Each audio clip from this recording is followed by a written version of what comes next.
Chapter 136. The self-flowing stone. The tracks on the ground pointed like an arrow towards the wall on the right. After discerning this indication, Tang Xin felt a lingering unease. Could this possibly be another trap? Sweat began to bead on his forehead as he inhaled deeply, wiping the perspiration away before approaching the wall. Just as his hand reached out to touch it, a voice called out from behind, "Don't move." It was Bai Yi. Overjoyed, Tang Xin turned around to find Bai Yi and Qi Xie standing there, with blood still oozing from Bai Yi's head. He strode over, exclaiming, "At last. I have found you." Qi Xie offered a wry smile, saying, "Actually, it is we who have found you." Tang Xin pointed at Bai Yi's head, inquiring, "What happened to you?" "Don't mention it," Bai Yi replied bitterly. "I am like a cauldron of fire with nowhere to vent my frustrations. We have been exploring this tomb for so long, encountering such malevolent traps. It feels as though we are being led around by the nose, as if someone is toying with us." It turned out that Bai Yi and Qi Xie, upon realizing Tang Xin had vanished, were determined to locate the tomb chamber in hopes of reuniting with him. They thus ventured forward along the golden passageway. The golden passage was not extensive, soon bifurcating into two ordinary stone corridors. They unanimously decided to proceed to the right, as it was from that direction that Tang Xin had disappeared. As they walked to the right, it was not long before they encountered a door. More precisely, a pair of doors crafted from Han white jade, designed to swing open.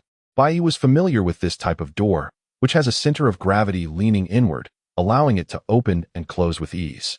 The exterior of the door panels featured intricate carvings of 9 horizontal and 9 vertical nails, along with beast heads holding rings. The reverse side of the doors had protruding stone thresholds, while the top was adorned with copper pipe fans. The axes of the 2 door panels were inserted into the ends of the pipe fans, making the entire structure elegant and robust. The most notable feature of such doors is that they cannot be opened from the outside due to the installation of a self-flowing stone, which is a stone slab positioned inside to secure the door. The method of closing the door involves first shutting one door tightly, and then closing the other against the inner side of the stone groove. An individual inside then places the self-flowing stone into the center of the stone groove, leaning it against the half-closed door panel. Once the person inside withdraws through the gap, the unlatched door panel is drawn tight, allowing the self-flowing stone to settle beneath the stone thresholds of the doors, thereby securing them shut. Hearing this, Tang Xin inquired, "Did you manage to enter?" Bai Yi retorted with irritation, "What do you think? Do you believe my abilities are limited to this? Have you heard of a hook nail key?" Tang Xin shook his head. "No, what is that?" "It is an ancient method for opening doors. The stone doors of the underground tombs have a 3-centimeter gap. By inserting the hook nail key into the gap, one can leverage the stone slab to open the door. It is said that Emperor Chongzhen and his Empress Zhou were buried in the tomb of concubine Tian using this very method. Do you have one?" Tang Xin asked eagerly.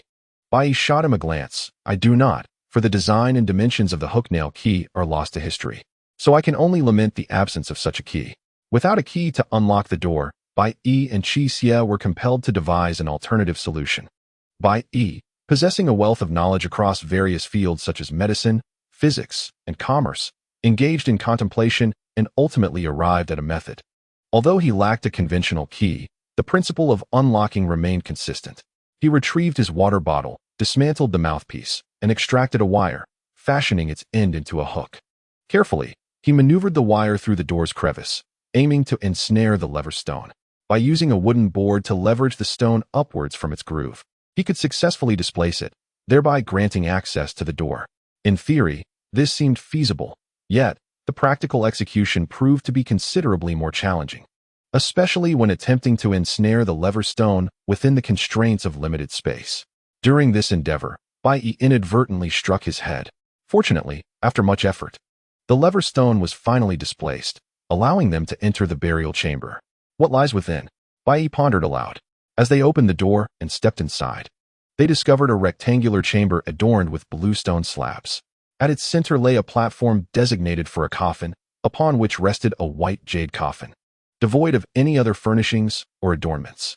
Bai Yi cast stones towards the platform and the coffin to ascertain the presence of any hidden mechanisms.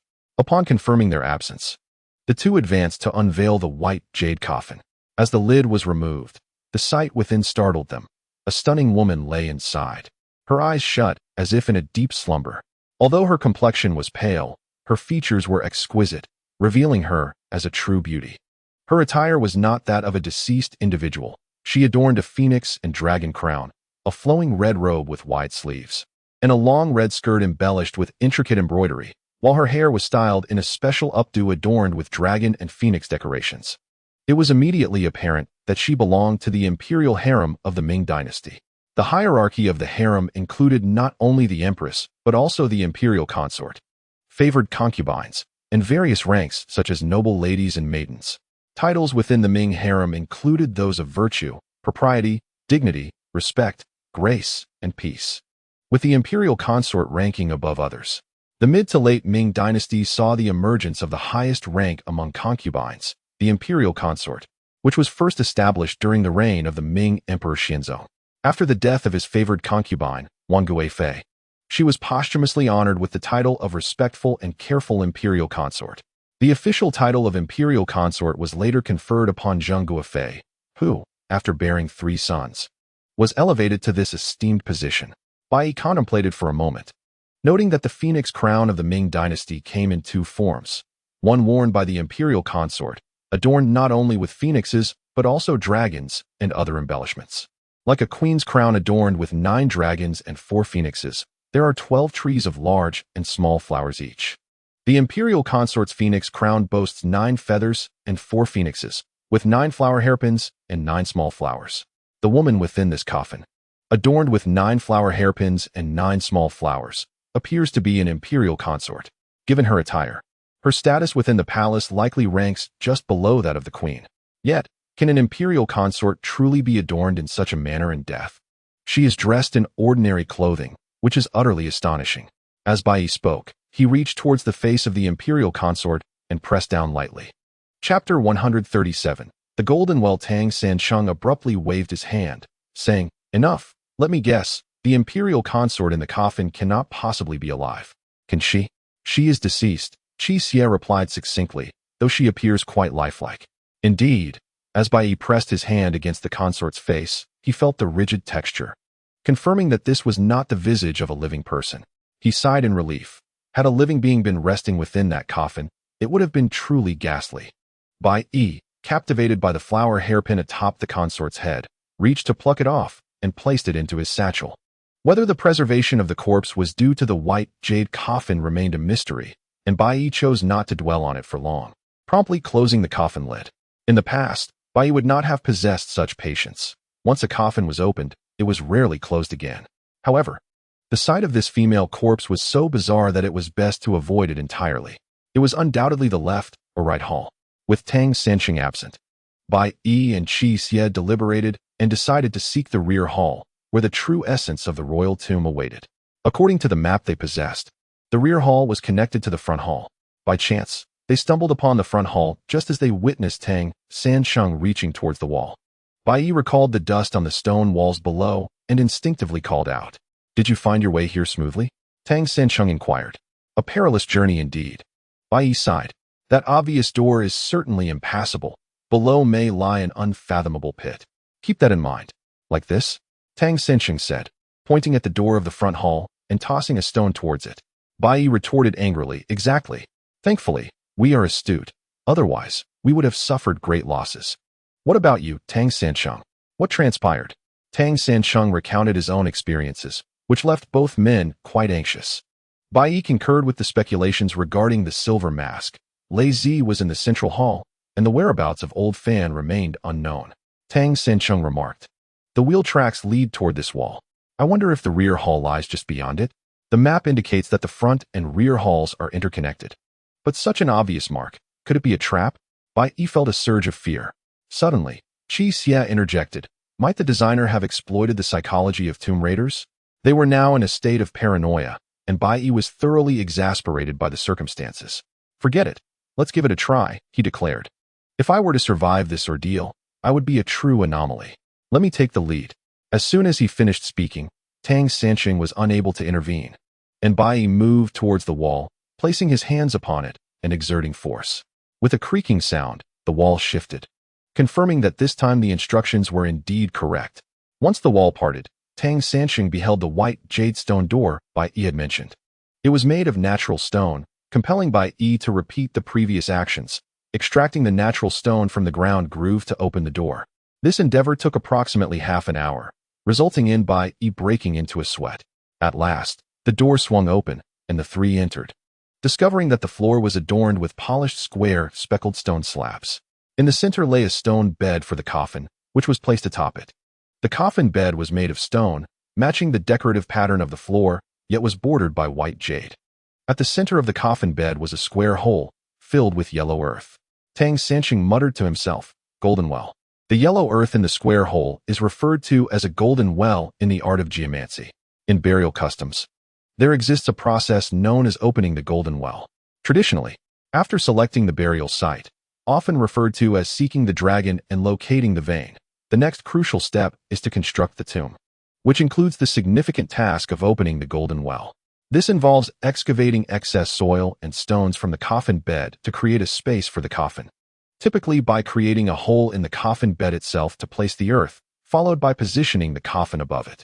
This must be the tomb of the emperor. After much effort, Bai Yi felt a surge of anticipation. Let me see if he truly is an emperor.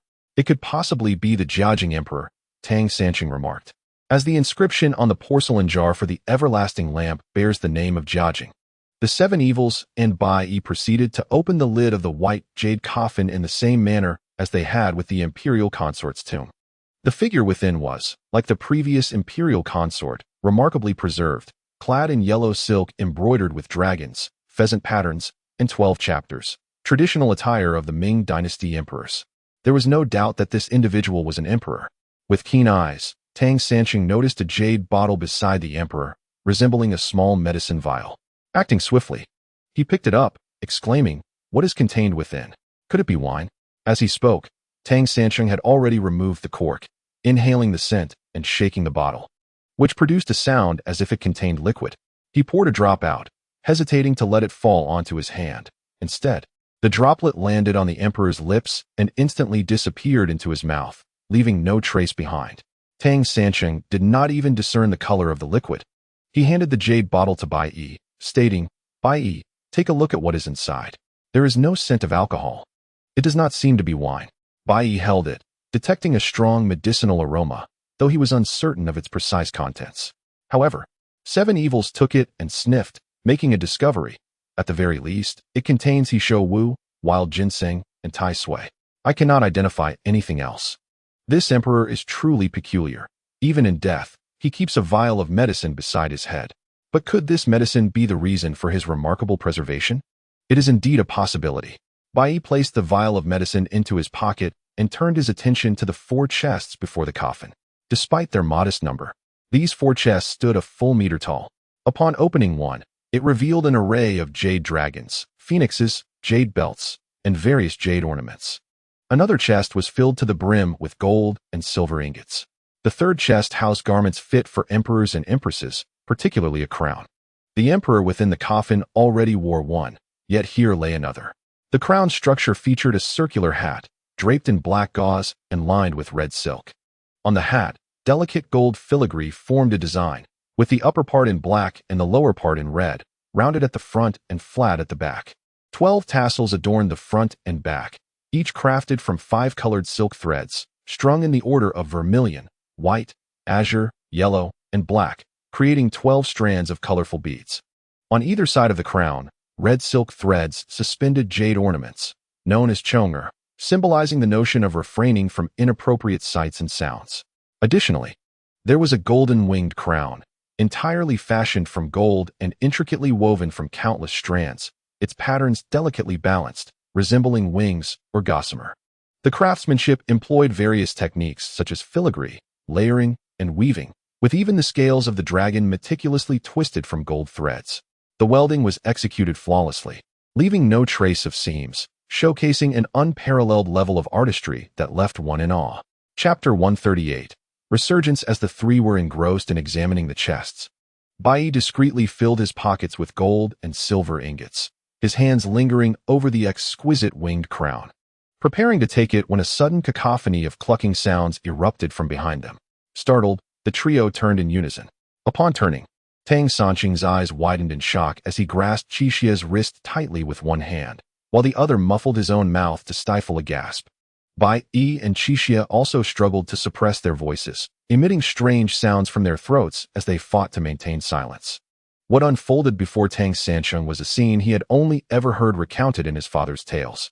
The emperor, who had been lying lifeless in the white jade coffin, now sat upright, his complexion vibrant, eyes alight with vitality, and a curious expression directed at the three of them. Bai Yi suddenly understood. Whispering, "It must be that vial of medicine, Tang Sansheng. This is your doing."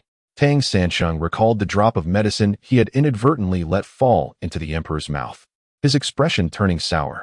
The existence of such a miraculous elixir that could bring one back from the brink of death was astonishing. The emperor now attempted to move his limbs, while the three watched in silence, the entire rear hall enveloped in an eerie stillness, akin to a silent film. Time seemed to stretch indefinitely until the emperor's face brightened. "Indeed, I have achieved immortality." He cautiously crawled out of the white jade coffin and leaped onto the stone floor, scrutinizing the three. "Ah, you three are not my attendants. Who are you?" Bai Yi noticed a red, curved scar around the emperor's neck and instantly recognized the identity of the figure before him. Emperor Jiajing. The origin of this scar was indeed notorious. On the night of December 21st, 1542, a group of palace maids led by Yang Jinying conspired to revolt while Emperor Jiajing lay in slumber, intending to strangle him with a hemp rope. However, in their panic, the maids knotted the rope so tightly that instead of killing him, they merely rendered him unconscious. At this moment, one timid maid, gripped by fear, reported the incident to Empress Fong. Swiftly, the Empress gathered a group to rescue the emperor, subduing the maids. Emperor Jiajing narrowly escaped death, while the maids were all apprehended and executed by Lingqi a few days later. Even Duan Fei, who was in attendance to Emperor Jiajing, met the same fate. This event, occurring in the 21st year of Jiajing during the Renin year, came to be known in later historical accounts as the Renin Palace Incident. Tang Sansheng took a breath and conversed with the revived emperor. What attendants remain in this present time? It is now 1981, and the concept of emperors has long since faded. Bai Yi, with a clever plan, exclaimed loudly, "Zhu Hozong." Outside, the feudal system is being eradicated, and you, old emperor, are precisely the target. Brothers, let us seize him and deliver him for a reward. As he spoke, Bai Yi lifted his garment to reveal a circle of throwing knives at his waist. Zhu Hozong, frightened, felt his legs weaken. What? Is there another rebellion afoot? The three men suppressed their laughter, for it appeared that the emperor, having just regained his life, was utterly bewildered by the current circumstances. Bai Yi seized the moment to declare, "Indeed, word has spread of your resurrection, and soldiers have been dispatched to encircle this place. Zhu Hozong, you cannot escape." Muttering to himself, Zhu Hozong pleaded, "Spare my life, and all the gold and silver here shall be yours." "What do you say to that?" "Very well, but we demand your compliance." "What is this?" Bai Yi inquired, holding up a jade vial. "This is a divine elixir, crafted over 20 years, transformed into a liquid that grants immortality upon consumption. See, I have truly returned to life." Upon mentioning this, Zhu Hozong completely forgot his dire predicament. "Although my body is frail, and I shall soon depart from this world, a sorcerer once claimed he could make me feign death, and given time, I could truly be reborn. This medicine was left by him at my bedside." The emperor's fascination with the arcane arts and his fervent quest for immortality led him to seek out sorcerers and secret formulas. Many ascended to greatness because of their association with Emperor Jiajing, while some literati gained positions of power by composing incantations for him, earning the moniker the Prime Minister of Incantations. Yen Song was a prominent figure among them, skilled in writing incantations and adept at discerning the emperor's desires. Thus, even though Emperor Jiajing was well aware of Yen Song's corruption, he hesitated to act against him. Yen Song wielded significant power for 17 years while the emperor secluded himself in the palace, engrossed in his pursuit of immortality. During his 45-year reign, he spent over 20 years absent from court affairs, allowing Yen Song to dominate governance. The sorcerer mentioned by the emperor is not extensively recorded in history. Yet Zhu Hozong sought many throughout his life. However, this sorcerer was evidently different. He had truly brought Zhu Hozong back to life. Was this sorcerer the one who orchestrated this tomb? Tang Sansheng inquired. "Indeed, I initially intended to construct a Taoist temple upon this site. However, the sorcerer opted to erect a monastery instead, which is truly a lamentable affair. This Zhu Hozong, in the end, still harbors thoughts of the Taoist temple. Truly deserving of the title of an emperor captivated by Taoist philosophy. Who is he, one might ponder? Tang Sanchen believes this to be the crux of the matter. Immortals and transcendent beings, of course, hail from realms beyond our own. Zhu Hozhong cast a sharp glance at Tang Sanchen, seemingly reproaching him for posing such a foolish question. The identity of the sorcerer is of no consequence to him. The three of them, simultaneously cursing inwardly, wondered about the absurdity of this reasoning. If it were truly inconsequential, why would he so proudly leave behind a personal memoir? If it did not matter, what need was there for such ostentation? This cursed tomb has caused them endless tribulations. A transcendent being? Very well, let us count it as such. Have my two beloved concubines returned to life? Zhu Hozhong suddenly recalled his two concubines. One of them, Bai Yi, he had already met, while the other must be within the left tomb chamber. It seems he holds these two concubines in great affection, intending to embark on the journey of eternal life alongside them. Zhu Hozhong suddenly bowed deeply to Bai Yi. Esteemed one, I require this vial of elixir to revive my two concubines. My heartfelt gratitude. It is said that Emperor Jiajing was feeble-minded, and now it becomes evident. Even when informed that someone seeks to capture him, he remains oblivious to his own peril, consumed by desire for his concubines, and fails to grasp the gravity of his situation, directly requesting the jade vial from Bai Yi. Tang Sanchen, taken aback, was about to jest about the emperor when he suddenly noticed Zhu Hozhong's eyes rolling back, the whites fully exposed, as he clutched his chest tightly. His complexion shifting to a ghastly purple, beads of sweat pouring from his forehead, and something within his throat moving up and down incessantly, presenting a truly terrifying sight. Chapter 139. The next life. Just moments ago, Zhu Hozhong, who had been animatedly conversing before the crowd, suddenly bore a horrific expression, racked with agony, leaving Tang Sanchen and the others utterly helpless. Zhu Hozhong grasped his clothing tightly at the chest, one hand reaching toward the jade vial in Bai Yi's possession, shouting, "Give it to me."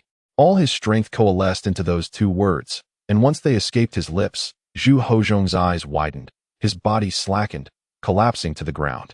His once rosy complexion instantly turned ashen, all color draining away, his arms withering, and his cheeks hollowing, transforming entirely into a lifeless husk. The stark contrast left the three of them gasping for breath. The recently revived Zhu Hozhong had been full of vitality for less than a quarter of an hour before becoming a dried corpse. Bai Yi, regaining composure, approached Zhu Hozhong's lifeless body and, upon inspection, remarked, his internal organs had long since rotted. Just now, it was merely a fleeting revival. He is truly dead now, never to return to life. Perhaps we should try again? Tang Sanchen suggested. Bai Yi nodded, opened the jade vial, and administered several drops of the elixir into Zhu Hozhong's mouth. The three of them waited for nearly half an hour, yet the corpse remained just that, a corpse. The emperor's once fitted robes now hung loosely on the lifeless form, highlighting Zhu Hozhong's frail physique, evoking a twinge of pity in those who beheld him. Zhu Hozhong is indeed a tragic figure. Having reigned as emperor for decades, he left behind no commendable reputation. He devoted 20 years to the pursuit of longevity, achieving but a fleeting sense of accomplishment, only to succumb to the inevitable passage of time, a truly pitiable and sorrowful fate. His internal organs had withered away entirely. In modern medical terms, this signifies organ failure. There was no hope left. Even this elixir of immortality proved futile in reversing his condition. Bai Yi gazed at the jade vial in his hand, marveling at the prowess of this alchemist. Indeed, he possessed remarkable skills, not merely one or two, but several. The design of the tomb, the concoction of the potion, and the secret formula that preserved the physical forms of the three individuals were all truly extraordinary. Bai Yi found it peculiar to lavish praise upon someone he had never met, while the individual in question had left the others in a state of confusion. And yet they remained oblivious to his identity. This was a source of both frustration and admiration. There was still some potion left, and with two imperial consorts present, perhaps they could be revived, albeit momentarily, to glean some insights. Tang Sanchen clung to a glimmer of hope. However, Qi Xie shook his head, asserting that if the emperor himself was unaware of certain matters, the consorts would be even less likely to know. Furthermore, to allow them a brief revival only to confront death once more would be excessively cruel. This sentiment held merit. The fates of women in ancient imperial harem were often sealed upon their entry, and despite receiving the emperor's favor, they were primarily viewed as tools, leaving the depths of genuine affection ambiguous. They had already endured enough suffering. It would be best to preserve their beauty, granting them the most exquisite farewell. Bai Yi and Tang Sanqing concurred with Qi Xie's perspective. As they glanced at the lifeless Zhu Hozhong, Qi Xie effortlessly lifted him and returned him to the white marble coffin, sealing it shut. Bai Yi chuckled wryly, remarking that since joining them, he had increasingly resembled a benevolent soul, recalling his past endeavors in tomb raiding. He never once had the occasion to close a coffin lid. Now he found himself engaged in such acts. Tang Sanqing laughed heartily, affirming, "You are indeed a good person." Without further ado, the trio deliberated on how to extract more treasures from the tomb. Gold and silver ingots were the most tangible prizes, thus they collected them in abundance. Tang Sanqing's backpack was laden heavily, while Qi Xie stowed away the winged crown. Bai Yi also gathered several jade artifacts, along with Tang Sanqing's silver mask, making this venture quite fruitful. After organizing the offerings, Tang Sanqing expressed concern. "Lazy is still in the central hall. We must hasten to his aid. And what of that old fan? It's strange. We have yet to encounter him along our journey," Qi Xie reminded them. Suddenly, Tang Sanqing appeared lost in thought, his hand gesturing absent-mindedly. "Wait, something feels amiss. Why do I sense that Zhu Hozhong was also deceived by that alchemist?" "What do you mean by that?" Bai Yi exclaimed, momentarily taken aback, for Tang Sanqing's mind seemed to spark with insight. Zhu Hozhong stated that the potion was placed beside him by the alchemist, which raised a critical question. It was by mere chance that Bai Yi had dripped the potion into Zhu Hozhong's mouth, leading to his revival. This implied that the alchemist had strategically positioned the potion there, presumably to administer it to Zhu Hozhong in the future. The pressing question remained, who would administer it? And how long would they wait?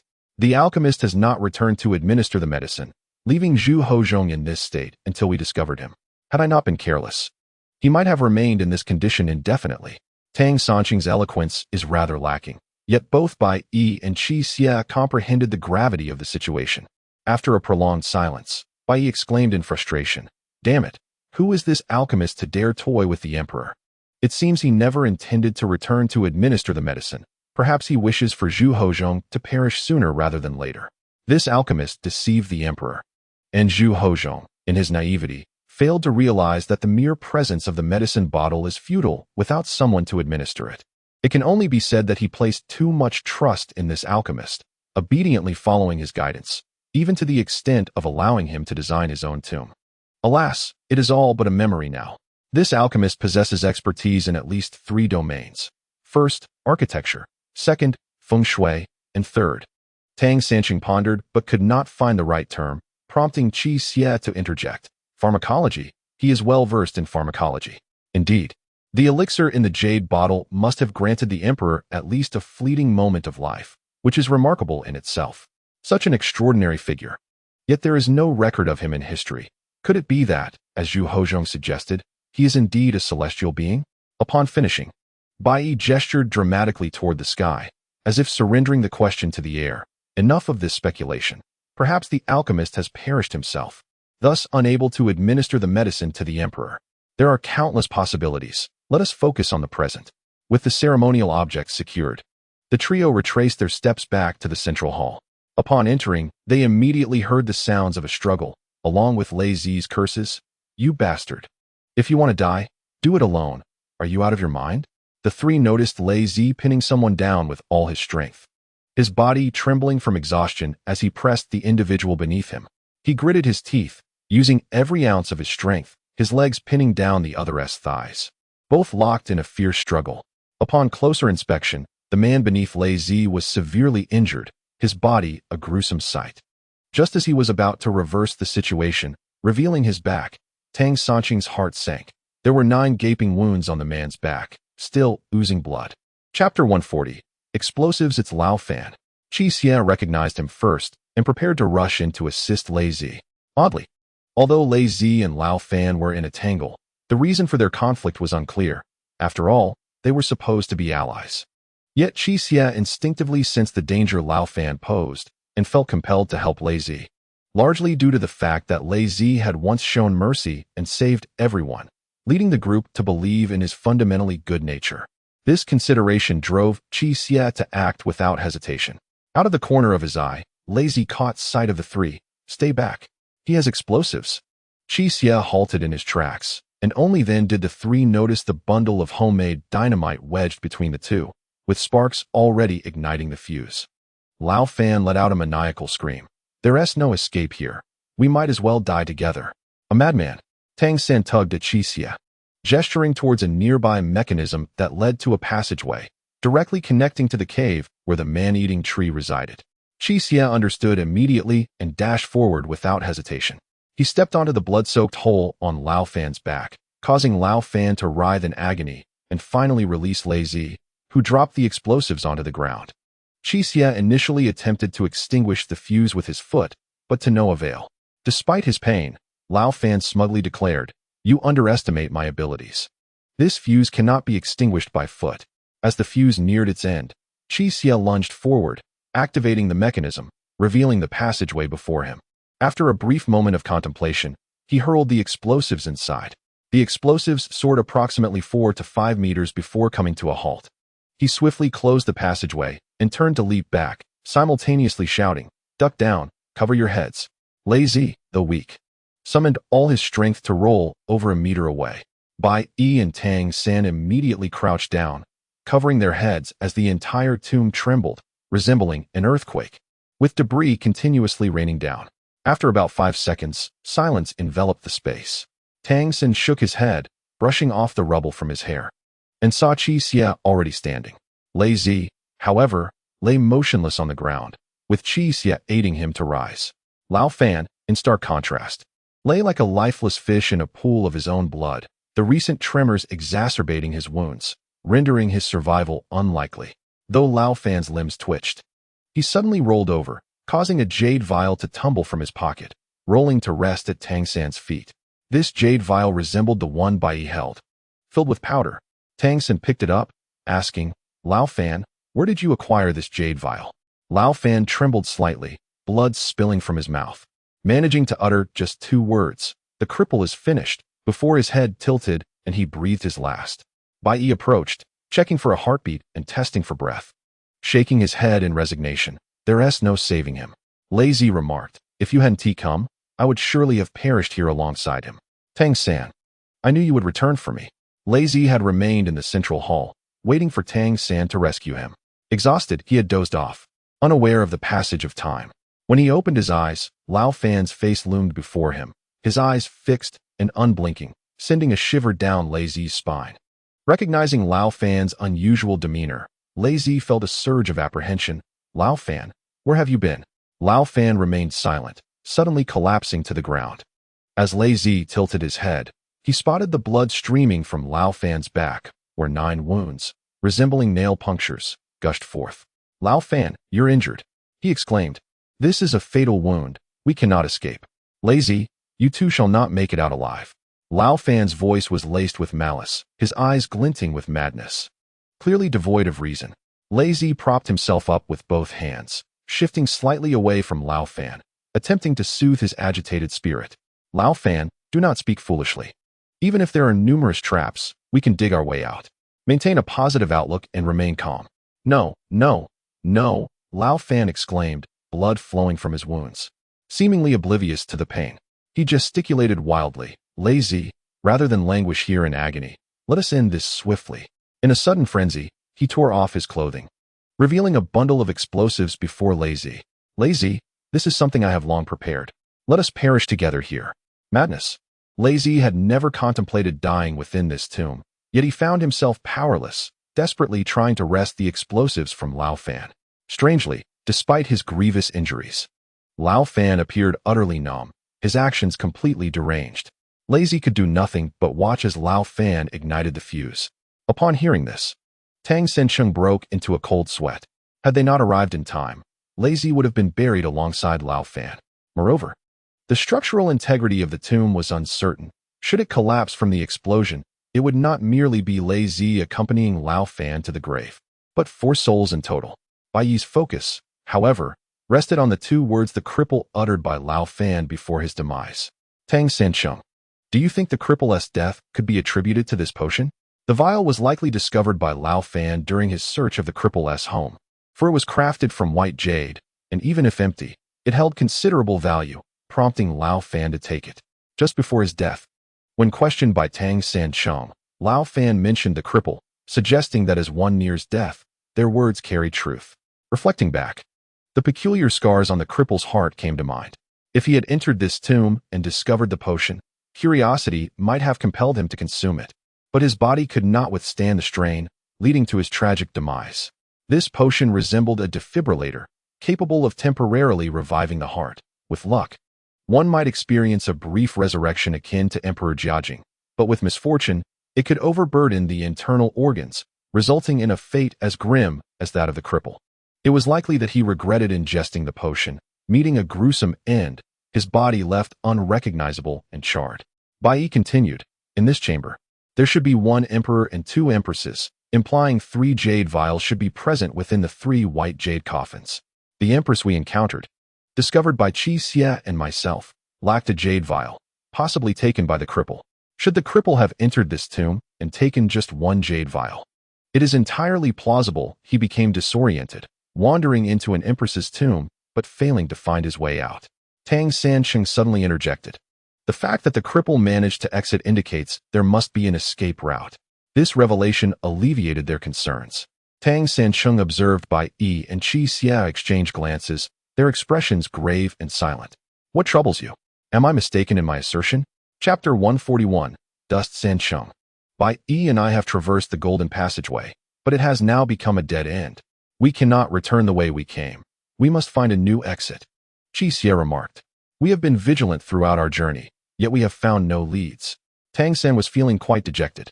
As he traversed this path, he had not discovered any apparent exits nor encountered any other mechanisms. The route back from the bottom of the well proved to be impassable, leaving him ensnared in a predicament. However, they had already explored the front and rear halls, as well as the central hall. The left and right halls had been partially examined, with one room visited but the other left unexplored, correct? Indeed, Bai Yi responded, implying that they should seek out that particular tomb chamber to ascertain whether an exit might be found. We must not relinquish our last glimmer of hope. Tang San declared resolutely. Lazy concurred, affirming, I wholeheartedly support Tang San's proposition. At this juncture, there was no alternative but to attempt it. According to the tomb structure diagram in Bai Yi's possession, the left and right halls flanked the golden burial passage. Earlier, Bai Yi and Qi Xie had ventured into the right chamber, and now they needed to return to the golden passage and proceed leftward. With this plan, a collective sigh of relief emerged, for they had successfully navigated past the traps encountered thus far. Until they reached the entrance of that chamber, there was little to fear. As they moved, however, Tang San's old habit resurfaced, and he posed a question that had been troubling him. Bai Yi, I do not comprehend. Bai Yi, somewhat exasperated, asked, what do you not understand? Why did the limping man infiltrate my room? After exiting this tomb, he slipped into your home and entered my chamber. What could be the reason? Tang San scratched his head. Have you all forgotten about this incident? Indeed, this had transpired shortly after their return from Xiangxi. Merely days after that event, the limping man met his demise right before Bai Yi's vehicle, nearly causing a fatal accident.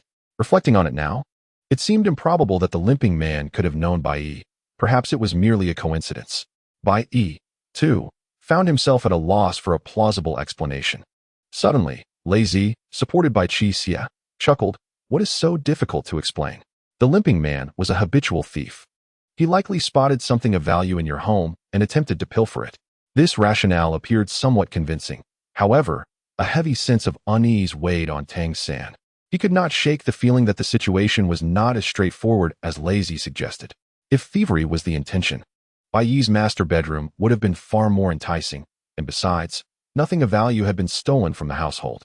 As Tang San pondered this, they had already returned to the golden passage, with the last chamber to their left, still constructed of the same stone. Bai Yi sighed.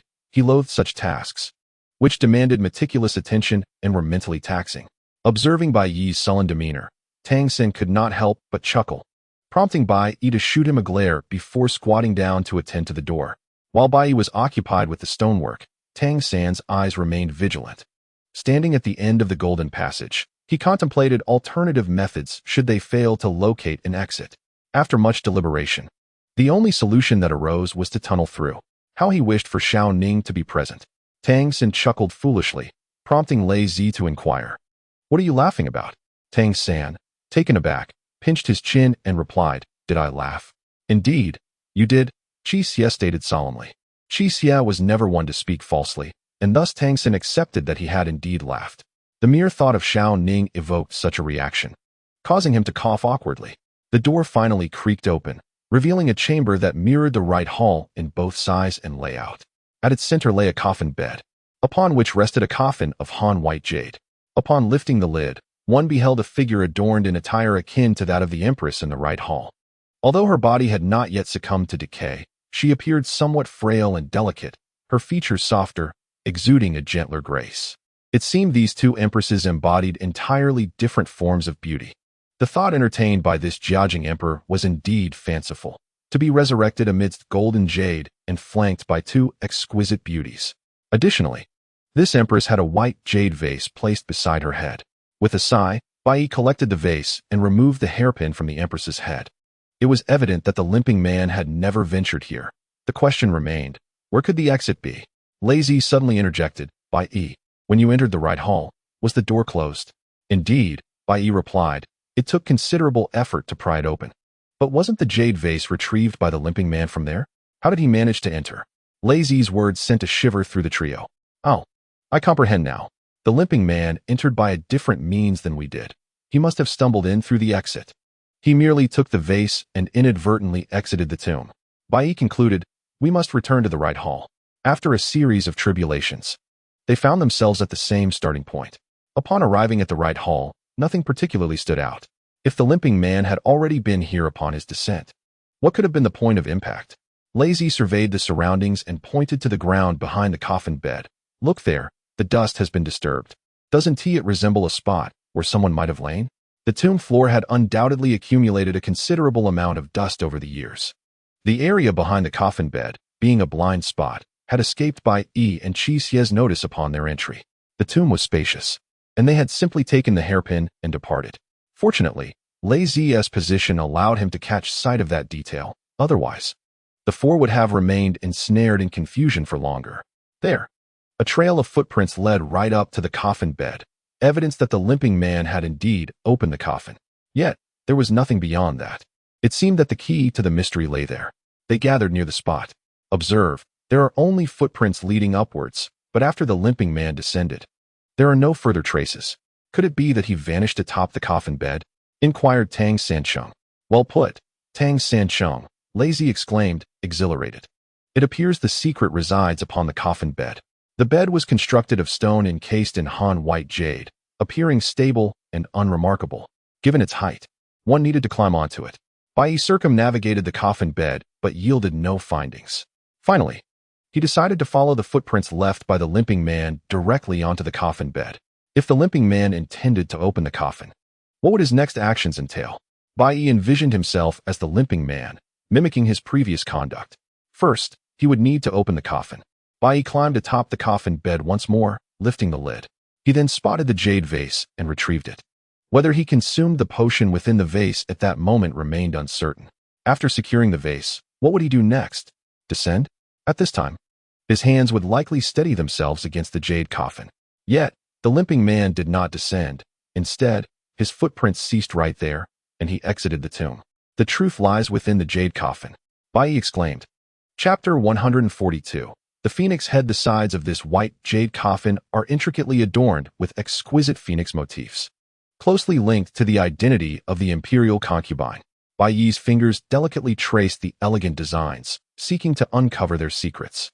The other three also scrutinized the coffin, where the phoenix tail gracefully extended on either side, while the center showcased the phoenix head, featuring a carved eye made of deep black cat's eye stone.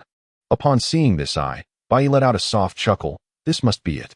He pressed down firmly on the cat's eye stone, and suddenly, the ground beneath him gave way, causing him to plummet. A circular hole had unexpectedly appeared on the previously smooth coffin bed, precisely beneath Bai Yi's feet. As he fell, the hole seamlessly closed, leaving no trace behind.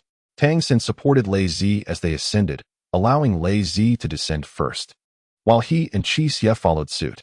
Tang Xin felt himself being tugged downward by an immense force until his feet finally touched solid ground. Throughout the descent, he had kept his eyes tightly shut in fear, only daring to open them now. He was steadied by Bai Yi, and upon looking around, Tang Xin discovered a small stone chamber with a staircase leading upward. This was their passage out. Qi Xie soon joined them. All four were present. With only Old Fan forever remaining behind, the heavens seemed to conspire against him, driving him to madness. Old Fan was a living testament to this. Perhaps all were reminded of him, as a heavy silence enveloped the group. After a lengthy pause, Bai Yi spoke. "All right, let us leave."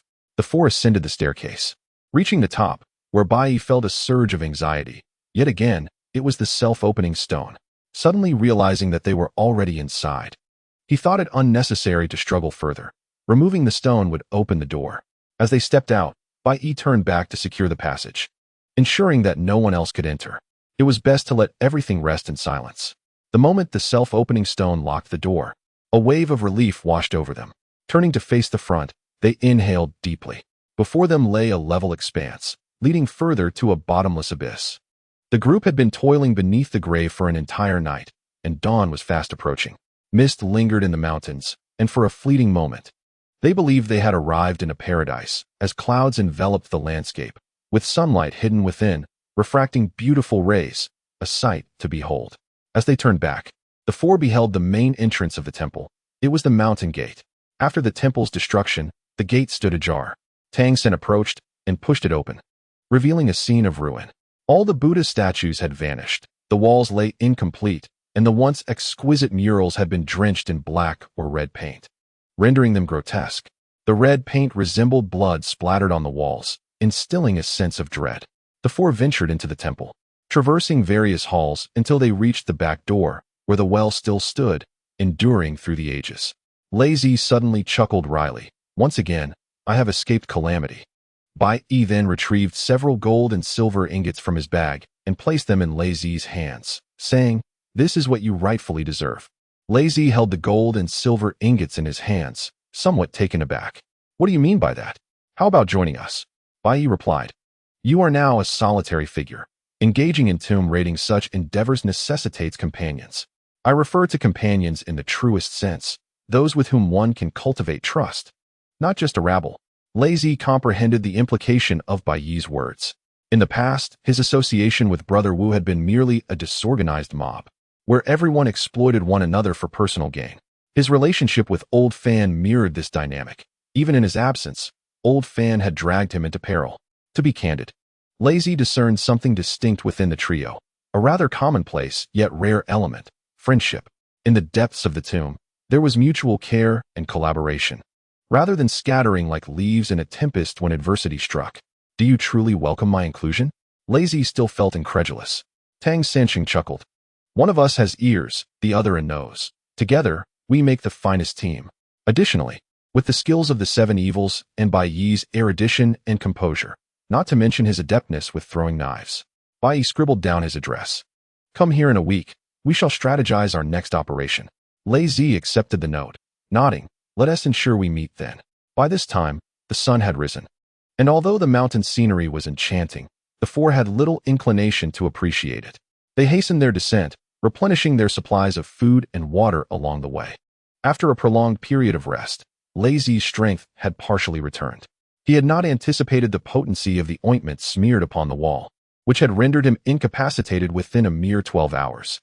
However, he grappled with an even more perplexing matter. When Old Fan entered the central hall, he was already injured, having inadvertently triggered some mechanism, evident from the numerous bloody punctures on his back. In tombs, there often exist mechanisms crafted from large, sharp spikes. Should a tomb raider fall into such a trap, they would land upon a board of iron nails, and those unfortunate enough to do so might be fatally pierced. Succumbing instantly, Old Fan must have encountered such a trap. Instead of dying immediately, he was engulfed by terror, leading to his subsequent frenzied actions. Bai Yi stated, "For us, it is paramount to remain calm and maintain a clear mind to seize the opportunity for survival." Tang Sancheng had encountered accounts of such mechanisms in Xiao Tianyi's notes on traps. Many tomb raiders had perished due to these contraptions, and he concurred with Bai Yi's assertion. In the underworld, maintaining composure is of utmost importance. This venture had yielded significant rewards, granting Tang Sansheng a newfound perspective on tomb raiding. He felt increasingly engrossed, akin to dancing upon the precipice of a cliff, where exhilaration and danger coexisted. Upon descending the mountain, the four first sought out a modest eatery, where they indulged heartily. Tang Sansheng and Bai Yi changed their attire, having emerged from the cave of the man-eating tree in a state of disarray. Upon their descent, passers-by regarded them with curious glances, their appearance indeed striking. They found a public restroom to change clothes. Upon returning to the dining table, Tang Sansheng resembled a person who had not seen food in a month. His manner of eating exaggerated, drawing the attention of other patrons. Bai Yi could no longer contain himself, exclaiming, "Hey, Tang Sansheng, you shameless fellow. I still have some dignity left. You're embarrassing us. When one is famished, one must eat. What does that have to do with dignity?" Tang San's mouth was stuffed full, yet he managed to leave Bai Yi utterly speechless with a single remark. Bai Yi laughed heartily, finding Tang San to be an exceptionally amusing character. Bai Yi, a figure of considerable authority, was typically not one to be so easily provoked. Yet, here was Tang San, effortlessly riling him up without raising his voice. Truly, a fascinating individual. Chapter 143. The Reason on the Journey Back. Bai Yi chose not to accompany Bai Yi and his entourage, stating his intention to return home first before rejoining them. As Bai Yi and his companions boarded the train for their return trip, they employed a clever ruse during the security check at the station for safety. Xie and Tang San carried a backpack filled with all the ceremonial items, while Bai Yi diverted the attention of the security personnel, allowing the three of them to seamlessly blend into the crowd. Upon returning to Beijing, the trio delivered all the ceremonial items to Uncle Hong. Upon witnessing the sheer quantity of items, Uncle Hong could not help but express his astonishment. "Xiao Bai, after all these years of dealings, the value of what you've brought to me this past month surpasses what I've received in the last 5 years. By the way, did you see old Fan? He has passed away," Bai Yi replied. "Now you two are even." However, given the urgency of the situation at the time, Bai Yi had not had the chance to inquire whether old Fan remembered using Uncle Hong as a shield. A pang of guilt washed over him as Uncle Hong asked, "Does that old fellow still recall the matters of yesteryear?" Indeed, Bai Yi offered a well-intentioned falsehood. It is said that a person on the brink of death speaks with kindness, and it appears to be true. Old Fan confessed to having committed numerous acts against his conscience and is now facing retribution. Uncle Hong was visibly moved by this revelation. How did he meet his end? Bai Yi recounted the circumstances surrounding old Fan's demise, omitting any irrelevant details. Even this brief account left Uncle Hong momentarily stunned. Upon hearing of old Fan's tragic fate, he sighed deeply. "Enough. I am weary. You may leave now." As the three bid farewell, Tang San expressed his confusion. Isn't Uncle Hong supposed to be old Fan's enemy? Why does it seem there is a hint of sorrow in his reaction to old Fan's death? They were all part of the same profession. And Uncle Hong likely reflected on his own path, realizing that had he not restrained himself, he might have faced a similarly dismal fate. Resonating with the tragedy of old Fan, Bai Yi stated, "This time, only the three of us shall go. Although the brothers are unaware, we shall divide according to the previous customs. Do you have any objections?" Tang San and Qi Xian naturally had no objections. After returning and setting down their luggage, Bai Yi glanced up at the surveillance cameras in the courtyard, suddenly recalling that since their installation, they had yet to serve a true purpose. He hurried to check the footage, activating the monitor. Initially, everything appeared normal, but as the recording progressed, Bai Yi's expression shifted dramatically, turning sour. Tang San inquired, "What's wrong? Could it be that someone has entered again?" He and Qijia approached to take a look, and what they beheld was his own room, which had originally served as a guest chamber, simply adorned with a wooden bed, a large wardrobe, and beside the bed, a small writing desk accompanied by a chair. The intruder in this unpretentious space appeared conspicuously out of place, rummaging swiftly through the garments within the wooden wardrobe. Tang San couldn't help but let out a bitter smile. What is there to rummage through? Just a few tattered clothes. At that moment, the fruitless rummager turned around in indignation, and Tang San and Qijia were taken aback. It was Wu Tong. Only the three of them knew about the surveillance equipment installed at home, a fact Wu Tong was oblivious to, which emboldened him to brazenly scale the wall and invade Tang San's room. It was peculiar. Xiao Ning had shown interest in Tang San. The cripple had taken an interest in him, and now, here was Wu Tong. "Tang San, do you possess some sort of honey?" Why are these individuals so persistently drawn to you? Bai Yi murmured. On one hand, Wu Tong's intrusion evoked a sense of betrayal, and on the other, Bai Yi felt a wave of concern wash over him. After all, like Bai Yi himself, Tang San possessed the gift of eternal youth. If he were to attract attention, this secret might very well be compromised. How could Wu Tong behave in such a manner? Tang San pondered, recalling that from his previous encounters with Wu Tong, he could tell this man was no saint. Yet, he and Wu Tong had scarcely interacted, hardly exchanging words. Does he know something? Qiju speculated. Bai Yi recalled that during their search for the liaogua fruit, Wu Tong had been probing into Tang San's background. And now he had infiltrated Tang San's sanctuary. What was his motive? Bai Yi lightly tapped his fingers on the table, suddenly rising. I understand now. It's blood. Blood? Tang San placed his hand to his lips, perplexed. Do you remember that time you fell in the courtyard and bled? Wu Tong was present then, Bai Yi explained. If he saw it, I must say he concealed his reaction remarkably well. He was quite composed at the time. Besides this, I can't think of another reason. Qiji added. Indeed, a typical person would not react so nonchalantly. After all, it was quite extraordinary. Yet he remained silent, pretending not to notice. Could it be he knows something regarding that blood? Qiji's analysis held merit. Wu Tong was a shrewd individual, and his silence surely harbored his own intentions. Unless he was aware of the blood's significance, why would he be so intrigued? Currently, Wu Tong only knew that the three had gone out, as their vehicle remained at the train station, requiring Wu Tong to retrieve it. However, he was unaware that the three had already returned. Since their return, they had merely visited Uncle Hong and had not ventured out again. In light of this, I believe we must take action. I sense a looming crisis, Bai Yi declared. Qijia, your skills are commendable. Please keep a watchful eye on Wu Tong tonight and observe for any unusual behavior.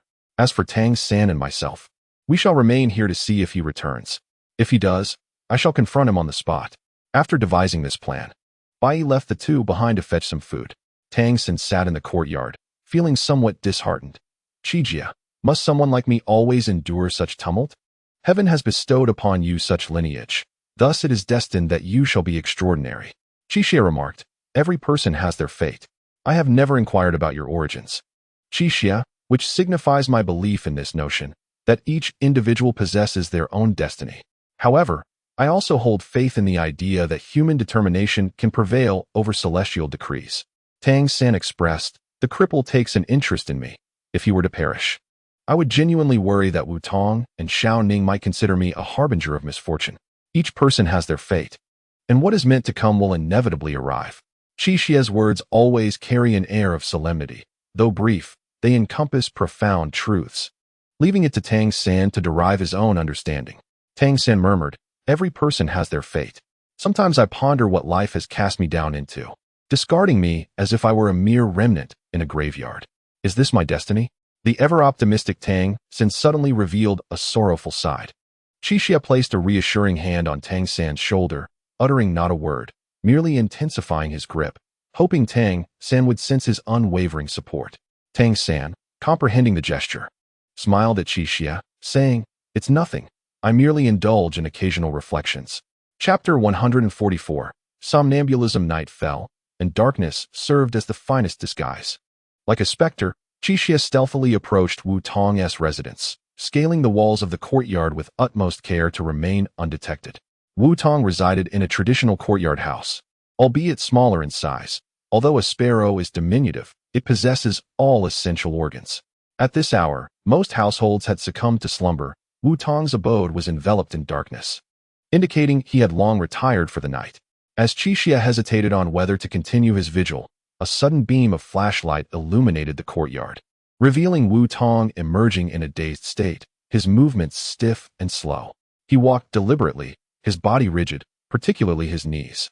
Qixia immediately realized that Wu Tong was in a state of somnambulism. Wu Tong stood before a small room in the courtyard, momentarily frozen at the door. After maintaining this posture for a minute, he stepped inside. Qixia swiftly leapt down from the wall, landing softly before hastening to the entrance of the small room. Peering through a crack in the door, Wu Tong stood within, shrouded in darkness, embodying an aura of mystery. What could possibly draw him here in his dreamlike state? Qixia observed a smile on Wu Tong's face, prideful, exhilarated, and tinged with a hint of anxiety. His eyes were shut, hands exploring the lowest drawer of a 5-drawer cabinet. Suddenly, Wu Tong's eyes widened in confusion as he surveyed his surroundings, exclaiming, "What the hell? How did I end up here? This is truly eerie." Upon witnessing Wu Tong abruptly awaken, Qi Xie felt a surge of apprehension. He glanced around. The door to the adjacent small room was ajar, and he stealthily slipped inside. Before he could firmly shut the door, Wu Tong had emerged from the nearby room, his gaze fixating on the slightly open door of the small room, muttering, "What is this woman doing?" Leaving the door ajar. With a casual tug, he secured the door tightly, leaving only a threshold between Wu Tong and the 7 evils. Instantly, the 7 evils held their breath, while Wu Tong remained blissfully unaware, yawning and eagerly retreating to his chamber for slumber. After lingering in the small room for approximately 5 minutes, the 7 evils, convinced that Wu Tong had drifted into a deep sleep, finally pushed the door open. The small rooms in the courtyard were merely storerooms filled with odds and ends, devoid of locks. It appeared that Wu Tong, often absent from home, had a partner rather incompetent in managing household affairs. The 7 evils approached the storage room where Wu Tong had just been, feeling a surge of excitement upon discovering the door was indeed unlocked. Stepping inside, they made their way to the 5-drawer cabinet, pulling open the bottom drawer, only to find it completely empty. Was it possible that Wu Tong was suffering from somnambulism, utterly oblivious to his actions? Any ordinary thief would have fled upon finding the drawer bare, yet the 7 evils refused to concede defeat. Their hand delved into the drawer and, to their delight, quickly retrieved a practice notebook hidden within the compartment, then nimbly exited and scaled the wall to depart. Upon arriving home, Bai Yi and Tang Sansheng were engaged in a silent standoff, with Tang Sansheng's eyelids battling against sleep, clearly exhausted. Bai Yi suggested, "You should rest. It seems 7 evils will be on guard all night." Just then, as they conversed, 7 evils vaulted over the wall and strode into the living room, brandishing their find. "Look," Bai Yi, observing the tattered notebook, was puzzled. "What is this?" The 7 evils recounted the scene of Wu Tong's sleepwalking, concluding, "He must hold this notebook in high regard, even in his dreams." Exasperated by Bai Yi's overly sentimental demeanor, Tang Sansheng snatched the notebook away, declaring, "Who cares what it is? Let us see for ourselves." He opened it first, noticing the childish handwriting within, and immediately broke into a grin. "This handwriting is hardly better than mine." As Tang Sansheng scrutinized the contents, his expression grew increasingly grave, until he stood there, utterly still. Bai Yi seized the notebook and joined the 7 evils in examining it. Having rushed back in the dark, the 7 evils were unaware of its contents until they finished reading, at which point they gasped in astonishment. This was indeed an unprecedented revelation. How curious. Bai Yi firmly closed the notebook, pondering, this might explain Wu Tong's intense interest in Sansheng, as well as his nonchalance upon seeing Tang Sansheng's blood. He must have encountered someone like this before. What calculations are stirring in his mind now? Could he possibly be close to uncovering the secret of that blood? Such a possibility was not beyond reason. The 7 evils remarked, "Wu Tong is a perceptive individual. He is capable of making connections." Tang San was completely oblivious to the conversation between the two, suddenly murmuring, "That person Grandpa Wu Tong encountered, could it possibly be?" By the end, he was at a loss for words. Bai Yi understood his implication and promptly poured him a glass of warm water, urging him to drink to calm himself. "The possibility you envision is not without merit. As Fu Yu mentioned, your situation differs from mine. I am afflicted with the eternal life goo, while you are not.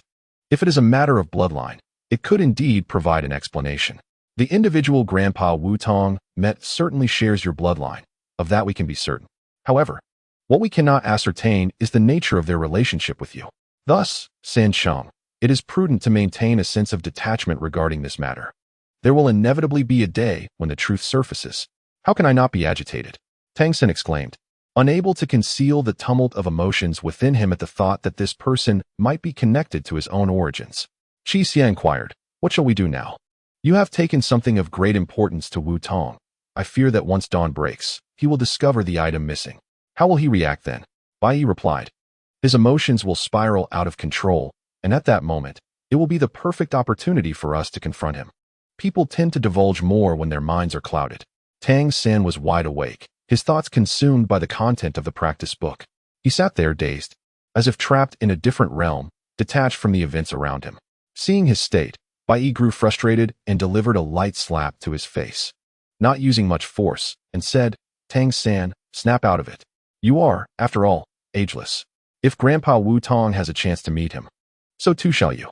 Indeed, those words struck a chord, and Tang San suddenly sprang into animated motion. Yes, yes. How did I not realize this? He shares my bloodline. Thus, he too cannot age. There will surely be an opportunity to meet. Ah, Bai Yi, you are truly clever. I shall take my leave for some rest. Tang San's transformation was so swift that Bai Yi and Qi Xia exchanged glances, only to share a resigned smile. Chapter 145. Drinking blood early in the morning, Bai Yi parked his car outside Wu Tong's residence. Wu Tong had a habit of taking his bird for a morning stroll, often heading to the nearest park. As expected, the door to Wu Tong's home suddenly swung open. He appeared lethargic, oblivious to the vehicle parked outside, and closed the door with his hands clasped behind his back, a look of deep contemplation etched on his face. Bai Yi honked the horn, startling him considerably. Upon seeing Bai Yi, a strained smile broke across his face, looking more pained than joyful. "Boss Bai, what brings you here?" "Get in the car," Bai Yi instructed.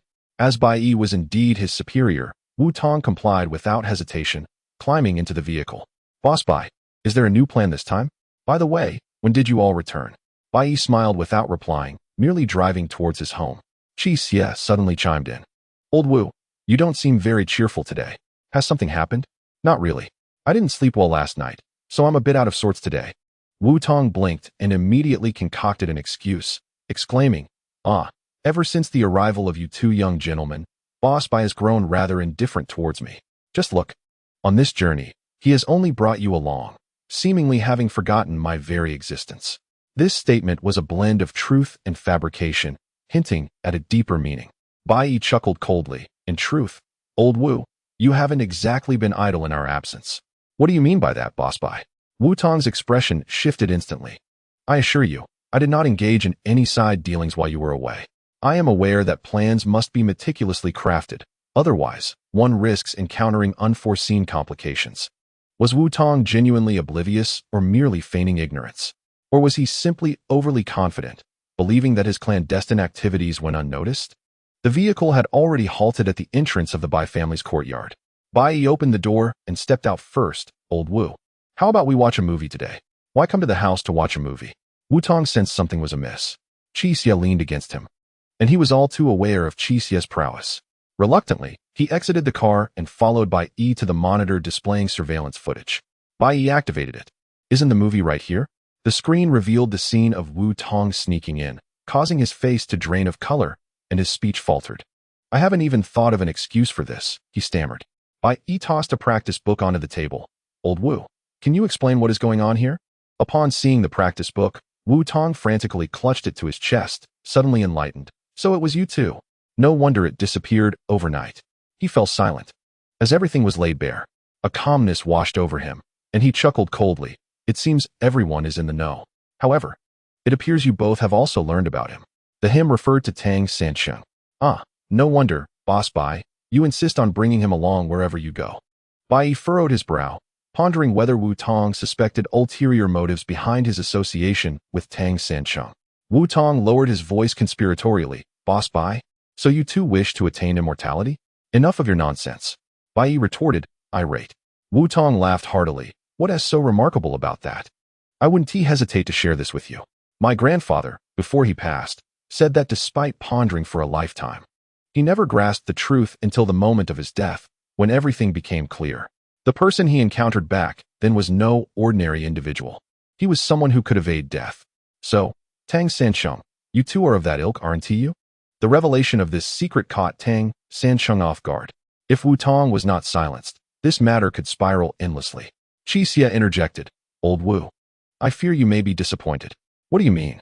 Wu Tong remained lost in his own imaginings, unable to extricate himself. "As for Sansheng, he is no different from an ordinary person. And regarding his blood, are you familiar with something known as ebony?" Seven Demons remarked. "This is a rare entity that grows upon the plains, capable of healing perplexing ailments. It is known as black wood, yet it belongs to the shrub family. During Tang San's childhood, he suffered from a peculiar illness, prompting his father to search far and wide for this remedy to save him. This substance cured Tang San, but it also triggered strange reactions within him, resulting in the blood you now see. its hue altered. The notion of immortality. Do you truly believe such a thing is plausible? Wu Tong was momentarily rendered speechless by Seven Demons' words. In everyone's perception, Seven Demons was a remarkably composed martial arts master, one who rarely spoke, yet whose every word carried weight. Now, Wu Tong found himself wavering, while Bai Yi silently praised Seven Demons for this comprehensive explanation. Its rarity rendered it beyond inquiry. Akin to being without a remedy, it now hinged upon Wu Tong's acceptance to navigate past this crisis. No. Wu Tong shook his head defiantly. Such coincidences are implausible. Are there truly two such individuals in this world? He continued. It was stated in the strange chronicles that consuming the blood of an immortal could grant everlasting life. Is this a call to drink Tang San's blood? Bai Yi felt a surge of irritation. Wu Tong, you must know when to stop. Suddenly, Tang San dashed into the kitchen, retrieved a bowl and a knife, and flung them onto the table. You wish to drink my blood? Very well, I shall oblige. He sliced deeply into his little finger, and dark crimson blood began to seep from the wound, dripping steadily into the bowl until it was nearly full. Seven Demons could no longer bear to watch and turned his head away, while Bai Yi glared fiercely at Wu Tong. Resolute in his thoughts that if this tactic failed to placate Wu Tong, he would have to find a way to silence him permanently. Enough, Bai Yi exclaimed, eyeing the bowl that now held a significant amount of blood. If you continue, you will perish. Wu Tong licked his lips, eagerly lifting the bowl to his mouth and gulping down the blood in rapid succession. When he finished, a few droplets lingered at the corners of his mouth, rendering his expression rather eerie. He raised his arm to wipe his mouth with his sleeve, a look of satisfaction upon his face. Bai Yi coldly inquired, "How does it taste?" "Salty," Wu Tong replied, plopping down onto a chair, waiting for an extraordinary reaction to manifest. A full half-hour passed, and aside from the lingering metallic taste in his mouth, no unusual responses occurred. Wu Tong's face reflected disbelief. "How can this be? This is impossible. I told you. It is all merely your imagination," Bai Yi stated. Wu Tong suddenly sprang to his feet. "Is this your doing? Bai, you hold such a person in your grasp. Do you intend to keep him all to yourself?" "This is sheer madness," Bai Yi maintained his composure. "Old Wu, after all these years of following me, do you think I would hoard anything for myself? Compared to wealth, the allure of immortality is far greater." Wu Tong was now impervious to any words, having killed Bai Yi in a desperate bid to seize the secret of immortality for himself. As he spoke, he moved toward the door, when suddenly, Qi Xia appeared behind him and struck him at the nape of his neck, causing Wu Tong to collapse lifelessly to the ground.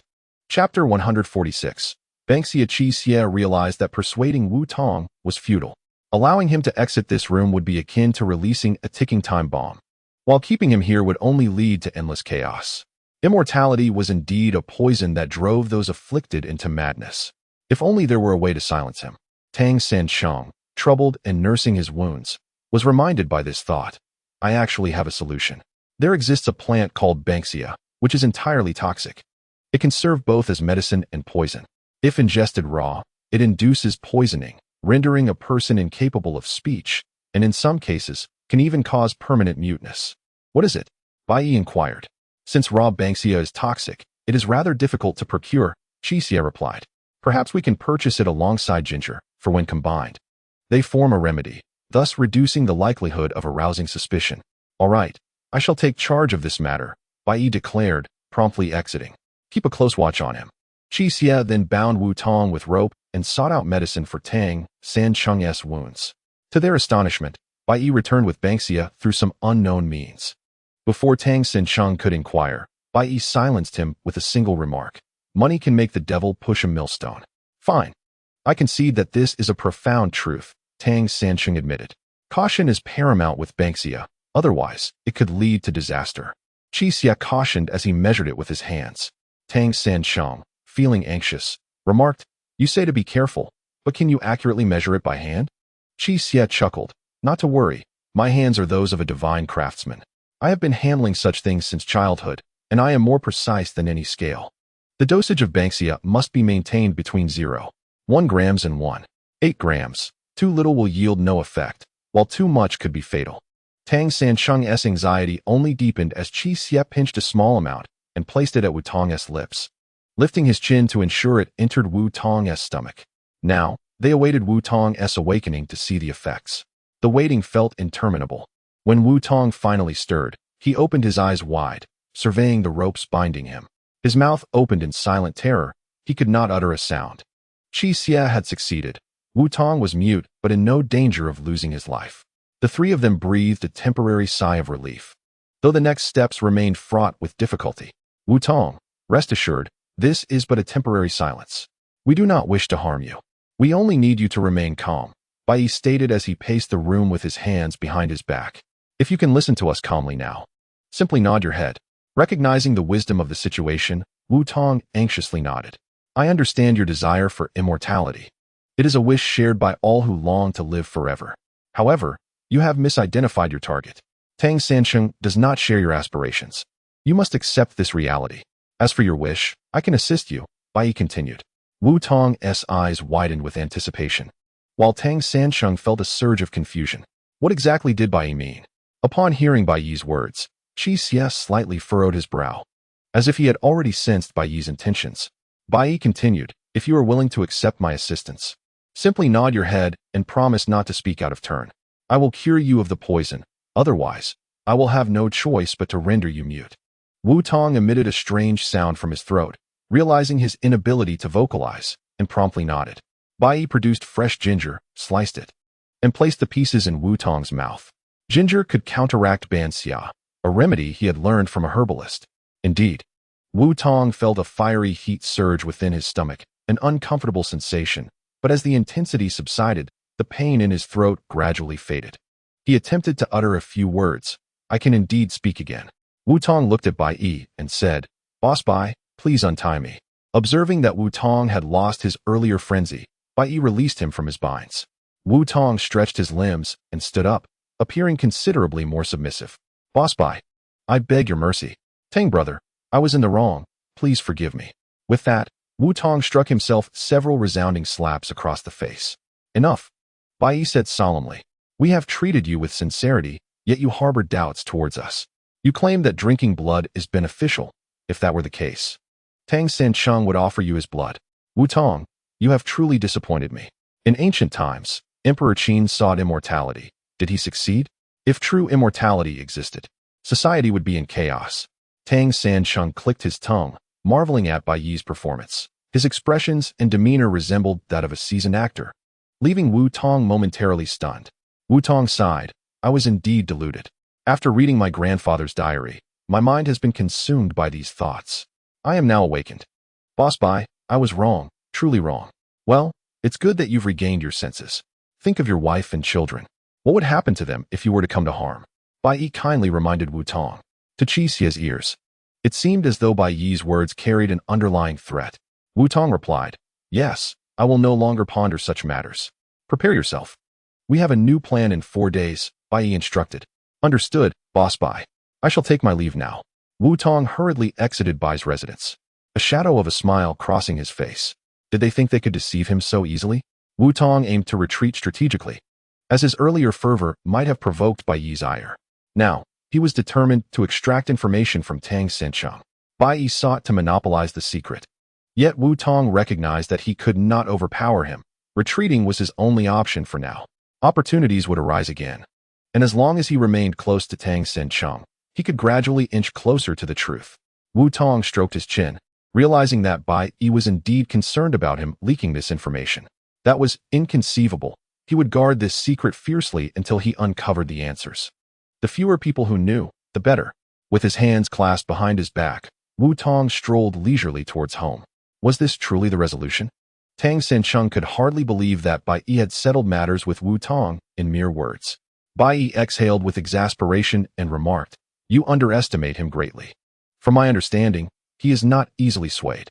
We may have merely managed to stabilize him. He will not relinquish his resolve.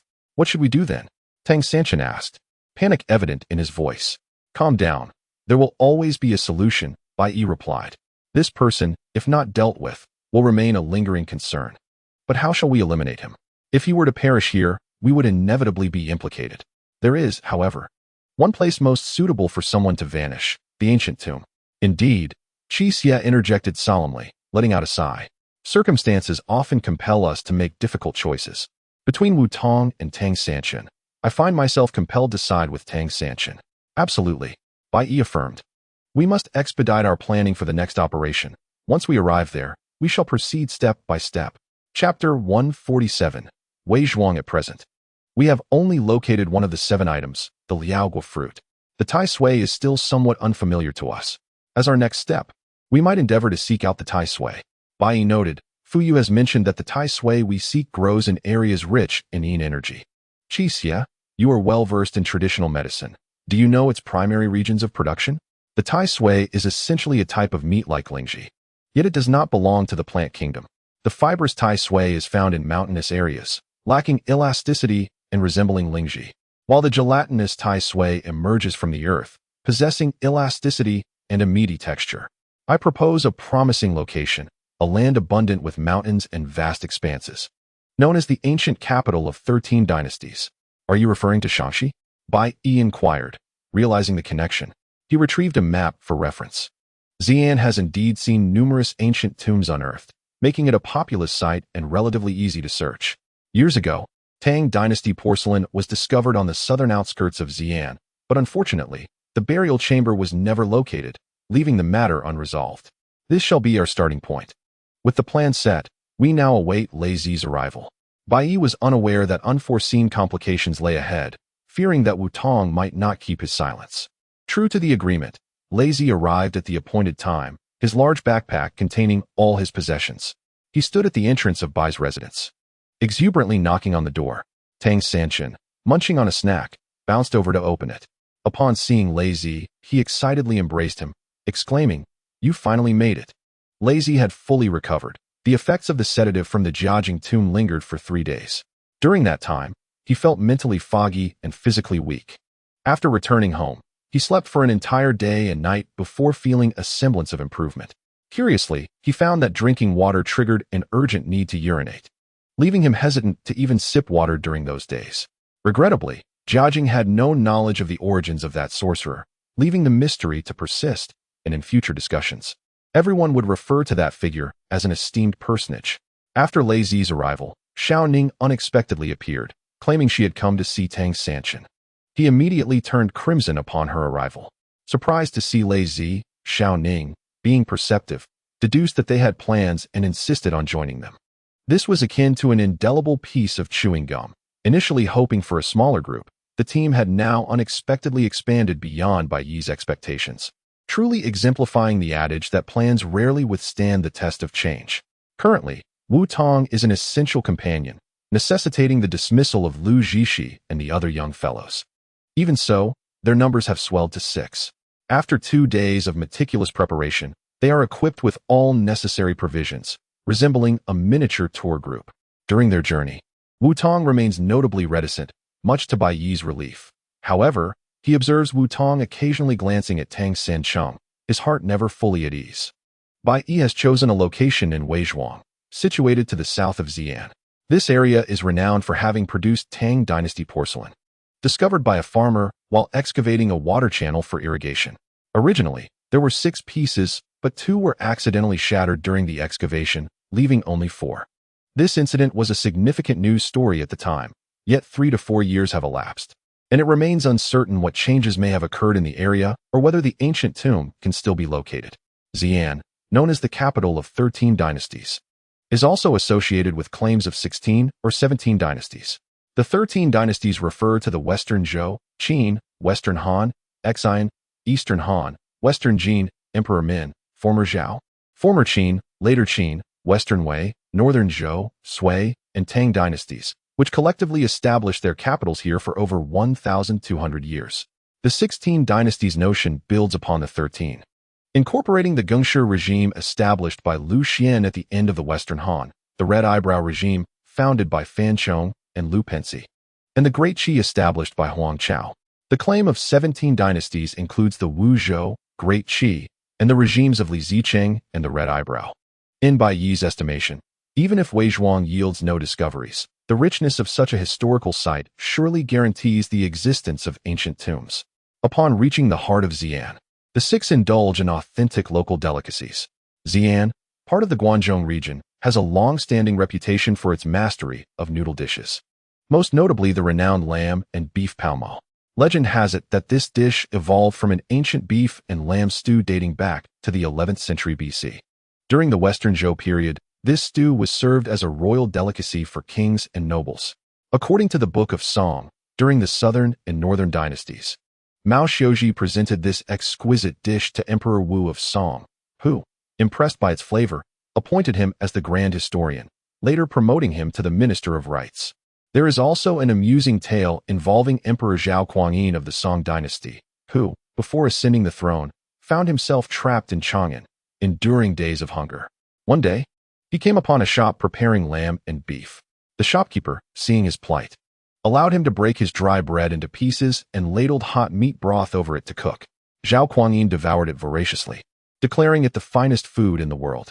After becoming emperor, he revisited Chang'an and, reminiscing about the delicious lamb and beef palma he had once eaten, invited his officials to the same shop, where they found the dish equally delectable, surpassing even the finest delicacies. He generously rewarded the shopkeeper.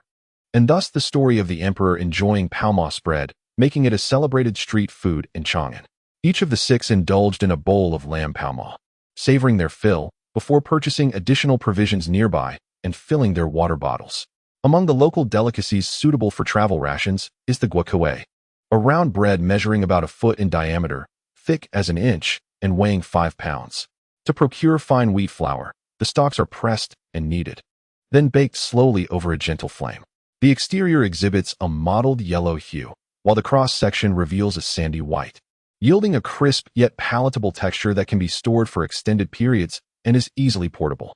Among the quirky sayings crafted by outsiders regarding the peculiarities of Shaanxi, one describes the likening it to a pot lid.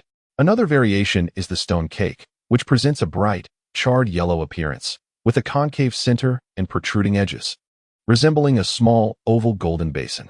Upon biting into it, one discovers distinct layers. The exterior is crisp while the interior remains soft and savory, making it delectable and durable for storage. Tang Sanqing insisted on bringing along some meat-filled buns, but Bai Yi promptly dismissed the idea, suggesting instead that they purchase a small quantity of braised beef and lamb for sustenance. Engaging in laborious tasks necessitates adequate nourishment. Thus, they prepared provisions before heading towards Weizhuang. The direction of Weizhuang is precisely opposite to that of Lishan, and as they ventured further, the desolation intensified. Xiaoning, observing the arid landscape, occasionally splashed water onto her face, feeling the dryness of the weather causing her skin to flake. Noticing her discomfort, Tang Sanqing, aware of her vanity, offered her his water bottle, urging her to hydrate. Xiaoning shot him a glare and pushed his bottle away, exclaiming, "Who needs yours?" Their exchange sparked laughter among the group, and a faint blush adorned Xiaoning's cheeks. Tang Sanqing merely chuckled, his affection for her becoming apparent to all. Upon reaching Weizhuang, twilight was approaching, and scattered cave dwellings emerged before them.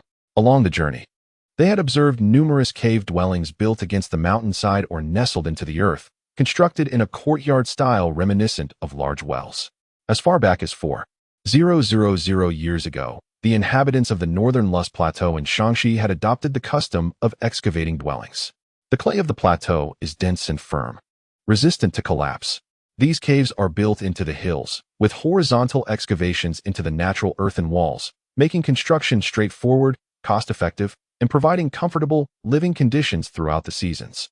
As they approached the caves, a sense of desolation enveloped them. The six companions noted many rows of cave dwellings closely grouped together. However, upon reaching Weizhuang, the caves became sparse and seemed somewhat scattered. As darkness gradually descended, they needed to find shelter. After some discussion, they decided to seek lodging at the most well-kept cave dwelling in sight. Upon arriving, they found the door slightly ajar. Xiaoning called out, "Is anyone there? We seek a place to stay for the night." Receiving no response, Lazy suggested, "It appears there's no one home. Let us find another place." Just then, a rustling sound accompanied by light footsteps emerged from within, and although Tang Sanqing could not comprehend the Xian dialect, he noticed Lazy conversing fluently in the local vernacular, which intrigued Bai Yi. Hearing Lazy's words, a woman in her 60s stepped out, her eyesight evidently poor as she squinted to assess the newcomers, displaying a hint of anxiety on her face. Lazy softened his tone, engaging in conversation with the elderly woman, and eventually turned back to his companions, stating, she agreed. It's just her in the house now. Her husband and son are out visiting relatives.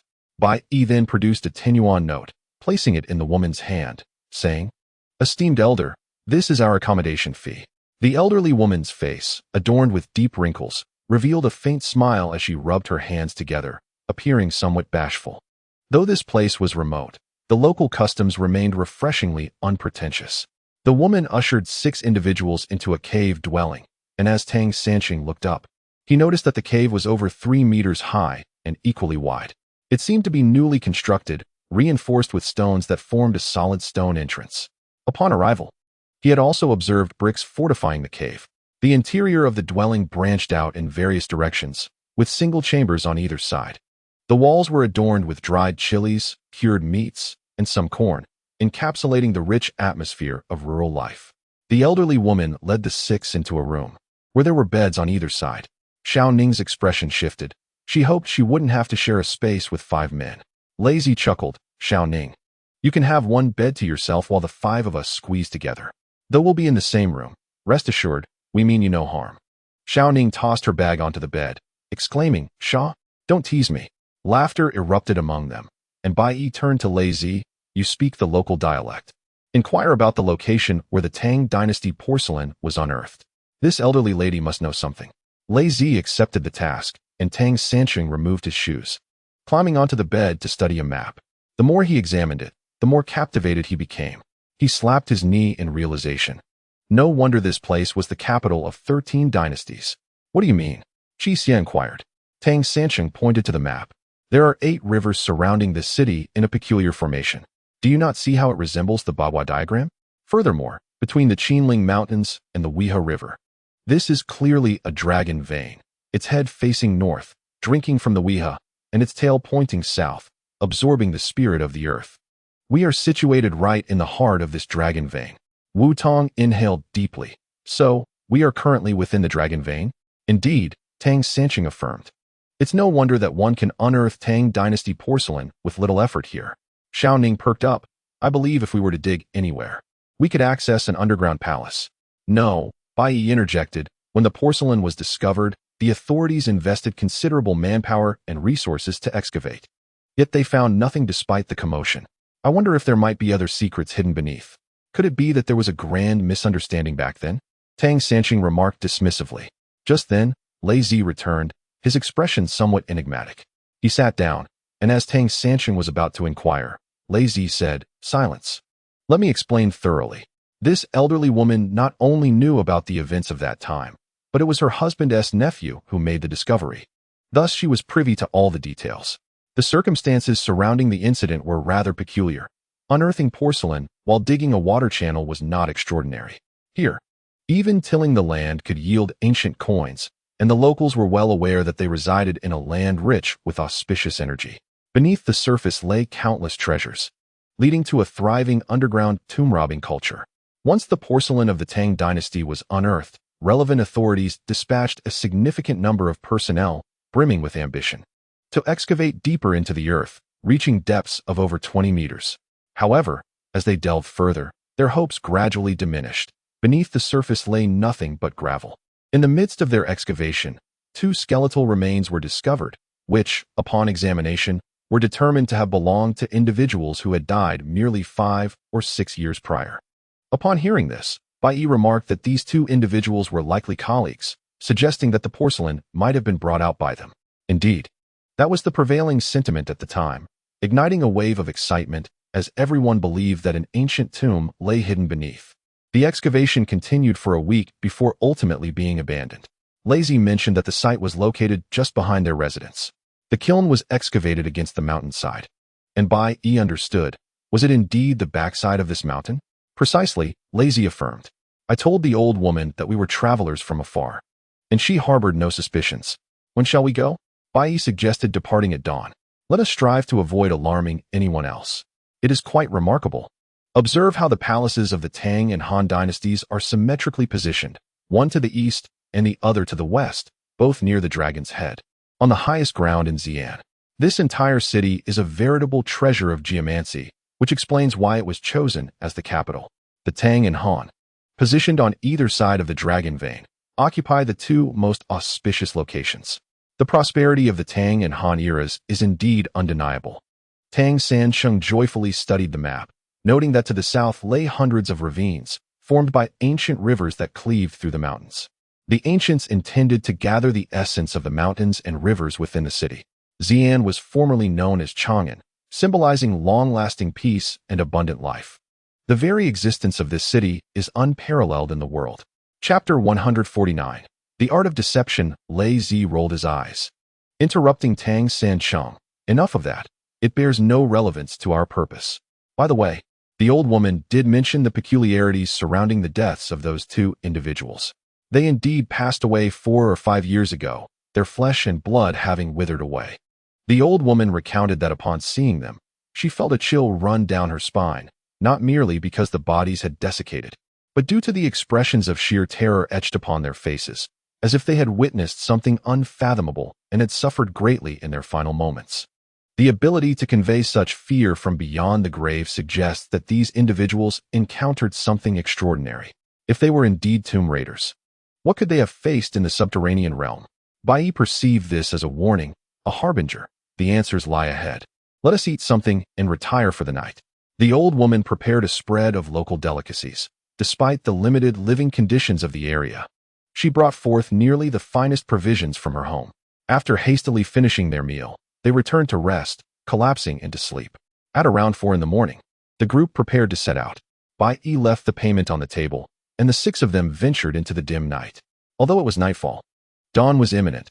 The rural folk rise early. To evade notice, they quickened their pace. As Tang Sansheng conversed, he surveyed the surroundings. He had previously remarked that this was the heart of the dragon vein, yet also its most vulnerable point. He was curious. Could there truly be a vast underground palace here? Tang San's attention was captivated by a depression ahead, and upon approaching, he discovered it to be a vast pit, over 20 meters deep, seemingly forged by a meteorite from the heavens. This was a remnant from past excavations.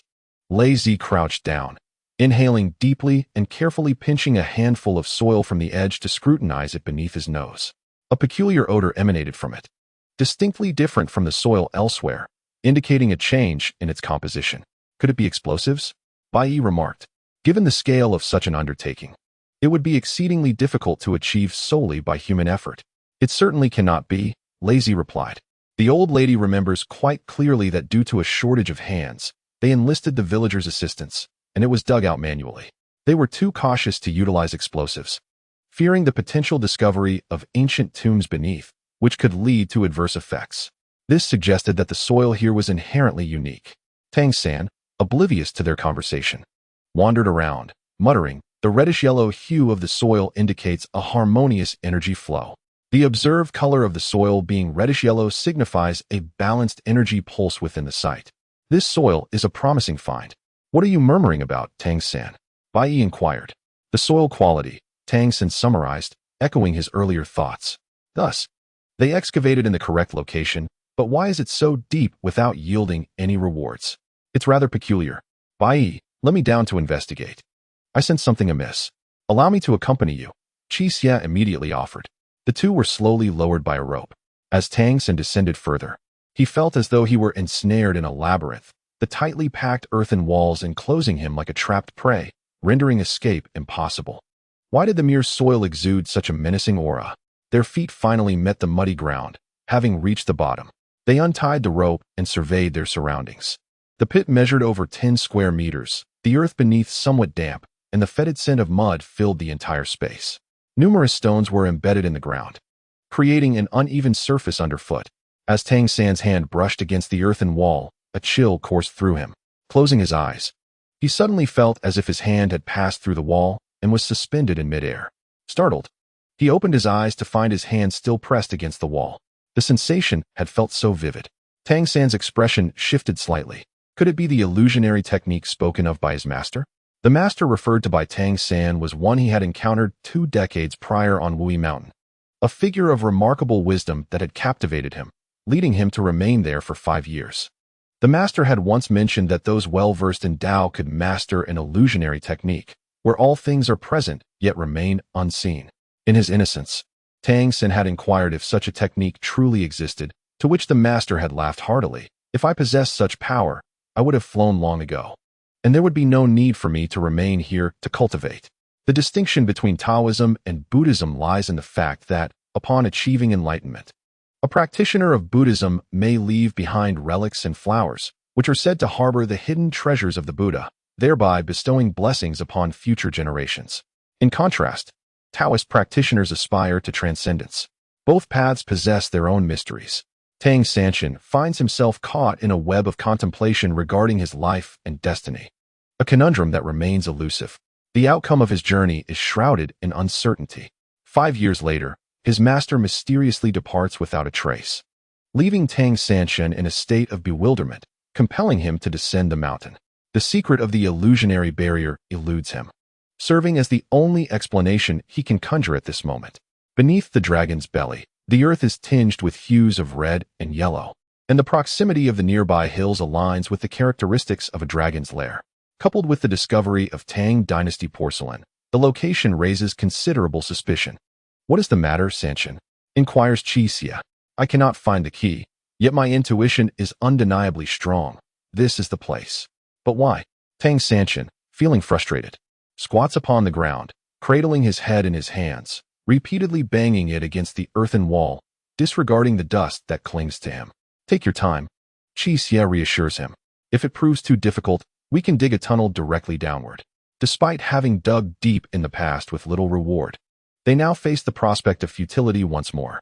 Although Xiao Ning possesses exceptional skills in excavation, delving deeper will inevitably require considerable time and effort. With dawn approaching, even in this sparsely populated area, the presence of passers-by will render their endeavor inconvenient. Where does the problem truly lie? Tang Sanchen clutches his head, ensnared in confusion. At that moment, someone descends from above, lazy, anxious after observing their prolonged absence, decides to investigate. Noting Tang Sanchen's despondent demeanor, he remarks, "It seems you have yet to find the dragon's belly you spoke of."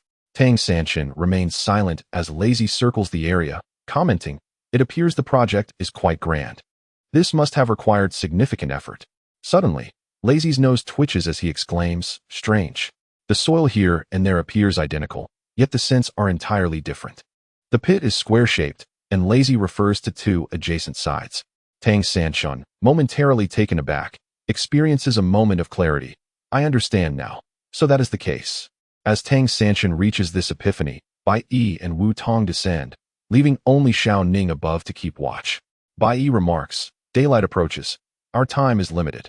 "I have discerned the situation. It is indeed an illusionary technique," Tang Sanchen states, moving toward the wall Lazy indicated, where the scents diverge. The excavation must have ceased at this point, not due to an inability to find what lay beyond, but because they could not continue. "This wall is impenetrable." Tang Sanchen points to the wall where his hand had passed through. "What do you see here?" "A mud wall," they all respond in unison. "My hand passed through here." Tang Sanchen continues, "Thus, this is merely an illusion. If we can traverse it, we may very well reach our intended destination." Tang San's words were utterly perplexing. Yet Wu Tong's expression was anything but ordinary. As he gazed at Tang San, his eyes sparkled with a fiery intensity. The sky darkened, and Bai Yi remained oblivious to Wu Tong's strange demeanor, instead feeling irked by Tang San's remarks, which seemed no different from utter nonsense. Just then, a shadow suddenly approached them. The figure darted towards Qi Xia with the agility of a wolf in the night, exclaiming, "It's me, Xiao Ning." Qi Xia halted, inquiring, "How did you come down?" Everyone had descended via ropes, which was precisely why one person was left above. The fact that Xiao Ning had managed to come down unnoticed left everyone astonished. Xiao Ning pointed to a corner, saying, "There are earthen steps over there. I discovered them while wandering around. Although not very apparent, with some caution, one can climb down." Bai Yi shone his flashlight towards the direction Xiao Ning indicated, and indeed, a set of earthen steps extended downward, presumably remnants left by the archaeologists. Weathered by rain, the steps had become faint. It seemed that a girl's keen observation had led Xiao Ning to notice the hidden steps at the edge during a moment of boredom. Looking down, she was taken aback. Initially contemplating remaining above alone, feeling disgruntled like Bai. Gathering her courage, she carefully stepped onto the steps and descended. Just as she landed, she was promptly restrained by Qi Xia. Bai Yi shook off Qi Xia's grasp, admonishing, "Qi Xia, Be sure to assess the situation before acting. You might inadvertently harm your own. Qixia stepped back, apologizing, "I'm sorry." Noticing that progress had stalled, Xiao Ning suggested, "Let us just dig through. Give me an hour." Tang Xin shook his head, suddenly biting his finger to draw a bagua symbol on the earthen wall while murmuring incantations. Heaven and earth, mystical religion. The root of myriad energies. Cultivating through countless eons, manifest my divine powers. Within and beyond the three realms, only the Tao is revered. My body radiates golden light, enveloping my being. Invisible to the eye, inaudible to the ear. Embracing heaven and earth, nurturing all living beings. Reciting countless times, my body gleams with light. Guardians of the three realms, the five emperors welcome. All deities pay homage, commanding thunder. Ghosts and demons tremble, spirits lose their form. Within, there is thunder. The god of thunder conceals his name. Insightful wisdom penetrates, the five energies rise. Golden light appears swiftly, shielding the true person. Urgent as the law commands. Bai Yi found it impossible to explain what had transpired. He felt his mind clouded, and darkness enveloped him. When he opened his eyes again, he was astonished to find himself in a passageway. Looking at the others, apart from Tang San, they were all slightly shaking their heads. Cold sweat dripped from Tang San's forehead as he exclaimed, "This is indeed Taoist magic. The illusion technique my master spoke of truly exists. It's unbelievable. We must hurry inside. Dawn is approaching, and time is short. I will explain later." One by one, the six entered the passage. Upon turning back, they found a wall of earth behind them. Lazy punched Tang Sen playfully, saying, "This is too surreal. I've been on many undertakings, but I've never witnessed anything like this." Suddenly, he fell silent, sensing something was amiss. "Strange, is it already dawn?" As soon as he spoke, everyone realized that the place was as bright as day. The space here is rather limited, resembling a small dark chamber, yet it is remarkably bright. Before the crowd stands a small, single bronze door, firmly shut. Suddenly, Wu Tong strides towards the door, only to lurch forward, nearly tumbling to the ground. Qijia, with swift reflexes, catches him just in time. Xiao Ning suddenly gasps, pointing to the floor. "Look, what ensnared Wu Tong is a skull, which had been dislodged by his foot, scattering the bones that rolled before Xiao Ning. Now, Xiao Ning's courage has grown considerably, as he refrains from screaming. Scattered around are more than just a single skeleton. Remnants of several bodies remain, reduced to bones. One skeleton leans against the right wall in a seated posture, while another lies on the ground. Might these two be connected to the bodies discovered by archaeologists 5 years ago? Lazy inquires. Bai Yi remains silent, his primary concern being the mystery surrounding the deaths of these two individuals. Does this door conceal some secret? He gestures for everyone to step aside and picks up a stone from the ground, hurling it at the door. Upon impact, a faint sound is heard. "Bai Yi, get back," Tang Xincheng warns. "No, wait." Tang Xincheng shakes his head. The sound indicates that hidden projectiles are being fired from either side of the door. On one side stand Qijia and Lei Zi, while on the other are Xiao Ning and Wu Tong. This is bad. Without a moment's hesitation, Tang Xincheng lunges toward Xiao Ning, pinning him down as a sharp arrow grazes the top of his head, sending a chill down his spine. He hears a soft gasp from Wu Tong, who fails to evade swiftly enough. The arrow schemes past his left shoulder, drawing forth a trickle of blood. Meanwhile, Qijia and Lei Zi display remarkable agility, deftly evading the danger. Bai Yi stands in the center and scathed. "Damn it, not this psychological warfare again." Ordinarily, those facing the trap would be the most vulnerable, yet the designer of this mechanism has ingeniously left a countermeasure. "You think you're clever? I'll ensure you can't escape." Wu Tong clutches his wound, moaning in pain. Bai Yi retrieves medicine and bandages to administer a rudimentary dressing. Casting a glance at Tang Sansheng, upon seeing the bright crimson blood on Wu Tong's shoulder, Tang Sansheng understands the need for caution. One Wu Tong is troublesome enough, and the fewer who know this secret, the better. Lei Zi has already approached to open the grand bronze door, pressing the mechanism. It swings open, revealing a brilliantly lit chamber that momentarily blinds the onlookers. As their eyes adjust to the brightness, they behold a tomb chamber constructed of jade stones. Entirely intact and spacious, the stone walls are adorned with exquisite murals, and astonishingly, numerous bronze lamps are scattered throughout the chamber, casting a glow that renders the space as bright as day. However, no coffins are visible. Instead, At the center lies an octagonal jade platform. Eternal light? Bai Yi murmurs. The bronze lanterns resemble the figures of palace maidens, entirely gilded. The lanterns depict a graceful and serene maiden seated in a dignified posture. One hand holding the lantern while the other appears to shield against the wind, creating a vivid portrayal. There are a total of 9 lanterns, encircling the central octagonal jade platform, while the murals on the walls resonate harmoniously with these bronze lanterns and the jade platform, imbuing the entire tomb chamber with an extraordinary atmosphere. Tang Sanqing approached the mural, which depicted the male and female tomb owners riding dragons and holding bows, accompanied by a 3-headed phoenix bearing the golden crow, led by an ethereal elder. They ascend to immortality amidst a throng of mythical beasts. Among the celestial beings are Fuxi and Nuwa, with the golden crow symbolizing the sun and the toad of the osmanthus tree representing the moon, along with the 4 divine creatures representing the cardinal directions, the azure dragon, white tiger, vermilion bird, and black tortoise. The craftsmanship of the tomb mural is exquisite, capturing the serene demeanor of the couple, evoking profound artistic resonance. Bai Yi remarked, "These are everlasting lamps, quite remarkable indeed. All 9 are illuminated." Lazy recalled the everlasting lamps from the reign of Emperor Jiajing, a figure of tragic fate, once the tomb was sealed. The lack of air caused the lamps to extinguish immediately, explaining his unfortunate end, one who lived and then perished again. The illusion, the octagonal platform, the soaring murals, and the 9 everlasting lamps are all interconnected. But how? Tang Sanqing paced anxiously within the tomb, pondering, why is there no coffin? This tomb chamber is grand and meticulously designed, yet it feels desolate. Aside from the octagonal platform, there is nothing else present. The Taoist atmosphere is palpable here. Tang Sanqing commented, upon entering, the illusion employed is a profound Taoist practice. I attempted to unravel it earlier, but it was a challenge. The 9 everlasting lamps signify the singularity of the number 9. Here, the numbers reach their limit. The yang line of the octagram uses 9, representing the sun, the supreme yang. The concept of 9 embodies the pinnacle of yang, symbolizing life.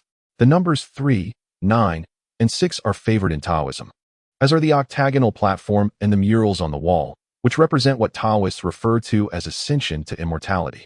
Upon hearing the phrase ascension to immortality, Wu Tong's eyes lit up with envy as he gazed at the male and female figures in the mural, exclaiming, "There truly is something to this immortality." Lazy spat onto the ground, scoffing, "What immortality? I want to see what secrets the octagonal platform holds." With that, Lazy strode towards the octagonal platform, which protruded from the jade surface, exuding a sense of dimensionality. The intricate designs upon it were remarkably vivid. The octagram is an ancient set of symbolic characters from our nation. One represents yang, while another represents yin. By combining 3 such symbols, 8 forms emerge, known as the 8 trigrams. Each trigram corresponds to specific phenomena. Qian represents heaven, Kuan represents earth, Kan represents water, Li represents fire, Zhen represents thunder, Jin represents mountain, Sun represents wind, and Dui represents marsh.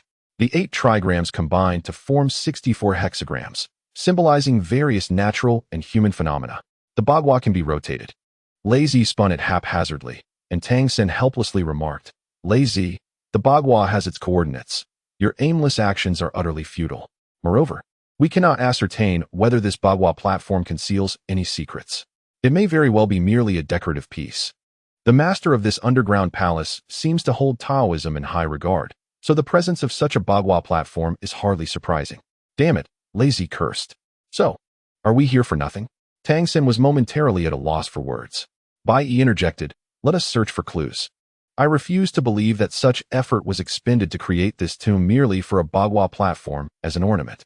Xiao Ning gazed at the mural on the wall, where the woman depicted bore an air of melancholy.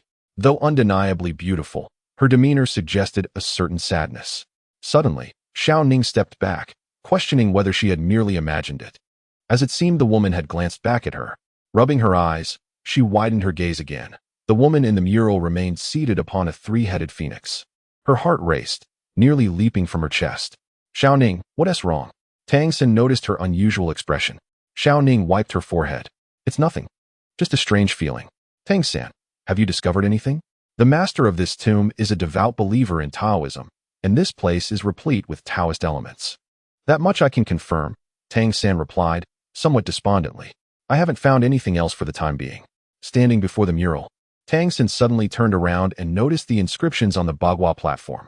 Qian Sen Lian, Kuan Lu Duan, Zhenyang Yu, Zhen Fu Wan, Li Zhong Su, Qin Zhong Man, Dui Shanke, Sun Xia Duan. He had completely overlooked these upon entry, but now, from a different angle, they were crystal clear. This was the primordial Bagua mantra. Could it be? He thought to himself, let me give it a try. Tang San rushed to the Bagua platform, adjusting the positions with increasing speed, appearing as if possessed. The others could only watch his fervent movements. Suddenly, he halted, clasping his hands together as if anticipating something. The Bagua platform began to rotate violently, the force of the motion stirring the air and causing Tang San to stumble back several steps. The platform split down the middle, revealing a stone staircase that descended. Tang San had discovered a passage. Xiao Ning nudged him. Well done. Tang San instantly turned bashful, letting out a muffled sound. Struggling to articulate his thoughts, but managing not a single word. Lei Zi, taken aback by Tang San's demeanor, was astonished. He had not anticipated that Tang San was a man of hidden fervor, his emotions tumultuous yet restrained. Of course, deeper reasons lay beneath. Lei Zi nudged Tang San again. Tang San, this is not how you make friends. Be bolder. Would you like me to teach you? Discussing such matters underground made Tang San feel awkward. He could only mutter, let us talk about this outside. The situation here remains unclear, and I find it all rather unsettling. 6 individuals descended the stone steps, entering a brightly illuminated subterranean chamber. This time, the lighting equipment they had brought was rendered completely unnecessary. Leading the way was Wu Tong, who reached the chamber first. Suddenly, he emitted a peculiar sound, mumbling indistinctly about something. Tang San strained to discern his words, finally realizing he was referencing the money tree. Chapter 152. The money tree. Within the brilliantly lit chamber, 9 perpetual lamps cast a warm glow, and the money tree made a striking appearance before the group. This burial chamber mirrored the layout of the one above, adorned with wall paintings. In comparison to the previous mural, the male and female figures of the deceased had ascended to the heavens, standing upon floating clouds, with the male figure in front and the female behind. Beneath these clouds, 3 phoenixes and a dragon gazed at each other with majestic poise. The money tree, which astonished Wu Tong, occupied the central position of the room. For most, the money tree exists only in legend. Bai Yi remained relatively composed, possessing a degree of knowledge about antiquities. He understood that the money tree was not a literal tree that dropped coins, but rather a funerary item popular during the Eastern Han Dynasty. This bronze tree stood an impressive 4 meters tall, reaching the ceiling of the chamber, while ordinary money trees typically measure no more than 2 meters. The trunk was divided into 6 sections, each equipped with 4 slots for inserting branches adorned with various decorative motifs, such as dragon heads, vermilion birds, dogs, elephants, and strings of coins. Notably, at the top of the tree, a dragon and a phoenix faced each other, symbolizing harmony. Bai Yi was aware that the earliest money trees dated back to the early Eastern Han period, with few in existence, primarily located in the Chengdu Plain. During the mid to late Eastern Han period, this artifact gained rapid popularity, spreading across present-day Sichuan, Chongqing, and surrounding areas. However, by the late Eastern Han to the Three Kingdoms period, the number of money trees sharply declined, disappearing entirely by the Western Jin dynasty. The tombs that contained money trees were often of medium to large size, indicating that their owners belonged to affluent families. This region was not far from the southwest, and it was possible that local customs had influenced the burial practices. Another possibility was that the deceased hailed from the southwest, adhering to local traditions for their funeral. Could the dragon and phoenix represent the male and female figures in the mural? Xiao Ning suggested. Her remark held a hint of significance, as the mural depicted a man riding a dragon and a woman riding a phoenix, paralleling the imagery of the money tree. Was it merely a coincidence? Wu Tong produced a knife, beginning to carve the bronze leaves from the money tree. In a short while, numerous bronze leaves filled his pockets. If only these were golden leaves, we would strike it rich. But where is the coffin? There is no accompanying burial chamber, he pondered aloud. Suddenly, he fell silent. While cutting the bronze leaves, Wu Tong noticed the entire bronze tree beginning to tremble. His hand holding the knife began to shake as well. Turning to his companions, he asked, "Did you feel that?" "What?" Bai Yi observed Wu Tong's face turn pale, feeling increasingly concerned about his mental state. The money tree stirred, and as Wu Tong finished speaking, he noticed a peculiar smile on their faces. He closed his mouth, pondering whether the previous movement had merely been a figment of his imagination. Gazing at the money tree, an inexplicable sense of dread enveloped him. He halted his actions, wiped the sweat from his brow, and decided to take what he could. After all, there would undoubtedly be more treasures within the coffin. Lazy displayed little interest in the money tree, fixated instead on the coffin. Observing Wu Tong's eagerness to sever those bronze leaves, he found it amusing. At that moment, Wu Tong suddenly shouted, falling onto the ground and frantically retreating on his hands. The tree is moving. Lazy spat on the ground, dismissing him. It's not moving. You're just imagining things. You were the one moving. Wu Tong felt a chill in his palms and soles. After deciding to cut off a leaf, he had resolved not to disturb the money tree further, as it emanated an unsettling aura. It seemed that with just a little more effort, the bronze leaves could be severed. At that instant, he sensed a shadow overhead. Looking up, he saw the money tree descending towards him. He screamed and fell to the ground, desperately crawling backward. However, the tree remained perfectly still. Yet the sensation had felt all too real. He truly believed his head was about to be crushed, almost envisioning his brain splattered across the ground. The money tree was reputed to have the power to guide souls. Bai Yi suddenly remarked that it could lead the spirits of the deceased into the celestial realm, while also potentially safeguarding the descendants of the departed. Entering the celestial realm, Tang Sansheng felt a stir in his heart. If the figures depicted in the mural were indeed the tomb's owners, then it was likely there was one male and one female. These two seemingly aspired to attain immortality after death. The mural's implications, along with Bai Yi's earlier comments, suggested the presence of deeper significance in the positioning of the money tree. Furthermore, there were the eternal lamps, 9 of them. The number 9 symbolizes both an end and a beginning, which was quite intriguing. Could it be that the tomb's owners were esteemed Taoist figures? What are you thinking about? Lazy nudged Tang Sansheng, who had fallen into contemplation. Tang Sansheng shared his analysis, to which Bai Yi nodded in agreement. What you say is quite reasonable. The atmosphere here is steeped in Taoist mystique, emphasizing ascension to the celestial realm. These tomb owners were undoubtedly fervent seekers of immortality. However, where did their remains go? Surely they haven't truly ascended to the heavens? As his words hung in the air, the others fell into deep thought. All except Wu Tong, who was engulfed in a buzzing sound, unable to hear their conversation.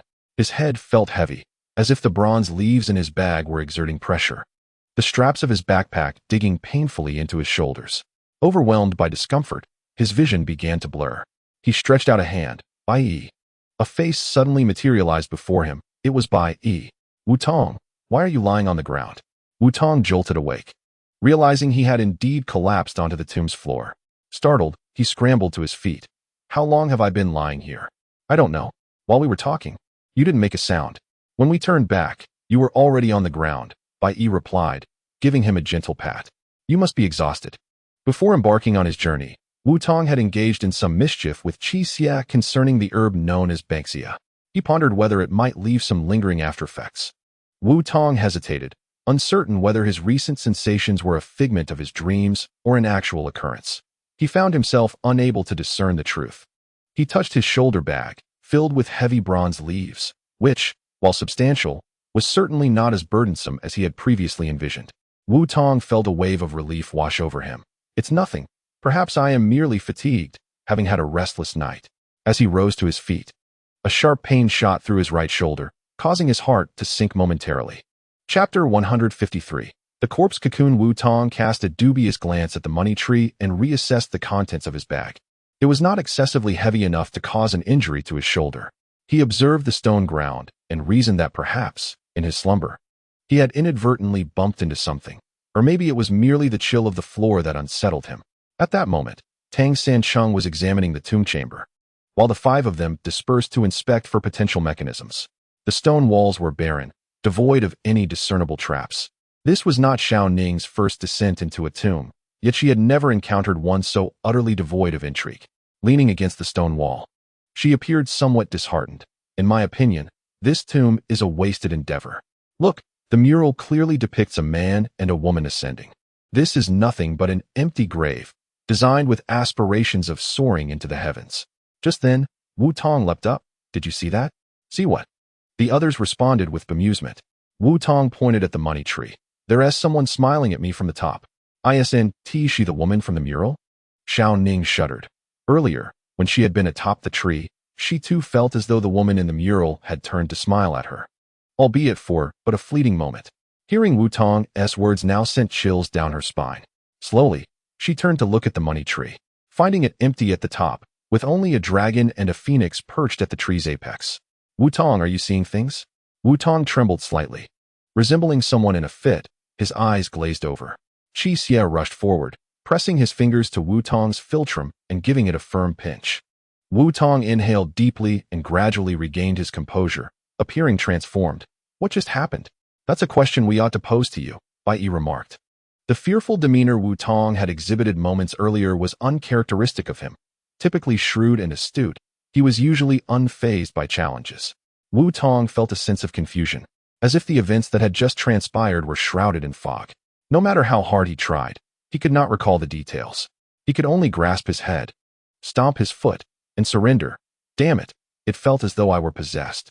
Turning the page on this matter, the onlookers gazed at the meticulously arranged tomb chamber, all appearing as withered as frostbitten eggplants. Particularly, Lei Zi, an experienced tomb raider, had anticipated extraordinary encounters alongside Bai Yi, but instead found himself in such a ghastly place, where even the coffins were nowhere to be found. Aside from the solitary bronze tree before them, precious artifacts were scarce, surrounded by smooth, orderly stone walls and an impeccably laid stone floor. Tang Sanqing's gaze was drawn to a mural, where a three-headed phoenix seemed to be glancing back, its sharp eyes fixed upon a specific spot on the opposite wall. A line drawn between the two would form a straight path. Upon this serendipitous discovery, Tang Sanqing rushed over, positioning himself against the wall opposite the mural. His fingers danced through the air, gradually directing toward the stone surface, finally resting on a particular point. Here, the phoenix was indeed gazing. Could there be some hidden mystery here? As he tapped the spot, it produced a hollow sound, revealing a cavity between the stone walls. Excitedly, he summoned Bai Yi and the others to share this significant revelation. Lei Zi, finally invigorated, placed both hands on the stone wall, exclaiming with laughter, "Ha! They think they can outsmart me? Not so easily." He pulled out a hand grenade from his pocket.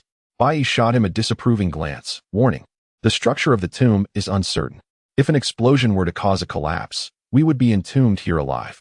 Perhaps it is wiser to keep that for self-defense." Bai Yi's reasoning was sound. His approach starkly contrasted with that of the previous Zhou Gu, who would have recklessly tossed the grenade without a second thought. This new Bai Yi was far more prudent, earning Lei Zi's respect. As they contemplated their escape, Lei Zi playfully approached Tang Sanqing, pressing against the stone wall. Unbeknownst to him, he inadvertently struck a loose stone brick, causing the entire wall to tremble as if shaken by an earthquake. Observing a stone brick protruding behind Lei Zi, Tang Sanqing lunged forward to press it down, halting the tremors. It turned out this brick was the very mechanism they sought. Their fortuitous mishap had unveiled a promising lead. After a series of attempts, the stone wall finally yielded, yet before the six could revel in their triumph, they beheld an astonishing sight that left them aghast. Xiao Ning tugged at Tang Sanqing's sleeve, exclaiming, "What on earth is this?" Before them lay an extraordinary, round yellow object, crystalline yet reminiscent of amber, remarkably transparent, with its interior clearly visible. Xiao Ning's curiosity drew her closer, and as she peered intently, realization dawned upon her. She gasped in silence, turning to the mural depicting the ascending woman. As the figure turned, her visage was unmistakable. Within the yellow object was a head, features distinctly defined, hair floating as if suspended in time, embodying a striking beauty. Just as Xiao Ning fixated on it, the pair of eyes suddenly opened, locking onto her intently. The others noticed the phenomenon as well. Tang Sanqing and Qi Jie found it peculiar, while Lei Zi approached with a hearty laugh, clapping the yellow orb with unabashed audacity. "Fear not. Look, the eyes have simply closed once more." Indeed, as the beating of Lei Zi resounded, the head of the figure moved slightly, eyes closing. This was the first time Xiao Ning witnessed such a scene. What could this possibly mean? Was this amber? It was said to contain the remains of animals. Yet here lay a human head. This was neither amber nor crystal. It was a corpse cocoon. Bai Yi remarked, "I have seen this before and even possessed it once. Selling it to a Japanese man."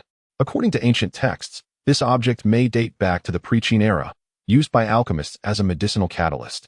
They would immerse a pregnant woman, less than a month along, in a concoction until death, then entomb her for 27 years. Upon excavation, the fetus transforms into a corpse cocoon. The outer layer is the petrified remains of the woman's placenta, and the amber hue you see is actually the solidified amniotic fluid within. Some even suggest this is a form of embalming, where the body is enveloped in a special resin made from a blend of medicinal herbs to preserve moisture. Disgusted, Xiao Ning shook her head vigorously. Even if it were preserved, why is there only a head inside? Furthermore, she hesitated to articulate, that head bears a striking resemblance to the woman in the mural. Tang Sanqing exclaimed, how can you be certain? The woman's face in the mural is not clearly visible. Chapter 154. The red mole. Xiao Ning swallowed hard before responding. When I gazed at the mural earlier, the ascending woman turned her head. She may not have been looking at me, but I distinctly faced her, and I remember her features vividly. Notably, there is a red mole slightly to the right between her eyebrows. With a chuckle, Lazy approached to inspect whether the woman in the corpse cocoon indeed had a red mole. Boldly, he pressed close to the cocoon, which seemed to be made of some unknown substance, possibly the uterus of a pregnant woman. A pungent, foul odor mingled with the scent of herbs invaded his nostrils. He pinched his nose, nearly pressing his eyes against the cocoon, but the head inside lay in serene repose, unmoving. Without turning, he could not ascertain whether the woman had a mole between her brows. Following his earlier actions, Lazy struck the cocoon forcefully. The head quivered, and the woman's eyes snapped open, glaring at Lazy as if incensed. A wave of inexplicable terror washed over him. He gasped and stepped back, repeatedly thumping his chest. Goodness, I must be cursed. That woman truly has a red mole between her brows. Suddenly, Tang Sanqing recalled the mole on Xiao Ning's collarbone and chuckled inexplicably. Xiao Ning, sensing his thoughts, pouted, you rogue. In these times, the price of being a rogue was heavy. Tang Sanqing replied earnestly, what of it? I merely found it amusing that you mentioned the woman in the mural would turn to look at you. It is utterly impossible. Regardless, something was amiss. The woman in the corpse cocoon bore an uncanny resemblance to the one in the mural, which was not particularly surprising. It merely suggested that the head belonged to the female tomb owner. However, the peculiar events Xiao Ning encountered were far stranger. How was it that she could elicit a response from the mural's woman simply by looking?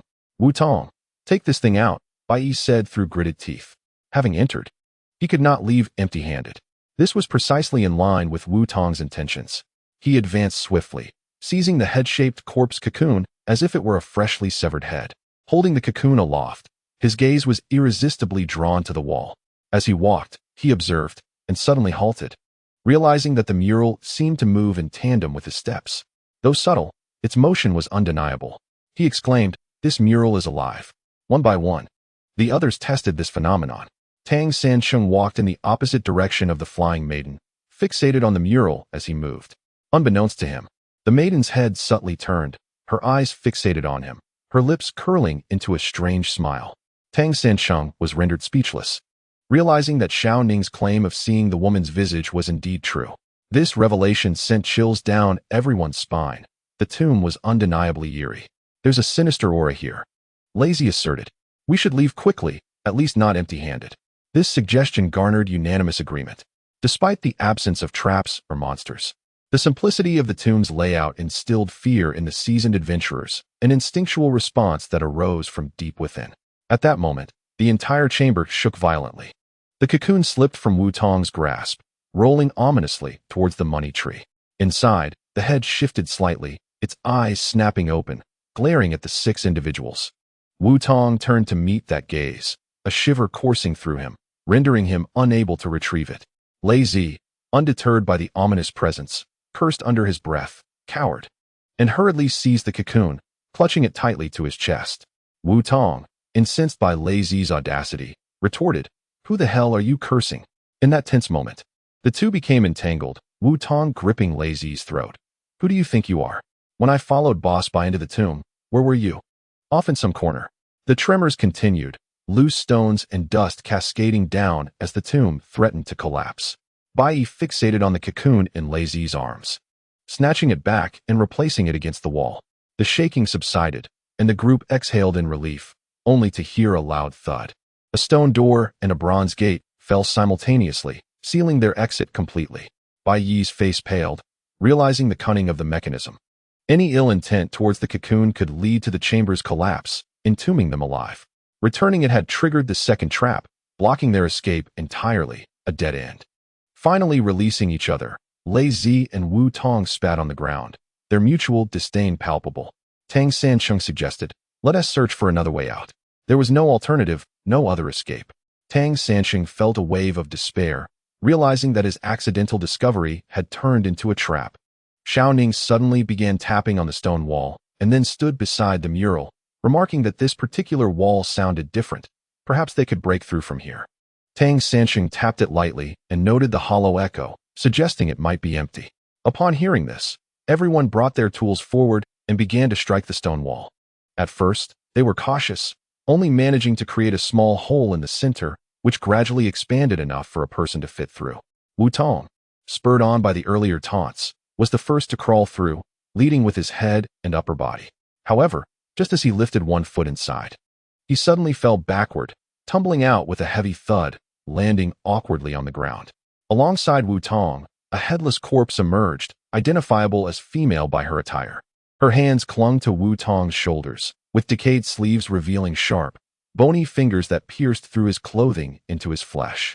As they both fell to the ground, the headless corpse remained tightly pressed against Wu Tong, creating an unsettling image reminiscent of a living embrace. Unfortunately, this lifeless body was in a state of decay, drenched in putrid fluids that mingled with congealed black blood, leading to an intimate and foul encounter with Wu Tong. The stench was something he wished to forget for a lifetime. The thought of becoming like that after death filled him with dread, and a chill ran through him as he frantically pushed the corpse away. Chapter 155. The female corpse clung stubbornly to Wu Tong, resisting all his attempts to dislodge her. Tang Sansheng and Bai Yi stepped forward, grasping the corpse's arms and pulling with all their strength.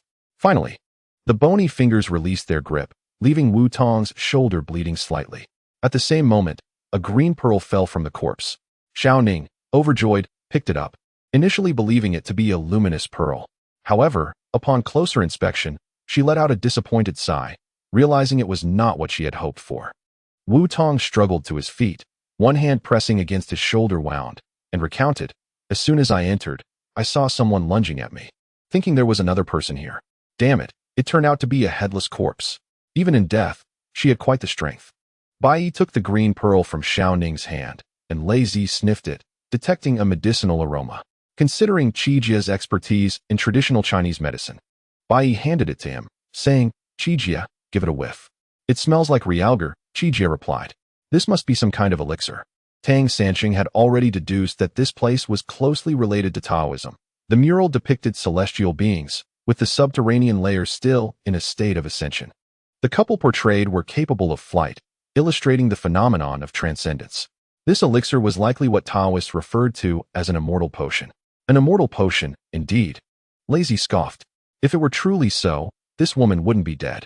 He speculated that it might have been lodged in her throat, never swallowed. Xiao Ning then changed the subject abruptly, asking, "Could the head belong to her?" Xiao Ning pointed at the head within the corpse cocoon, remarking, "There is a head and a body. This is rather too coincidental. Furthermore, she holds a medicinal pill in her mouth, and her attire is distinctly that of an ancient individual. Logically speaking, the separation of the head from the body renders the ingestion of the pill futile. Can this truly be considered a complete being?" Bai Yi scrutinized the head within the cocoon before shifting his gaze to the female corpse.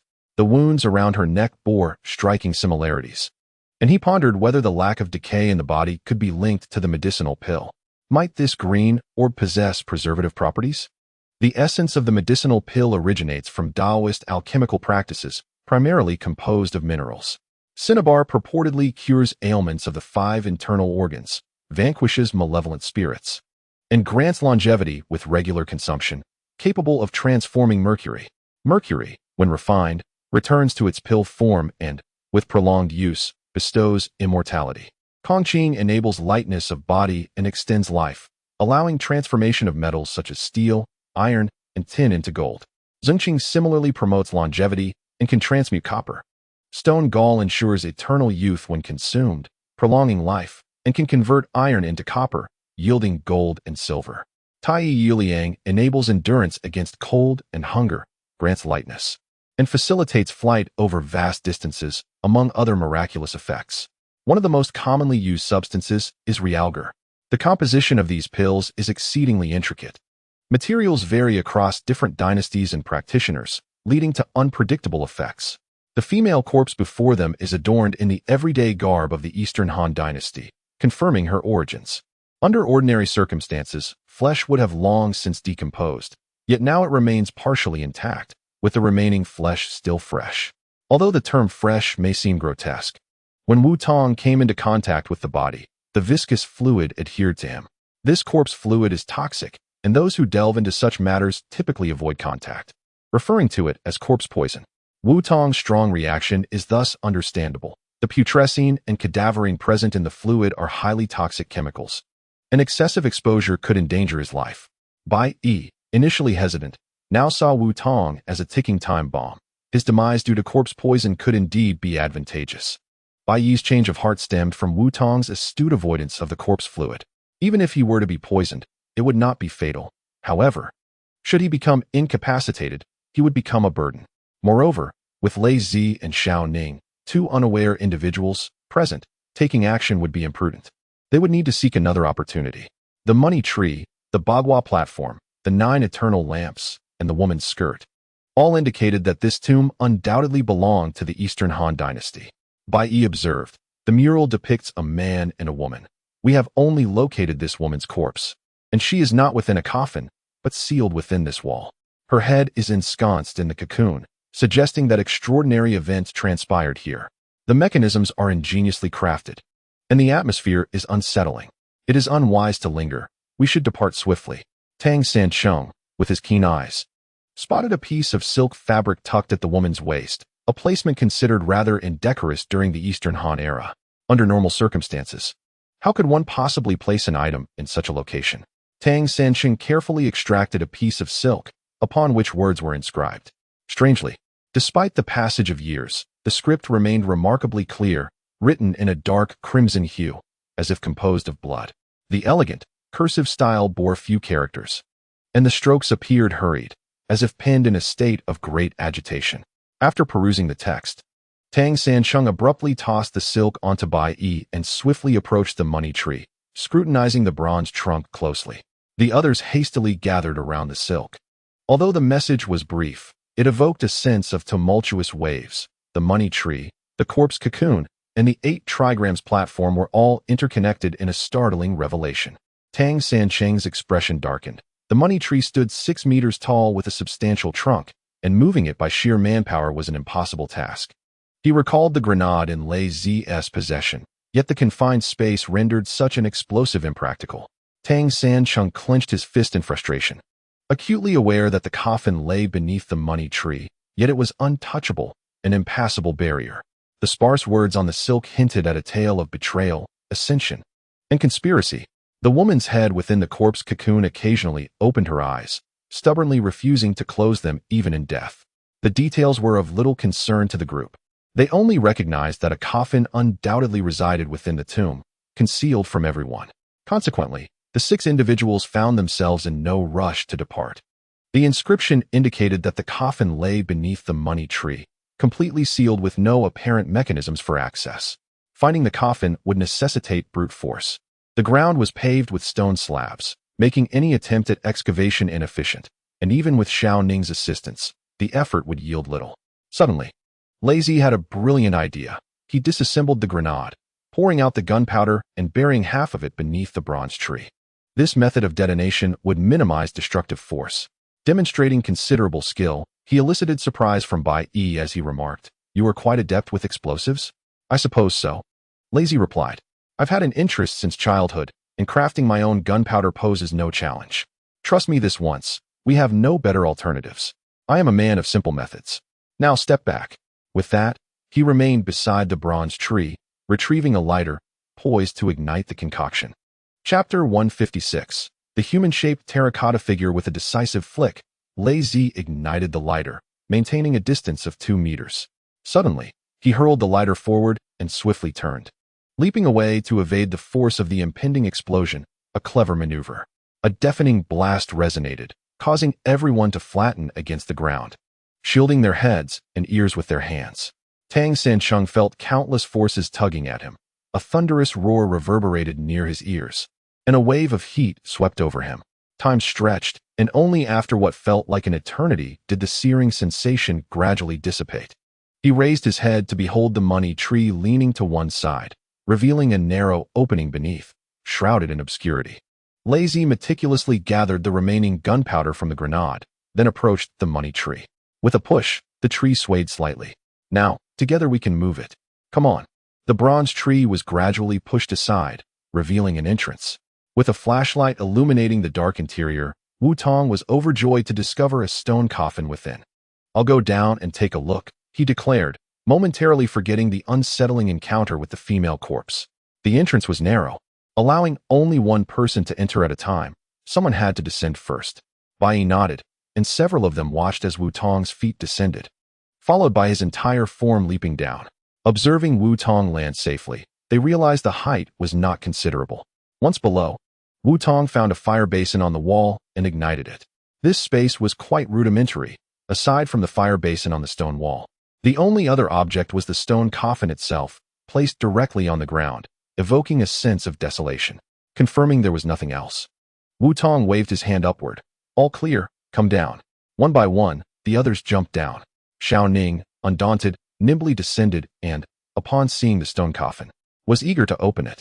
Bai Yi shook his head, adhering to protocol as he first tested the coffin with the transformative water provided by Fuyu. Noticing no unusual reactions, he then struck it with a stone to ensure there were no hidden mechanisms before he and Qi Xie together lifted the coffin lid. As the lid was removed, everyone peered inside, their expressions frozen in disbelief. It was empty. Inside, apart from some accompanying ceremonial objects, there was nothing but emptiness. Among those objects were a pair of human-shaped figurines, a wooden box, and scattered ancient coins throughout the coffin's interior, with a particularly striking mirror among them. Where's the male corpse? Lazy gritted his teeth and remarked, this tomb is peculiar. I initially thought this male and female pair had ascended to divinity, perhaps in connection with some sort of 8 trigrams altar. Yet, the female has been dismembered, and where is the male? Has he buried himself here, leaving not even a trace of his bones? Regardless, these findings are sufficient, Wu Tong replied, unconsciously engaging in banter with Lazy. He began collecting the scattered coins from within the coffin. These small copper coins, round on the outside and square on the inside, symbolized the cosmos. Imprinted with the characters Wu Zhu in seal script, these ancient coins were a hallmark of Chinese currency, originating from the Wu Zhu coin. As Wu Tong gathered them, he mentally counted, noting there were 49 Wu Zhu coins in total. Xiao Ning, however, was captivated by the pair of human figurines. The use of figurines was intended to allow the deceased to continue living as they had in life, hence their prevalence in burial practices. As early as the Neolithic era, individuals began placing clay representations of humans and animals into kilns alongside pottery for firing. During the Warring States period, the practice of human sacrifice declined, leading to the use of figurines as substitutes in burials. The terracotta warriors unearthed from the tomb of Qin Shi Huang, the vibrant performance figurines from Shandong, and the expressive singing figurines from Sichuan, among others, were remarkably lifelike. The artistic peak of terracotta figurines was achieved during the Sui and Tang dynasties, where civil officials, warriors, ladies, camel guides, horse handlers, jesters, and riders became common representations, particularly the vividly colorful and exquisitely detailed Sankai figurines, which are celebrated as masterpieces of Chinese pottery. In the Five Dynasties period, a significant stylistic shift occurred, with an emphasis on guardian and supernatural figurines. This tradition of accompanying the deceased with figurines gradually waned after the Song dynasty, as the practice of burning paper money became prevalent in funerary rites, leading to a marked decline in the use of figurines, which ultimately disappeared by the early Qing dynasty. Though a significant number of figurines remained as testament to this ancient custom. Before Xiaoning lay a human-shaped terracotta figurine, aptly named for its resemblance to a human form, which she held in one hand while tilting her head in curiosity. Isn't this figurine simply the male and female depicted in the mural? She mused. Others leaned in to observe. Although the couple's design was exceedingly simplistic, it exuded a certain fluidity, with the facial features rendered with a degree of finesse. Particularly, the female figurine was unmistakably familiar to Xiaoning, for it was the very woman immortalized in the mural, the owner of that head. How peculiar. Could this imply that the figurines are substitutes for the remains? I have only heard of burial mounds for those adorned in garments, never of those accompanied by terracotta figures. Regardless of the implications, she resolved to seize the funerary objects and make her exit swiftly.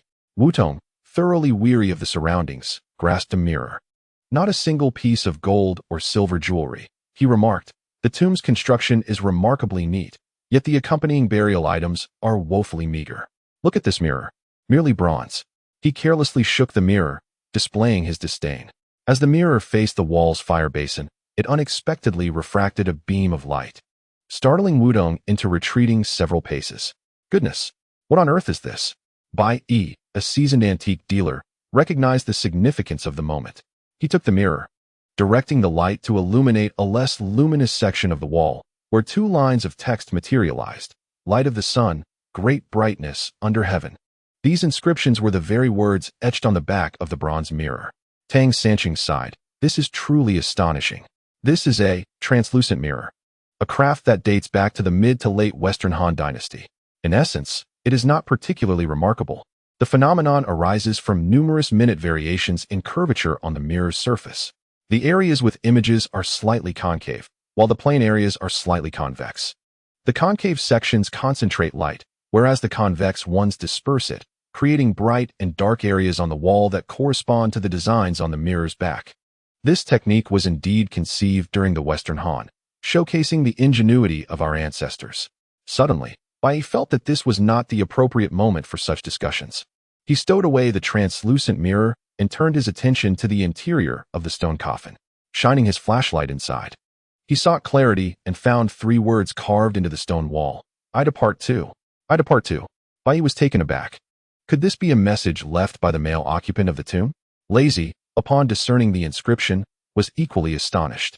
Everywhere there are traces of flight.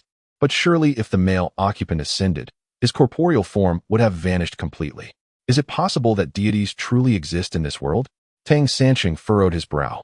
The Taoist concept of ascension indeed suggests that the physical body can disappear in an instant, yet he had never witnessed such a phenomenon himself, only hearing tales from his master regarding the ascension of ancient individuals. The veracity of these accounts was uncertain, yet he harbored a nagging suspicion that this situation was far from straightforward. Chapter 157. Beheading. The funerary objects within the stone coffin were swiftly cleared away, leaving it utterly vacant. Wudong, undeterred, reached inside to explore for any hidden compartments that might contain additional items. His hands roamed within the coffin, and ultimately he began to tap on the coffin's walls. Tang Sanqing, hearing this, called out, "Wait." Tang Sanqing leaned forward, pressing down on the base of the stone coffin, his entire weight resting upon it. Hearing a faint creak, he remarked, "Bai Yi, it seems that the bottom of this coffin is movable." Bai Yi stepped closer to examine the junction between the coffin walls and the base. Indeed, it was not completely sealed. In the right corner, there was something akin to a support. With a tug, the base of the coffin immediately lifted, revealing a passage beneath. Bai Yi sighed. So this is what it means. The male owner of the tomb did not perish. He left through here. The notion of ascension appears to be nothing more than a jest. I truly feel for that woman. Xiao Ning indignantly interjected. She only realized her betrayal just before her death. These words, though few, conveyed the woman's profound sorrow and helplessness. The circumstances began to crystallize. Within the brevity of a few dozen characters lay a tragic love story, the identities of the lovers now irretrievable. In this dual-chamber tomb, no inscriptions could authenticate their identities. The only inference was that they were indeed living beings of the Eastern Han period, as evidenced by the money tree, a custom of that era, and the skirt of immortality adorning the female corpse. The term skirt of immortality originated in the Western Han Dynasty, when Empress Zhao Fian, known for her fondness for skirts, once donned a cloud-colored skirt and danced gracefully by Tay Pool amidst music. Suddenly, a fierce wind arose, lifting her like a kite. The palace maids hurriedly tried to catch her skirt, but the fabric became wrinkled. Strangely, Zhao Fian appeared even more beautiful in the wrinkled skirt, which led to the trend among palace maids of wearing pleated skirts, aptly named skirts of immortality. The The male and female owners of the tomb were likely not just lovers, but rather a married couple. In ancient times, it was inconceivable for mere lovers to be interred together. Moreover, their profound affection in life suggested they aspired to ascend together after death. Both were devout followers of Taoism, consuming elixirs for years, and meticulously arranged this unique ascension tomb, intending to transcend together into immortality. They did not arrive here posthumously. Rather, they entered the tomb while alive, sealing it off in preparation for their self-ascension. The motives behind the man's shocking betrayal of the woman remain unclear. An unsettling thought crossed Tang Sancheng's mind. Did the woman, upon witnessing her head severed by the man, perceive his betrayal and the desire for exclusive ascension? This was indeed perplexing. Tang Sancheng's words sent shivers down Xiao Ning's spine. Are you suggesting that the woman retained awareness even after her head was severed, and that the bloodied characters on the silk were left in the wake of her decapitation? Tang Sancheng momentarily faltered. I can only deduce this from the bloodied characters. The true circumstances remain beyond our knowledge. The bloodied characters on the silk articulated the woman's sorrow and fury upon witnessing the scene. The phrase "the mystery beneath the tree" sparked thoughts in Tang Sancheng's mind, making him ponder whether there lay deeper secrets beneath the money tree. Upon reflection, there were indeed numerous questions to explore. If the man had conspired with the woman for their mutual ascension, he must have had faith in the elixirs. Why then did he come here to slay the woman and subsequently escape from the coffin? Since we are to depart, why waste words? I shall leave the words I have gone inscribed within the coffin as if to leave a message. To whom is this addressed? Lazy shuddered slightly, exclaiming, Tang Sancheng, your words are exceedingly cryptic. They send chills down my spine. This is indeed a riddle, and I cannot help but ponder whether this woman might somehow revive. Tang Sancheng pointed to the corpse cocoon held by Wu Tong, where the head within appeared remarkably lifelike.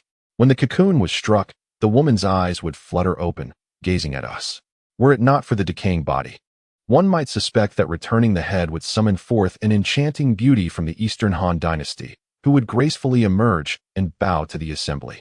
The male tomb owner departed from this very place, and now, we are fortunate to have a means of exit. The ceremonial artifacts are at hand, and Wu Tong is eager to leave this place. He was the first to crawl inside, then poked his head out, declaring, Inside is a well-constructed tomb passage leading directly outside. There should be no issues. The ancients have left a path for posterity, unexpected indeed. One by one, the 6 of them crawled in, with Tang Sancheng bringing up the rear. He felt an inexplicable reluctance to leave. The mysteries here weighed heavily upon him. Why must the deceased be sealed within the walls?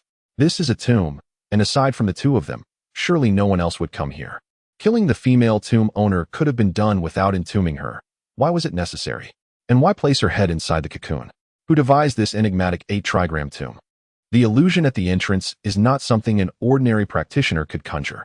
Tang Sancheng cast a lingering glance at the tomb chamber, reluctantly departing, pondering whether some enigmas may never be unraveled. The passage beneath the coffin was meticulously crafted, allowing for upright movement, indicating that the male tomb owner had no intention of ascending here. He had paved a path for his own departure, displaying remarkable foresight, truly a person of great wisdom. Suddenly, Tang Sancheng remarked, I have thought of someone, an adept in Taoist arts and a master of elixirs. If we speak of profound Taoism, there was but one such figure in the Eastern Han period. Who might that be? Bai Yi inquired, turning to face him. Wei Boyong, replied Tang Sancheng. Though his deeds have been passed down through the ages, the details of his birth and death remain obscure. The earliest record of him appears in the records of immortals. Wei Boyong hailed from a noble lineage, devoted to Taoist practices, and refused to hold office, choosing instead a life of seclusion and self-cultivation, leaving contemporaries unaware of his origins. His theories revolve around the 4 trigrams of the I Ching: Qian, Kuan, Kan, and Li. Qian and Kuan symbolize heaven and earth, with Qian external and Kuan internal. Kan and Li represent the dual forces of yin and yang, rising and falling. The sun and moon rotate like a bellows, inhaling and exhaling, advancing and retreating, all in harmonious rhythm. The interplay of yin and yang gives rise to all things and humanity. In this, the Qian path manifests the male, and the Kuan path manifests the female. Human existence is but a manifestation of the cosmic dance of heaven and earth, yin and yang within the human form. Well, I do not comprehend the latter part. He continued, But according to your account, it seems he is indeed a mysterious figure, akin to the designer of the Jiajing tomb. Tang Sancheng and Bai Yi simultaneously halted, exchanging a glance that revealed a shared sense of peculiarity. Indeed, setting aside whether the owner of this 8-trigram tomb is Wei Boyong, the mysteries surrounding both individuals bear striking similarities. Bai Yi shook his head, asking, "What more do you know about this Wei Boyong?" Chapter 158. Wei Boyong chose to seclude himself in the mountains, dedicating his life to the cultivation of his spirit and the mastery of alchemical arts. After years of rigorous practice, he achieved consummate success. His extensive knowledge encompassed various schools of thought, with a particular mastery of the great changes, Huanglao philosophy, and the art of alchemy, which he pursued with unwavering diligence. Building upon the ancient teachings of the Dragon and Tiger Classic, he engaged in repeated experimentation, synthesizing his insights to reach the pinnacle of alchemical proficiency of his time. Tang Sancheng continued, "There exists a tale about Wei Boyong, recounting his ascension to immortality.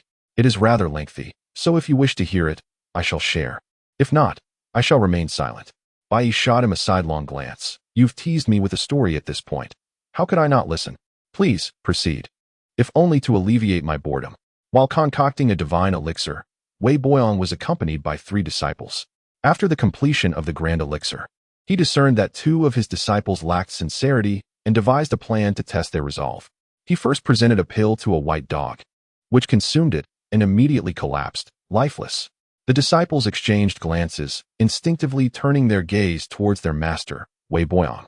With a faint smile, he swallowed a pill himself, subsequently falling to the ground, lifeless. One disciple, fully aware of his master's integrity, followed suit and consumed a pill, only to succumb as well. The other 2 disciples, feeling a sense of relief for having abstained from the elixir, neglected to tend to the bodies of their master and fellow disciple, hastily descending the mountain with their belongings. Once they had departed, Wei Boyong rose, retrieved the genuine elixirs, and administered them to both the remaining disciple and the white dog, leading them both to transcend to immortality.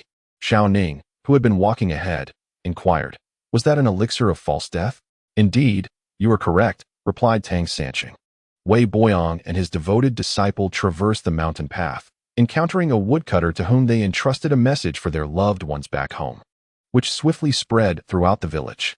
The 2 wayward disciples later came across this letter from Wei Boyong, and upon reading it, they lamented their decision with great regret.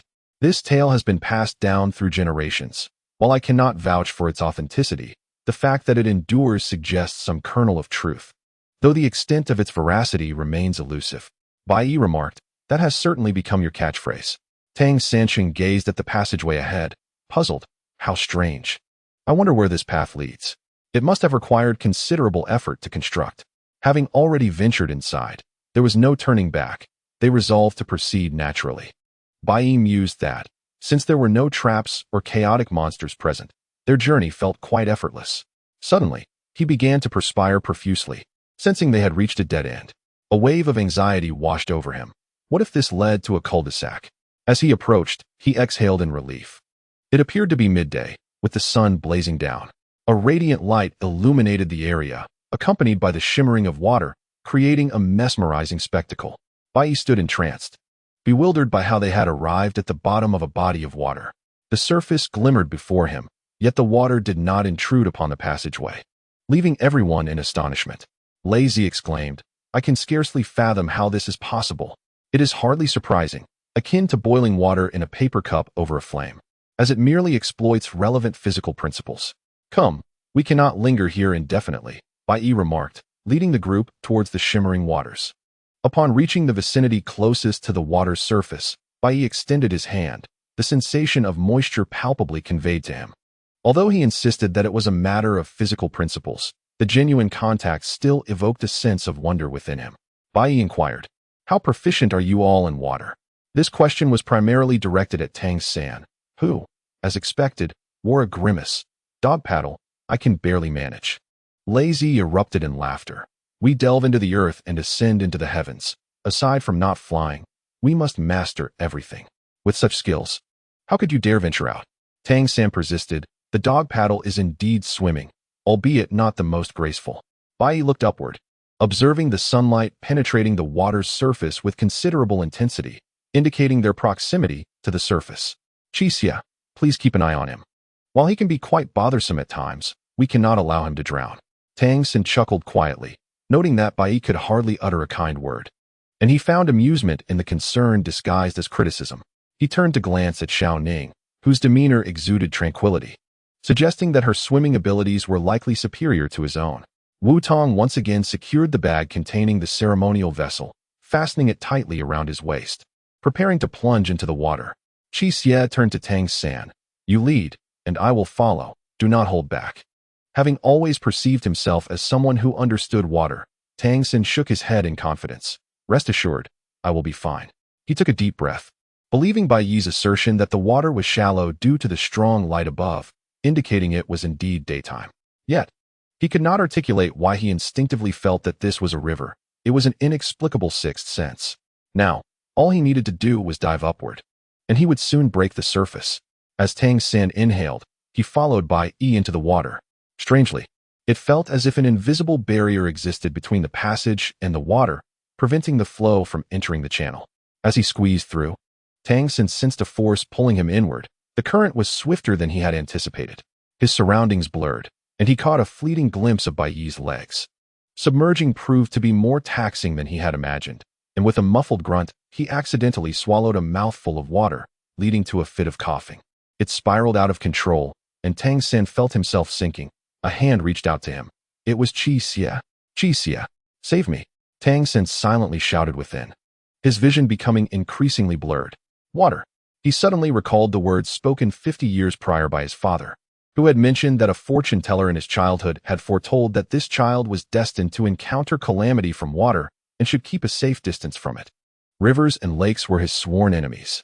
At the age of 10, on a scorching hot day when sweat streamed down his back, Tang San stood by the riverbank, swiftly shedding his clothes, preparing to plunge into the water for a refreshing dip.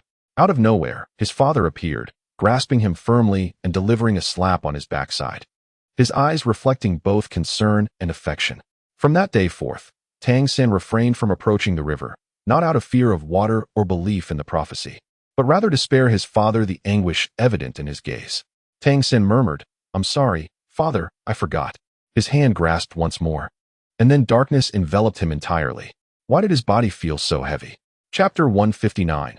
The Blind Serpent. When Tang San regained consciousness, he believed he had arrived at the underworld. Trembling, he sat up, finding himself surrounded by utter darkness. Could the underworld truly exist? He pondered, struggling to rise. His legs ached unbearably, a pain all too genuine. He slapped his forehead, realizing he was still alive. Memories of the preceding events gradually returned. He had fallen into the water and lost consciousness. Where were Bai Yi and the seven evils? He called out a few times, but silence greeted him, sending a chill down his spine. He seemed to be utterly alone in this place. He felt for his backpack, relieved to find it still with him, the illumination device intact. He switched on the flashlight. Though damp, it still functioned. Surveying his surroundings, he noted that while the space was damp, it was devoid of water, indicating he must have landed at the water's bottom, isolated in a separate chamber. As he leaned against an unidentified object to steady himself, he sensed its quivering, soft and yielding. Glancing down, he stumbled back several paces in shock. It was a snake. This serpent was enormous, rivaling the colossal snake from the submerged cavern, coiled like a stone at rest. The haunting memory of their previous encounter flooded his mind, and he recalled the gun at his side. Realizing with alarm that he had taken no precautions while diving, Tang San retrieved the gun from his bag, pressing the trigger. Thankfully, it appeared to still be operational. Though the contents of his backpack were in disarray from the water, the passage led directly to the depths, a fact none had anticipated. And there were no waterproof measures in place. His clothes and bag were soaked. He squeezed his garments, wondering how long he had been lying there, when the serpent, seemingly in hibernation, stirred suddenly. Tang San tightened his grip on the gun, immediately alert and on guard. As the serpent moved, Tang San heard the sound of metal. Upon closer inspection, he discovered that the snake was tightly bound by an iron chain. Each movement it made was accompanied by the clinking of the chain, which constricted its body even further, causing it great distress. Witnessing the suffering of the snake, which had spent years underground and was a blind species with inherently poor vision, Tang Xin felt a profound sense of compassion. This particular blind serpent was non-aggressive. Tang Xin had seen people bound with chains before, but never had he encountered a snake so restrained. He pondered how he had ended up in this place. But urgency propelled him to seek an escape and reunite with Bai Yi and the others. Just as he intended to leave, the snake moved feebly, resembling an elderly woman in its helplessness, its tail twitching pitifully. Tang Xin hesitated, emboldened by his sympathy, and approached to examine the creature closely.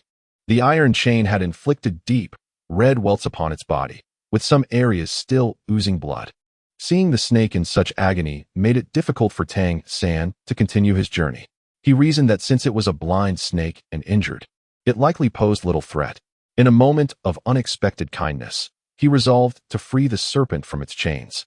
Strangely, the chain showed no signs of rust despite its prolonged exposure to moisture, and the scars on the snake's body were numerous and varied, with many appearing to be old wounds.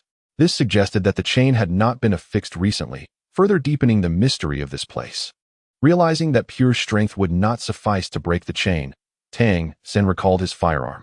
He drew it and aimed at the chain, firing a shot that resulted in a flash of light and a resounding crack as the chain snapped. Elated, he removed the chain, inadvertently brushing against the snake, which writhed in pain, undoubtedly affected by its injuries. "Forgive me, dear serpent," Tang Xin murmured. To his astonishment, the snake seemed to understand his words, subtly shaking its head as if dismissing his apology. Tang Xin felt an inexplicable connection to the creature, and in an earnest tone, he asked, "Brother Snake, do you comprehend what I am saying? Where is this place, and how did you come to be here?"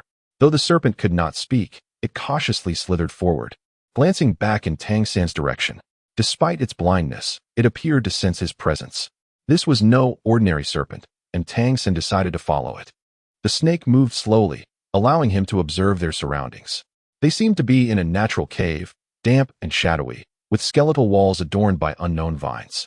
The flora, deprived of sunlight for years, appeared gloomy, and Tang Xin had to tread carefully over the rocky ground to avoid slipping. He hesitated numerous times, contemplating whether to continue following the serpent. He paused repeatedly, yet found himself trailing behind once more. For reasons unknown, he felt an inexplicable affinity towards the snake, an instinctual trust that compelled him to believe in its benevolence. Sighing, he pondered how Bai Yi and the others would react if they knew of this affair. His hand clutched a firearm, a precaution against the lurking dangers of this eerie environment, lest a ferocious beast emerge unexpectedly and claim his life. Within this damp and elongated expanse, he walked forward, unaware of how long he had ventured. At last, the terrain ahead opened up, the oppressive humidity receding. Yet, a sudden mist enveloped the path before him. Tang Xin halted, hesitating, as the great serpent glanced back momentarily before vanishing into the fog. Tang Xin stamped his foot in resignation, exclaiming, "If death is to be my fate, then let it be."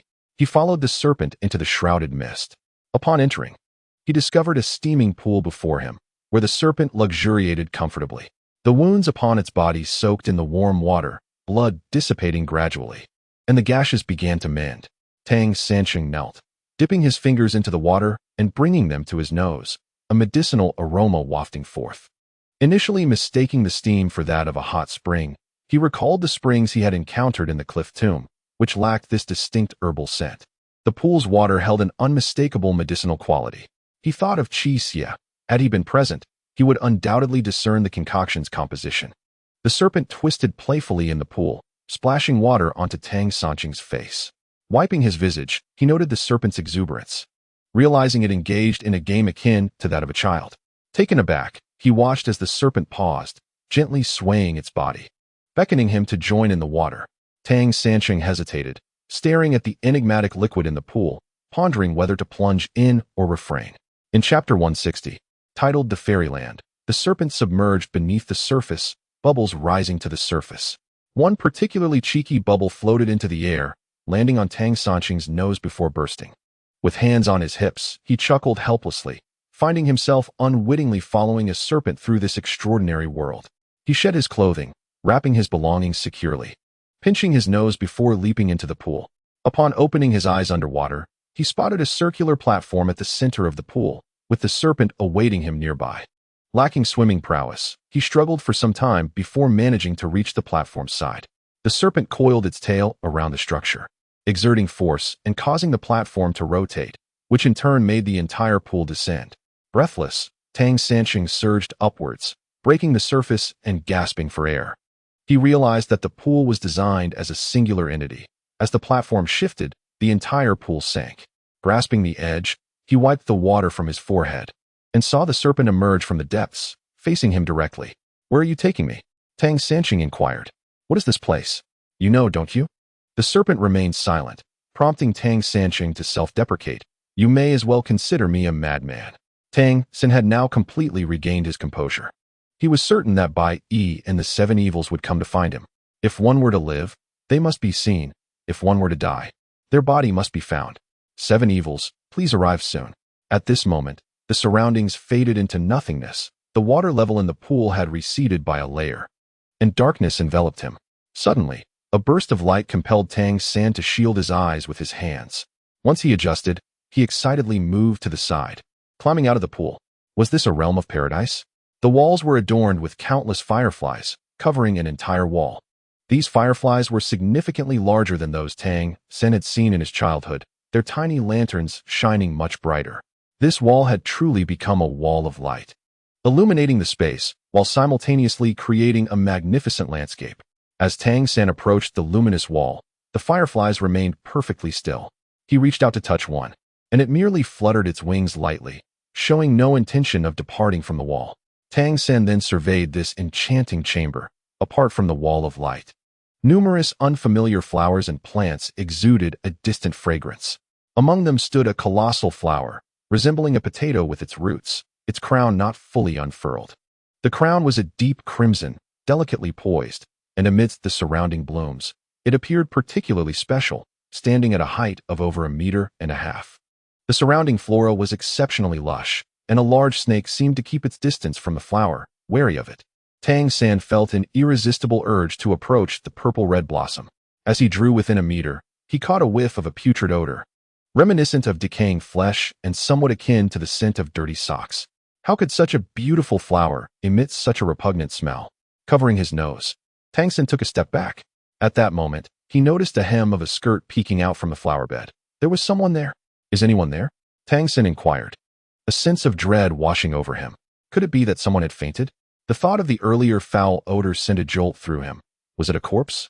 Summoning his courage, he pushed aside the blossoms to reveal the person lying within. He was taken aback and quickly helped her sit up. "Wake up, are you all right?" The large snake fixed its gaze on Tang San's direction. Although it could not see, it was acutely aware of his presence, rearing its upper body in a highly alert manner. In Tang San's arms lay a woman whose attire did not resemble that of the Han ethnicity. Her long, jet-black hair was gathered at the back of her head, held in place by a white satin ribbon. Though her eyes were tightly shut, her complexion was rosy, and her curled lashes gave her an endearing charm, with her petite nose complementing her rosy lips. Tang San couldn't help but wonder if she would be as enchanting as the moon and flowers when she opened her eyes. Despite the nearby flower exuding a foul stench, the woman in his embrace radiated a delightful fragrance, creating a striking contrast with the unpleasant odor. Miss. Tang San was consumed by thoughts of whether this girl had also stumbled into this place like he had. He shook her shoulders gently, but she showed no signs of life. Her left hand hung limply by her side. Upon feeling the lifeless hand, Tang San was momentarily taken aback, hesitating before extending a hand to check for breath beneath her nose. His hand recoiled immediately, and he laid the girl down on the ground, propelling himself 1 meter away in shock. A corpse. This girl was a corpse. Yet, when he had held her moments ago, her muscles had retained their elasticity, and her complexion appeared as vibrant as that of a living person, flushed with a rosy hue and exuding a faint fragrance. How could she be dead? In this surreal space, there existed a living person, a corpse, and a large snake bound by iron chains, alongside the glow of fireflies clinging to the walls. What had once seemed like a paradise now felt eerily uncanny. Alone in this strange place, Tang San increasingly longed for Bai Yi and Tang San. "Brother Snake, why have you brought me here?" He found himself addressing the great serpent. "What is this place, and where am I now? Surely, this cannot be a dream?" With this thought, Tang San's spirits lifted. Perhaps everything before him was but an illusion. Hadn't he lost consciousness after falling into the water? He pinched his face sharply. wincing at the pain. It was real.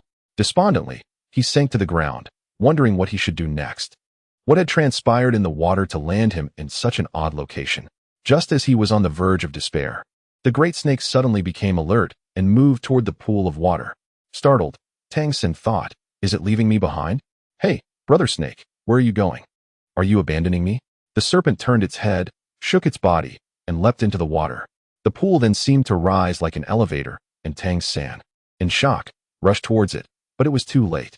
His hand barely grazed the edge of the pool as he watched helplessly as it ascended. At that moment, Tang San truly felt ensnared in a dire predicament. He approached the corpse of the girl, staring intently. The only beings that could be considered human were now just him and her. Was she the embodiment of the phrase alive in death? "Who are you?" he pondered. "Lying here without even a coffin. Has no one prepared for your final rites?" Tang San gripped his hair in frustration, utterly disoriented. Chapter 162. The gluttonous feast corpse fragrance devil's tuber is an eerie plant that grows on corpses within coffins fashioned from the divine Kunlun wood. It can distort the minds of men, inducing hallucinations. This devilish flower, with its enchanting colors and strange fragrance, crafts a myriad of traps woven from illusions, luring individuals toward death. Of course, this is merely legend, Bai Yi remarked, for those of us who delve into tombs. The corpse fragrance devil's tuber can preserve the body from decay and impart a subtle fragrance. This precisely matched what Tang San had witnessed. He gasped in astonishment. "Is it truly so? That corpse appears as if it were merely sleeping." "What do you mean by that?" Seven Evils inquired anxiously. "You aren't injured, are you?" "I was just holding her in my arms moments ago," Tang San replied cautiously. "Is that not all right?" The corpse remains uncorrupted. Thus, there is no bodily fluid or venom, and no significant harm is present. Moreover, as Bai Yi approached, he observed the woman's visage. In life, she was indeed a beauty, and you might consider yourself fortunate. Tang San Cheng, rendered speechless by Bai Yi's remarks, recounted how he had descended, mentioning the blind snake bound by iron chains and the guidance it provided. Bai Yi's expression shifted.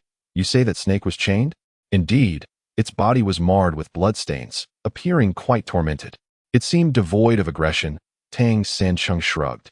"Yet thanks to it, I found my way down here and encountered you. It has been my savior." "Nonsense," Bai Yi retorted. "It was merely seeking sustenance for the corpse flower." A chill gripped Tang San Cheng's heart. "That cannot be true. I rescued it." "Foolishness, indeed." Bai Yi, nearly beside himself with frustration, exclaimed, "Do you know why the corpse flower emits such a foul odor? It attracts beetles that feed on decaying flesh to pollinate itself, thus sustaining its existence. Take a whiff. Does that stench not resemble the scent of rotting flesh?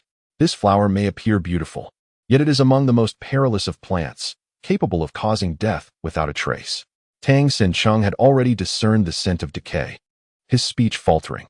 "But the snake is confined by iron chains. It poses no threat." The nature of snakes is elusive. Bai Yi cast a glance at Qi Xie, who had been silently listening, and continued, "In ancient mythology, snakes were said to possess wings, akin to the celestial dragons we speak of. Should a snake aspire to ascend to the heavens, it must shed its skin, but this shedding is not the natural process we envision. It requires extraordinary means."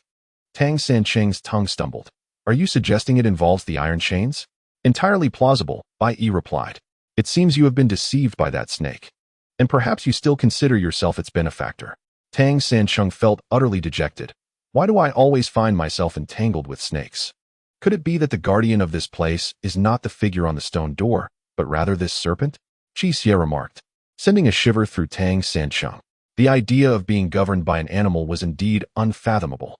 Tang San Cheng remained conflicted, scratching his head and gazing at the pool, which had now risen, revealing its true depths. "It is a Taotai," Bai Yi observed the designs beneath the water.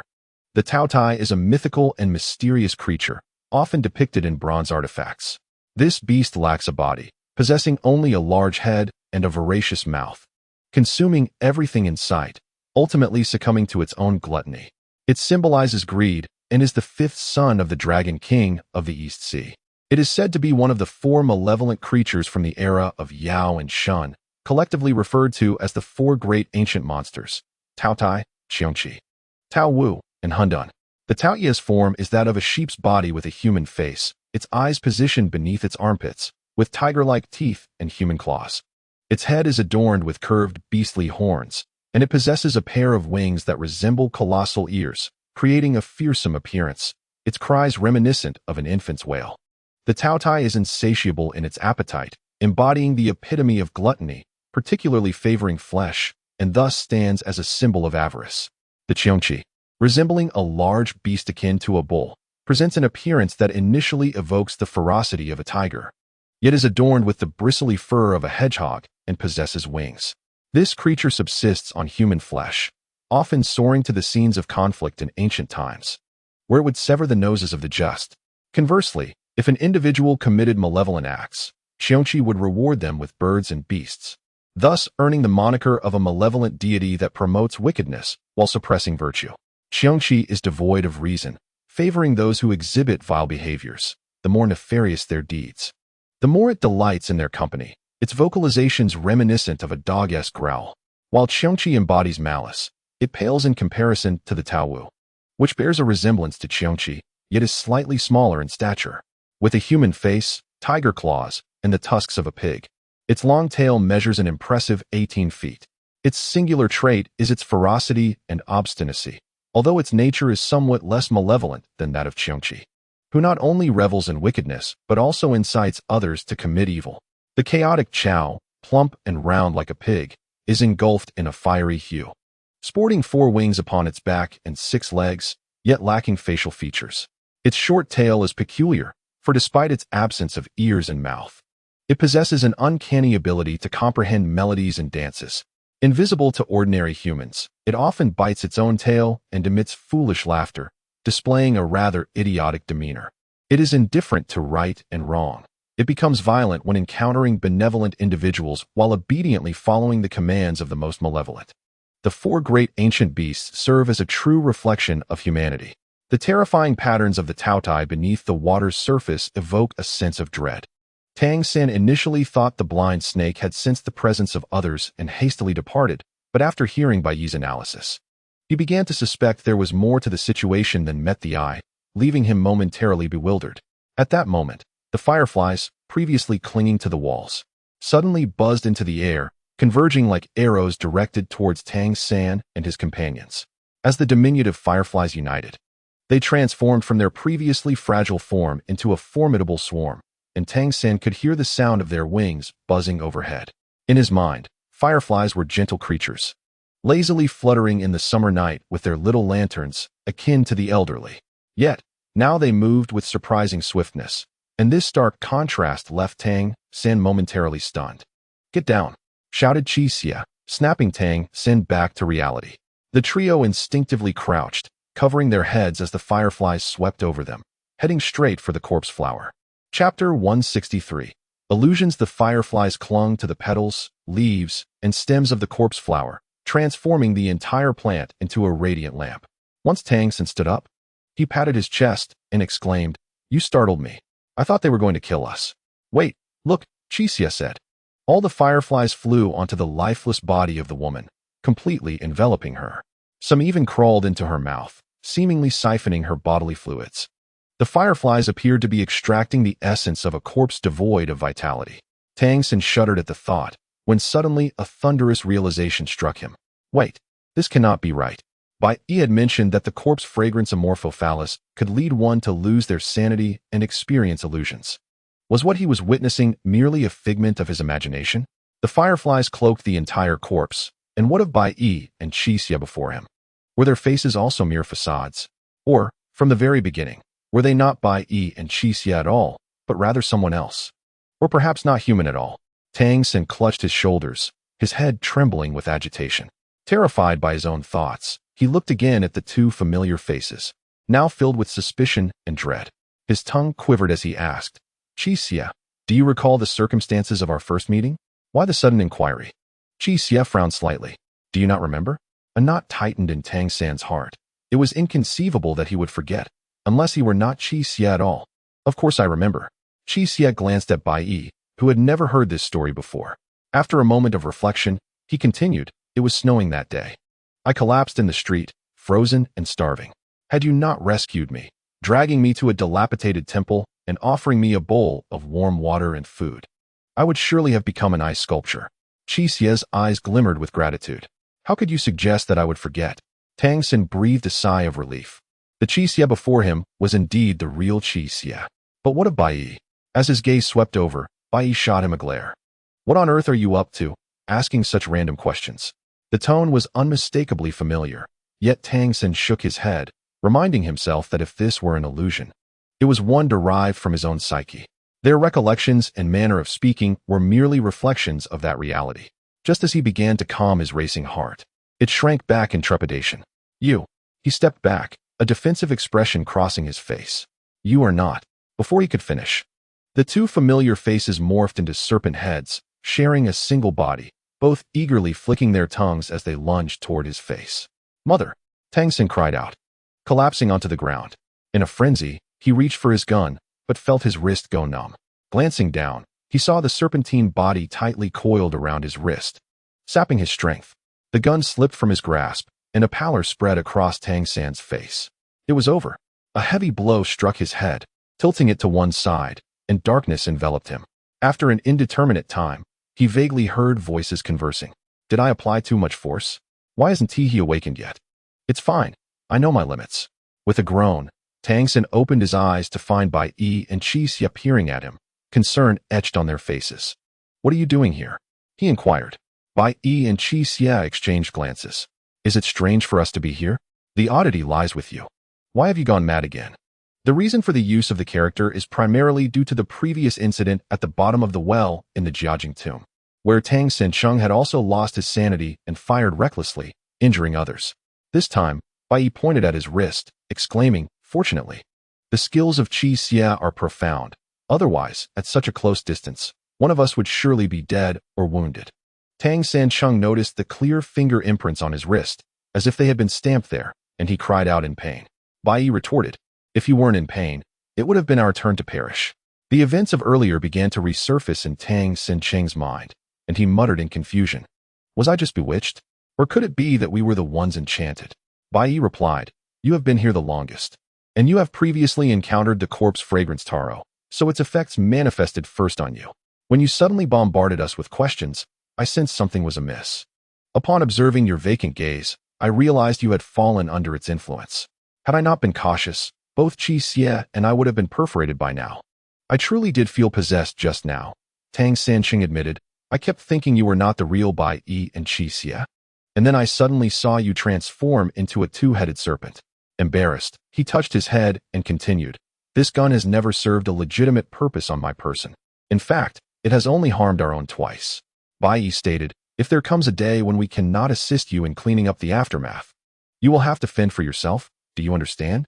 I see, Tang Sancheng replied, though he mused that it was only a matter of time before Bai Yi and Qi Xie would also succumb, given their prolonged exposure. Do not worry. Qi Xie reassured him. Bai Yi knows how to dispel it. Indeed, the corpse fragrance taro is remarkable, Bai Yi confirmed, but as the saying goes, the one who ties the knot must also untie it. The sap within the stalk of the corpse fragrance taro is the antidote. I made a cut earlier, and we each took a sip.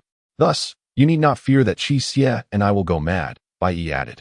Tang Sancheng recalled the refreshing yet fishy taste in his mouth, and initially thought it was the strange odor from the two-headed serpent. He turned to examine the corpse fragrance taro, noticing the deep green liquid oozing from the freshly cut stalk, richer than that of ordinary plants. It dripped rhythmically, and Tang Sancheng felt an unsettling sensation, as if the plant were alive. The viscous substance reminded him of blood, causing him to swallow hard and avert his gaze. Upon turning back, he saw the fireflies had returned to the wall, motionless, their tiny lanterns glowing even brighter and appearing larger than before. It seemed these fireflies were extraordinary. They acted as a conduit between the corpse fragrance taro and the female corpse, preserving the latter's integrity, while simultaneously relying on the taro for their own luminescence, and perhaps even their lifespans. These fireflies can no longer simply be referred to as such, Bai Yi remarked. They have likely mutated into a new form of life.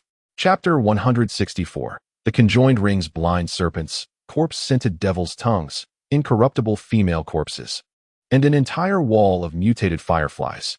This place lacked coffins and did not conform to the traditional notion of a tomb. Considering the mirror-like corridor that Bai Yi and his companion had traversed, as well as the vividly animated figure before the stone door. This could either be a paradise beyond the mortal realm or a desolate grave, a space beyond human capability. What could this possibly be?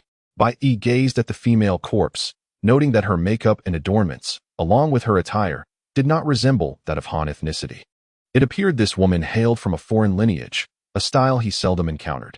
As he spoke, he approached the corpse, no longer needing to be wary of the nearby corpse-scented devil's tongue. He turned the woman onto her side, hoping to discover any tangible evidence that might reveal her identity. Typically, Han women favored jade ornaments, yet this woman bore none, clad only in a simple white garment. Disheartened, he suddenly noticed a character inscribed on her white attire, Lan. Lan. Bai Yi paused, contemplating the foreign surnames that could be associated with this character. At that moment, Qi Xie interjected, "It seems there is something on her ear." Qi Xie had retrieved a peculiar object from the woman's ear, crafted from gold, originally hanging down beneath her ear. Had Bai Yi not disturbed the corpse, it might have remained undiscovered. Qi Xie remarked, "This gold ornament has a strange shape, resembling a wine goblet." Tang San, stroking his nose, added, "Though I'm not well versed in refined wines, I've seen them on television and recognized it immediately." "A wine goblet," Bai Yi mused, rubbing his head. "It's odd.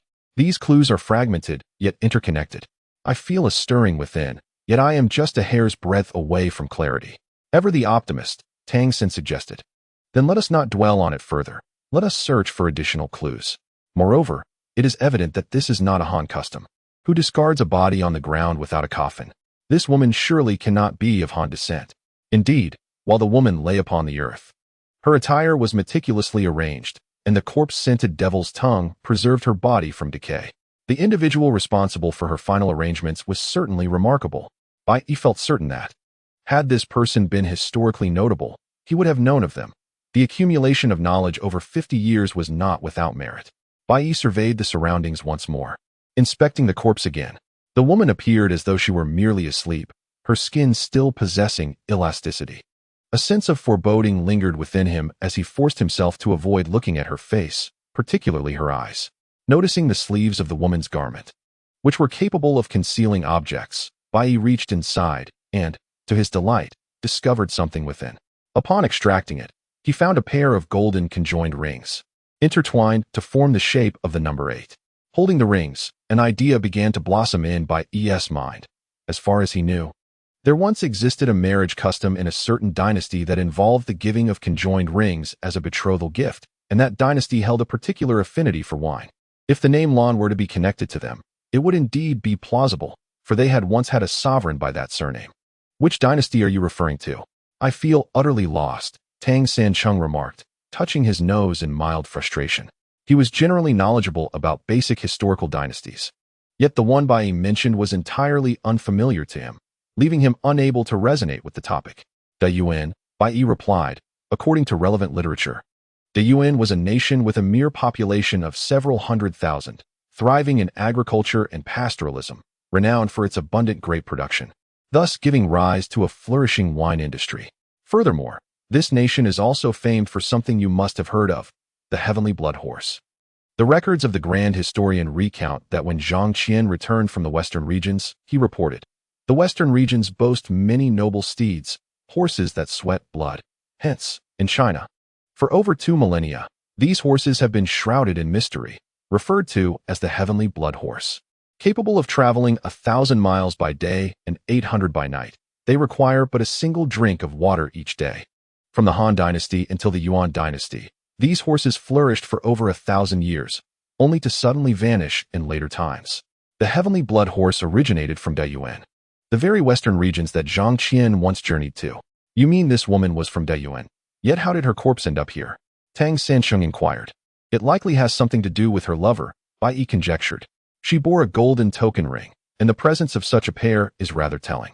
Furthermore, those responsible for her burial cared for her deeply, crafting this intricate tomb to honor her, a task not easily accomplished.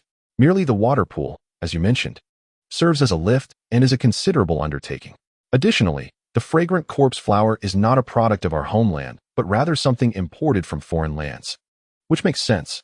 This person possessed the power and means to create such a tomb, indicating they were no ordinary individual. All this merely elucidates the woman's origins. She was indeed from Diyuan and a beloved maiden. Beyond that, we know nothing, Bai Yi said, stowing away the golden token ring and the wine cup. Alas, no matter how sentimental, today these tokens must belong to me. As soon as Bai Yi's words fell, a faint sound echoed from above. The water pool was descending once more. It's a blind snake, Tang Sancheng exclaimed. The once languid blind snake, upon the pool's descent, swiftly slithered out. Its movements so swift they left Tang Sancheng in astonishment. The bloodstains on its body had long since vanished, and the most severely affected area now protruded with a hard black object. Bai Yi's voice grew grave. It is about to sprout wings. If the snake grows wings, can it still be considered a snake? Tang Sancheng pondered, his mind clouded. Is it about to transform into a dragon? Whether it would indeed transform into a dragon remained uncertain, but it appeared the creature was no longer merely a blind snake. Bai Yi pulled Tang Sancheng back as the serpent, now adorned with a black protrusion, had eyes that glowed a brilliant red, resembling two rubies. Its gaze was fixed intently on Tang Sancheng, creating a tense standoff between the three. Brother snake, Tang Sancheng murmured, still incredulous that the blind snake had merely seen him as bait. You can't be deliberately luring me here, can you? Hearing Tang Sancheng converse with the snake, Bai Yi felt exasperated. This foolish man was even denser than Lu Zhishi. What sins had he committed in his past life to share a fate with such an individual? At that moment, the blind serpent suddenly opened its mouth wide and unleashed a fierce gust of air towards the trio. To them, it felt akin to a hurricane sweeping through, mingled with a putrid stench that made their stomachs churn, leaving them unable to expel the nausea lodged in their throats. Chapter 165. Fear Tangsen spat onto the ground, exclaiming, "My goodness, brother snake, that odor is unbearable." No sooner had he uttered these words than Bai Yi leaned back, his body arching away, while the serpent's forked tongue brushed past Tang San's face, leaving a line of blood in its wake. The serpent's tongue, sharp as an arrow, had suddenly increased its lethality. Crimson blood spilled forth, and the serpent's body froze, its tongue twisting in the air, daring not to approach Tang San any closer. The once menacing blind serpent now stilled, whirling in place, its demeanor fraught with anxiety. Qi Xie, who had been poised to strike, found himself perplexed by the turn of events. Upon seeing the blood on Tang San's face, he began to comprehend. Could it be that the creature feared the blood of San? Bai Yi's spirits lifted. Tang San, quickly, bite your finger and let a few drops fall. Tang San was still somewhat dazed, but Bai Yi could not wait. Who knew when this blind serpent would regain its murderous intent? Seizing Tang San's hand, he bit down hard, indifferent to the pain inflicted on another. Blood gushed forth, accompanied by Tang San's agonized wails. Bai Yi vigorously swung Tang San's hand, letting the blood splatter upon the blind serpent. The serpent shuddered, then submissively lay flat on the ground, motionless, with its head slightly bowed in a gesture of respect, resembling a defeated general before Tang San. What on earth was happening? Tang San stared in astonishment at the blind serpent. Was it possible that the serpent's master bore the same bloodline? Qi Xie, uncertain, mused aloud. Bloodlines are interconnected. Thus it might exert a calming influence over it. Qi Xie's conclusion was audacious, prompting Bai Yi to furrow his brow. Are you suggesting that the blind serpent's master, or someone who had once tamed it, shares the same blood as Tang San? If so, upon encountering this blood again, it becomes docile. Could that person be the one grandfather Wu Tong once encountered? Tang San finally grasped the situation, his excitement mounting. Alas, the blind serpent, now unable to communicate, left many questions unanswered. Its newfound compliance had spared the trio from a significant crisis. The serpent was undergoing a transformation, should it indeed sprout wings. The world above and below would become its domain. To escape, they would likely face perilous trials. However, the serpent's present stillness was not reassuring. Should it realize that Tang San was not the figure it ought to fear, danger would still loom. Bai Yi whispered, "We must leave, distancing ourselves from this transformed blind serpent. Our only option is to exit through the wall behind the fireflies before it reacts. Tang San, I fear we shall need your assistance once more." Understanding the gravity of the situation, Tang San grit his teeth, declaring, "A little bloodshed is far preferable to being swallowed whole. If I must, then so be it." The three individuals moved in perfect harmony towards the wall where the fireflies gathered. Bai Yi turned back. He had already identified the mechanism upon entering. and now all that remained was to wait for the opportune moment to depart. Synchronization was crucial. Not a single one could lag behind. Bai Yi cast a glance. Qixia, lead the way. Tang San, you take the center. I will bring up the rear. There were no objections. Tang San proactively extended his hand, closing his eyes. At that precise moment, the previously tranquil blind snake suddenly raised half of its body. Bai Yi, without hesitation, bit down forcefully and then swung, blood splattering directly into the snake's eyes. The blind snake writhed in panic. Qixia now, Bai Yi shouted. Qixia stood by the mechanism, surrounded by specks of fireflies. Upon hearing Bai Yi's call, he pressed down, and the wall opened. Qixia was the first to slip through, then turned back. Bai Yi gave Tang San a strong push, sending him tumbling towards Qixia. Bai Yi's hand rested on his waist, where his throwing knives were kept, as he faced the blind snake and stepped back, observing the snake still writhing on the ground. He quickly turned to flee. The snake, being a creature of instinct, reacted with remarkable agility, leaping forward until its head was merely a fist's distance away from Bai Yi. A gust of air burst forth from its mouth, but this time, Bai Yi felt an intense heat radiating towards his face. Alarmed, he thought, could it be poisonous gas? The insides of snakes are known to harbor toxins, which is why, since ancient times, venomous snakes have been used to brew medicinal liquor. This blind snake was far more formidable than the giant serpent in the water coffin. Bai Yi felt a tightening sensation at the back of his head. Was he destined for disaster today? As the noxious air approached, a sudden mist enveloped Bai Yi. A milky white haze that Tang San clearly saw erupting from the top of Bai Yi's head and intertwining with the blind snake's venom. The two gases clashed, and Bai Yi felt a wave of ease wash over him. Tang San, realizing what was happening, exclaimed, "This must be the work of Fu Yu. Bai Yi, hurry. Come out." Tang San shouted excitedly. Bai Yi's reflexes kicked in as he dashed through the stone door, glancing back to see the milky mist enveloping the blind snake, which appeared utterly confused. With a resounding thud, the stone door closed behind them, and the three exhaled in relief. Tang San eagerly informed Bai Yi. That was undoubtedly the protective curse Fu Yu placed on you at work. Bai Yi felt a warmth in his heart, accompanied by a pang of bittersweet emotion. Indeed. No wonder she said I would understand in due time. So this was the case. If it weren't for Fu Yu, I might not be standing here whole before you now. It was only then that Tang San noticed the pain in his hand. Looking down, he saw that his index finger was a bloody mess. Bai Yi, you were ruthless, he cried out in distress. If I were not harsh with you, it would be too cruel to the three of us, Bai Yi retorted sharply. Qixia interjected. If this blind snake truly fears this unique blood, does that imply a connection between this mysterious tomb and the individual who, like Tang San, possesses crimson blood? Tang San fell silent, stirred by a mix of excitement and trepidation. Could there truly be a link between him and this individual? If he exists, where might he be now? Is he still alive in this world? Does the concept of immortality truly exist? The mysterious adept spoken of by Emperor Jiajing, the designer who left behind the blueprints, the alchemist, and the one who tamed the blind snake. Could they all be the same individual? Qixia turned to inquire. Bai Yi and Tang San Chung simultaneously shivered, for it was not beyond the realm of possibility. If the other party, like Tang San Chung, possessed an ageless form, he could have thrived from the era of the Deyuan kingdom all the way to the Ming dynasty. Such a person is indeed remarkable, excelling in various domains, geomancy, mechanisms, tomb architecture, and even the training of animals. Tang San Chung swallowed hard. Do you think he could be my?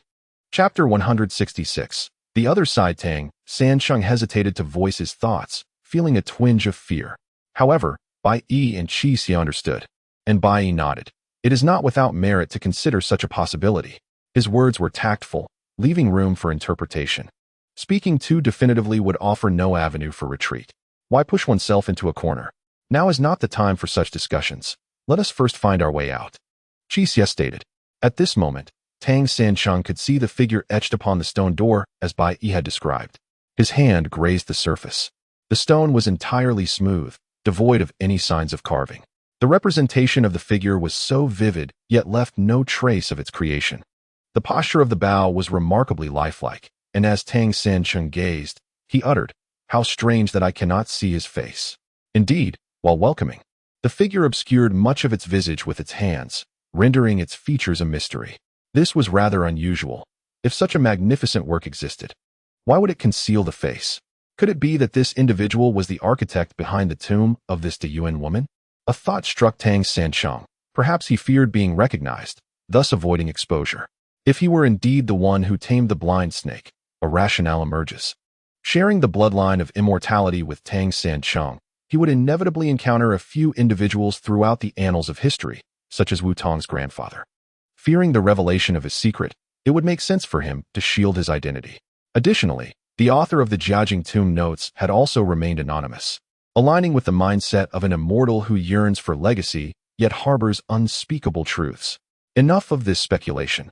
Regardless of the methods employed or the enigmas played, we must prioritize finding our way out.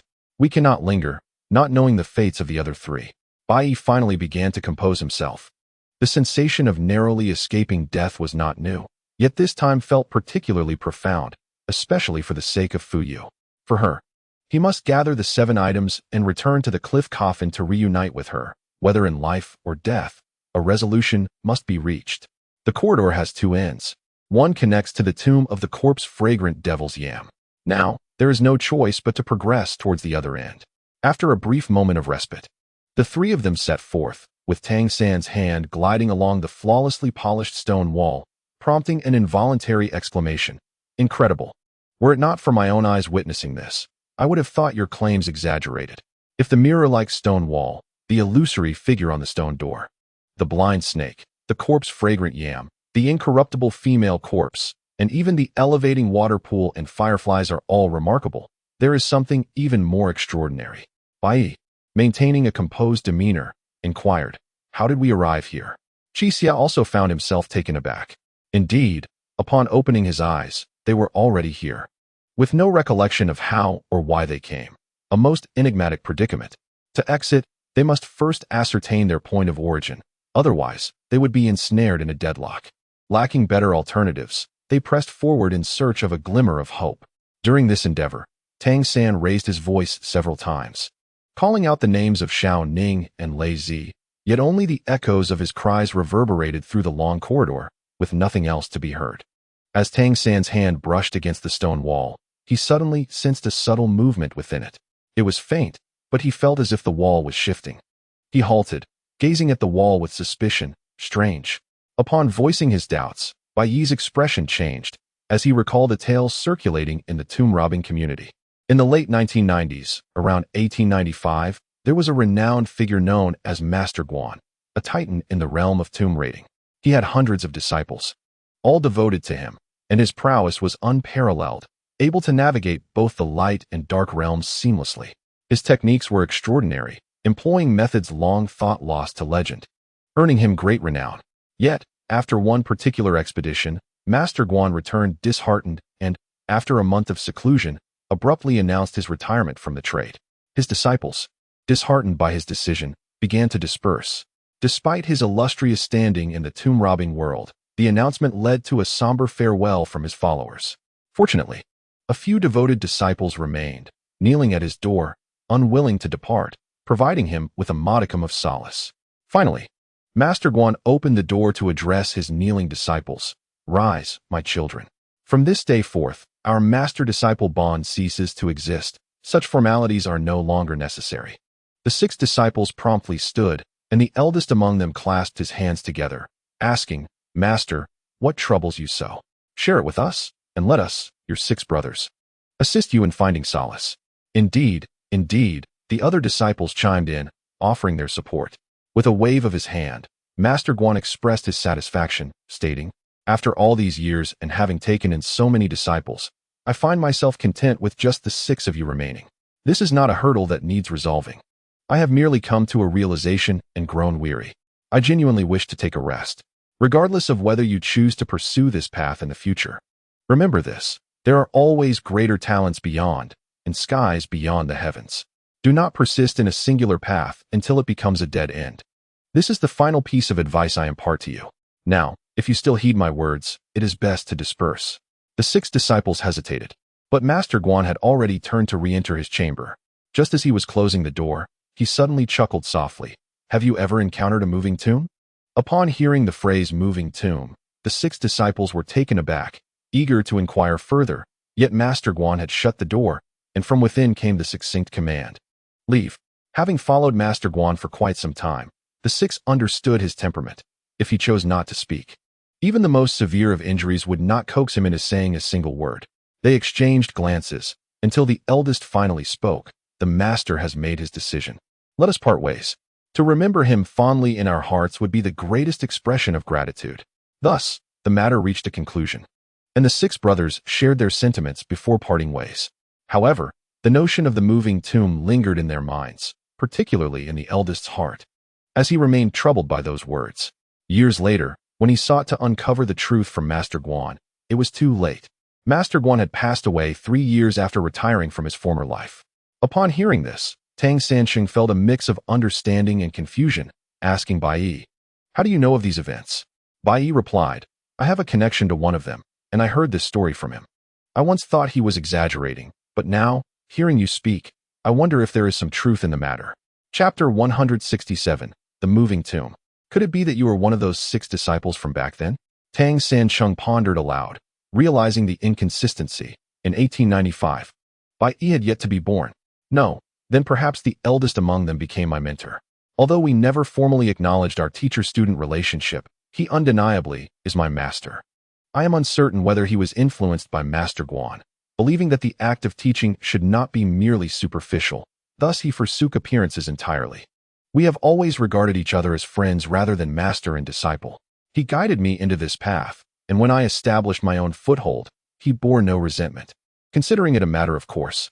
Bai Yi expressed his sentiments. The moving tomb that Master Guan mentioned is something he had previously conveyed, and it has weighed on his mind for many years. Why does it weigh on his mind? Tang Sansheng questioned, perplexed. Could it be that the deep bond between Master Guan and his disciples had caused him to carry his master's worries within his own heart? Alas, the situation is indeed ironic. Master Guan had intended to take him along during that fateful trip, but feeling fatigued, he fabricated an excuse to avoid it. Consequently, Master Guan went alone, and he often reflected on how, had he not lied, the mystery would not have remained a mystery, and while others found peace, he alone remained troubled. Bai Yi remarked, "Life is often filled with so many coincidences that one cannot overlook them." This statement subtly alludes to Bai Yi's past. Tang Sansheng was only aware that Bai Yi's family once held significant influence, but had, out of necessity, become bandits. However, the term bandit does not strictly apply, for they did not engage in plundering. Rather, they merely profited from the deceased. In this sense, they were not true bandits. The manner in which Bai Yi acquired his skills in grave robbing is only now beginning to surface.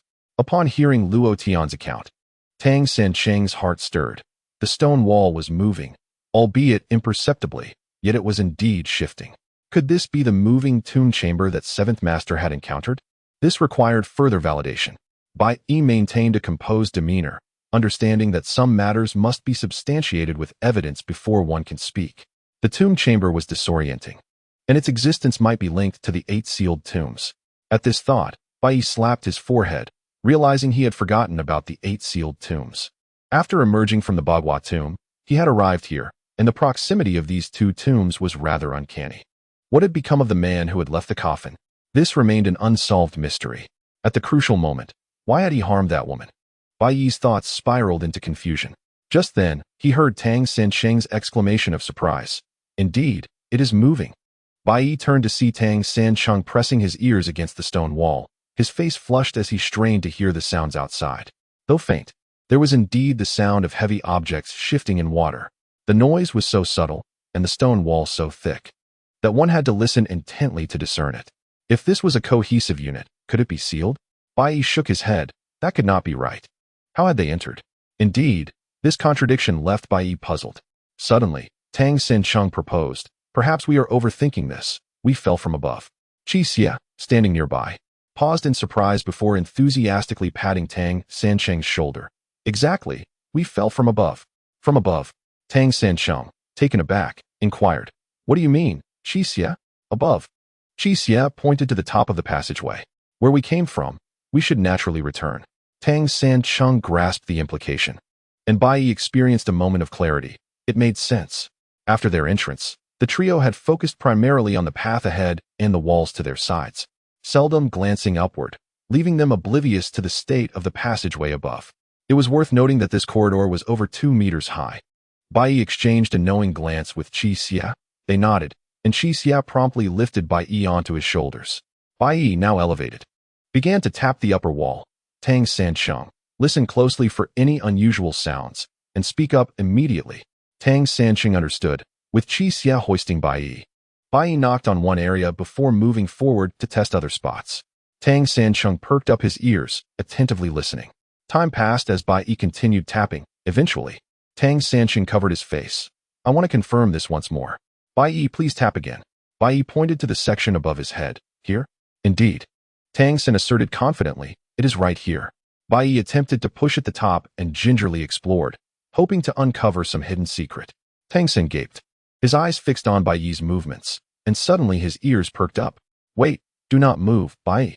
It is here. There is a draft coming in. A very tiny crevice. Bai Yi cursed under his breath. The action was exhausting. Not to mention whether the 7 evils below could withstand it. His own arms, raised and probing, had long since grown numb.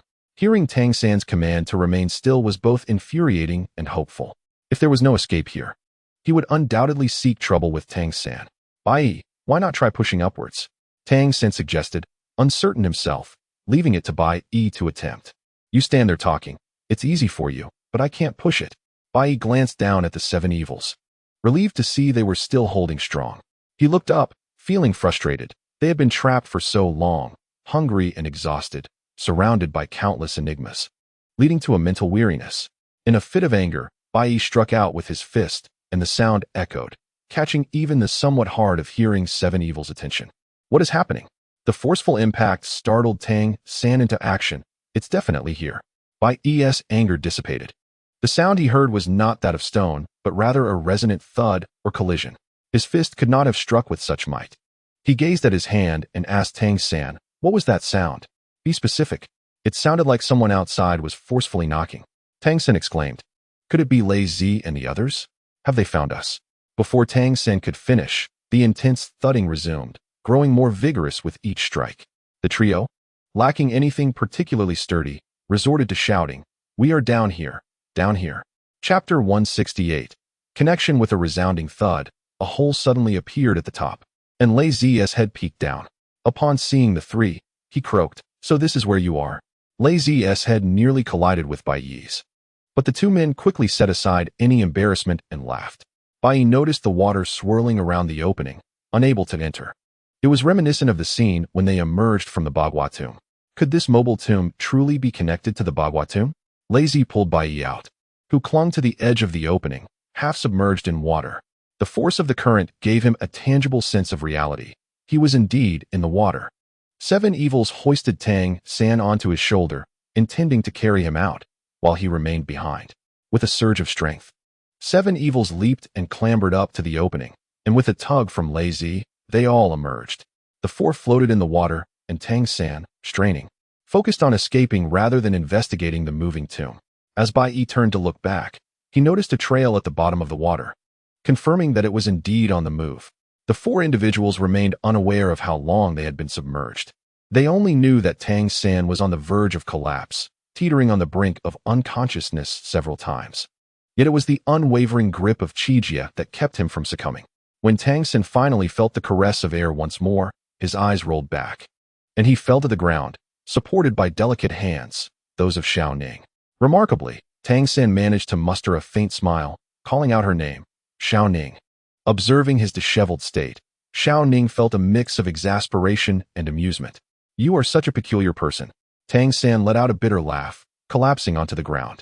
It was only then that he noticed they were situated within a grove, having emerged from a circular opening no larger than a well's mouth, with rippling waters below. It was hard to fathom that this very spot led directly to an underwater tomb. Lei Zi, what did you use to break through the stone wall? Bai Yi inquired. How did you find us? Do you remember the remaining gunpowder on me?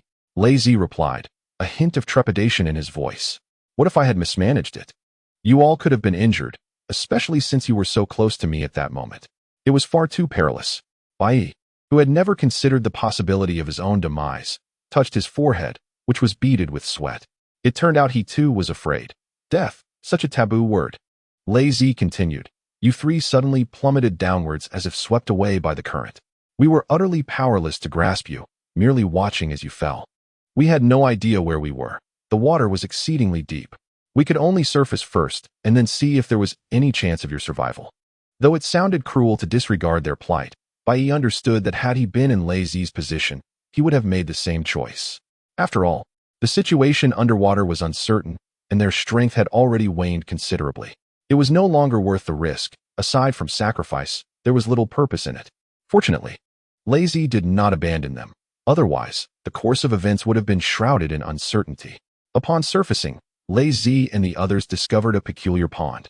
Seemingly no larger than a well's cover, yet the space beneath appeared boundless. After a brief respite, Lei Zi once more descended into the depths. He dived multiple times, each time compelled to resurface due to exhaustion.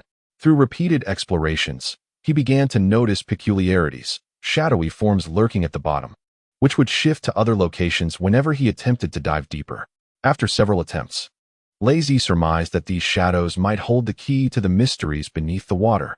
Following a discussion with Xiao Ning, he dove again, and this time, he finally uncovered the moving tomb chamber below. What does the tomb chamber appear to be from your perspective? Bai Yi asked. How shall I describe it? It is rectangular, long, and immense, crafted from stone. Though it is covered in grime and the remains of aquatic life, it is evident that it was meticulously constructed. With an overall structure that remains intact, Lei Zi explained.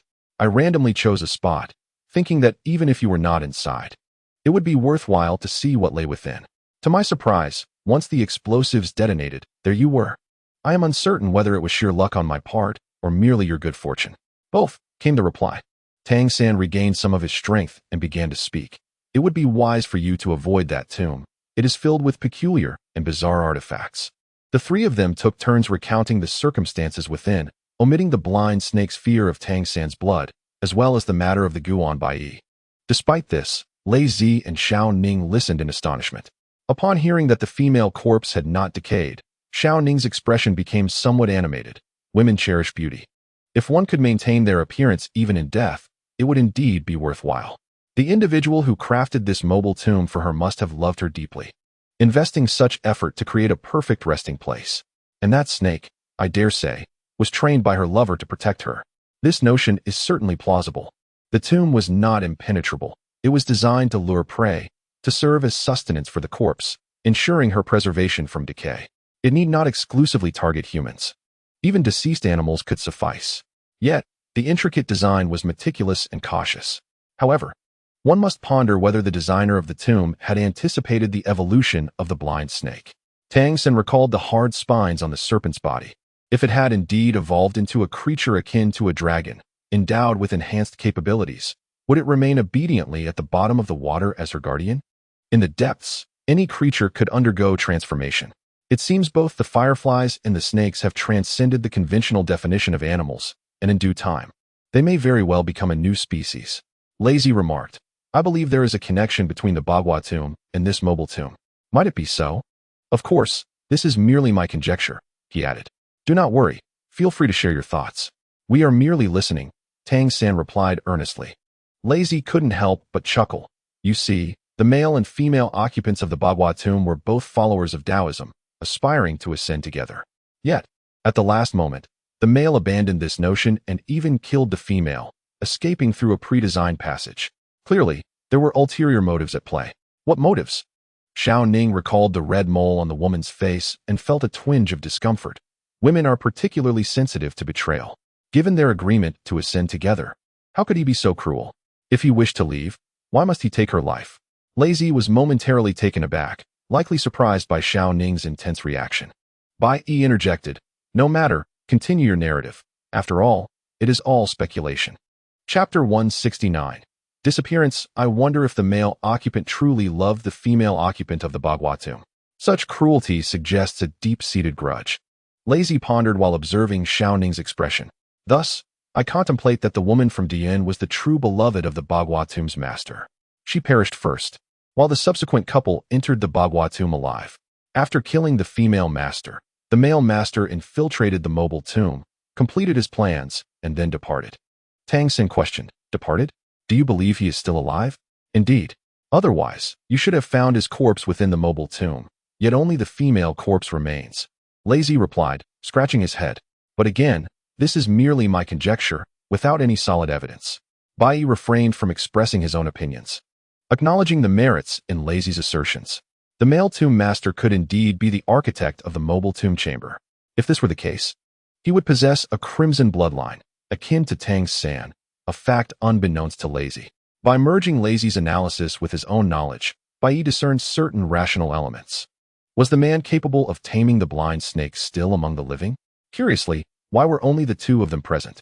Where had Wu Tong vanished to? Tang San finally perceived the incongruity. Upon emerging from the water, he had sensed something amiss, and now he realized it was Wu Tong who was missing. As Xiao Ning was about to speak, he was interrupted by Lazy, mentioning that person infuriates me. He is utterly selfish. We can't even catch a glimpse of you all. And he disappears while searching for food. Xiao Ning furrowed his brow slightly. Perhaps he got lost. We are unfamiliar with this forest, and straying off the path is inevitable. Let us wait a while longer. Speaking of food, Tang San's stomach growled audibly, and he clutched his belly, appearing somewhat pained. The rations had soaked in the water and had become inedible, while his water flask still contained some liquid. However, relying solely on water to stave off hunger was impractical. With a grimace, Tang San lamented, "Alas, I am on the verge of starving to a mere wisp of a person." Lazy, with his hands on his hips, wore a displeased expression. His discord with Wu Tong was not a matter of mere days. Witnessing himself rescuing 3 individuals while Wu Tong, tasked with a simple duty, had vanished, fueled his suspicions about Wu Tong's competence. How long has he been gone? Bai Yi inquired solemnly. Wu Tong was an experienced tomb raider. Having accompanied Bai Yi for many years, his skills were well known. The notion of him getting lost seemed implausible, as he was particularly cautious in unfamiliar environments and would leave markers to avoid losing his way, an approach he later taught to his younger subordinates. Xiao Ning remarked. Before Lazy entered the water, he mentioned wanting to find food, yet there has been no sign of him since. It seemed the situation was more complex than mere disorientation. Bai Yi surveyed the surroundings. They were enveloped in a forest. Raising his gaze to the heavens, the sunlight filtered through the treetops, casting dappled shadows. In the distance, the majestic mountains rose and fell, creating a serene and secluded atmosphere. Bai Yi retrieved a waterproof map, its surface coated with oil. After a brief examination, he stated, "We must be at the Qinling Mountains. After winding our way here, we have unexpectedly arrived at Qinling." The Qinling Mountains stretch across central China, extending eastward from Baishe Mountain in the northern part of Linton County, Gansu Province, and serving as a natural boundary between the Daxia and Kunlun mountain ranges. They traverse through the southern part of Tianshui, entering Shaanxi via the majestic Meiji Mountain. At the junction of Shaanxi and Henan, the range diverges into 3 branches. The northern branch, known as the Shaoshan, extends eastward along the southern bank of the Yellow River, collectively referred to as Mongshan. The central branch is named Xiong'er Mountain, and the southern branch is known as Funyou Mountain. A small segment of the range extends from Shaanxi into Yuxian, Hubei. The Qinling Mountains span a total length of 600 kilometers, with a width varying from several dozen to 200 or 300 kilometers, covering a vast area and presenting a breathtaking spectacle. It is said that during the spring and autumn period and the Warring States period, the Qinling Mountain Range, the highest in the Qin state, was thus named. The term Qinling specifically refers to the central part of this mountain range, located in the central region of Shaanxi Province. The name Qinling dates back to the Han Dynasty, and due to its position south of Guangzhou, it was also known as the Southern Mountain. With an elevation ranging from 2,000 to 3,000 meters, the northern side features a fault that has collapsed. The mountains are imposing, resembling a towering wall. The records of the Grand Historian notes, the Qinling is the greatest barrier in the world, earning it the moniker of the perilous realm of the 9 provinces. Here, the most notable characteristics are the towering peaks, steep slopes, deeply carved rivers, and rushing waters, which create waterfalls and swift currents in many places. Bai Yi remarked, "If Wu Tong has not vanished for any other reason, then perhaps you fear he might encounter an accident?" Tang Sansheng inquired. "Indeed, in such a place, the deep pools are not easily discernible. One misstep could lead to a descent into hell." Bai Yi suddenly felt a strange sense that it would be better if Wu Tong were to disappear forever, thus sparing him the necessity of taking lethal action. This survivor could not be left alive. He was too clever, too selfish. "What are you thinking about, Bai Yi?" Xiao Ning asked. "What shall we do now?" We cannot just remain here indefinitely. We cannot wait.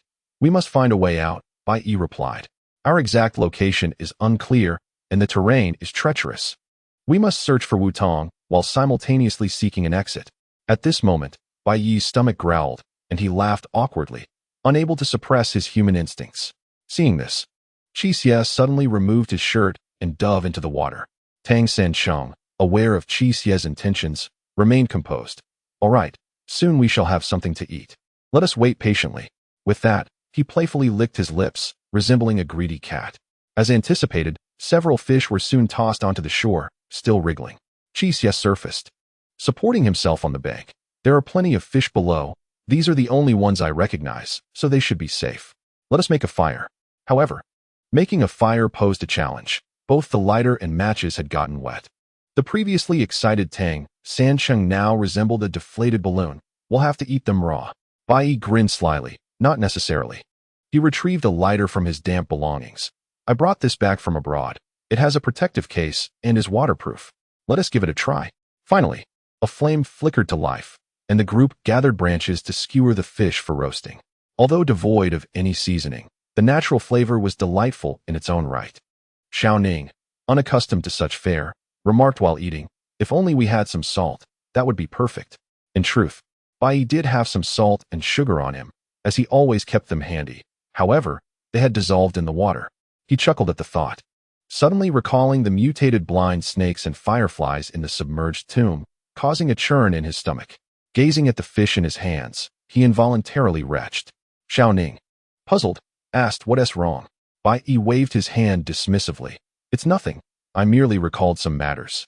Chapter 170. The Pulse. The five devoured all the food voraciously, and Tang Sansheng inevitably let out a loud burp, earning a disapproving glance from Xiao Ning.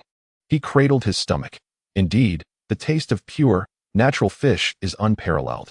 If we weren't here to dig for treasures, it wouldn't be so bad to come here for a pleasant outing. Here, Bai Yi shook his head and turned to point at the small water source. Reminiscent of a manhole cover. Can you fathom that beneath such a minuscule space lies an expanse of vastness? Can you imagine that within it, there exists a shifting tomb, even connected to the 8 sealed tombs? If the human heart is difficult to measure, at least it can be gauged. However, nature is the true autocrat. Tang Sen remained silent, sensing Bai Yi's seriousness today, and quickly adjusted his demeanor. Let us proceed in the direction Wutong departed. This notion met with unanimous agreement. Though everyone's backpacks, soaked by the water, were a disarray, necessitating yet another round of tidying up, Bai Yi grasped his firearm. This gun is still more reliable than a flying dagger. He lifted his garment, revealing the flying daggers snugly secured around his waist. Completely unaffected by the water, Tang San's gun barely escaped damage while submerged. However, after another soaking, it was beyond repair. Bai Yi stowed away his gun. I will have it repaired upon our return. It is of little consequence. Here, we have no human adversaries, so we merely need to exercise caution. The group finally advanced in the direction Wutong had taken. The surroundings grew increasingly damp as night approached, with the mist thickening, and everyone's spirits became more urgent. Darkness loomed ominously in this inexplicable environment, and suddenly, Xiao Ning, walking in the center, halted, arms crossed. Do you see that? What? Just now, a shadow was leaping above us. Xiao Ning's voice trembled. It seems to be following us. Am I the only one who noticed? As he spoke, a shadow swiftly darted over the heads of the group, perching on a tree. They looked up, momentarily stunned, before erupting into joyous laughter. It was a squirrel. The Qinling Mountain region is renowned for its abundant pheasant populations. The presence of a squirrel was no surprise, and upon realizing it was indeed a squirrel, Xiao Ning's tense demeanor relaxed, and he self-deprecatingly remarked, I am truly on edge, filled with suspicion. Everyone laughed except Bai Yi, for he had spotted a familiar mark on the large tree where the squirrel resided. It was a hexagon, deeply carved into the trunk with a knife. A distinctive sign left by Wutong. Had Wutong, upon arriving here, felt lost, and thus began to habitually mark his path? Upon Bai Yi voicing this thought, laughter ceased, as they remembered that Wutong had begun to go missing from this very point. Tension rose anew, the dusk deepened, but fortunately, they had protected their lighting equipment before entering the water, sacrificing food for illumination, a decision that now seemed sagacious. Various sounds reached Tang San's ears, footsteps, the rustling of leaves in the wind, and the sound of a heartbeat. He glanced at his companions, all engrossed in their journey, revealing no signs of anything amiss. Yet, from where did that heartbeat emanate? It was alarmingly rapid and alarmingly close, no more than 3 meters away. The heartbeat of an ordinary person could not produce such a sound. Tang Xin gently tugged at Qi Xie's sleeve and inquired, "Qi Xie, I am thirsty. Do you have any water left?" 7 Evil was somewhat taken aback. If his memory served him correctly, Tang Xin still had at least half a kettle of water left. He noticed Tang Xin blink and suddenly understood, pulling out his own water bottle and offering it. "Conserve yours. I don't have much left." Seizing the moment, Tang Xin leaned closer to 7 Evil's ear, playfully whispering something. 7 Evil pushed him away. "Let us go. It's getting late. We should find Wutong or a place to rest before it's too late." With a newfound sense of purpose, 7 Evil abruptly halted, feigning to tie his shoelaces.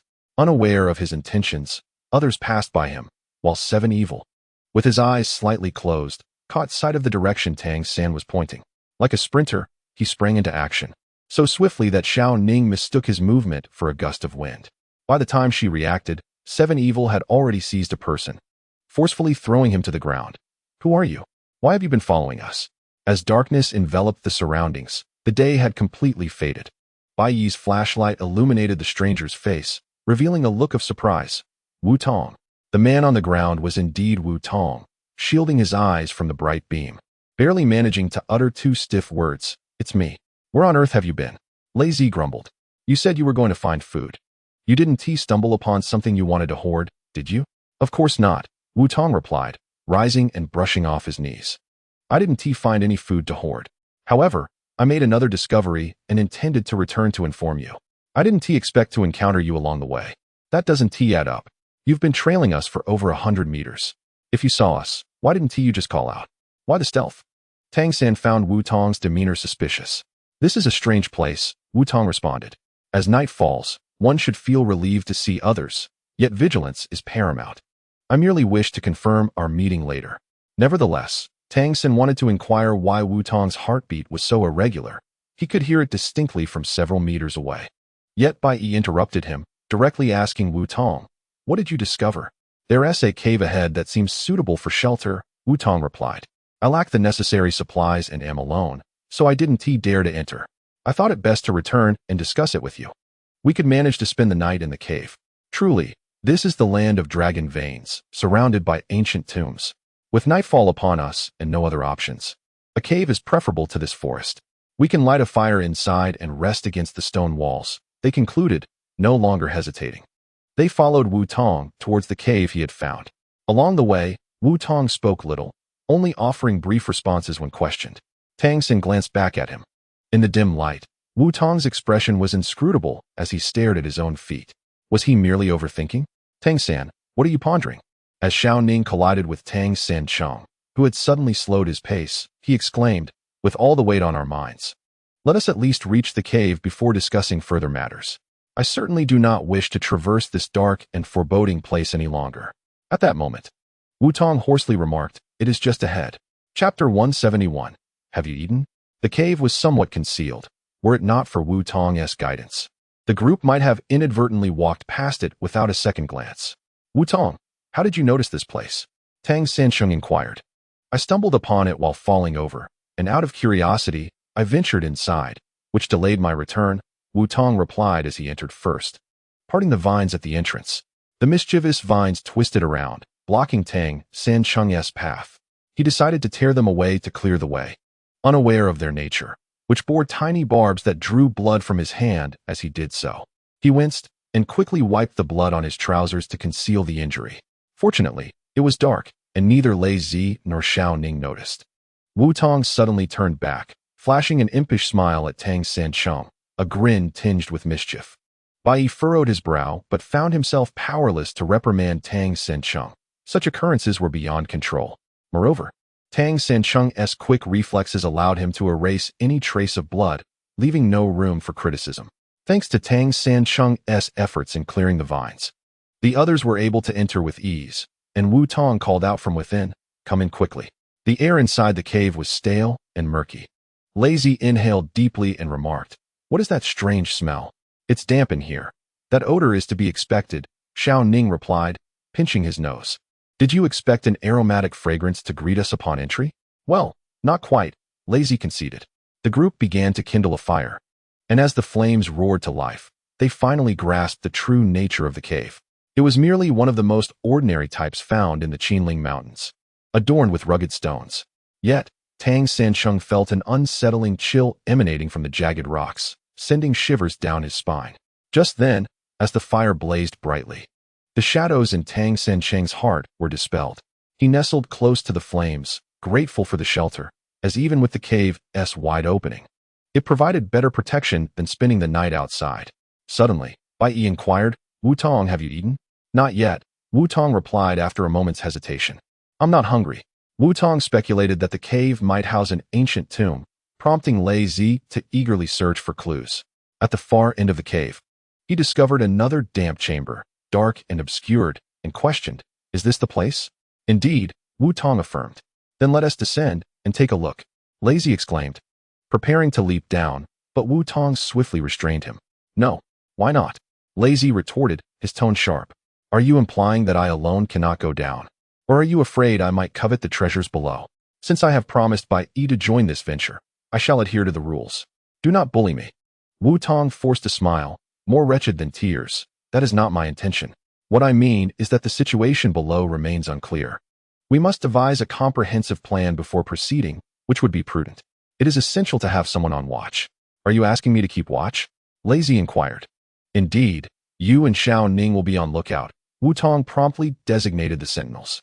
Lei Zi was about to voice an objection when Bai Yi stood up. All right, Lei Zi, let him be this time. After all, this place was discovered by him. As he spoke, he patted Lei Zi on the shoulder. Tang Sancheng noted that Bai Yi's pat was in Morse code, a cipher previously utilized in the water coffin, and both Lei Zi and Bai Yi understood it.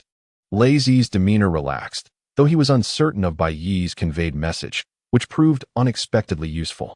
Fine, this time I will heed Bai Yi's advice. I will keep watch with Xiao Ning. Xiao Ning naturally had no objections. The earlier commotion had left her utterly fatigued, as is often the case with women, who tend to have lesser stamina. The four of them rested momentarily by the fire before preparing to descend. Tang Sancheng cast a puzzled glance at Bai Yi, who feigned ignorance and moved on ambiguously. Tang Sancheng was filled with questions, yet could not voice them, suppressing his curiosity until they reached the cavern below.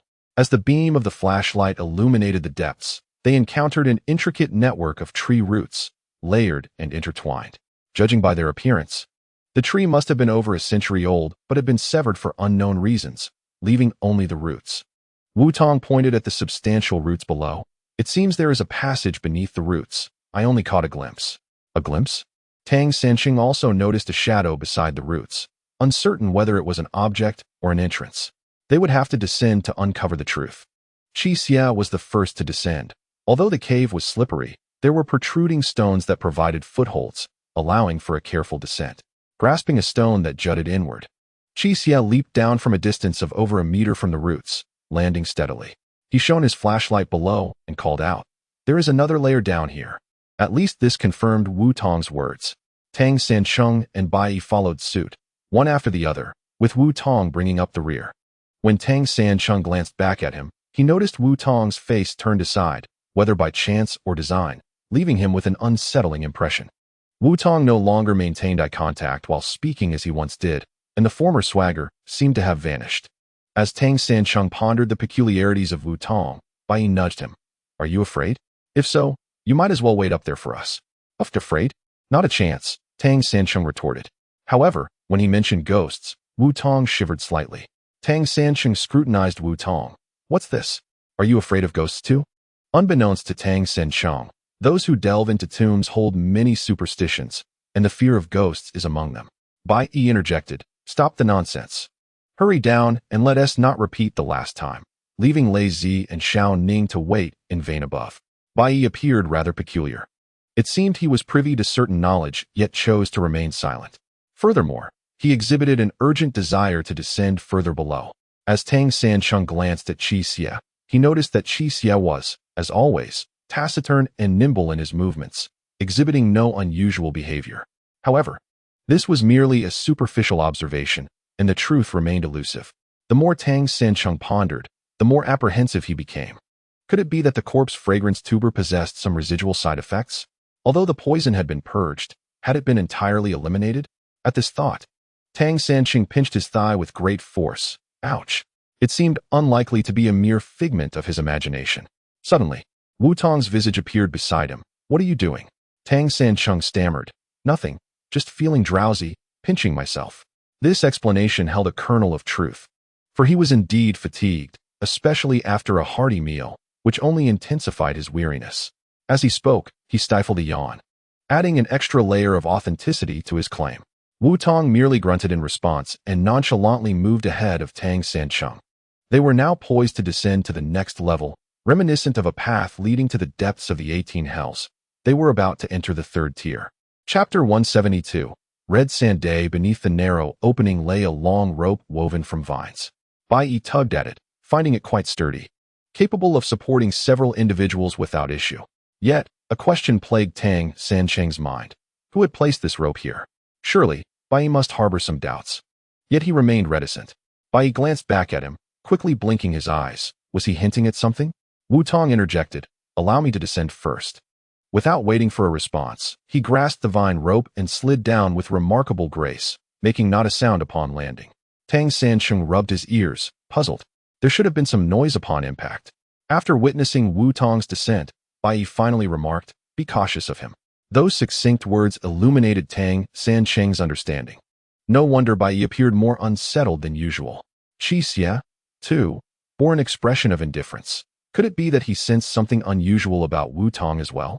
Tang Sancheng chuckled at his own self-deprecation, realizing he was not the sole one to perceive the oddity. It seemed they all shared the same suspicions. From below came Wu Tong's voice. Come down. One by one, the three descended. Upon landing, Tang Sancheng discovered that the space was not as dark as anticipated. A hole in the side wall of the cave allowed moonlight to stream in, illuminating Wu Tong, who stood bathed in that ethereal glow, exuding an air of inscrutability.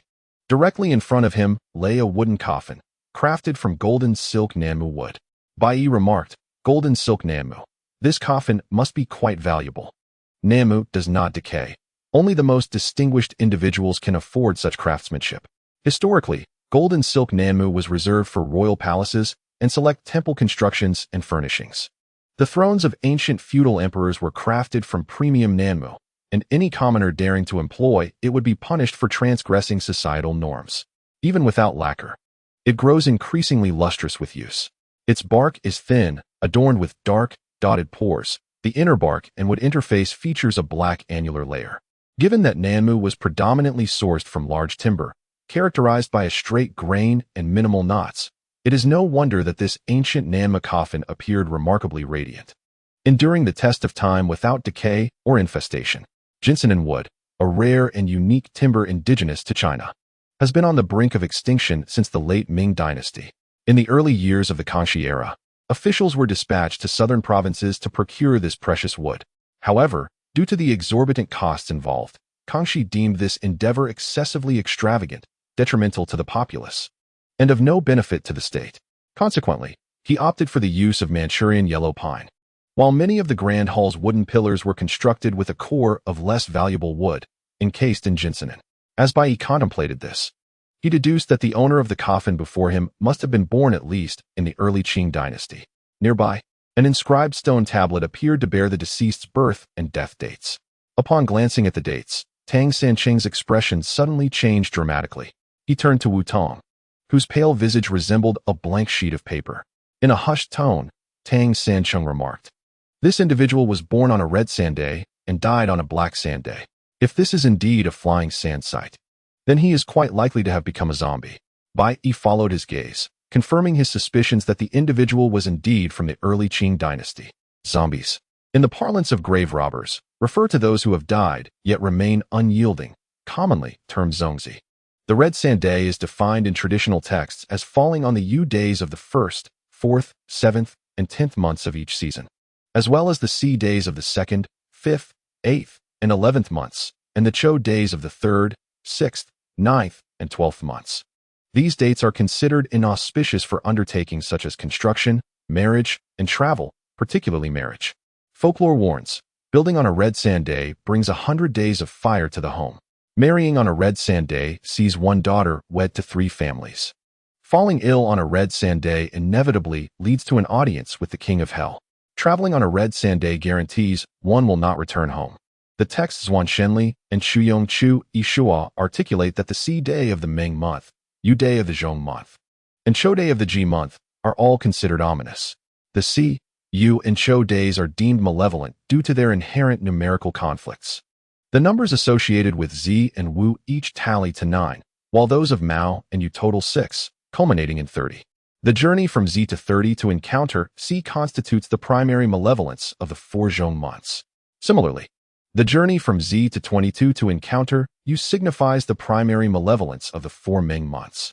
And the journey from Zi to 26 to encounter Chou represents the primary malevolence of the 4 seasonal months.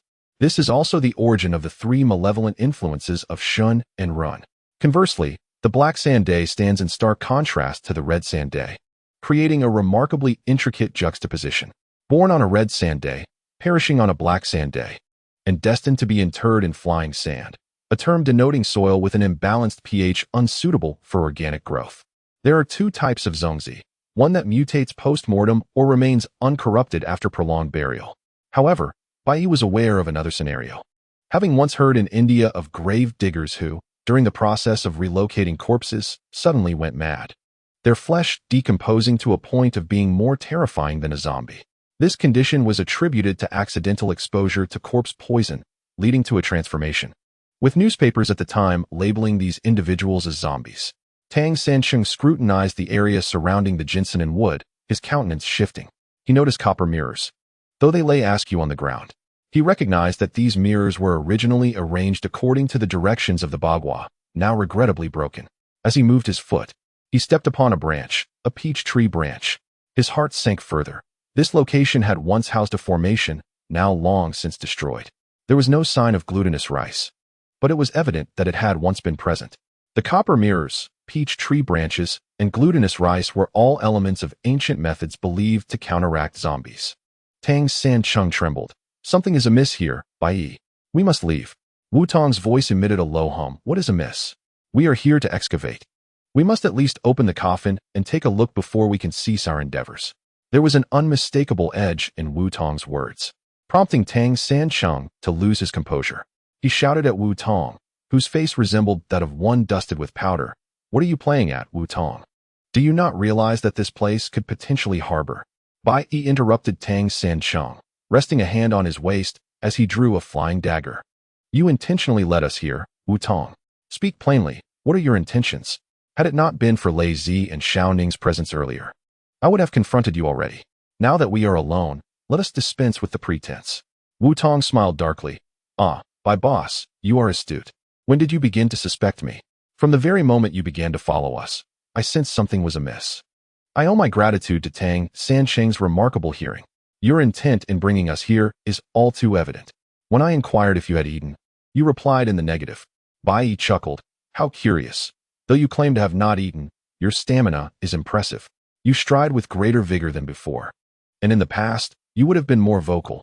Yet today you are unusually reticent. I know you harbor secrets, yet I remain unaware of their nature. At that moment, Tang Sancheng revealed his own observations, causing Bai Yi's expression to darken further. Wu Tong, you. From behind Wu Tong, a colossal shadow began to rise, enveloping the 3 men within its dark embrace. Chapter 173. The soul-calling bell. The shadow was immense, its claws sharp and menacing, suddenly ascending from behind Wu Tong and casting a pall over the trio. Tang Sancheng's teeth clenched audibly. Bai Yi. This cannot truly be a zongzi. Bai Yi replied, lacking the time to elucidate further. The term zongzi refers to a well-preserved corpse within the tomb, one that has not succumbed to decay. Encountering a large zongzi signifies trouble, such as a zombie. The term large zongzi denotes a particularly formidable zombie, while old zongzi refers to the more troublesome variety that can undergo transformation. Dry zongzi indicates a corpse reduced to mere bones, whereas meat zongzi signifies a body with valuable possessions. Since Tang Sancheng and Qi Xia are outsiders, I have refrained from employing technical jargon in our discourse. Behind Wu Tong stood a moving dry corpse. To label it merely as a corpse would be misleading, for its joints were animated, its bodily fluids long since desiccated. Its mouth gaped open, revealing a grotesque visage and sharp teeth, the pallor of its face akin to that of Wu Tong, eerily white as though dusted with flour. At that moment, Tang Sansheng recalled the peculiarities they had encountered along their journey. Wu Tong, who had previously spoken with exaggerated flair and occasionally revealed his teeth, had transformed into a figure of unsettling calm. Several times during their direct exchanges, Wu Tong had averted his face or obscured it, refusing to meet their gazes, let alone display his teeth. Was it possible that Wu Tong had already been bitten by a zongzi? Bai Yi remarked. He has lured us here with the intent of ensnaring us. This is dire. I am uncertain whether the black donkey's hoof truly possesses efficacy. Even if it does, I am ill-prepared. The notion of the black donkey hoof being used to break zongzi is a tradition passed down from the predecessors of the treasure-hunting profession. Bai Yi, having navigated this field for quite some time, had never encountered a substantial zongzi nor verified whether this belief held any tangible significance. Tang Sansheng picked up a branch from a peach tree and broke it into 3 pieces, distributing one to each person. For now, we can only proceed step by step.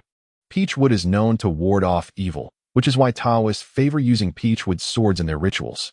This zongzi was initially ensnared by Taoist magic. For reasons unknown, the formation was now broken. Suddenly, Tang Sansheng realized that the one responsible for breaking the formation could very well be Wu Tong. Wu Tong, what do you truly intend by bringing us here? Are you in cahoots with this zongzi? Bai Yi spoke in a low voice, his hand resting firmly on the specially crafted knife belt at his waist. If Wu Tong had intended to kill, he could have done so upon entering. Yet he chose to stand there and negotiate, indicating he was not yet inclined to resort to violence, leaving room for negotiation. Wu Tong chuckled, finally revealing his sharp, menacing teeth to the crowd. He had undoubtedly been bitten by the zongzi. What becomes of one bitten by a zongzi? Bai Yi had always thought it akin to being infected with corpse poison. If you are bitten, we will take you out to seek medical assistance. Boss Bai, do not attempt to deceive me at this juncture. As he spoke, Wu Tong raised his right hand, extending his index finger towards Tang Sansheng, declaring, "This fellow has the potential for immortality. You are aware of that, aren't you?" "Indeed," Bai Yi cautiously replied, contemplating Wu Tong's intentions. By mentioning Tang Sansheng, it seemed Wu Tong had not yet abandoned hope of uncovering the secret to immortality. This presented an opportunity for the 3 of them to regain some semblance of control. Observing the zongzi, it was perplexing to see it exhibit such wariness towards Wu Tong, suggesting he possessed something that could restrain it. While restraint was not necessarily feared, control certainly was. I knew it all along. You have always wished to monopolize this secret. Bai Yi, I have served you loyally for years out of respect for the monetary compensation, yet you must provide me with some reward. Wu Tong's true nature was now fully exposed. Today, I demand to know this secret. Otherwise, I shall demonstrate my capabilities. Bai Yi lamented in despair. Today, Wu Tong was rebelling against him. He glanced at Tang Sansheng, who steeled his resolve and shouted, "If you seek me, then come for me." Nonsense. What I desire is not merely a person. I simply wish to uncover how you achieve immortality. You are akin to those my grandfather encountered, both possessing purple blood. So it's true, humans can attain eternal life. Wu Tong laughed maniacally, his fangs appearing even more terrifying. Fortunately, Lei Zi and Xiao Ning were not present. Tang Sansheng's gaze fell upon the bell in Wu Tong's hand, and he suddenly understood why the zongzi was so compliant with Wu Tong's actions. It was the legendary soul-calling bell. Ancient beliefs held that after death, a person's soul would linger, hence the practice of soul-calling. In times past, individuals living by the sea would use soul-calling banners and sing melodies to summon the souls of loved ones who had perished at sea. This practice was typically employed for those whose bodies were not fully recovered or were missing entirely. However, the soul-calling bell was no ordinary item. It was an object meant for burial accompaniment. The soul bell, in fact, is a bell stained with the blood of a loved one, placed within the coffin upon burial, symbolizing the attachment and the need for the soul to find a resting place. This soul bell is not something an ordinary person can utilize, even if attempted. It may prove ineffective. Only those with profound knowledge of the arcane arts can chant incantations over the bell, combined with the blood of kin, to activate its power. The soul bell can indeed summon the deceased, for the bloodline connects them, providing a foundation for the invocation. As Bai Yi had predicted, this individual possesses a remarkable identity. Yet fate had cruelly laid him to rest in this desolate land, transformed into a zongzi. What was initially a vessel for mourning had fallen into Wu Tong's hands. Subject to his whims, Wu Tong raised his hand, the bell shimmering in his grasp, and with a triumphant chuckle, he shook it. As the bell chimed, he pointed at Tang Sansheng and commanded, "Go." The zongzi lifted its head and let out a howl, swiftly lunging towards Tang Sansheng. Qi Xie delivered a swift kick to the zongzi's neck, causing it to recoil like a spring before bravely charging forward again, its sharp claws gripping Tang Sansheng's throat. Qi Xie felt a pang of urgency as he prepared to attack once more, only to hear the zongzi emit a pained cry, quickly releasing its hold. Retreating as if scorched by fire, wisps of smoke escaping from its eye sockets. Tang Sansheng had just felt his throat being crushed to the brink of breaking. But suddenly, relief washed over him. Clutching his throat, he gasped for air and suddenly recalled the sole bottle on his person, which contained bloodvine powder. This was the answer. Bai Yi, Qi Xie, I have bloodvine on me. It dares not touch me. He retrieved the sole bottle, its brilliance capturing Wu Tong's attention, who then let out a desperate cry as he clutched his throat. Bai Yi and Qi Xie stood behind Tang Sansheng, realizing that this sole bottle had indeed saved his life. Tang Sansheng smirked with pride. I never understood why I carried this with me. Turns out it was for dealing with the two of you. Wu Tong, what do you have to say now? Chapter 174. The trial. Wu Tong, grimacing in pain, suddenly grasped his own throat with both hands, clearly suffering. Seizing the opportunity, Qi Xie advanced swiftly and landed a punch to his soft abdomen, the most vulnerable spot. Wu Tong sank to the ground, his collar contorting to reveal the scars within, evidence that he had indeed been gnawed upon by the zongzi, now afflicted by the poison of the corpse, beginning to manifest.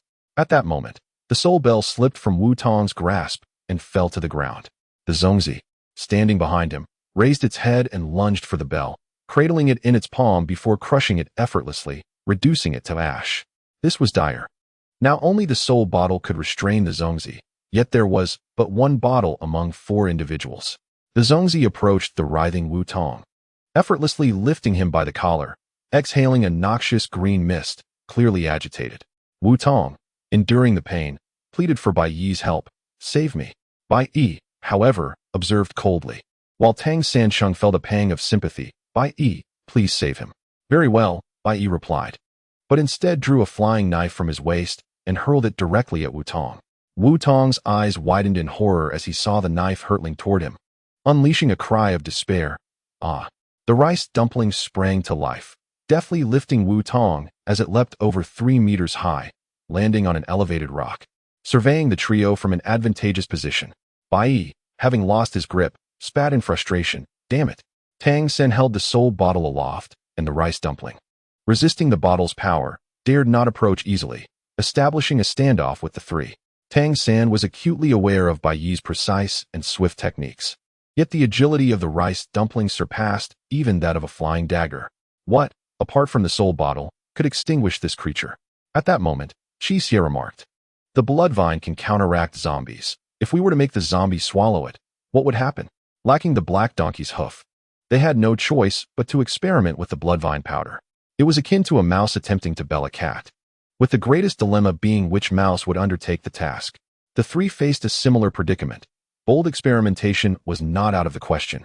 But who would place the bloodvine in the rice dumpling's mouth? The challenge of prying open its jaws was also considerable. The rice dumpling did not consume the dead, but it would bite the living, especially driven mad by the sight of blood, which became the bait. I shall take the lead, Qi Xie volunteered. I am swift.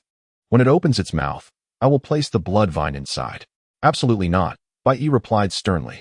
You are an ordinary person, and while your skills are commendable, it outpaces you. This is too perilous. Tang San, you will do it. Tang San nearly fainted at the implication of Bai Yi's words, feeling as if the responsibility had suddenly shifted to him. His scalp prickled. If I must, then I shall, lest you continue to deem me useless. The you referred solely to Bai Yi.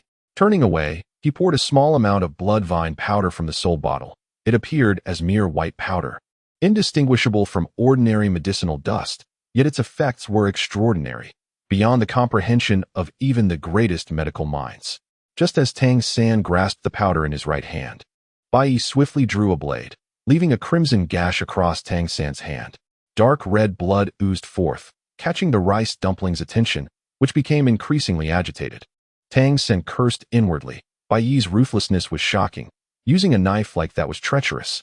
Upon seeing the unusual blood, the rice dumpling displayed an exuberant frenzy, leaping down to the ground where Wu Tong was trapped beneath its arm, causing him to jolt violently, nearly on the verge of retching. A single fang bared in a rather disheveled manner. Tang Sen extended his hand, simultaneously tossing the soul bottle into Qi Xie's grasp, and turned to bellow at the rice dumpling. Come. The dark red blood flowed steadily, yet the pain from the wound felt distant to Tang Sen. His heart raced. His legs trembled, and the tension rendered him numb.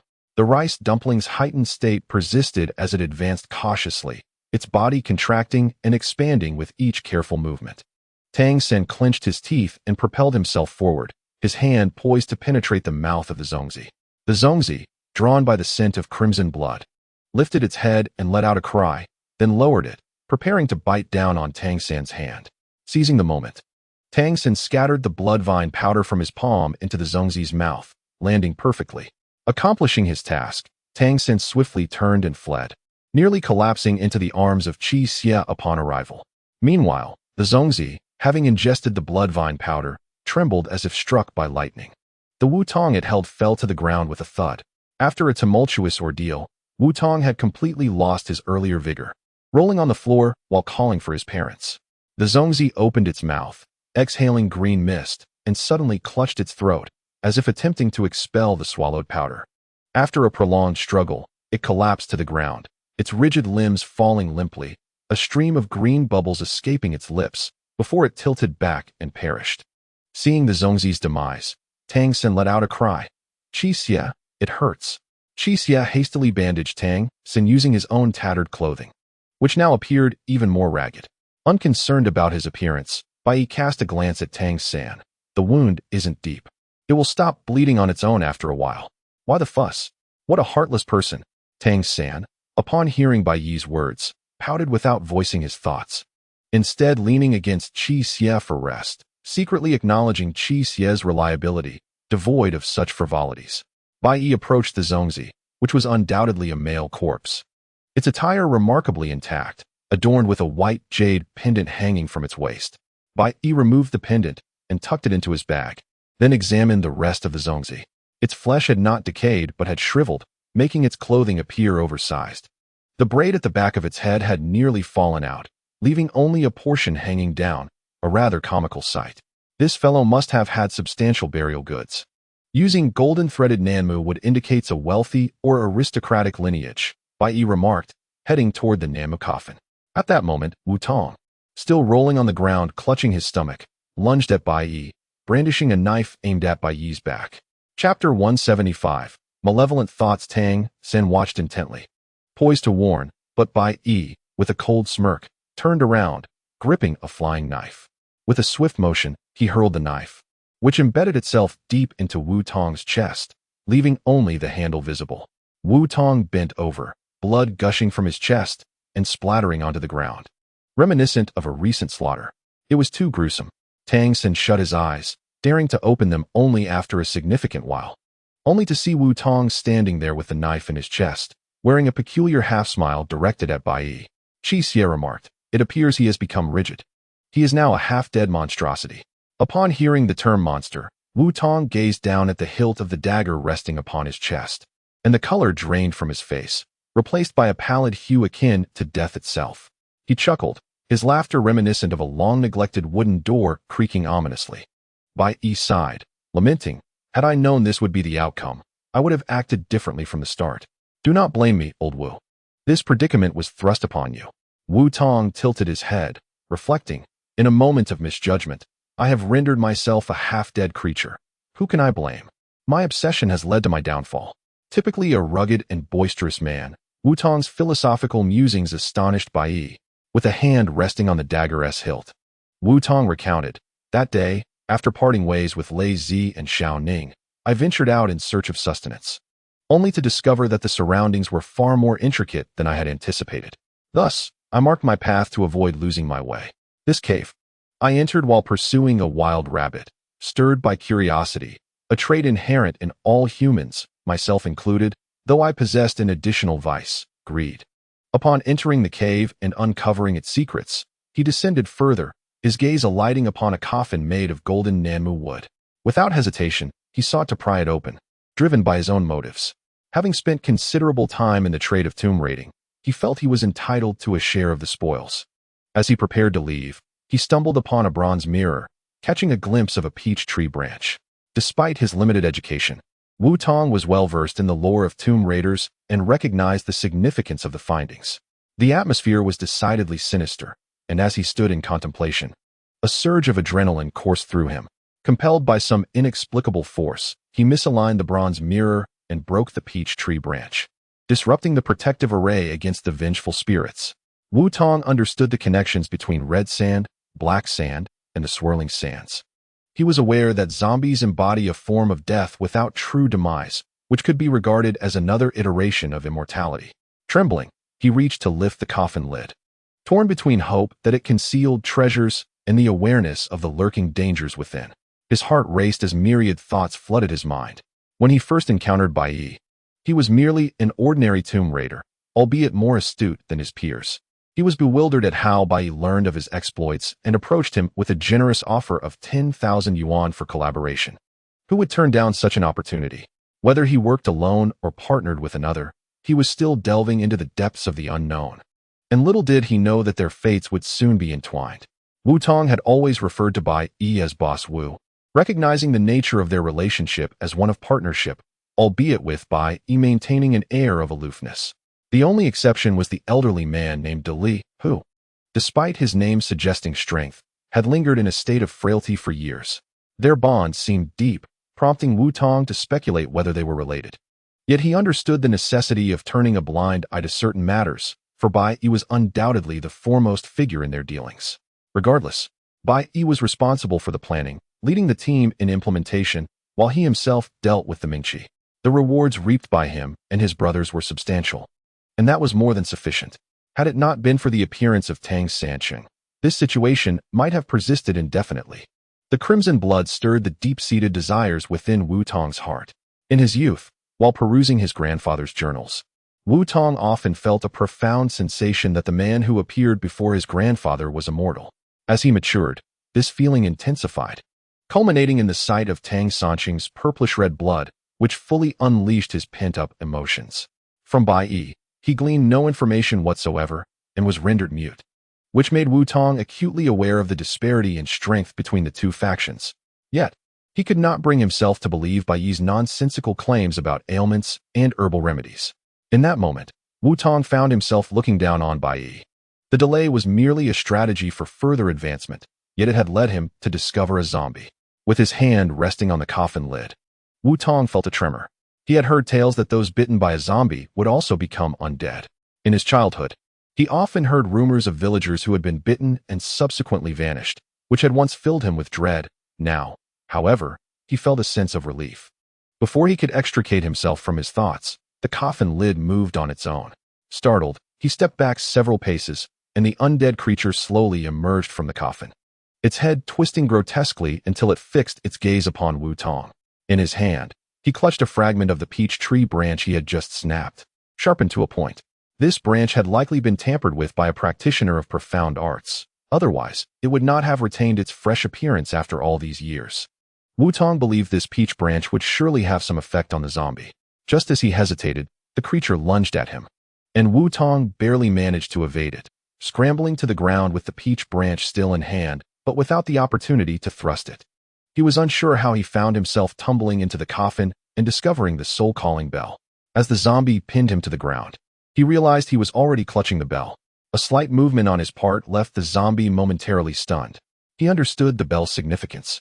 Yet with one hand holding it and the other brandishing the peach branch, he still allowed the zombie to sink its teeth into him. As the sharp fangs pierced his skin, Wu Tong felt a wave of coolness wash over him, followed by the sensation of his blood coursing through his body, surging and churning, while the gastric juices in his stomach transformed into scalding boiling water. His body convulsed, and his mind fixated on two words: immortality. When Wu Tong regained consciousness, he felt his heart racing, pulsating at an accelerated rate, almost tenfold compared to usual. Clutching his chest, he sensed a coolness at his neck, Upon touching it, his hand was stained with blood. Startled, he quickly comprehended that this was a consequence of his own choices, and he was eagerly curious about the transformation he was undergoing. His heartbeat intensified, and discomfort settled in his mouth. Inserting his hand inside, he discovered that his teeth had sharpened. Chapter 176. The fire burns with the soul-calling bell in hand. The half-human, half-zombie Wu Tong possessed an undeniable advantage. His mind raced with calculations as he prepared to reunite with the others. He had long devised a plan for them to discover his presence. However, Tang Sancheng's acute hearing had prematurely revealed his identity. Bai Yi remarked, "Life and death are natural laws. Defying them leads to no favorable outcome." Upon uttering these words, Bai Yi reflected on his own existence, pondering whether he too was a defier of fate. What would his own outcome be? Currently, he had only one of the 7 items, and the task of gathering the remaining 6 seemed an insurmountable challenge. Why can others succeed while I cannot? Wu Tong mused, feeling as if his blood was draining away. The fabric of his shirt was completely obscured by blood. Closing his eyes, he steeled himself and withdrew the flying knife, which clattered to the ground as it released a trickle of blood. Wu Tong's body remained upright, caught in a limbo between life and death. For him, it was merely a transition from stiffness to demise. It appeared he was indeed on the brink of becoming neither alive nor dead. After 7 Evil's declaration, Wu Tong's face turned pale as blood surged from his mouth, his once sharp teeth growing even more menacing, and his fingernails darkening. The heart within his chest fell silent, and Tang Sancheng, hearing clearly, pointed at Wu Tong exclaiming, "He is dead." Though Wu Tong had perished, he could still see and hear, albeit in a form that was neither human nor ghostly. Bai Yi observed Wu Tong's transformation and remarked, "You have achieved your wish, immortality." A series of grotesque sounds emanated from Wu Tong's throat as he suddenly charged at the stone wall, colliding with it only to bounce back repeatedly. Eventually, he collapsed to the ground, appearing half alive. He lunged towards Tang Sancheng, demanding, "Give it to me." His voice was not produced from his vocal cords, but rather seemed to be forced from his throat, unclear yet unmistakably urgent. Fortunately, the 2 words were comprehensible enough for Tang Sancheng to grasp. Tang Sancheng, frightened, darted behind 7 Evil, asking, "What do you want? Give it to me." Outside of these 2 words, Wu Tong could articulate nothing else. 7 Evil finally understood. He was asking for the blood vine. Tang Sancheng shook his head. "I've already given it to you. What will we do now? It is of great use to keep it." In a rare moment of clarity, Tang Sancheng hesitated, but Wu Tong pressed closer. 7 Evil produced the soul bottle, and Wu Tong bared his teeth, retreating several steps, emitting a muffled sound, as if in profound agony. Wu Tong suddenly extracted a lighter from his pocket, a grim smile gracing his lips. He ignited the lighter, flames leaping onto his body, perhaps due to the blood. The fire initially struggled to catch. With a desperate cry, Wu Tong lunged toward the fallen Zongzi. This time, the flames roared to life, casting a ghastly light as Wu Tong emitted a wretched scream, accompanied by the crackling of fire. The blaze intensified, his cries shifting from audible agony to a mere murmur, until they faded into silence. The 3 onlookers merely stood there, making no attempt to intervene. Wu Tong had achieved the eternal life he sought, yet it was not in the form he had envisioned. He had succumbed to despair. There was no way back to his wife and children. Beyond this cavern, he would be met with hostility, and a life of dignity was forever lost. To live a wretched existence was hardly a desirable fate. Yet how many would choose such a life? It was only in his final moments that Wu Tong grasped this truth. Obsession is a destructive force, one that had led to his own demise. He chose to sever his own life, and in that disappearance lay a semblance of liberation, a fact understood by the 3, who refrained from stopping him. As the flames finally began to wane, Bai Yi remarked, "The Zongzi contains bodily fluids rich in oils, making it highly flammable." Wu Tong was aware of this, which is why he threw himself into the fire. Upon returning, "I will have to weave a lie to my wife and children." Indeed, Bai Yi continued, turning to Tang Sancheng, "You must exercise caution from now on. With Wu Tong gone, there is a heightened risk of more individuals becoming aware of the truth." "I understand," Tang Sancheng replied, his emotions tumultuous. Had he not seen his own blood, Wu Tong's long-repressed desires might never have erupted so violently, leading to this unfortunate conclusion. The cave was permeated with the acrid scent of charred remnants. Tang Sanqing pinched his nose and gestured toward the nearby coffin made of golden silk nanmo. Shall we inspect that? It must have been emptied by Wu Tong by now. Need you ask? Bai Yi retorted, moving toward it. Within the coffin lay 9 jade thumb rings, which Bai Yi extracted one by one. This was Tang Sanqing's first encounter with such artifacts. They resembled rings, but were notably bulkier. What purpose do these serve? These are thumb rings, Bai Yi explained. Originally crafted from deer bone by the Manchu people, they were worn on the right thumb to protect the fingers while drawing a bow. As warfare waned, thumb rings began to be made from precious materials such as jade and gold, symbolizing power and status. Later, materials like ivory, crystal, and emerald became common. The typical thumb ring for ordinary banner people is crafted from white jade, while the nobility prefers those made of jadeite, which vary in color and pattern. Pristine green and clear as water are invaluable, only worn by the elite, depending on their size and thickness. There are distinctions between civil and martial rings. Martial rings are often plain, while civil rings frequently bear verses or intricate designs on their exteriors. Bai Yi examined the 9 jade rings, noting the inscriptions upon them. It appears this Zongzi was a scholar in life. Nevertheless, 9 rings are rather disappointing. We cannot simply remove this coffin. The coffin was lined with a fur padding, beneath which something protruded. Bai Yi lifted the padding, revealing a pillow that was no ordinary one. The rectangular surface was carved from a single piece of wood, with both ends gently curving upwards. The headrest was intricately adorned with hollowed-out cloud motifs shaped like dragon heads, while the sides were embellished with graceful curves, and the foot was decorated with corresponding cloud patterns. Wangwali. Bai Yi cradled the Wangwali pillow in his arms and inhaled deeply. Indeed, it was Wangwali. The name Wangwali resonates like a vegetable, yellow flower, and a fruit, pear. Tang Sanqing was utterly perplexed. Bai Yi, what are you smelling? It's just a piece of wood. You know nothing, Bai Yi retorted. This is no ordinary wood. It is Wangwali, do you understand? It takes 500 years to mature. It remains unwarped, uncracked, and unbent regardless of the seasons. It is perfectly suited for such an oddly shaped pillow. Moreover, Wangwali is now sold by weight due to its rarity. Enough of this chatter. You wouldn't comprehend it anyway.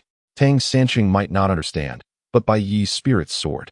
He glanced at the charred remains of Wu Tong. What shall we do with this? Chapter 177. An overnight stay. Poor Wu Tong, who aspired to immortality, had instead become a pile of ashes. Bai Yi pondered for a moment and replied, we must leave him here. If we take the corpse back, it would only lead to complications. We can provide his wife and children with some money to ease their burden. After all, in this line of work, how many can expect a decent end? His wife likely already understands this. Tang Sanqing bowed toward Wu Tong's remains. Brother Wu, may you rest in peace. Do not hold us accountable. Nonsense, Bai Yi scoffed. This is his own doing. It has nothing to do with us. Tang Sanqing, stop shouldering every responsibility, will you? Fine. Fine, Tang Sanqing muttered, twisting his neck awkwardly. Bai Yi examined the jade ring and the Wangwali pillow, discovering among the items brought from the coffin a golden ring, a golden wine cup, bronze leaves from the Bagua tomb, a pair of human-shaped pottery figurines, and 5 Zhu coins. A bountiful haul indeed. Wait, Qi Xie interjected, pointing to the bundle of bronze leaves and shaking his head slightly. I have a feeling these bronze leaves are suspicious. Do you remember? In the Bagua tomb, Wu Tong suddenly experienced a hallucination just after he had cut these bronze leaves. Could it be related to them? This? Tang Sanqing picked up a leaf and examined it closely.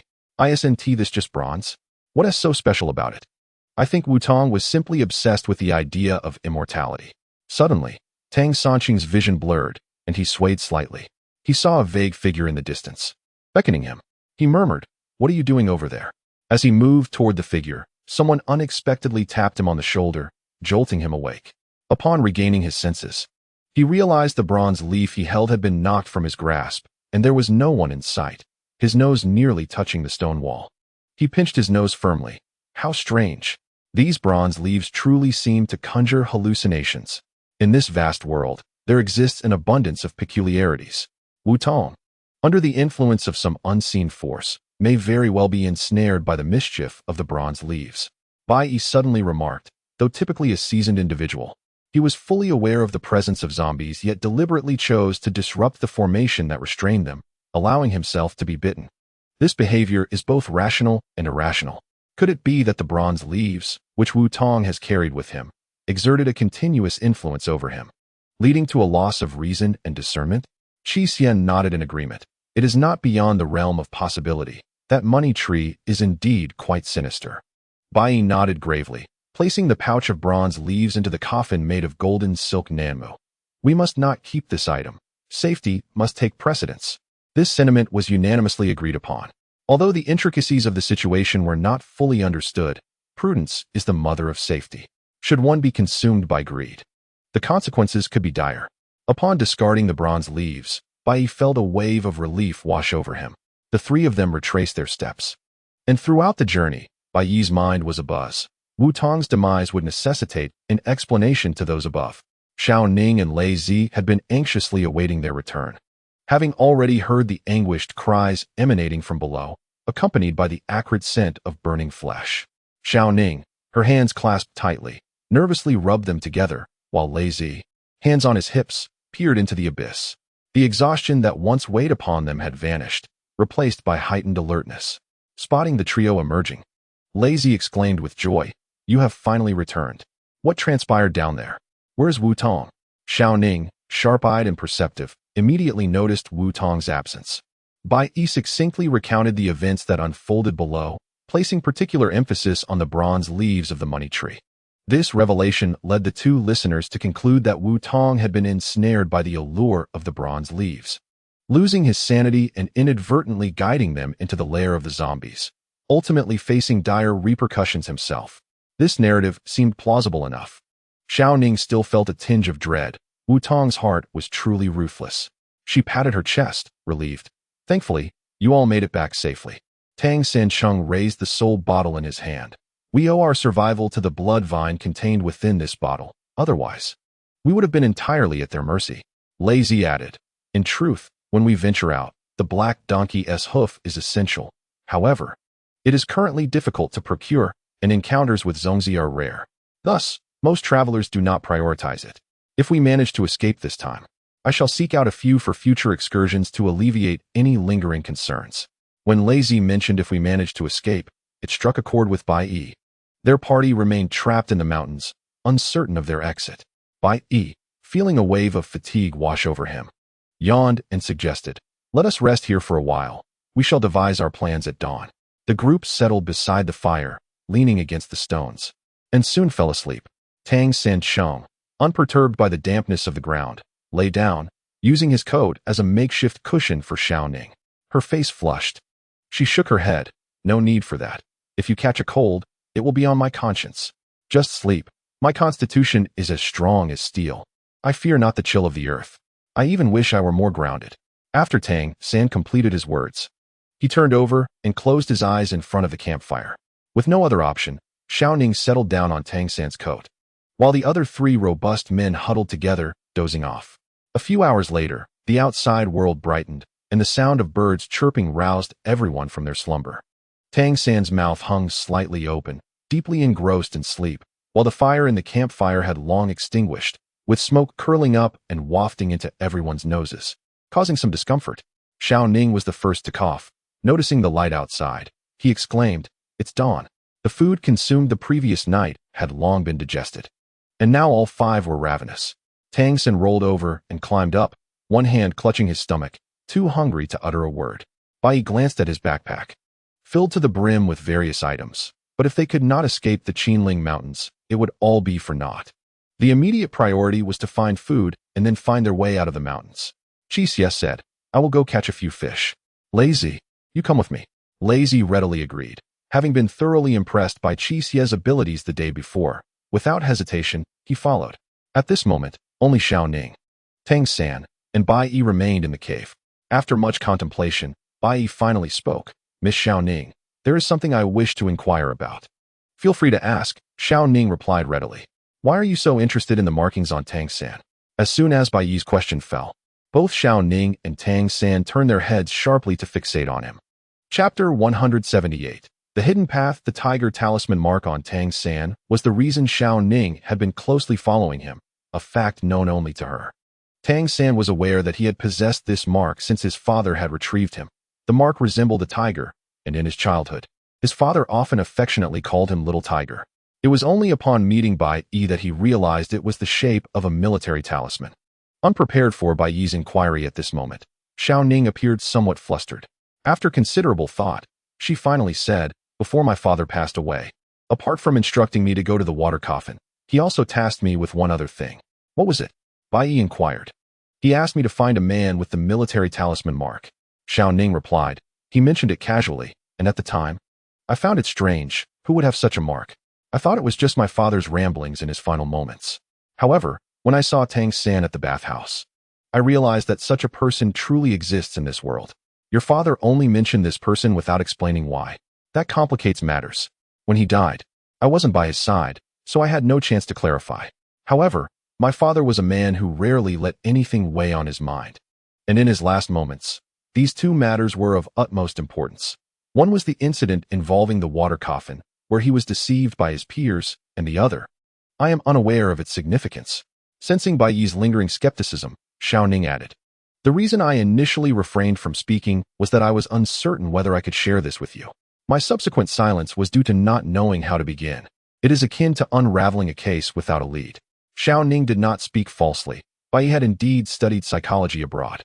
When a person exhibits excessive small movements while speaking, such as blinking frequently, touching their nose, crossing their arms, or avoiding eye contact, it often indicates a tumultuous psychological state, rendering their words unreliable. However, Xiao Ning maintained unwavering eye contact with both individuals, showing no signs of evasion. Bai Yi sighed, remarking, "The mystery of Tang Sancheng's mark has now become a perplexing case without leads." Tang Sancheng chuckled softly. "I am not in a hurry. Why are you?" He then inquired, "By the way, Xiao Ning, did your father leave behind anything when he passed? Something that might provide a clue?"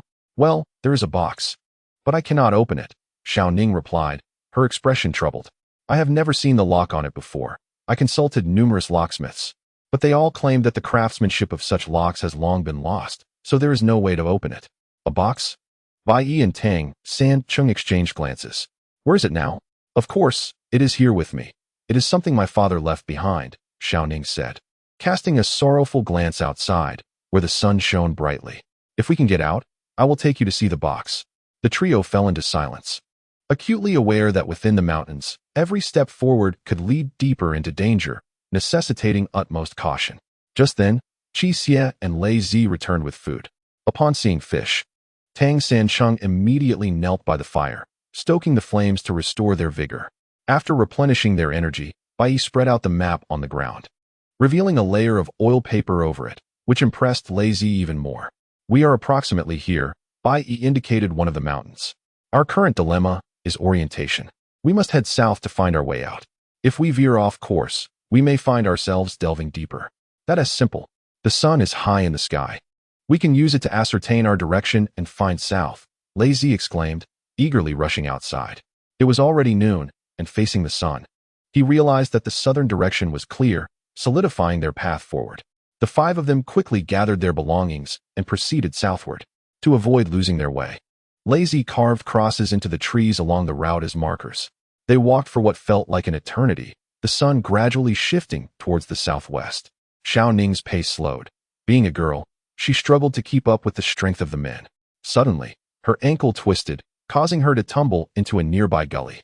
Hearing Xiao Ning's cry, the others rushed over, only to find her wide-eyed, pointing at an area overgrown with weeds. "Look over there. What is that?" With agility, Lei Zi approached, clearing away the foliage to reveal a smooth, red stone lying there, resembling an arch. Upon closer inspection, they discovered it was composed of red bricks, arranged in a curved shape. Unlike ordinary bricks, these bore carvings resembling fish or coin-like patterns. Lei Zi waved to Bai Yi and the others. "Come quickly. This seems to be the top of a tomb chamber." Indeed, it was a testament to the land's dragon vein. A mere stroll yielded remarkable discoveries. Tang Sin muttered to himself as he walked toward the red bricks. Had it not been for Xiao Ning's accidental fall and her subsequent glance, they might have bypassed this place altogether. Bai Yi, upon observing the patterns on the red bricks, remarked, "This is a quintessential style of Central Plains tomb architecture. The decorative motifs of money and fish signify the living's homage to the deceased." The five of them collaborated to clear the weeds surrounding the red bricks. unveiling an arched doorway constructed of the same material. Standing approximately 2 meters high, the bricks were tightly fitted, showing no signs of being disturbed, suggesting it was likely the first time it had been discovered. Bai Yi, filled with excitement, kicked a brick loose, and together they used their hands and feet to create an opening sufficient for one person to pass through. Bai Yi was the first to crawl inside. After shining a flashlight around, he exclaimed, "This tomb resembles a cave dwelling. It is filled with a grayish-white hue. It is not lengthy, only about 4 meters, and merely 2 meters wide. It may not be a grand tomb, but its construction is intact, suggesting there might be something of interest inside, possibly even some preserved meat dumplings." This site appeared to be an ordinary burial chamber, generally devoid of elaborate mechanisms. While searching for an exit, they might as well explore a bit. As Bai Yi entered, he was immediately captivated by the wall's intricate designs, which featured fish patterns, money motifs, night vein patterns, and comb patterns. Upon inspecting the ceiling, he noted it was a vaulted brick chamber. The interior was stark and empty, lacking a coffin, but instead housed a writing desk, a scholar's inkstone, and a brush. Bai Yi commented, "There isn't even a coffin. This place feels less like a tomb and more akin to a study." Tang Xin observed a wooden structure in the corner that resembled a bed. "Bai Yi, doesn't that look like a bed?" Indeed, it was a wooden frame, with something dark atop it that resembled bedding. "Could this have been the residence of a tomb keeper?" queried Xia. Xiao Ning curiously examined the surroundings and was astonished by the wall decorations. A fleeting glance caught her attention, and she approached a shadowy figure in the corner, gasping as she neared. Chapter 179.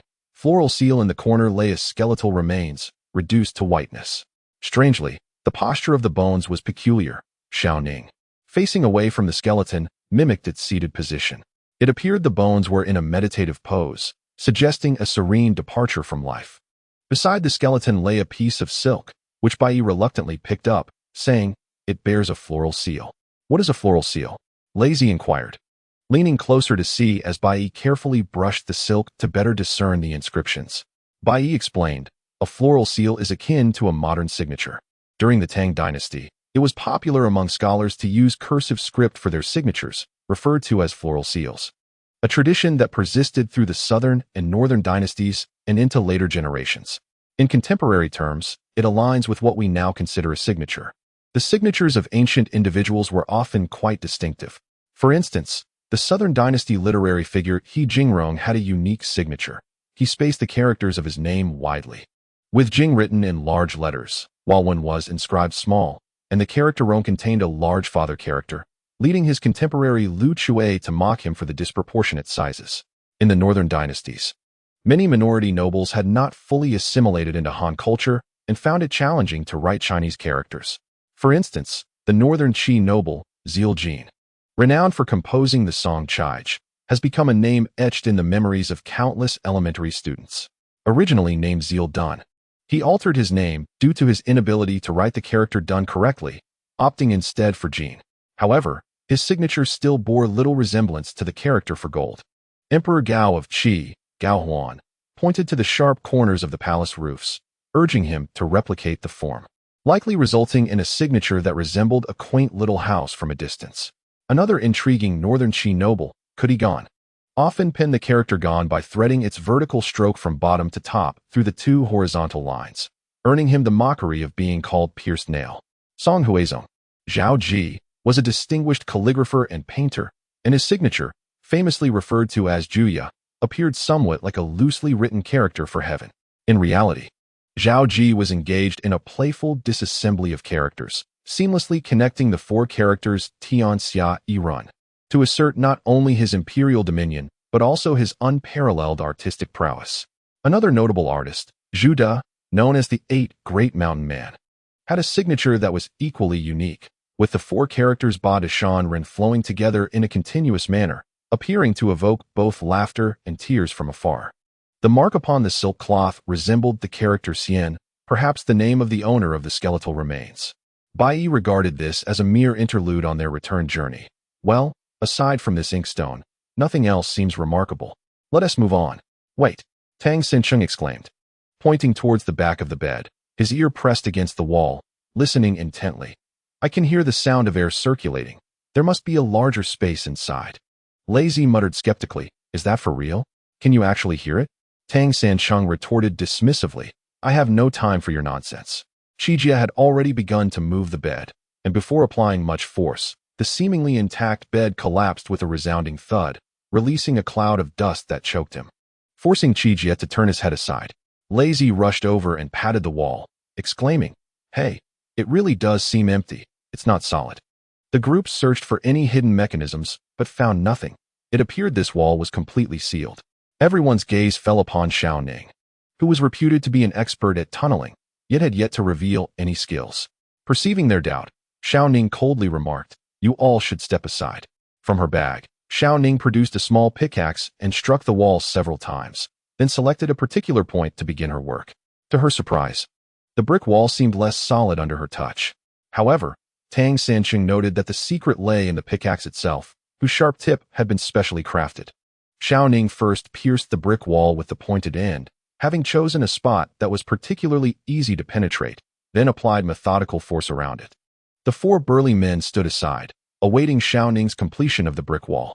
After a quarter of an hour, she had created a small hole, retracting her pickaxe to announce, This wall was constructed first, then solidified with clay. It's your turn now. Apply as much force as you can. The four men placed their hands against the brick wall and pushed with all their might, causing the wall to collapse entirely, revealing a passageway. To everyone's astonishment, it was not a burial chamber as anticipated, but rather a tomb passage that extended into the depths. Lazy spat on the ground, exclaiming, Damn it! Should we go in or not? After much effort, a few individuals finally discerned the direction to escape, when suddenly an unexpected event occurred. Should they continue or retreat? Bai Yi pondered for a moment and then declared, The direction of this tomb passage also heads south. Oh, Lazy responded, understanding Bai Yi's implication. You still intend to proceed? Indeed, Bai Yi replied decisively. Damn it, if we've come this far, I do feel unsatisfied if we turn back now. Lazy spat on the ground, an action he resorted to whenever he felt nervous or excited, a signature gesture that Tang Sancheng had come to recognize over time. Bai Yi could not quite articulate his feelings, yet he sensed that this tomb passage aligned with their intended route. Following it might be a fortuitous choice. He glanced at Tang Sancheng and Qi Xie, both of whom had no objections. Now only Xiao Ning remained. Xiao Ning raised his hands in a gesture of acquiescence, stating, The majority rules. All right, let us proceed. The five ventured into the tomb passage. Xiao Ning turned back to glance at the skeletal remains, speculating. Do you think this person was stationed here intentionally? The brick door outside is completely sealed, suggesting he perished within, not as a grave robber, but perhaps as a guardian. Tang Sancheng wholeheartedly agreed with Xiao Ning's assessment. The owner of the bones appeared to have died with remarkable tranquility, seated in a meditative position, akin to a state of enlightenment. Besides, who would set up a bed for themselves in a place meant for tomb raiders? The notion of a grave keeper seemed fitting, especially since he appeared to be an educated man, as evidenced by the calligraphy and inkstone present. What kind of individual was the master of the tomb related to this passage? Tang Sancheng found himself increasingly intrigued. After traversing a stretch of the passage, they encountered an archway through which they all passed, leading them into a courtyard featuring two small niches. It was there that they finally beheld the door to the tomb chamber. The structure of the chamber was quite simple, comprising two rooms built of red bricks. The wall between the courtyard and the niches was adorned with colorful murals, depicting a serene scene of lotus flowers under the moonlight, an artistic expression that starkly contrasted with the typical motifs found in other tombs. Bai Yi contemplated for a moment before stating, based on the structure of this tomb chamber, it likely dates back to the Tang dynasty. The Tang dynasty? Tang Sancheng exclaimed, as if he had stumbled upon a new world. Do you remember when we first arrived here? That elder lady mentioned two corpses discovered a few years ago. They were found clutching Tang dynasty porcelain. Tang dynasty porcelain. Throughout our journey, we have only encountered Eastern Han's Bagua tomb and that mobile tomb of the De Yuan woman. This is it. This is the place. Tang Sancheng spoke the truth. Yet Qi Xie understood that he was implying something deeper. Are you suggesting that those two came from here and were later found on the rear mountain, indicating a connection between this place and that? Precisely. Qi Xie had indeed grasped his meaning. This realization sparked by Yi's thoughts. Such a possibility was entirely plausible. Regardless, they decided to press on. Bai Yi led the way, and as they entered the tomb chamber, they were struck by the vivid wall paintings. 6 men adorned in black hoods wore round-collared robes and black sashes, their cheeks painted in red. The first 3 held a pipa, a sheng, and cymbals, while the latter 3 included a conductor, a flautist, and a clapper. The individuals present did not resemble the Tang people, Tang Sanqing remarked. Indeed, they were Hu people. During that era, there were numerous intermarriages between the Tang and the Hu, and the Li family possessed Xianbei lineage, which could explain their affinity for Hu music. After Bai Yi's statement, he noticed that the walls of the tomb chamber featured 6 small niches on either side, housing vividly painted pottery figurines, equestrian statues, tricolored horses, and ceramic vessels among the burial goods. The craftsmanship was exquisite, and the items were not arranged neatly. Instead, they lay haphazardly askew. It appeared that someone had entered. Yet nothing was taken. Bai Yi commented, "These artifacts have been preserved." Apart from the previously observed mural depicting Hu music, another wall was adorned with images of court ladies. Among these figures, some donned cloaks with long skirts, others wore men's attire, and some were clad in long coats cinched with decorative sashes, adorned with pouches.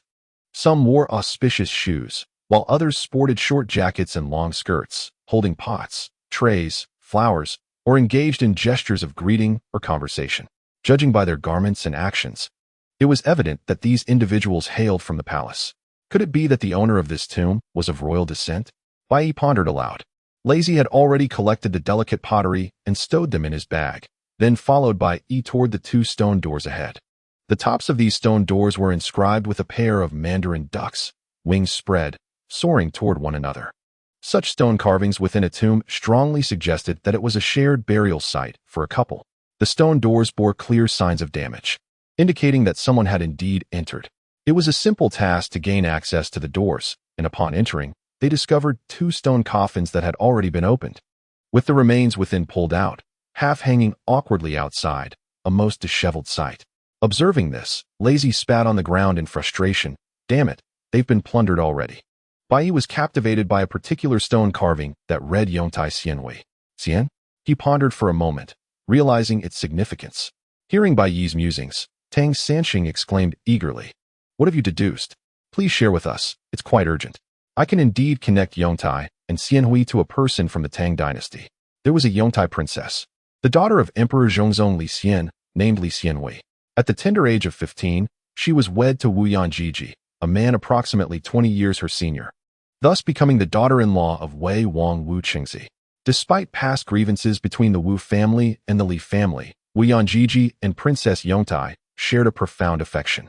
Due to his young wife, he maintained a close and amicable relationship with Li Chongrun, the heir of Li Xian, often enjoying drinks and heartfelt conversations together. This was during the time when the Zhang brothers, Zhang Yizhi and Zhang Chongzong, wielded significant power in the court. The 2 brothers acted with impunity, showing no regard for the Li and Wu families. In a bid for survival, the Li and Wu royal clans even found themselves catering to the whims of the Zhangs. Li Chongrun and Wu Yanjiji harbored considerable dissatisfaction with the Zhang brothers' arrogance, often expressing their grievances during conversations. Typically, venting such sentiments within one's own home would be unremarkable. However, inexplicably, this private discourse had attracted the attention of the Zhang's informants. In truth, there must be numerous clandestine grievances harbored against the Li and Wu royal families by the Zhang brothers. Yet, Li Chongrun and Wu Yanjiji, being the youngest members, tragically became the prime targets of the Zhang's disdain. The Zhang brothers embellished their discussions about Li Chongrun and Wu Yanjiji and reported them to Wu Zetian. Upon hearing that her beloved grandchildren had been so slandered, Wu Zetian was immediately consumed by fury. Li Chongrun, Wu Yanjiji, and Princess Yongtai were summoned to the palace, where Wu Zetian, without allowing any defense, ordered their execution. Thus, 3 young lives were extinguished in bitterness. At that time, Princess Yongtai was merely 17 years old, while her husband Wu Yanjiji and brother Li Chongrun were around 24 or 25. However, according to the new Book of Tang, they were strangled by Wu Zetian. The old Book of Tang recounts an even more harrowing tale, stating that Wu Zetian entrusted the 3 children to their father, Li Xian, for disposal. Terrified, Li Xian, envisioning the horrific fate of his 2 sons at the hands of their own mother, gritted his teeth and, to appease her, strangled his son, daughter, and son-in-law, thus preserving the lives of the remaining family members. Xiao Ning cast a glance into the coffin, suddenly frozen in place. Tang Sansheng, upon approaching, also recoiled in shock. Within one of the coffins lay a small corpse nestled within the abdomen of another, appearing not to have reached full term. The sight was horrifying. Bai Yi remarked, "Could it be that a child was born in the coffin? If so, it implies that the woman either had not perished upon entering the coffin or, in a more macabre scenario, a pregnant woman could still give birth posthumously. If this woman were indeed Princess Yongtai, she must have died before being interred. It is crucial to acknowledge that the perpetrator was none other than a reigning empress. Escaping such a fate would have been impossible. She must have been with child at the time of her death, giving birth in the coffin, but due to asphyxiation, the child surely did not survive." Observing the princess's frail skeletal remains, Xiao Ning was struck by sorrow, contemplating how this child could have emerged from her womb after death. As a woman herself, she felt a wave of poignant grief as she gazed upon the diminutive corpse alongside that of the infant, only to suddenly perceive a slight movement in the child's remains. Assuming she had misseen, she rubbed her eyes and confirmed it was indeed moving. Xiao Ning tugged at Tang Sansheng, exclaiming, "Look, is it not moving?" In the 181st chapter, Bloodworms, the small corpse truly stirred. First, the skull wobbled slightly, followed by the entire skeleton beginning to tremble. Tang Sansheng, pulled by Xiao Ning, fixed his gaze intently, hearing a rustling sound as the skeleton quivered. Stepping back, he exclaimed, "There's something inside." Countless tiny red worms overturned the white bones, resembling ants in size, yet crawling with remarkable speed. Bai Yi's face drained of color. "We must flee." As Lei Zi was about to delve into the contents of the coffin, he heard Bai Yi call out, and swiftly withdrew his hand. Yet, he was a moment too late. A worm had already crawled onto his hand. Upon noticing this, Bai Yi rushed over, hesitating to touch it directly, instead opting to swat it off onto the ground through the fabric of his clothing. He then pulled Lei Zi away, exclaiming, "That is a bloodworm. It must not see blood. We must go quickly." Seeing the knowledgeable Bai Yi react with such alarm, Lei Zi dared not be careless and promptly followed Bai Yi in retreat. The entrance of the tomb clearly bore the marks of previous intruders. Lei Zi, forsaking the thought of taking anything, hurriedly entered the tunnel behind Bai Yi. Tang Sansheng and the others scrambled in as well. Although Tang Sansheng was unaware of the nature of those worms, Bai Yi's demeanor suggested a grave threat. Coupled with the fact that the worms emerged from the corpses in swathes, he too felt an inexplicable dread, propelling himself forward through the tunnel. The 5 of them crawled for what felt like an eternity, until a weight settled in their chests, leaving them breathless. Only when they turned back and confirmed that the worms had not followed did they exhale in relief, collapsing within the tunnel to catch their breath. Xiao Ning's hair was drenched in sweat, clinging to her scalp, and her hands were caked in mud. She paid no mind to the filth, smearing the dirty water across her face, which now bore a grimy visage. Tang Sansheng took off his sleeve to wipe her face, and she offered no resistance, merely asking, "What kind of worm is that? It had such strength that it could overturn a corpse." "That is a bloodworm," Bai Yi replied. "I encountered one many years ago. When it detects a bleeding wound, it burrows in frantically, penetrating the flesh and even the vital organs. If a person is bitten by this bloodworm, their blood will be completely drained, leaving them in unbearable agony until death ensues." The first time Bai Yi encountered the gruesome scene was in the depths of a northern mountain, a haunting memory from 4 decades past. He witnessed, with his own eyes, the grotesque sight of flesh-eating worms burrowing into the back of a companion's hand, penetrating through a gash in the skin. An innumerable horde of blood-sucking creatures followed suit, one by one invading his companion's body, who writhed in agony on the ground, desperately clutching his hand. The more he grasped, the sharper the pain became. The more he clawed, the itch intensified. At that time, Ding Dali still possessed considerable strength, tearing off his clothing in a frantic attempt to beat the parasites away. Yet, his efforts were in vain, and he watched in horror as his companion's face turned ashen, a hand outstretched toward Bai Yi, pleading, "Kill me, please." Reflecting on this chilling memory, Bai Yi's expression hardened. He wiped the sweat from his brow. The image of that man's torment was seared into his mind. Driven by an inexplicable surge of adrenaline, he drew his gun and aimed at the man's third eye, pulling the trigger. Blood erupted like a fountain, perhaps even brain matter, splattering across Bai Yi's face. The worms, sensing a new target, redirected their course toward him. In a frenzy, Ding Dali seized Bai Yi and bolted for the exit. When Bai Yi glanced back, he saw the lifeless body of the man, head drooped, yet a faint semblance of a smile lingered on his visage. Even now, the recollection of that man's suffering and despair lingers in Bai Yi's heart.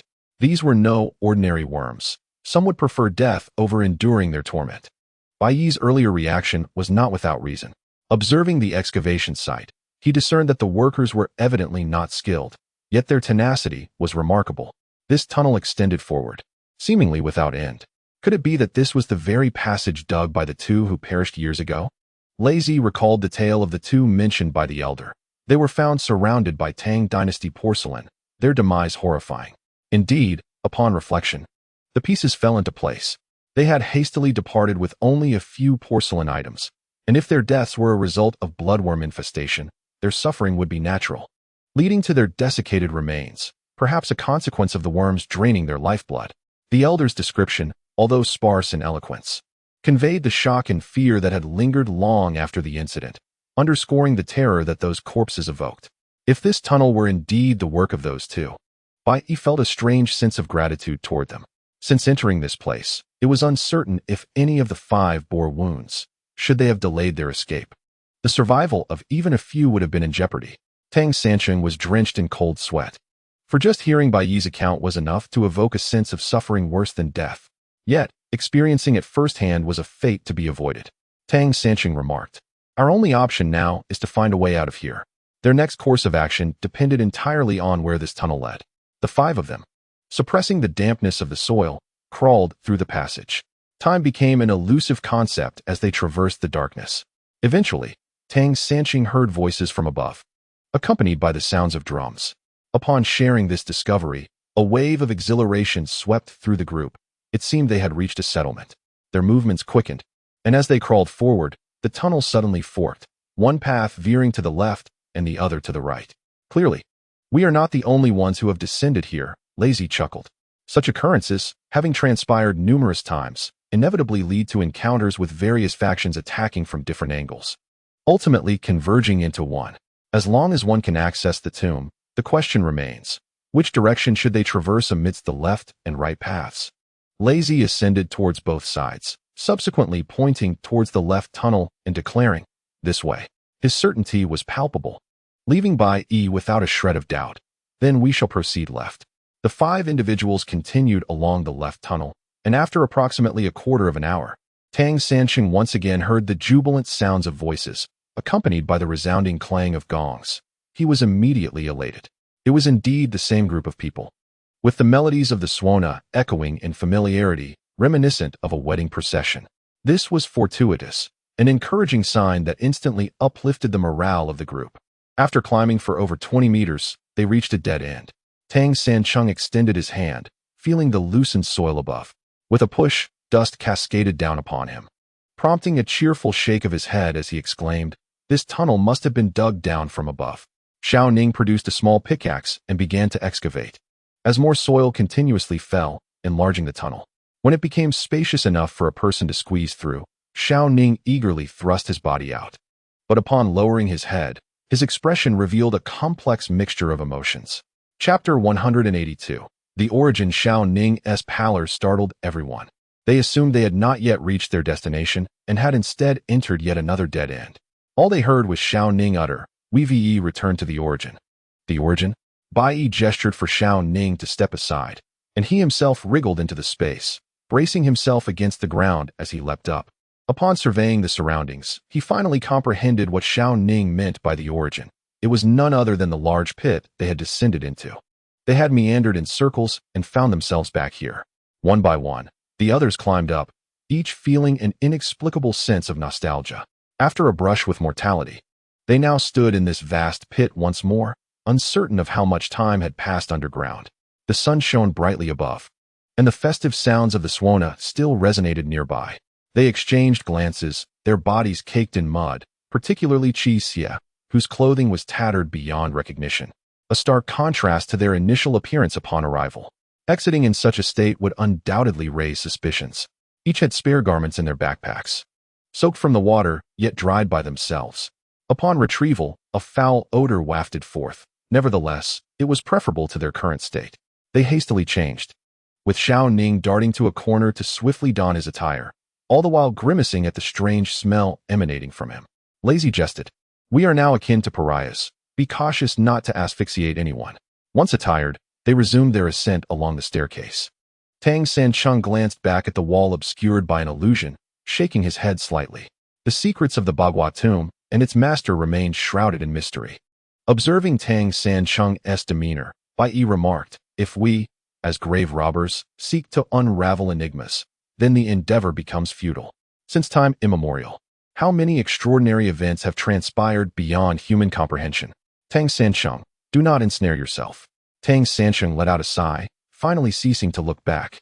Although he had lost a companion in Wu Tong during this expedition, it aligned perfectly with Bai Yi's intentions. Despite the disarray caused by the blood insects in the Tang dynasty tomb, their gains were substantial. Bai Yi had firmly decided that upon their return, apart from Lu and Shi, he would dismiss everyone else, including Wu Tong's entire group. The five of them returned to the village, with Tang Sancheng repeatedly lamenting. I am so hungry, so hungry. Lazy quickened his pace towards the home of the kind woman who had offered them shelter. As they approached, he noticed that more people were present in the cave dwelling than before. In addition to the familiar matron, there were two individuals, resembling a father and son, drying red chili peppers in the yard. After a brief consultation with them, Lazy produced 2 banknotes, prompting the younger man to enter the house and emerge with a considerable amount of white flatbreads, alongside some red dates. Subsequently, he hurried to the yard to unload supplies from the donkey cart.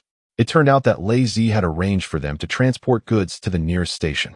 Lazy spoke the local dialect fluently, and Bai Yi learned that he had lived there for 3 or 4 years during his childhood, which led the matron to believe he was a local. They all climbed onto the donkey cart, munching on flatbreads, enjoying the red dates, and sipping water. As Tang Sancheng ate, he grew drowsy, and, before they reached the station, he had already fallen asleep on Qi Xie's lap.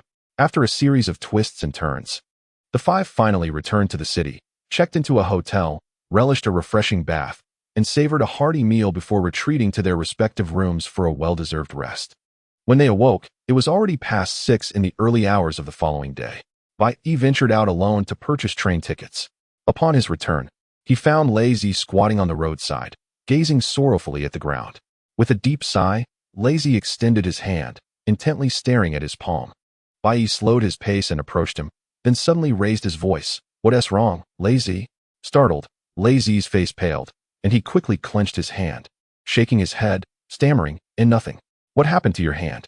Bai Yi sensed that Lazy was withholding the truth, stirring suspicion within him. It's nothing.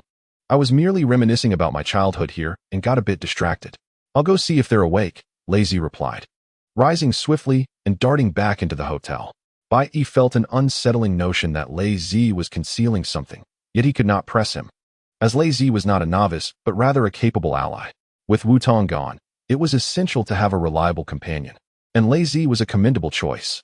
Furthermore, Bai Yi had yet to fully understand Lazy's character and did not dare to force a confession. Indeed, Lazy went to rouse the others. Once everyone had gathered their belongings and purchased some local specialties, they embarked on their journey home. Upon their return to the capital, as they exited the train station, Tang Sancheng inhaled deeply, exclaiming, "Ah, the air here feels so refreshing. What are your plans?" Bai Yi inquired of Lazy and Xiaoning. Lazy responded, I have a place to stay here. Just give me a call when it's time to split the profits. If I'm not around, simply inform whoever answers the phone, and I will understand. Lazy jotted down his address and phone number, while Xiaoning remarked, You already have my number. If that proves insufficient, feel free to find me at my workplace. This was the first time everyone learned that Xiaoning was employed. Tang Sancheng inquired, What do you do? I am a librarian. Do come visit me when you have the chance, Xiaoning replied, although I may not remain in this position for long. With a casual wave, she departed, and Lazy walked in the opposite direction. Bai Yi, sharp-eyed, noticed Lazy gazing intently at his palm, a look of concern etched across his face. Unable to contain himself, Bai Yi asked, What could he possibly be looking at? Qi Xie responded, He is worried that a bloodworm may have burrowed in. What? Tang Sancheng was taken aback, but at that time, he had an injury on his palm from when the explosives detonated underwater. I noticed it when he pulled me from the mobile tomb, but it seemed minor, so I said nothing. Qi Xie continued, Bloodworms specifically target wounds. He likely felt a chill when you mentioned it. Bai Yi fell silent. The possibility wasn't entirely unfounded. Bloodworms are minuscule and swift, and if they had quickly penetrated Lazy's palm, they could have evaded everyone's notice. He had only seen one on the back of Lazy's hand, which he swiftly brushed away, but what of the palm? Was it conceivable that a bloodworm had already infiltrated, feasting on Lazy's insides? Watching Lazy's receding figure, an inexplicable anxiety gripped the three. Tang Sancheng shivered, suggesting, perhaps we should take Lazy for a checkup tomorrow? That's a splendid idea, after all. Roundworms can also inhabit the human body. They finally felt a sense of relief, planning to seek out Lazy for an examination the following day. For now, they decided to return home to recuperate, with Bai Yi heading to see Master Hong to handle some affairs. Chapter 183. Bull. Upon returning home, Tang Sancheng felt no inclination to rest. Qi Xie sat with him in the courtyard, and as memories of Wu Tong's demise surfaced, Tang Sancheng's mood darkened. Qi Xie, he said, if Wu Tong had not crossed paths with me, would he still be alive? Would his fate have been less tragic? Each person has their own destiny, Qi Xie replied calmly. What is your destiny? Tang Sancheng asked, bewildered. Your life is my life, Qi Xie stated with a serious demeanor.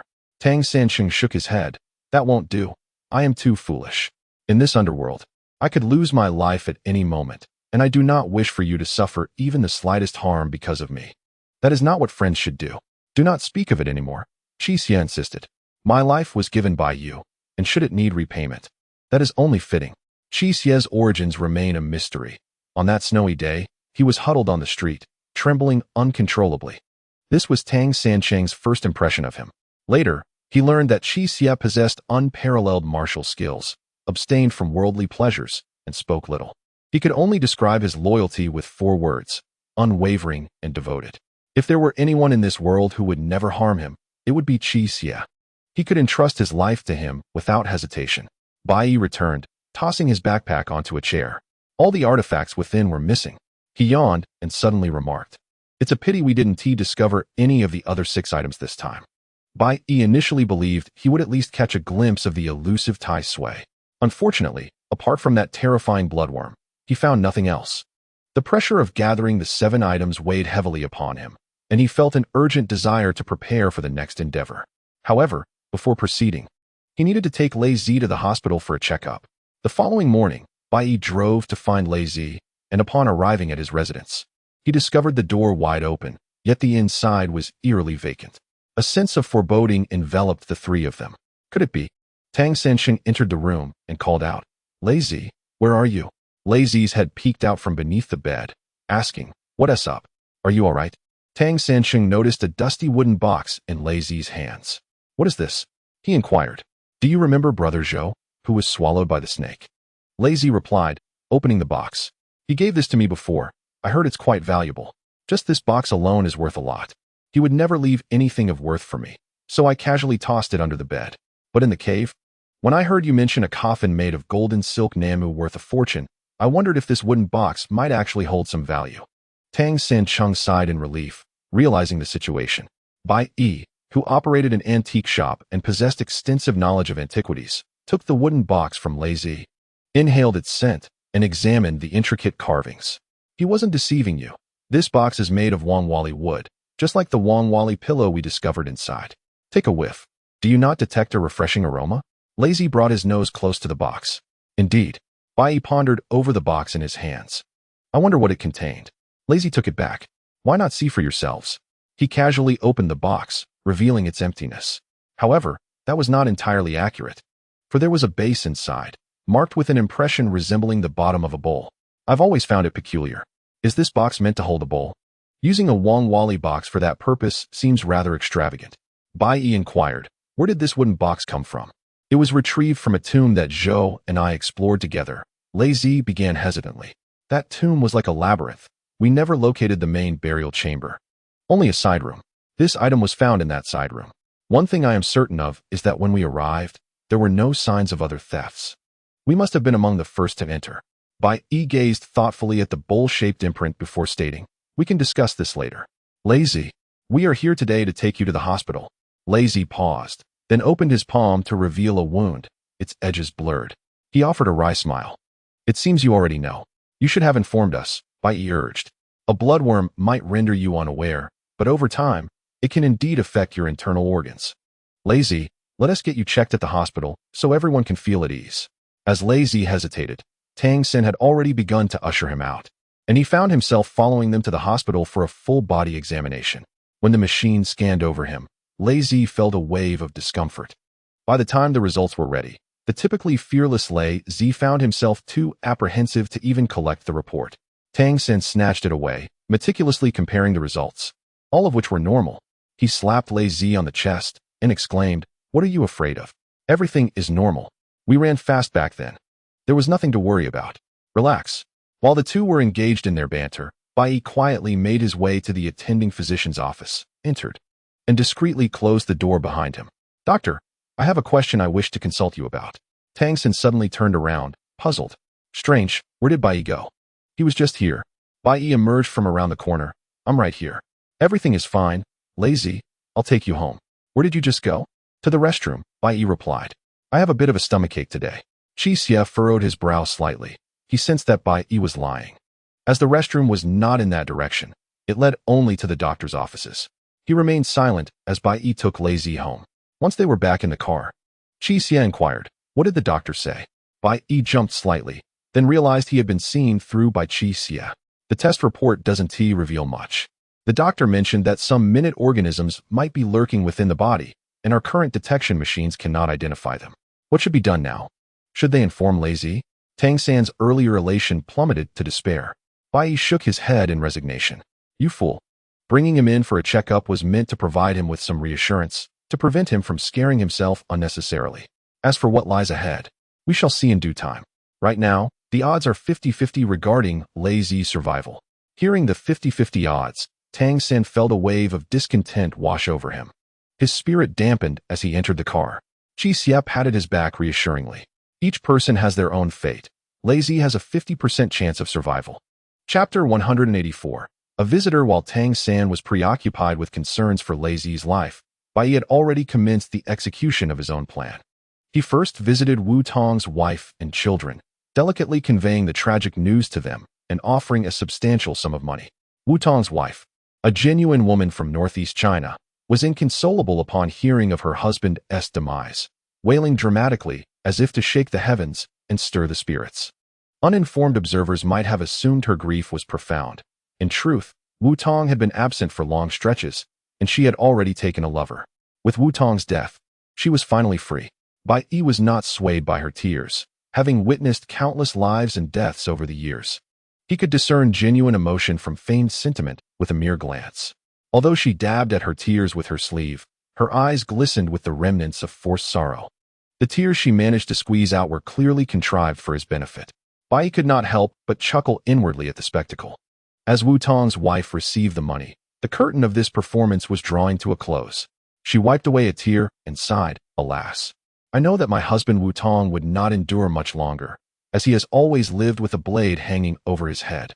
It is fortunate that Boss Bai is such a righteous man. My husband's death, at least, has not been in vain." Wu Tong's child, still under 4 years of age, clutched a bag of malt candy, standing in the corner and observing their conversation. Bai Yi noticed the child's pallor and, sensing that the mother had not been caring for her son adequately, felt a surge of irritation. He approached the child and called out his name, Niu Danner. Wu Tong hailed from the countryside, and many of his rustic habits lingered, such as the choice of a lively nickname for his son, favoring names that sound robust for good fortune, like dog egg or cow egg. Upon his son's birth, he had whimsically named him Niu Dan, which had drawn playful ridicule from Lu Jishi. Niu Danner looked at Bai Yi and wiped his nose with his hand. "Uncle, my mother said she would take me to find my dad." As soon as the words left Niu Dan's lips, Wu Tong's wife hurried over and struck his wrist sharply. "What nonsense are you spouting? Your father has just died." The candy fell from Niu Dan's hand to the ground as he burst into tears. Observing Wu Tong's wife's fierce reaction, Bai Yi sensed that something was amiss. Otherwise, why would she react so dramatically? Just then, a man's voice called from outside, "Hongxia, are you home?" Wu Tong's wife's name was indeed Hongxia, and it was clear that this man was quite familiar to her. Her expression shifted to one of panic as she muttered, "Why is he coming at this hour?" The man who entered was a burly figure who immediately embraced Niu Danner with affectionate familiarity. Bai Yi's understanding began to crystallize. Now the reason for Hongxia's unease was apparent. Upon noticing Bai Yi's presence, the man set Neo Danner down and inquired, "Sister, who is this?" "Oh, this is my husband's boss. He has come to deliver the compensation today," Hongxia replied. "Boss Bai, if you have matters to attend to, please feel free to leave. Neo Dan and I have received your kindness." With that, she effectively dismissed him.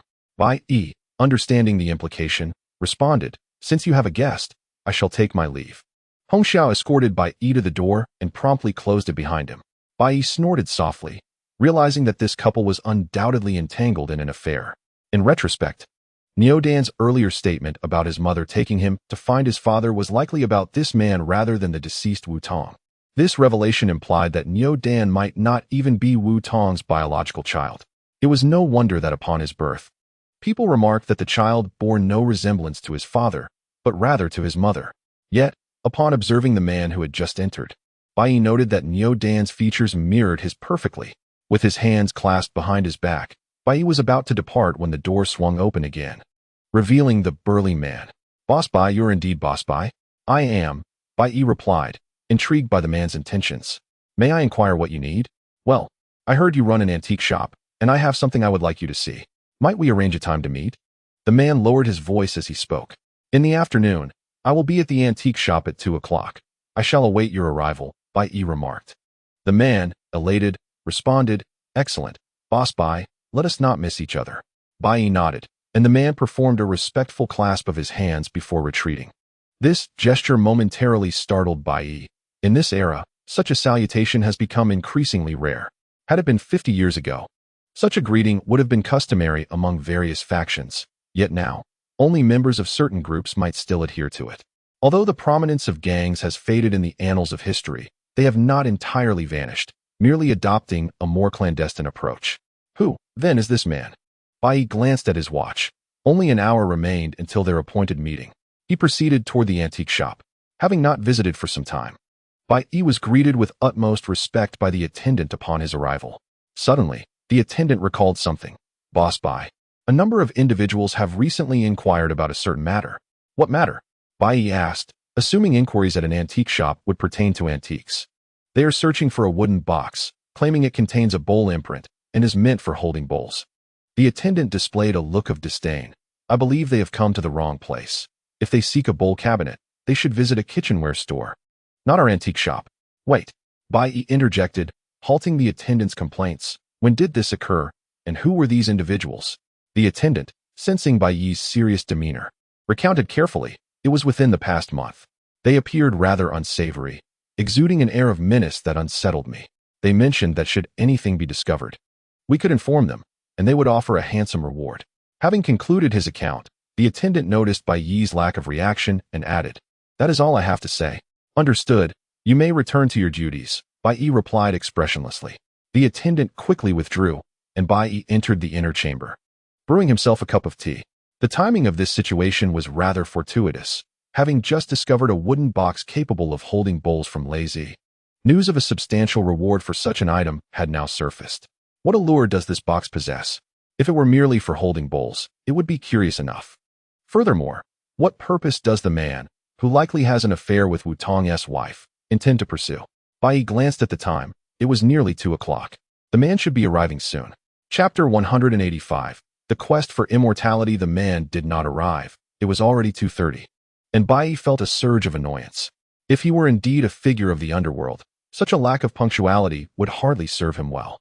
Rising, Bai Yi prepared to leave. As he stepped outside, the attendant rushed over. "Boss, are you leaving?" "Indeed," Bai Yi replied. "You may return to your tasks." Stepping out of the shop and surveying his surroundings, he remained disheartened. After a moment of searching, his hope extinguished. Bai Yi muttered a curse. "Damn it, what a farce." As he lifted his leg to enter the vehicle, just as it pulled away from Lilikang, Bai Yi noticed a figure slumped against a utility pole, one hand weakly outstretched towards the road, as if attempting to hail a passing car. A fleeting glance revealed the man's face was obscured, yet Bai Yi discerned the thick calluses on his outstretched fingers. The vehicle came to a halt, and Bai Yi stepped out to assist the man. Lifting his face, "Is it you?" The individual sprawled on the ground was none other than Hongxiao's companion, his visage marred with bruises and his body convulsing, evidently having endured a severe beating. No wonder he hadn't arrived on time. In such a state, he could scarcely move. The man wiped the blood from his lips and quipped, "Ah, it's Boss Bai. No wonder people said I'd encounter a benefactor today. It turns out the benefactor is right here." Despite his battered condition, he still managed to jest, which improved Bai Yi's impression of the burly man considerably. "Who did this to you? I'll take you to the hospital." "No need," the man replied. "I'm tough enough to withstand it. Just let me rest a moment." Reluctantly, Bai Yi allowed him to sit on the ground, where the man continued, "They didn't find what they were looking for on me. They just needed to vent their frustration. Those scoundrels, they bully the weak. If it were a one-on-one fight, who knows who would win?" "What are you talking about? What is it that they were after?" Bai Yi inquired. "Boss Bai, I left the item at Hongxia's house. Could you please take me there?" "It would be good to see it and negotiate a fair price," the man said earnestly. "I assure you, you won't be disappointed." Bai Yi hesitated, uncertain of the truth in the man's words, yet judging by his current state, he posed no threat. Thus, he readily agreed, helping the man into his vehicle and asking, "What is your name?" "Xie," he replied. "I'm from the same hometown as Hongxia." "Who attacked you?" Bai Yi pressed. "You're not going to bring me trouble, are you? We're in business. Harmony is essential for prosperity. If your disputes drag me into them, I won't stand for it. Have you heard of the Northeast Gang, boss?" Bai Yi remained silent, for he was well aware of the Northeast Gang. Initially, it was merely a group of compatriots from the Northeast looking out for one another, all outsiders trying to make their way in Beijing. However, as time passed, their influence grew, evolving into a genuine gang. What once was mutual benefit turned into tyranny, with arrests and releases becoming a common occurrence. Their offenses largely consisted of petty theft and robbery, often without basis, and the Northeast Gang had become a thorn in the side of law enforcement. A painful issue that was difficult to address. Seeing Bai Yi's reaction, Xie continued, "To be candid with you, I was once part of the Northeast faction, but recently I fell out with them. They are currently pursuing me for this item I possess. My aspirations are modest. I came to Beijing to earn some money, marry, and lead a respectable life." Accidentally brushing against his wound, he winced and added, "This item, if one were to acquire a pair, could grant immortality." "Immortality?" Bai Yi abruptly halted the vehicle, turning back in astonishment. "What did you say? Immortality? Are you trying to deceive me? In this day and age, who still speaks of immortality?" Chuckled Xie. "Boss Bai may not believe it, but there are those who do. Otherwise, I wouldn't have been beaten so severely. Whether one believes or not, let's see the object first." Bai Yi was filled with doubt, yet seeing Xie resolute desire to first examine the item, he decided to escort him to Wu Tong's residence. As they entered the courtyard, Hongxia, who was feeding her child, suddenly shrieked and rushed over, ignoring Bai Yi's presence. She clung to Xie and wept. "How could they do this to you?" Xie glanced at Bai Yi. "Enough of your tears. Don't let others mock you. Take the child outside. I have matters to discuss with Boss Bai." Hongxia cast a glance at Bai Yi, then suddenly bent her knees and knelt down. "Boss Bai, I beseech you, save Dachuan's life. I have wronged old Wu, but Dachuan and I are the original couple from the Northeast. I am left with no other choice. Boss Bai, I implore you, consider my young child and grant us mercy." Dachuan's fury ignited, and disregarding his pain, he seized Hongxia and pushed her outside. "Get out. Woman, why do you have so much to say?" Hongxia wiped her tears and took her son out, not daring to lift her head throughout the encounter. Dachuan led Bai Yi to the eastern room, which had once belonged to Wu Tong and Hongxia, but was now under Dachuan's dominion. He urged Bai Yi to sit while he crawled beneath the bed, fiddling with a pickaxe for a while before producing a tin box. He then emerged from beneath the bed, hunched over. The box was still caked with dirt. Upon opening it, Bai Yi was taken aback to find a wooden box inside, identical in size and shape to Lazy's. He swiftly opened it, revealing a bold base imprint. "Where did you acquire this box?" Dachuan wiped the sweat from his brow. "We have a brother in our gang named Da Peng, who used to be a tomb raider. He claimed this wooden box was unearthed from an ancient tomb. I cared for him during his illness, and before he passed, he gifted me this box as a token of gratitude. But why have others suddenly become interested in this box?" Bai Yi had begun to connect the dots, realizing that inquiries about this object at the antique shop were likely conducted by members of the Northeast Gang. "It is said that this box is part of a pair," Dachuan remarked. "Originally, it contained a pair of longevity bowls, believed to have been passed down from Kublai Khan. One box holds one bowl, and if the pair is reunited, one can attain immortality. Everyone in our gang was aware of this. When this rumor spread, it brought about great calamity, leaving me in this state. I pondered that whether or not immortality is true is another matter, but this wooden box, having been excavated from an ancient tomb, must hold some value. At this moment, Bai Yi's emotions were tumultuous. Holding the wooden box, he felt waves of contemplation wash over him. Hearing Xie Dachuan suggest it held some worth, he nodded in agreement. Indeed, this box possesses considerable value. Chapter 186. The Longevity Bowl nonetheless. It is crafted from precious Wangwali wood and is an antiquity, thus undeniably valuable. Bai Yi pondered a question and inquired, who was the first to claim that the box contained the longevity bowl? Within our circle, there exists a scholar surnamed Jiang, known colloquially as Jiang Laomao. His true name remains a mystery. He, having heard whispers from some source, adamantly asserted this notion upon seeing my box. Initially, disbelief reigned among us. However, as time passed, a degree of credence began to take root, compelling me to reveal the box. I cared little for notions of immortality. I relied on it as a means to return home, to live a tranquil life with Hongxia and the children. Xie Dachuan interjected, "By boss, do you wish to accept it? 200 yuan, and I shall take it," Bai Yi replied. It was claimed that a bowl lay within, yet none was found. The true value resided solely in this box, while the other contents were of no consequence to me. Exchanging a wooden box for 200 yuan sent Xie Dachuan into a state of exhilaration. Excellent. Thus, we executed the transaction forthwith. Once Bai Yi settled the payment and took possession of the box, he departed, unconcerned with Xie Dachuan's fate. However, as he turned to leave, Xie Dachuan warned, "You would do well to keep the whereabouts of the box to yourself. Otherwise, I have my own means." Bai Yi's words were chilling, causing Xie Dachuan to shiver as he nodded vigorously. "I swear, I shall never speak of it. Tonight, I shall return to Northeast with Hongxia and the children. I shall see you off," Bai Yi said, wishing to ensure his own peace of mind. He harbored no fears of the Northeast gang. Yet entanglement with them was hardly a pleasant prospect. Thus, he resolved to escort the Buddha to the west. Xie Dachuan repeatedly expressed his gratitude. "Thank you, Bai boss. Thank you." That night, Bai Yi indeed personally accompanied the family of 3 to the train station. Watching them step onto the platform, Bai Yi finally felt a sense of relief. Should it be true, as Jiang Laomao claimed, that the wooden box was originally part of a pair, then both pieces were now accounted for. Yet, it was lamentable that the longevity bowls within both boxes had vanished without a trace. Upon returning home, he found Tang Sanqing still waiting, bewildered. "Where have you been all day? Lazy came by twice looking for you." As night fell, he could wait no longer and departed. "Ah, speak of the devil, and he shall appear. Did Lazy have something to discuss?" "It pertains to the wooden box," Tang Sanqing replied.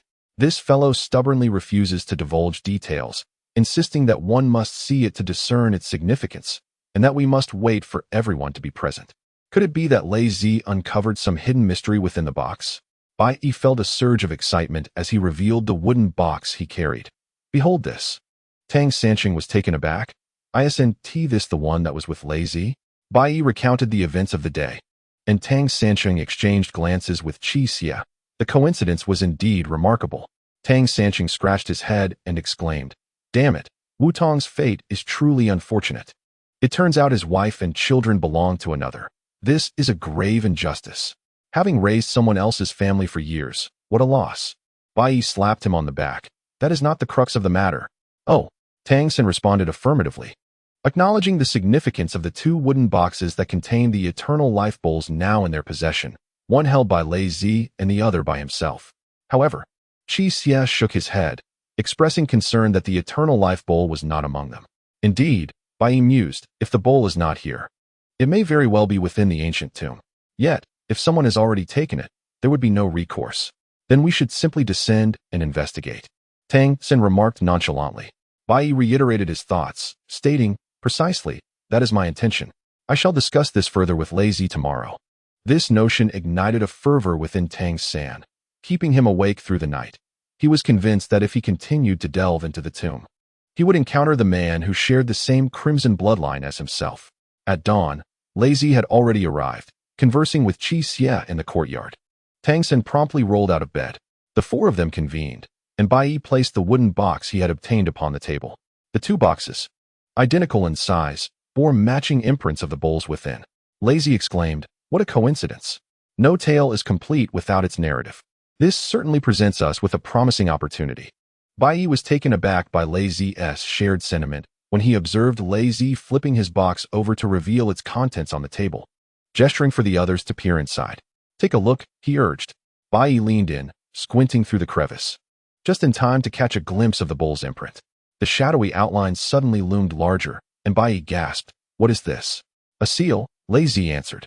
"I contacted Xiao Ning. She has researched it at the library. This is the mark of Kublai Khan. Do you comprehend what this implies? It indicates that this artifact is connected to Kublai Khan, suggesting that the tomb is not merely his, but linked to someone associated with him. We stand to gain significantly from this." Bai Yi then flipped his own box, examining it from the same angle, discovering a completely different seal. "This must belong to Kublai Khan's empress. I surmise that the eternal life bowls were intended for both Kublai and his empress. Yet, the question remains, where has the bowl vanished to?" Lei Zi pondered. "We shall address that later. By the way, Lei Zi, do you recall the circumstances under which you and old Zhou descended into the tomb? Is the tunnel still accessible?" Bai Yi inquired. "I believe we must venture down once more," he concluded. Lei Zi tapped his forehead, affirming, "My memory serves me well. I can recall the location distinctly. It lies in a suburban area just outside of Beijing, next to a creek where the tunnel was excavated. The soil was soft and easy to dig through, allowing for a smooth entry. Unfortunately, once inside, we lost our way and only managed to retrieve this wooden box. That is fortunate. I will instruct Lu Zhishi to prepare for our expedition. Though Lu Zhishi may appear bookish, he possesses a sharp intellect and skilled hands. He crafted the lightweight, convenient gas masks we used, far superior to industrial alternatives," Bai Yi remarked. Suddenly, Qixia leaped to the doorway, listening intently. "Someone was eavesdropping just now," he warned. Qixia opened the door and glanced around, noticing the presence of people on both sides, unable to discern who had been lurking moments before. He shook his head, muttering, "A step too late. They've already departed. Wu Tong was dead. Who else would harbor interest in this courtyard?" Bai Yi remarked. "Qixia, you might have misheard. Wait." He tapped his head and continued. "There is one person who could be significant." Chapter 187. Jiang Laomao. Bai Yi recalled a figure named Jiang Laomao, the very individual who had unveiled the mystery of the wooden box, leading Xie Dachuan to become the target of public scrutiny. While listening to Xie Dachuan's account, Bai Yi had felt a twinge of confusion. How had Jiang Laomao come to know about the longevity bowl? And how was he aware of its connection to Kublai Khan? This person must possess considerable depth. "We ought to seek out this Jiang Laomao," Bai Yi declared. In northeast China, locating a notable individual was a relatively straightforward task. Jiang Laomao was well known. When Bai Yi inquired about him, the response was immediate. "Isn't Jiang Laomao the one who sets up a shoe repair stall next to Central Park?" Bai Yi pondered how a mere cobbler had become entangled with the Northeast gang. But before he could ask, the individual chuckled, though quite advanced in years. "He possesses remarkable skill. Nowadays, wealthy individuals favor safes, and if something is stolen, it's Jiang Laomao who opens them. So, he is a man of exceptional talent." But he made his way to Central Park, learning that the stall would open at 3 in the afternoon. He wandered about with Tang Sanqing and Qijia until the appointed hour, when he spotted a man in his 40s, wearing an apron and busying himself with a shoe. Upon noticing a shadow at his feet, he inquired, "What shoe needs repair?" "Jiang Laomao," Bai Yi asked. Jiang Laomao paused his work and looked up to see 3 unfamiliar faces. "Ah, you 3 are new. Xie Dachuan sent us." Bai Yi fabricated a story. "He had to leave Beijing for a matter and wanted to inquire about something, but he couldn't find you, so he asked us to come instead." Upon hearing of Xie Dachuan's departure, Jiang Laomao appeared unfazed, indicating that news had circulated within the gang. He resumed his task, saying, "Inquiry? So you've come to me for answers. I suppose I've become a veritable repository of knowledge." A mere cobbler claiming such wisdom elicited a smile from Bai Yi. "Jiang Laomao of the Northeast gang. Who doesn't know him?" "Jiang Laomao. Xie Dachuan wishes to know the value of the wooden box." At the mention of the wooden box, Jiang Laomao's expression hardened. "Is he selling it?" "That's something I cannot ascertain." Bai Yi replied. "I jested about its worth, thinking it might be suitable for firewood. Yet he insisted I ask, claiming urgency." Jiang Laomao remarked, "If he is indeed referring to that wooden box, it is an invaluable treasure. How much it sells for is entirely up to him." At that moment, Qijia stealthily maneuvered behind Jiang Laomao, crouching to feign tying his shoelaces. He stole a glance at the heel of Jiang Laomao's shoe and turned to Bai Yi, saying, The one eavesdropping that day was him. There's a streak of white paint on his shoe heel, an accidental mark. I only caught sight of that heel, not the person. Seeing that his deception had been uncovered, Zhang Laomao had no intention of fleeing. With a jovial smile, he remarked, "This young man has a keen eye. Indeed, I have paid a visit to your esteemed residence." Observing Zhang Laomao's reaction, Bai Yi was secretly astonished. The composure of a mere shoemaker seemed incongruous with his humble station. Bai Yi replied, "It appears you recognized us the moment we arrived." "I not only recognized you, but I also know your intentions," Zhang Laomao stated. "I have also ventured to that place." This revelation was as shocking as thunderclap. Zhang Laomao had indeed been to the tomb beneath Lazy. As Bai Yi surveyed his surroundings, dusk was approaching, and the park-goers were gradually making their way home. He suggested, "May I have a word in private?" Zhang Laomao swiftly packed up his stall and said, "Let us go." He led the three of them to a modest noodle shop nestled around a corner. Though small, it boasted private rooms. Upon entering, the proprietor immediately inquired, "The usual beef noodles?" "Yes, let us have 4 bowls today," Zhang Laomao replied. Once inside the private room, he closed the door securely and pulled out a pack of cigarettes, lighting one for himself. "Take me along, and I shall reveal everything to you," he declared. Zhang Laomao was straightforward, and Bai Yi exchanged glances with Qi Xie, completely disregarding Tang Sanqing's presence. Qi Xie nodded, and Bai Yi responded, "Very well, we shall take you along." "Agreed." Zhang Laomao extinguished his cigarette and said, "This wooden box contains the Chongqing bowls. It is not mere hearsay. When I descended into the tomb, I came across a record inscribed on the wall of a chamber, detailing the process by which Kublai Khan crafted the Chongqing bowls. It took 81 days of burning Kunlun soil, yet only resulted in a pair, truly unique in the world. Kublai Khan cherished them deeply, especially having crafted a special container for them, which is the wooden box in Xie Dachuan's possession. Ironically, I found out about it. Yet, Xie Dachuan dismissively refused to part with it. With no other option, I had to spread the word and let others take action." Bai Yi remained silent. Zhang Laomao was quite ruthless, effortlessly cornering Xie Dachuan into a desperate position. However, he had not anticipated that someone like himself would emerge midway to thwart his plans. Fortunately, Xie Dachuan was resilient. Otherwise, he would have surrendered long ago. Bai Yi remarked, "It seems you were also involved in tomb raiding previously?" "Ah, that was a decade ago." Zhang Laomao reminisced. "It was the pinnacle of tomb raiding during that era. Everywhere was consumed with revolution and struggle, with little regard for people like us. It was an underground labyrinth. Few managed to emerge alive. The deeper one ventured, the harder it became to turn back. Yet, I remained undeterred. If the Chongqing bowls were not in the wooden box, where could they be? This is an invaluable treasure. Obtaining such a pair of Chongqing bowls would secure my fortune for a lifetime." As he spoke, his eyes glistened with fervor. Bai Yi felt a chill.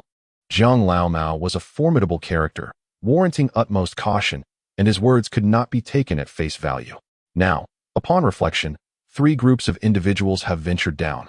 The earliest was the venerable Zhang Laomao, followed by the imposing Da Ping, who delivered this box to Xie Dachuan. According to Xie Dachuan, Da Ping has since passed away. Then there were Lazy and the deceased Zhou Ge. These are merely the known individuals. Others remain unknown. Bai Yi suddenly felt that hope was slipping away. "Young man, the tomb is not merely about the Chongqing bowl. There are treasures aplenty," Zhang Laomao whispered, lowering his voice. He removed his hat and produced a small object, a piece of silverware shaped like a horse. "Behold, fine silverware. I retrieved quite a bit during my time down there. But I kept this one as a memento, being born in the year of the horse," Zhang Laomao remarked. Bai Yi scoffed, "If that is the case, why did you emerge so easily back then?" This question struck a chord. Zhang Laomao, unaware of Lazy's existence, had only half spoken. Bai Yi interjected, "Pardon my bluntness, but I have no interest in collaborating with dishonest individuals. I fear you shall not descend into that tomb." Zhang Laomao felt somewhat vexed by Bai Yi's retort, but quickly countered, "Aren't you afraid I might expose you?" "Expose me for what? I am a legitimate businessman. Have I ever claimed I intended to delve into tomb raiding?" "You were the one who brought it up," Bai Yi retorted, revealing a dark object from beneath the table. "Do you recognize what this is?" Chapter 188. The flowing stone formation Tang Sandang was oblivious to when Bai Yi had obtained that object, and innocently inquired, "What is this thing?" His question elicited an eye roll from Bai Yi, while Zhang Laomao sniffed in response. "The youth is formidable. I must speak the truth now. This recording device is quite advanced. You are not simple, young man. Bai Yi sighed. There is no alternative. You are too cunning, and I must take decisive action. Very well, I shall speak. Zhang Laomao now lacked the standing to negotiate terms with Bai Yi, but it was his own hubris that had led him to underestimate the young man, who possessed decades of experience in the field. In truth, Zhang Laomao had joined a tomb raiding group in the 1970s, which comprised 7 members, all of whom styled themselves after the Big Dipper. Within a mere 4 years, their exploits were known far and wide. At that time, the situation was unique, with no one monitoring their activities, allowing them to operate with impunity. Remarkably, the 7 individuals remained united, never fracturing their bond, until they reached what appeared to be an ordinary tomb chamber. They commenced their excavation near the princess's tomb, an area notorious for its burial sites. In Zhang Laomao's words, digging a hole there would lead you to the coffin of the princess with the slightest effort. Coincidentally, the 7 were in a period of rest when one of them casually remarked that although they had traversed the land, they had foolishly neglected the tombs in their vicinity. Given the abundance of imperial tombs nearby, why not explore them? The city is currently in a state of chaos, with the populace gripped by anxiety. With the living in need of attention, who would concern themselves with the deceased? After much deliberation, 7 individuals resolved to commence their endeavors in the southern outskirts, where they excavated a tunnel that fortuitously led directly into a chamber. Their elation was short-lived, for upon descending, they encountered dire circumstances. What they faced was a falling stone trap. A cascade of heavy stones plummeted upon them, resulting in the immediate demise of 2. Elder Jiang sighed deeply, noting that typically, such traps are positioned behind doors to ensure that intruders are ensnared while simultaneously obstructing their escape, effectively leading to their living burial. However, this tomb was different. The stones fell from above with such swiftness that evasion was impossible. Tragically, the 2 brothers were struck, their features obscured by the crushing force. One was pierced by a sharp rock, expiring without uttering a sound. Tang Sanqing felt a chill rising from his feet. Although Elder Jiang spoke briefly, his words vividly conjured the scene in Tang's mind, as if the suffering souls were manifesting before him, blood pooling beneath them, a jagged stone embedded in one man's heart, his face a distorted mask of agony. Pooh! 7 Xia, noticing Tang's rapt expression, gave him a purposeful nudge, pulling him from his reverie. Upon inspecting Tang's forehead, he noticed beads of sweat forming. Embarrassed, Tang offered a sheepish smile and wiped his brow. The group, once 7 stars of the Big Dipper, had now lost 2, leaving only 5. Gritting their teeth, they resolved to press on, feeling a sense of obligation to honor their fallen comrades. To return empty-handed after such losses would invite ridicule from their peers. As they traversed the subterranean passages, an unsettling sensation gripped them. The mechanisms they encountered defied their expectations, as if their accumulated knowledge had betrayed them. The most perilous of all was the moving walls. As the 5 advanced down the corridor, the walls on either side rapidly converged, pinning them in a vice-like grip. Bai Yi sensed something amiss. If the walls were to crush the 5, how had Elder Jiang escaped? Observing the change in Bai Yi's countenance, Elder Jiang understood that he had detected the anomaly. Spitting onto the ground, he recounted, at that moment, I too was filled with dread. I did not remain with the others. I watched in horror as they were crushed before my eyes. Now, only Elder Jiang remained of the original 7. Bai Yi remarked, it seems you have yet to fully comprehend the dynamics of that underground tomb, having lost 6 men already. When did you first encounter the chamber inscribed with the longevity bowl? Zhang Laomao discovered the tomb chamber while searching for an exit. The interior was entirely barren, save for the striking inscriptions upon the walls. What Zhang Laomao did not mention was that he had been utterly terrified, stumbling in with a mix of fear and urgency. He could not recall how he had entered. All he remembered was that upon deciphering the words on the wall, his immediate thought was to seek the everlasting bowl. Yet, as soon as he exited the tomb chamber, confusion enveloped him. He felt as if he were merely a pawn, at the mercy of the tomb's design, with no control over his destination. The details of his escape had faded from memory, and all he knew was that he awoke lying on a patch of grass. Bai Yi observed the depths of Zhang Laomao's eyes, searching for the means of his emergence, a crucial clue that Zhang himself seemed unable to comprehend. Given his demeanor, it appeared he spoke the truth. He had narrowly evaded death, and now he was the last of the Big Dipper's guardians. Perhaps the trauma had deterred him from further ventures into the unknown. He had taken up shoe repair, a skill learned in his youth, and later, by mere coincidence, joined the Northeast Gang, where he found others who had also delved into the mysteries of the past. Among them, one had even retrieved a wooden box. But that was a tale for another time. After 3 individuals had exhausted all inquiries from Jiang Laomao to no avail, Bai Yi persisted in questioning the mechanisms within the tomb, nearly provoking Zhang's ire. Aware of the recording device in Bai Yi's possession, Zhang had no choice but to patiently recount his experience repeatedly until Bai Yi was satisfied. During this exchange, Bai Yi gleaned something intriguing, not the everlasting bowl, but rather an insect described by Jiang Laomao, large as a palm, with a tiger-like visage and wings capable of flight. Jiang claimed he had never encountered such a creature before. Bai Yi immediately recalled the tiger bug from the Seven Wonders, a creature depicted in the ancestral witchcraft manuscripts left by the Fuyu. Its description closely mirrored Zhang's account, suggesting that descending into the tomb was unavoidable. Upon concluding his tale, Jiang Laomao scrutinized Bai Yi's expression. "I have divulged all that I can. You seem to believe there's more to say." Bai Yi pressed further. "If the place is so perilous, what compels you to descend? Is there something within that haunts you?" Jiang Laomao's complexion paled, and he bit his lip, resolutely refusing to divulge another word. Chapter 189. The unparalleled. What Jiang Laomao was fixated upon in the depths below was no trivial matter, for despite Bai Yi's relentless persuasion, he remained tight-lipped. Before departing, Jiang uttered, "Life is not easy. Sometimes, a single thought can render your entire existence meaningless." Though he appeared a rough man, his words bore profound wisdom. The notion of a thought leading to heaven or hell was not Wutong the perfect embodiment of this. Suddenly, a thought struck Bai Yi. Could it be that Jiang Laomao had secretly claimed the everlasting bowl from the wooden box? Yet, upon reconsideration, he dismissed the idea. If Jiang had indeed found it, he would have surely retrieved it without hesitation, sparing himself the convoluted effort. Moreover, this wooden box was unearthed by Da Peng and Lei Zi in different crypts, and they were not together. According to Lei Zi, they were among the first to descend, which makes it impossible to establish a connection between the two. Bai Yi watched as old man Jiang, donning his old hat, walked away with his shoe repair burden. And he sighed helplessly. Turning around, he noticed the noodle shop owner looking at him with curiosity, prompting him to consider inquiring whether the owner could shed some light on the situation. It appeared that the two were quite familiar with each other. Upon making inquiries, Bai Yi uncovered some intriguing information. The noodle shop owner revealed that he and old man Jiang had shared a friendship for 15 years, which, to be frank, was essentially a bond forged over a bowl of noodles. Old man Jiang had an insatiable fondness for the noodles at this establishment, and no matter how often he indulged, he never grew weary of it.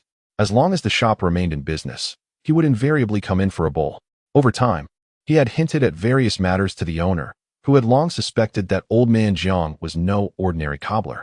The shop owner recounted an incident where old man Jiang, inebriated, had caused quite a scene, weeping profusely while lamenting his brothers and his own misfortunes. He spoke of an unparalleled treasure that he believed he would never encounter again, his cries echoing with a poignant sorrow. When he sobered up and his acquaintances inquired about this extraordinary treasure that had so troubled him, he vehemently denied it, attributing it to drunken ramblings and suggesting they had misheard him. Unparalleled treasure? These words held significance, indicating that he had indeed discovered something extraordinary below. His desire for the longevity bowl was eclipsed by his yearning for the enigmatic object hidden beneath, compelling him to leak information and pressure Xie Dachuan into surrendering the wooden box. Bai Yi had resolutely decided that for this expedition, he must bring old man Jiang along. Old man Jiang mentioned the existence of a shifting wall below, capable of compressing a person into a mere pancake.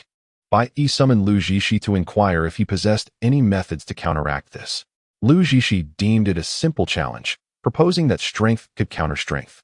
Gaining even a moment's respite would suffice.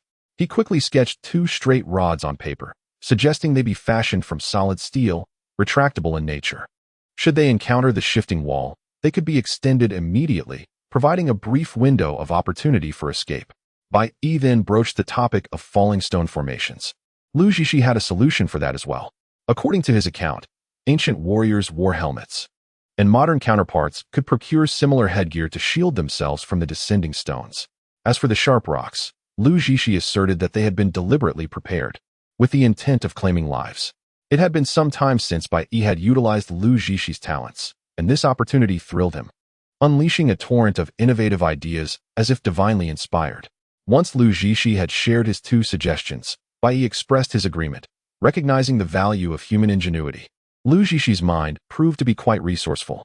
After presenting his ideas, Lu Zixi hesitated and asked, "Brother Bai, have you truly sent the other brothers away?" "Indeed. With Wu Tong's demise, there is no one to lead them.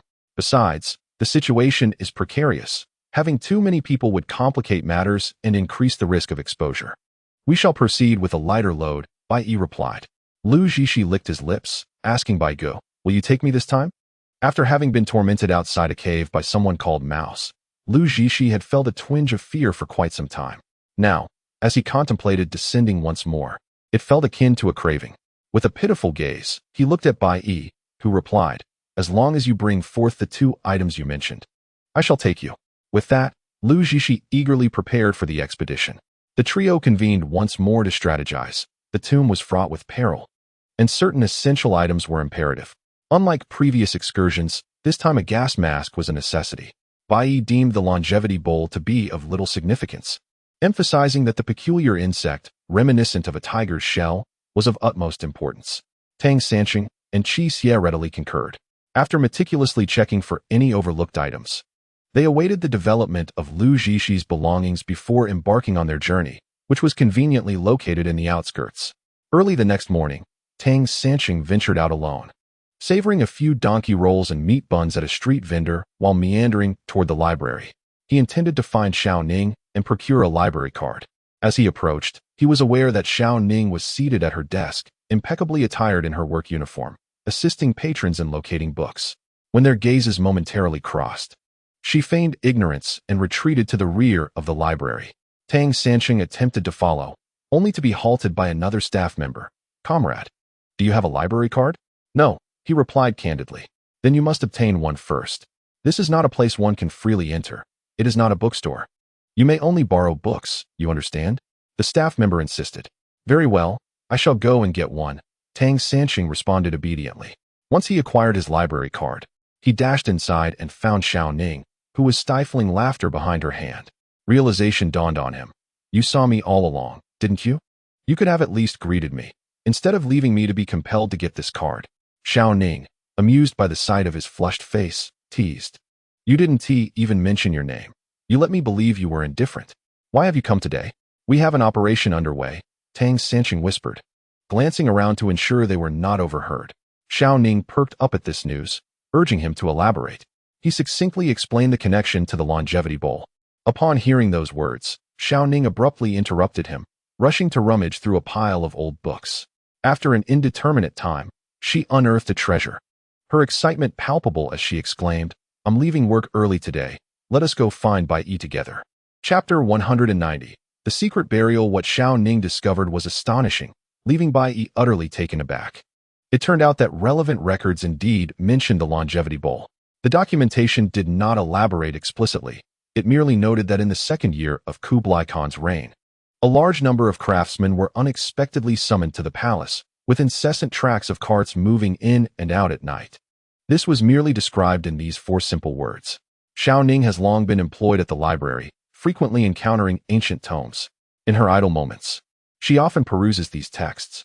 Not long ago, she stumbled upon a particular passage that piqued her curiosity. She pondered why Kublai Khan summoned so many individuals to the palace without clarifying the purpose, merely referring to it as a significant event. What monumental affair was Kublai Khan orchestrating? In Bai Yi's view, this momentous occurrence pertained to the crafting of the longevity bowl, a rare pair that indicates the arduous nature of its creation. However, Xiao Ning's discovery extends beyond this. The significant event abruptly ceased 3 months later, and the palace returned to its routine as though nothing had transpired. Regarding the tomb in the southern suburbs, Xiao Ning holds her own perspective on its possible connection to Kublai Khan.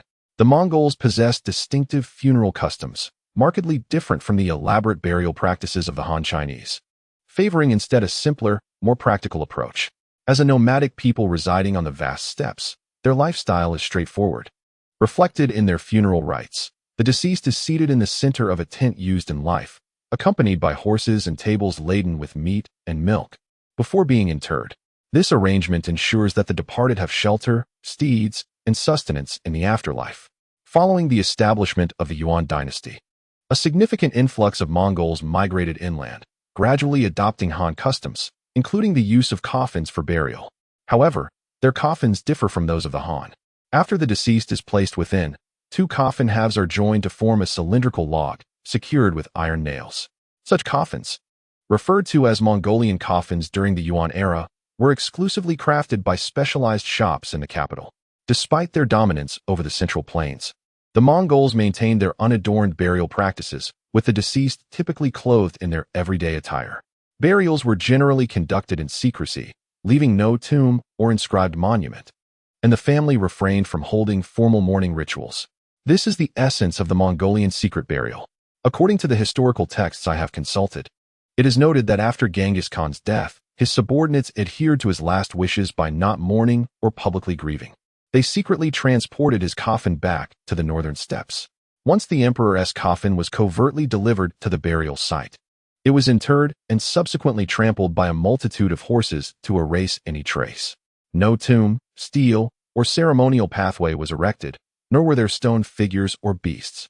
To ensure the secrecy of the coffin's whereabouts, the escorting troops eliminated all individuals and animals encountered along the way.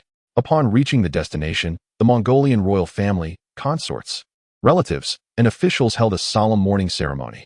Due to the overwhelming number of mourners and the remoteness of certain tribes, individuals continued to arrive to pay their respects even 3 months later.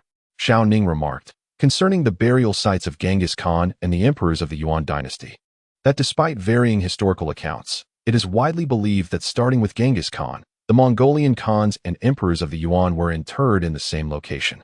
Moreover, their funeral rites were largely consistent. Therefore, discovering the burial site of any Khan could potentially lead to Genghis Khan's tomb. In my estimation, this particular tomb is unlikely to belong to any Yuan royal, as it would not have been so readily uncovered.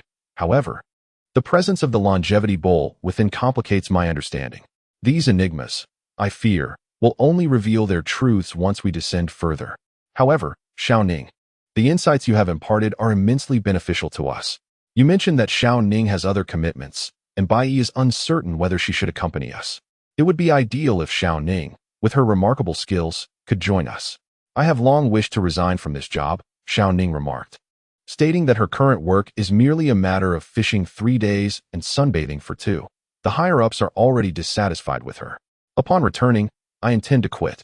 In these times, securing a public position is akin to holding a steadfast job, yet Xiao Ning is prepared to shatter this security, earning the admiration of several men. She expressed, being with you all is far more enjoyable, as long as you do not mind my being a woman. Naturally, they bore no prejudice. Bai Yi recalled the chest that Xiao Tianyi had left for her and brought it up. Xiao Ning replied, the chest has been with me all along.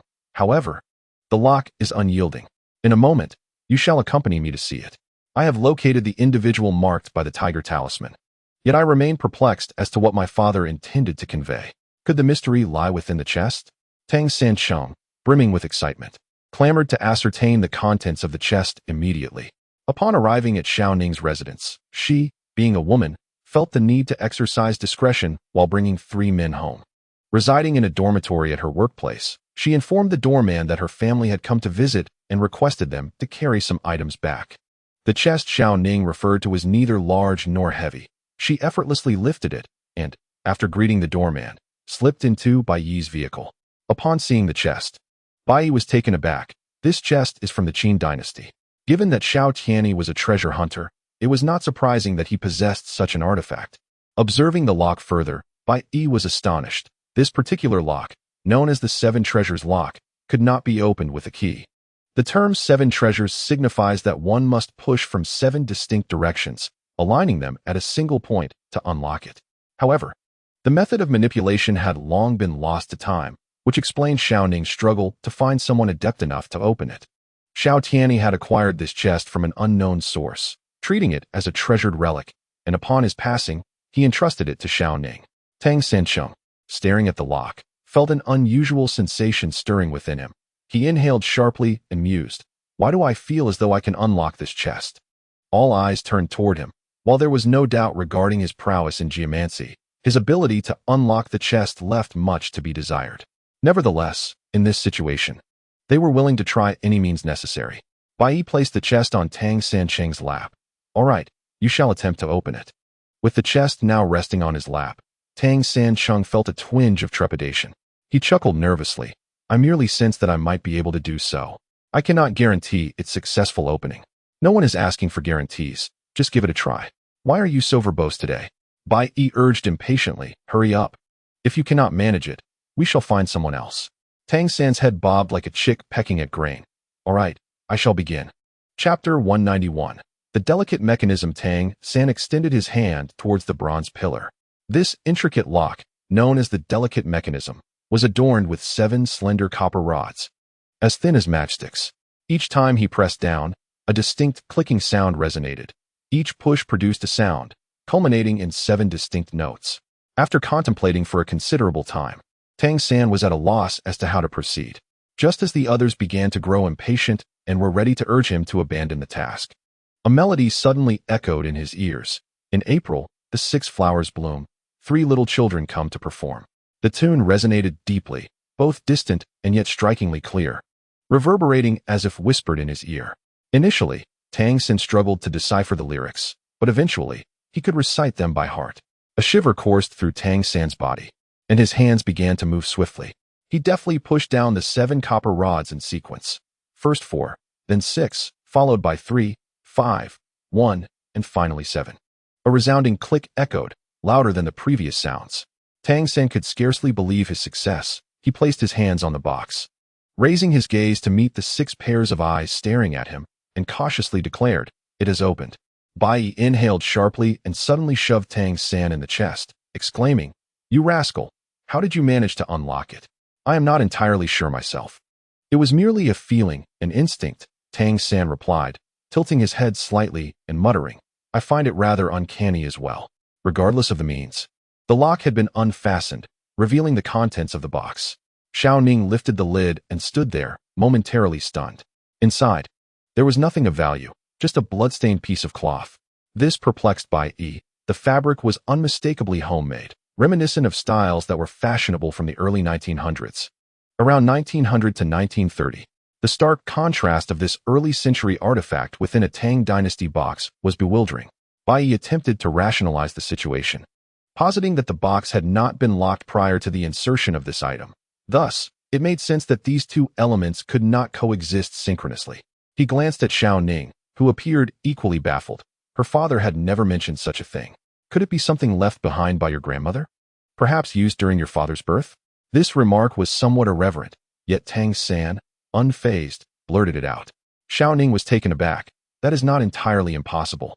If this is indeed a relic of our Xiao lineage, could my father have intended to remind me of something? Perhaps he wishes for you to find a son-in-law to carry on the Xiao surname, Tang San quipped. Xiao Ning's face flushed with embarrassment. You are insufferable. Bai Yi shook his head, unconvinced that this had anything to do with the Xiao family. If Xiao Tianyi intended to convey such a message, he could have simply asked a friend present at the time to relay it. Why go to such lengths for a mere hint? Furthermore, it was doubtful that Xiao Tianyi himself could unlock this mechanism. Additionally, the simultaneous request for Xiao Ning to seek someone bearing the military insignia raised further questions. What connection could there be between these 2 matters? He extracted the cloth, which bore bloodstains that had darkened with time. When unfurled, it revealed itself as a perfectly square piece of fabric, neither a wrapping nor resembling clothing, merely a meticulously shaped square. The cloth was quite ordinary, and its patterns offered no clues. It left Bai Yi perplexed regarding what Xiao Tianyi intended to convey. He tossed the cloth back into the box and closed it, dismissing it as a mere jest between Xiao Tianyi and his daughter. However, Xiao Ning found it difficult to let go. She could not believe that her father's wisdom would lead him to leave behind a box devoid of significance. Her expression soured as she clutched the box. Tang Sancheng remarked, "Let us set this box aside for now. Perhaps your father merely wished to bequeath you this Qin dynasty treasure. At least it holds some monetary value." With no clear direction in mind, Xiao Ning decided to focus on her work first. During her last excavation, she had gathered quite a bounty, and though it was a risky endeavor, it was certainly more valuable than a secure job. After a few successful ventures, she found herself somewhat enjoying the thrill. She continued to hold the box as they made their way back, while the other 3, noting the late hour, drove home. Since the arrival of Tang Sancheng and Qi Xie, Bai Yi had dismissed the housekeeper who had previously cooked for them. With the three of them seldom at home and the general belief that women tend to be meddlesome, plus the fact that a woman might notice something amiss, it was deemed safer. Now, meals were either prepared by Qi Xie or taken care of outside, which significantly reduced their chores. The three of them busied themselves packing their belongings. Bai Yi, the most adept, finished early and sat before the surveillance monitor. Since Wu Tong's demise, the monitor had been of little use. After a brief observation, he wandered aimlessly around the room. This time, Bai Yi's mood was markedly different. Having learned from Jiang Laomao about a substance suspected to be related to the tiger worm, he found it hard to remain composed. As for the seven wonders, they remained as elusive as the liaogua fruit. As Fu Yu stated, the Chongqing League ultimately relied on poison, which was detrimental to the body. While it could grant longevity now, who knew what would happen in the long run? He recalled the malevolent corpse atop the cliff coffin, a failed product of the longevity goo. The thought of the evil corpse chilled Bai Yi's heart. He rubbed his chest where his heart still beat warmly. A warmth that had persisted for over 80 years. How much longer could it continue? He sighed and descended to inspect the liaogua fruit, the fruit that required blood for nourishment. In the basement, the liaogua fruit appeared unchanged. Though the decaying dog had begun to rot, and the lack of ventilation in the room made the nauseating odor nearly unbearable. Upon seeing that the fruit showed no signs of wilting, Bai Yi hastily exited, only to find himself retching on the ground outside. Just then, Tang Sancheng emerged. Spotting Bai Yi and laughing as he pointed, "What did you see down there to end up in such a state?" "Get lost," Bai Yi barked, his mood already irritable. Tang Sancheng stood there, rubbing his hands, muttering, "Did you go to check on the liaogua fruit? It is of no concern. We will undoubtedly find the other items. This underground realm is filled with wonders, housing all manner of things. I recall that bitter herb that left me feigning death for 3 days and nights. As long as we persist in our descent into the tombs, we shall have the opportunity to uncover them. Bai Yi, do not fret too much." Hearing Tang Sancheng speak with such earnestness was a first for Bai Yi. Observing Tang Sancheng's serious demeanor, he could no longer suppress his laughter. He playfully admonished, "Do not speak in such a manner. I am unaccustomed to it. You ought to be foolish. That is the true Tang Sancheng. Rest assured, I, Bai Yi, have lived many years and understand that outcomes depend on human effort. I shall not give up, and neither should you." Tang Sancheng nodded, affirming, "Indeed, I will find that man who shares my bloodline and seek clarity about our lineage." "Very well, let us rest. We depart tomorrow," Bai Yi declared. Chapter 192. Return at the designated location. All had gathered, save for Jiang Laomao, who arrived over half an hour late, ambling in with an air of indifference that felt somewhat forced. Bai Yi suspected he was attempting to mask his own anxiety. Yet the truth was betrayed by the slight tremor in his hands. Lei Zi led the way, guiding them through the tunnel he had excavated with Brother Zhou. Upon reaching the southern outskirts, Lei Zi swiftly located their initial dig site, which had remained uncovered and unnoticed over the years. Lei Zi was the first to leap into the tunnel. The traps they had encountered previously were now disabled, allowing for unimpeded passage without the need for caution. Lu Zhishi, as usual, assumed the role of lookout, holding the rope to assist them one by one down the descent. Despite this seemingly mundane task, Lu Zhishi was filled with exhilaration. With Lei Zi at the forefront, the others quickly followed suit. Though Jiang Laomao was advanced in years, he exhibited remarkable agility upon entering, proving his extensive experience in tomb raiding. Just as everyone believed they were progressing smoothly and anticipated a favorable beginning, a sudden scream from Lei Zi shattered the calm. Bai Yi inwardly cursed, hastening his movements until his feet touched the ground below. He quickly released the rope and moved towards the source of Lei Zi's distress. Lei Zi was leaning against a cylindrical tomb passage, clutching his foot and cursing, "Damn it! Who left this knife here, and why is it facing the wrong way?" Bai Yi noticed a peculiar knife on the ground, shaped like a crescent moon with the blade upwards. Lei Zi had been careless. Upon descending, he had walked directly onto the blade without a glance. The knife was exceptionally sharp, having sliced through his shoe and leaving a gash on his foot. Lei Zi's cry was a mixture of pain and frustration, a veritable comedy of errors that could elicit laughter. Realizing the commotion he had caused, Lei Zi sheepishly remarked, "I am fine. Thankfully, the soles of my shoes are sturdy." Bai Yi picked up the knife that had brought misfortune to Lei Zi. It resembled those used by certain ethnic minorities and appeared to have recently fallen into this place. He cast a glance toward the tomb passage and remarked, "Lazy, it seems that someone may have preceded us." This was not an implausible notion. Either they had entered here earlier and departed, or they had met an untimely end within. Alternatively, they could have just recently entered, leading to an imminent encounter between our two groups. Given the knife's shape and design, it was highly probable that the other party belonged to an ethnic minority, with the Mongols being a significant possibility. Bai Yi had previously witnessed the ferocity of Mongolian men and never expected to encounter such a possibility upon their descent. Lazy cursed. "Our luck is truly astonishing." Regardless, they had to proceed. Who could say who would emerge alive? Bai Yi replied, "Even if there are indeed others inside, we cannot ascertain whether they are friend or foe." As he spoke, he sheathed the knife at his waist and turned back to find that, apart from Lu Jishi, all who were meant to descend had arrived. He pulled Lazy up and continued deeper into the tomb. The passageway was, as Bai Yi remembered, circular, with smooth stone above, certainly inferior to the mirror-like walls of the mobile tomb chamber. Achieving such smoothness must have required considerable effort. Based on Lazy's prior experience, this passage led to an anteroom, which contained an arched door leading to an altar. Beneath the altar lay a passageway leading to another burial chamber, where the mysteries of this tomb would gradually unfold. Once they entered that passage, retreat would be impossible. Thoughts of returning through the same theft tunnel would be futile. As anticipated by Lazy, the six of them reached the altar, which, instead of being empty, was adorned with some jerky, and something had clearly been burned upon it. Bai Yi felt the warmth of the altar. There was still residual heat, indicating that someone had recently entered. It appeared they were indeed about to confront the other party, though their origins remained unknown. Jiang Laomao grunted dismissively, "What is there to fear? At worst, we shall meet in a narrow passage." Upon returning underground, Jiang Laomao's bravado began to surface. Bai Yi sneered, "You speak so lightly, yet your 6 brothers perished before your eyes." This struck a nerve with Jiang Laomao, rendering him silent. Lazy then said, "Once we enter the passage beneath the altar, there is no turning back. It is a path that leads only forward.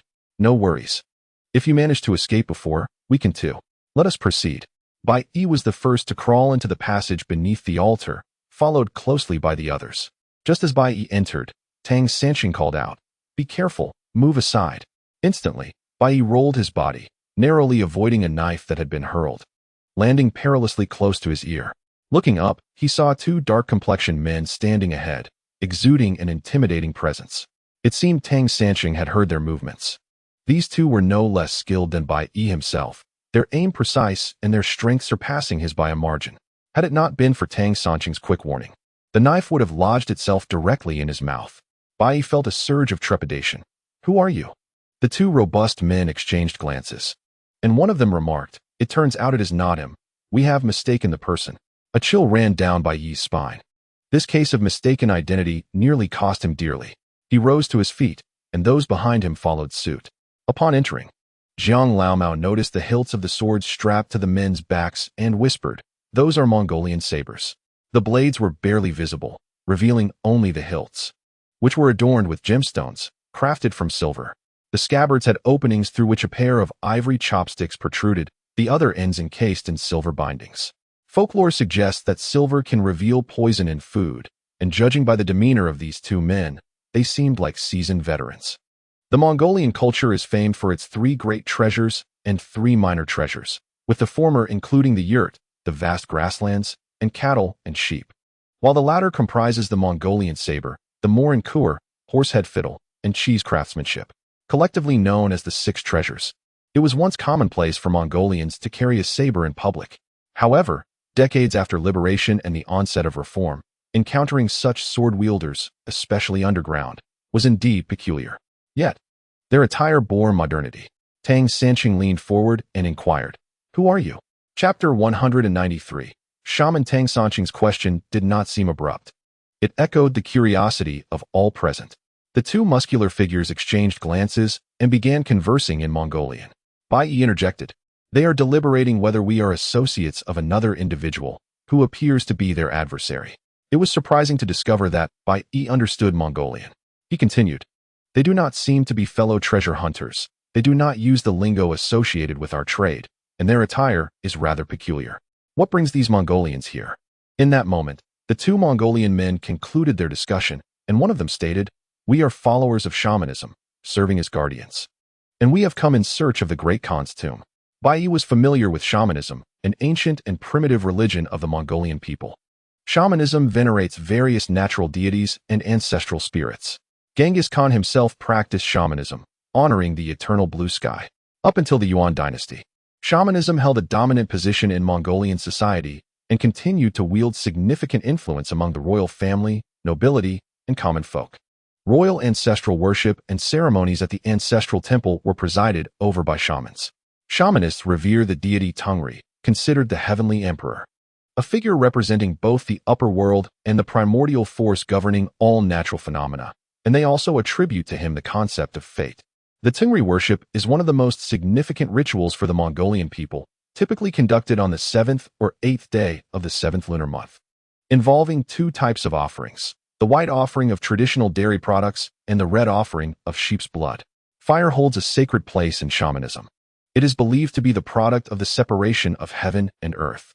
Numerous taboos surround fire, such as the prohibition against throwing water into it, using knives or sticks to disturb it, and any disrespectful acts such as spitting into the flames. The two shamans spoke of the Great Khan, undoubtedly referring to Genghis Khan. Inwardly lamenting, Bai Yi understood that if they were convinced this tomb was that of the Great Khan, any hope of acquiring the ceremonial vessels was futile. Furthermore, the he they mentioned likely was not a benign figure. "Who are you?"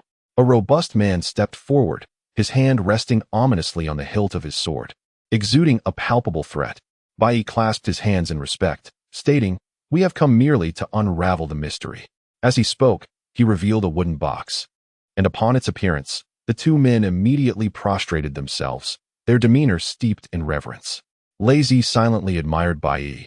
The box bore the names of Kublai Khan and his consort, undoubtedly linking it to Kublai, a revered ancestor of the Mongolian people. As shamans and guardians, these men might possess vital insights regarding the Great Khan's tomb. Once they rose from their bow, the two men exhibited palpable excitement. One of them began to chant, a melodic utterance rich in nationalistic fervor, its tune both lengthy and resonant. One man addressed Bai Yi with a respectful gesture, saying, "Brother, these two wooden boxes are treasures of my lineage. Might I inquire if we could?" Without hesitation, Bai Yi offered the box, declaring, "Let it return to its rightful owner." Bai Yi's generosity elicited a frown from Jiang Laomao, who grumbled, "Young man, impulsiveness will not lead to great achievements." He clasped his hands together and pondered aloud. What manner of foe do they have? The two men expressed their gratitude, introducing themselves. "I am Bai Yi, and he is Bait." Besides being shamans, we are descendants of the Golden Family of Mongolia. The mention of the Golden Family sparked a thought in Tang Sanqing's mind about the Golden Passage. The Golden Family refers to those of pure Mongolian lineage, the most distinguished and unblemished bloodline. Legend has it that the Mongolian matriarch Alan had 2 sons with her husband, but after his demise, she bore 3 more. Doubts arose regarding the origins of these 3 sons, to which Alan claimed they were descendants of a celestial deity of yellow and white, children of the heavens. These 3 sons were thus regarded as the purest of Mongolian lineage, with Genghis Khan being one of their descendants. The Khans of Mongolia stem from these 3 lines, earning the designation of the Golden Family, which boasts the most illustrious bloodline. As Bai Yi concluded his explanation, Bai Yi and Bait proudly puffed out their chests, affirming, "Indeed, all members of our Golden Family are the most exceptional. You seek the tomb of the Great Khan, yet how did you arrive at this location? Was it not said that the Khan's tomb lies at the far end of the grasslands?" Bai Yi, having garnered their favor, seized the opportunity to inquire further. Bai Yi and Bait exchanged hesitant glances, and Bait remarked, "Perhaps sharing this could be beneficial to us. We are in need of assistance." He spoke in Mongolian. Bai Yi's expression fluctuated between doubt and suspicion. "He is too cunning. Do you truly believe these individuals are worthy of trust or capable of confronting him?" They repeatedly mentioned him, as if he were an extraordinary figure. Bai Yi spoke in Mongolian. "Gentlemen, we are merely curious about the whereabouts of the Changxing Bowl and seek to ascertain the identity of the tomb's owner. If we can be of assistance, I am willing to collaborate with you. Furthermore, have you heard of the flying insect known as the tiger bug?" Bat replied, "You are aware of the tiger bug? This insect has been mentioned in the genealogy of the Golden Family. It is said to emit a cry akin to that of an eagle, capable of piercing a person's eardrum. However, they typically remain silent unless provoked. They possess a face resembling that of a tiger, and it is rumored that their wings can extract gold. Bai Yi felt fortunate to be conversing with them in Mongolian. The notion that the wings of the tiger bug could yield gold was astonishing. This was likely one of the reasons for the extinction of such insects, as even the few remaining could only survive in the underworld. Bai Yi further inquired about the individual they had been discussing. Bat and Bai Yi exchanged glances, seemingly harboring some trepidation regarding that person. Bai Yi sighed, "We are utterly at a loss. If you could truly assist us, it would be most welcome. That individual is called He Baoxing. He was our guide. However, upon arriving here, he snatched our belongings and vanished." He Baoxing. Bai Yi stepped back in astonishment. Not so. Noticing the change in Bai Yi's expression, Tang Sanqing asked, "What did they say?" Bai Yi replied, "They spoke of a formidable individual named He Baoxing. Do you remember I mentioned my mentor, the eldest disciple of Master Guan? Yes, he is the one who, after discovering the moving tomb, developed an inclination to retreat." Tang Sanqing recalled. "You mentioned him." Understanding dawned on Tang Sanqing. "Are you suggesting that He Baoxing is that esteemed disciple?" "Indeed, but the age does not align, if calculated. My master is already over 100 years old." Bai Yi hesitated to mention the term master, fearing that it might jeopardize the trust he had just gained from the two men. Tang Sanqing chuckled. "Over 100 years old? That cannot possibly be him. Would these two robust men fear a centenarian?" However, Bai Yi and Bat responded earnestly. "The one who brought us here was indeed an old man. He did not appear to be over 100, but rather around 80, and he was quite vigorous." Chapter 194. The Painted Face. It turned out that Bai Yi and Bat were in search of the tomb of a great Khan solely for the sake of the Chongqing Bowl. In the shamanic tradition, the guardianship is rotated every 10 years, but if a contributor makes a significant impact, they may retain the position for an additional decade. The two, pondering this, recalled the mention of the lost Chongqing Bowl in the genealogy of the Golden family. If they could recover the Chongqing Bowl, they would secure the guardianship position for another 10 years. They scoured the genealogy for clues and solicited information from acquaintances, ultimately leading them to the old man named He Baoxing. He Baoxing claimed to have discovered an object resembling the fabled longevity bowl in the southern outskirts of Beijing and expressed his willingness to lead them there, provided they offered 2 pieces of gold as compensation. Bai Yi and Bate, having given him their last reserves, followed him to Beijing, only to find that upon arrival, He Baoxing deceitfully absconded with their belongings, disappearing into a passage in the blink of an eye.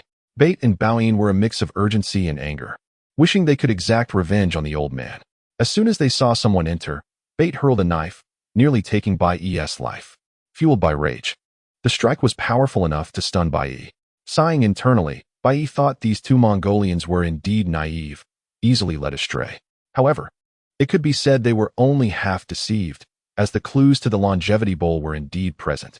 It appeared He Baoxing had been here before, aware of the possibility of the bowl's existence and the mechanisms of the hidden passages. Otherwise, he could not have slipped away right under their noses. Seeing Bai Yi's familiarity with Mongolian customs and knowledge of shamanism, Bai Yi and Bate, lost in the tomb's passageways, approached Bai Yi, requesting to join him in the search for the longevity bowl. They expressed their gratitude for Bai Yi's willingness to gift them a pair of wooden boxes meant to contain the bowl. Bai Yi readily agreed, realizing that their family lineage held many valuable items that could be utilized. Thus, the party grew to 8 members. Bai Yi instructed Tang Sanqing to remain vigilant, warning that with so many people, it was easy to become scattered, and if they triggered a mechanism, they would only be able to look after their own lives. Tang Sanqing, understanding the gravity of the situation, nodded in earnest agreement, refraining from his usual banter. According to Lazy, after entering through the altar, the passage would seal tightly, making it impossible to return the way they came. They could only forge ahead. Lazy suggested they first visit the tomb chamber where they had discovered the wooden boxes. Skillfully, he approached a wall and adjusted 2 protruding stone bricks, causing an arched door to swing open. Confident from his prior experience, Lazy insisted on leading the way. At that moment, Qixia stealthily approached Bai Yi and whispered a reminder. It dawned on Bai Yi that if He Baoxing, mentioned by the 2 Mongolians, was indeed his master, would he not recoil upon seeing him? After all, he had not changed in 50 years, while his master would now be a centenarian, presenting a stark contrast. An idea struck Bai Yi. He pretended to stumble, smearing ash from the ground onto his face, instantly transforming into a visage reminiscent of a calico cat. Coupled with his drastically altered appearance from 50 years prior, it would likely render He Baosheng uncertain of his identity. Zhang Laomao observed Bai Yi's actions with curiosity, yet bound by his disadvantageous position, he remained silent, paying extra attention to Bai Yi. With the guidance of Lei Zi, the journey proceeded smoothly until they reached the tomb chamber that housed the wooden box. There were no unexpected dangers along the way. Lei Zi pointed to the spot where the box was discovered, a recess in the wall perfectly sized to accommodate it, adorned with decorative patterns resembling scripture. At first glance, one would certainly assume the box to be an object of great significance. Alas, upon its opening years ago, it was found to be empty. Zhou Gu inadvertently left it to Lei Zi, or else it would not have been of any value to him. According to Lei Zi's recollection, after discovering the box, he and Zhou Gu prepared to venture further inside. However, once they proceeded, they completely lost their sense of direction and became utterly disoriented. Recognizing the importance of their own safety, they decided to retreat, inadvertently finding their way out. Lei Zi, being meticulous, carved the character for thunder at the mechanism on their way out. Now, the empty tomb chamber was entirely devoid of any contents. It seemed that when old Jiang descended, he too discovered numerous empty tombs. What purpose do so many empty tombs serve? Bai Yi was reluctant to linger in this place and prioritized finding the tiger insect armor, suggesting they move deeper within.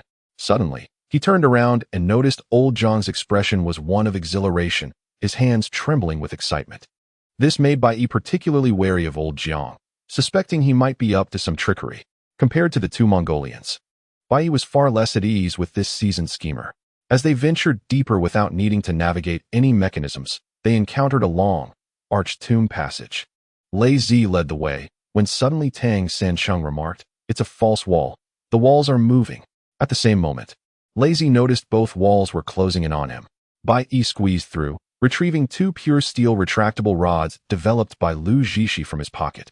Tossing one to Lei Zi, the two positioned the rods horizontally to brace against the encroaching walls. "Let us move quickly." Seven Evil pulled Tang Sancheng through just in time, noticing Lei Zi's hands trembling slightly as he held the rod. One by one, the others made their way through, while the two Mongolians, unaccustomed to such deadly mechanisms, froze in panic, hesitant to move. Tang Sancheng gestured to them. "What are you waiting for? Hurry up. My brother can barely hold on." Only then did Bao Yin and Ba Te scramble through, bewildered, asking, "What kind of monstrous contraption is this?" "A deadly one," old Jiang replied, his face pale. Lei Zi felt his hands growing numb, his wrists throbbing from the impact, and his palms vibrating from the pressure.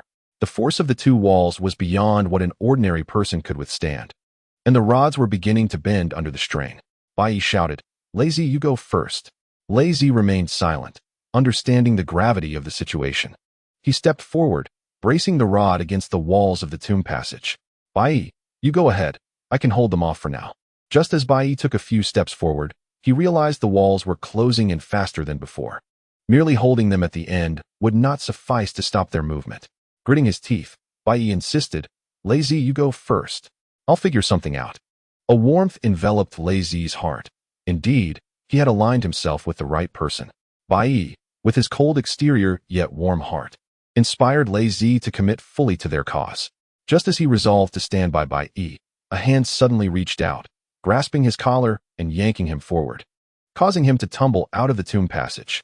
Chapter 195. The ceiling stone. The one who had pulled Lei Zi out was none other than the Mongolian man, Bait. With Lei Zi's support removed, the walls on either side began to close in on Bai Yi. He struggled to maintain his grip on the steel rod, gritting his teeth as he sought an opportunity to leap to safety. As the walls loomed closer, threatening to crush him, Tang Sancheng's heart tightened with dread. His face contorted in concern as he looked at Qi Xia. Meanwhile, Lei Zi, furious at Bait for dragging him out, erupted with curses. "What the hell are you doing?" It seemed that Bait, perhaps oblivious to the nuances of Mandarin insults, remained unfazed. Exchanging a glance with Bao Yin, both men swiftly drew their Mongolian knives and charged into the passage. With a united shout, they positioned their blades horizontally between the walls, exuding an aura of unstoppable strength. To their surprise, the two Mongolian knives, once positioned, halted the advancing walls in their tracks. "You go first," Bait instructed Bai Yi.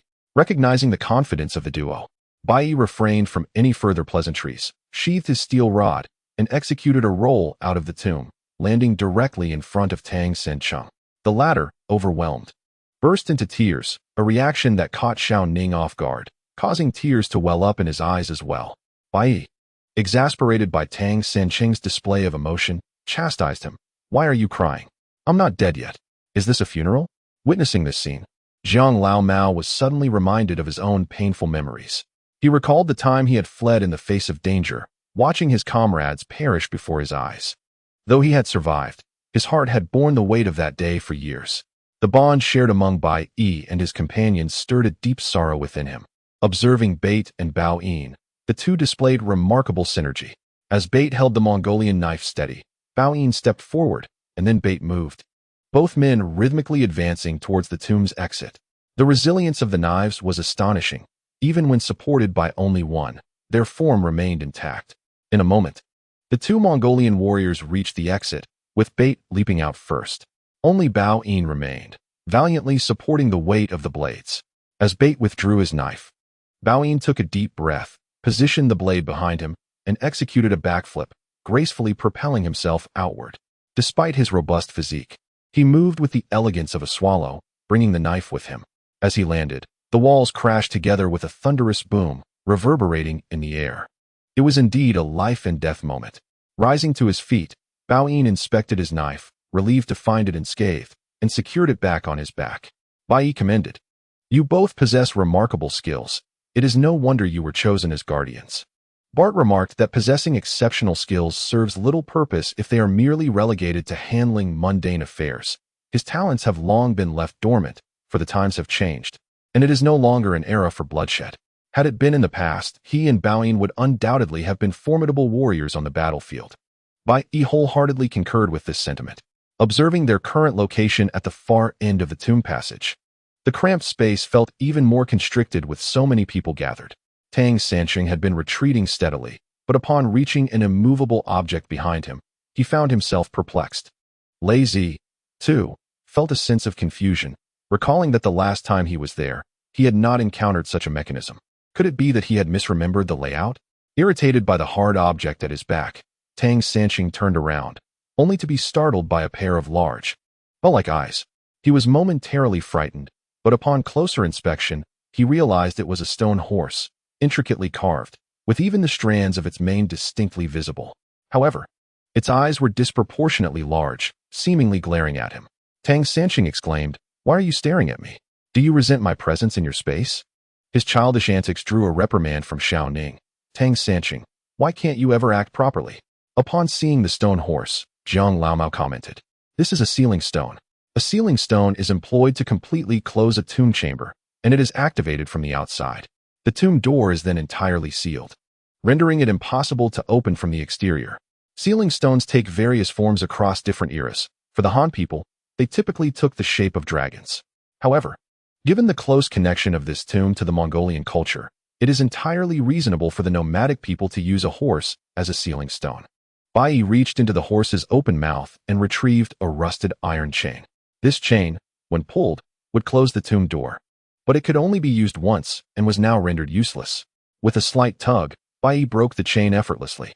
The group now found themselves seemingly at a dead end, crammed into the narrow space. Bart stated, "We cannot enter, so he Baosheng must have traversed this path. Where did he gain entry?" This sparked a revelation in Bai Yi. Since he Baosheng had managed to enter, there must be a passage.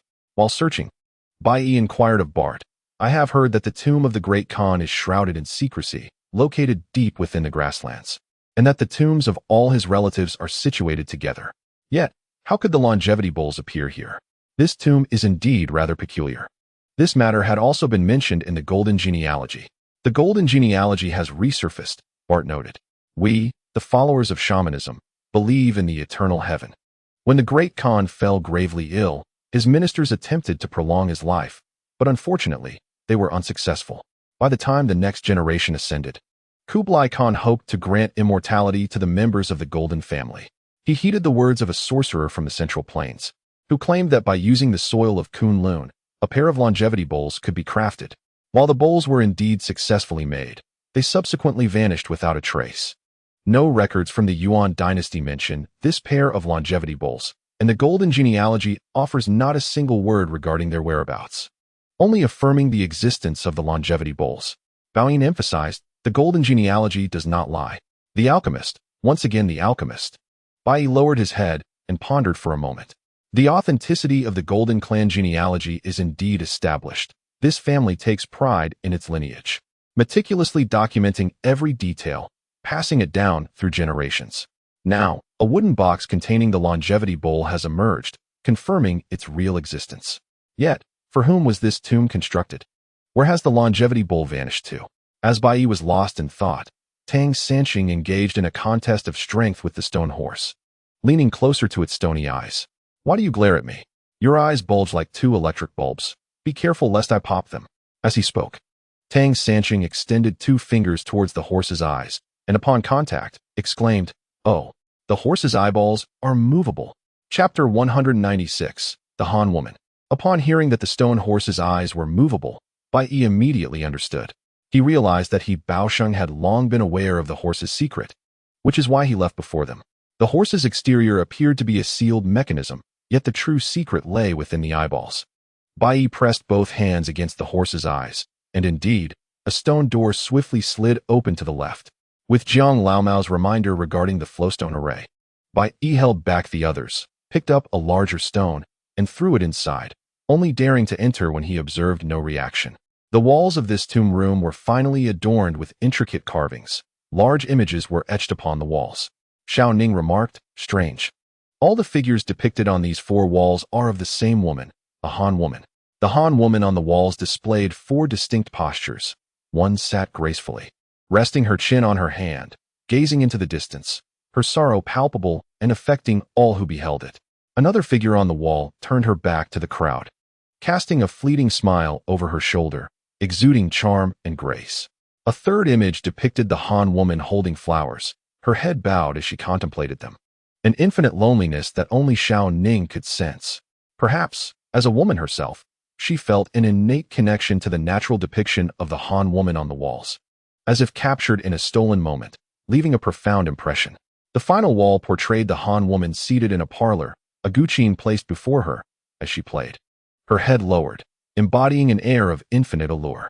At first, the men could not discern anything significant, but upon Xiao Ning's prompting, they discovered that the 4 figures were indeed representations of a Han woman, all different manifestations of the same individual. Bait and Bai Yi exchanged astonished glances. It is no wonder that the 2 Mongolians were taken aback. This tomb, connected to the longevity bowl, was undoubtedly linked to their Mongolian ancestors, most pertinently to the Yuan dynasty. In those times, Mongolians and Han people were as different as heaven and earth.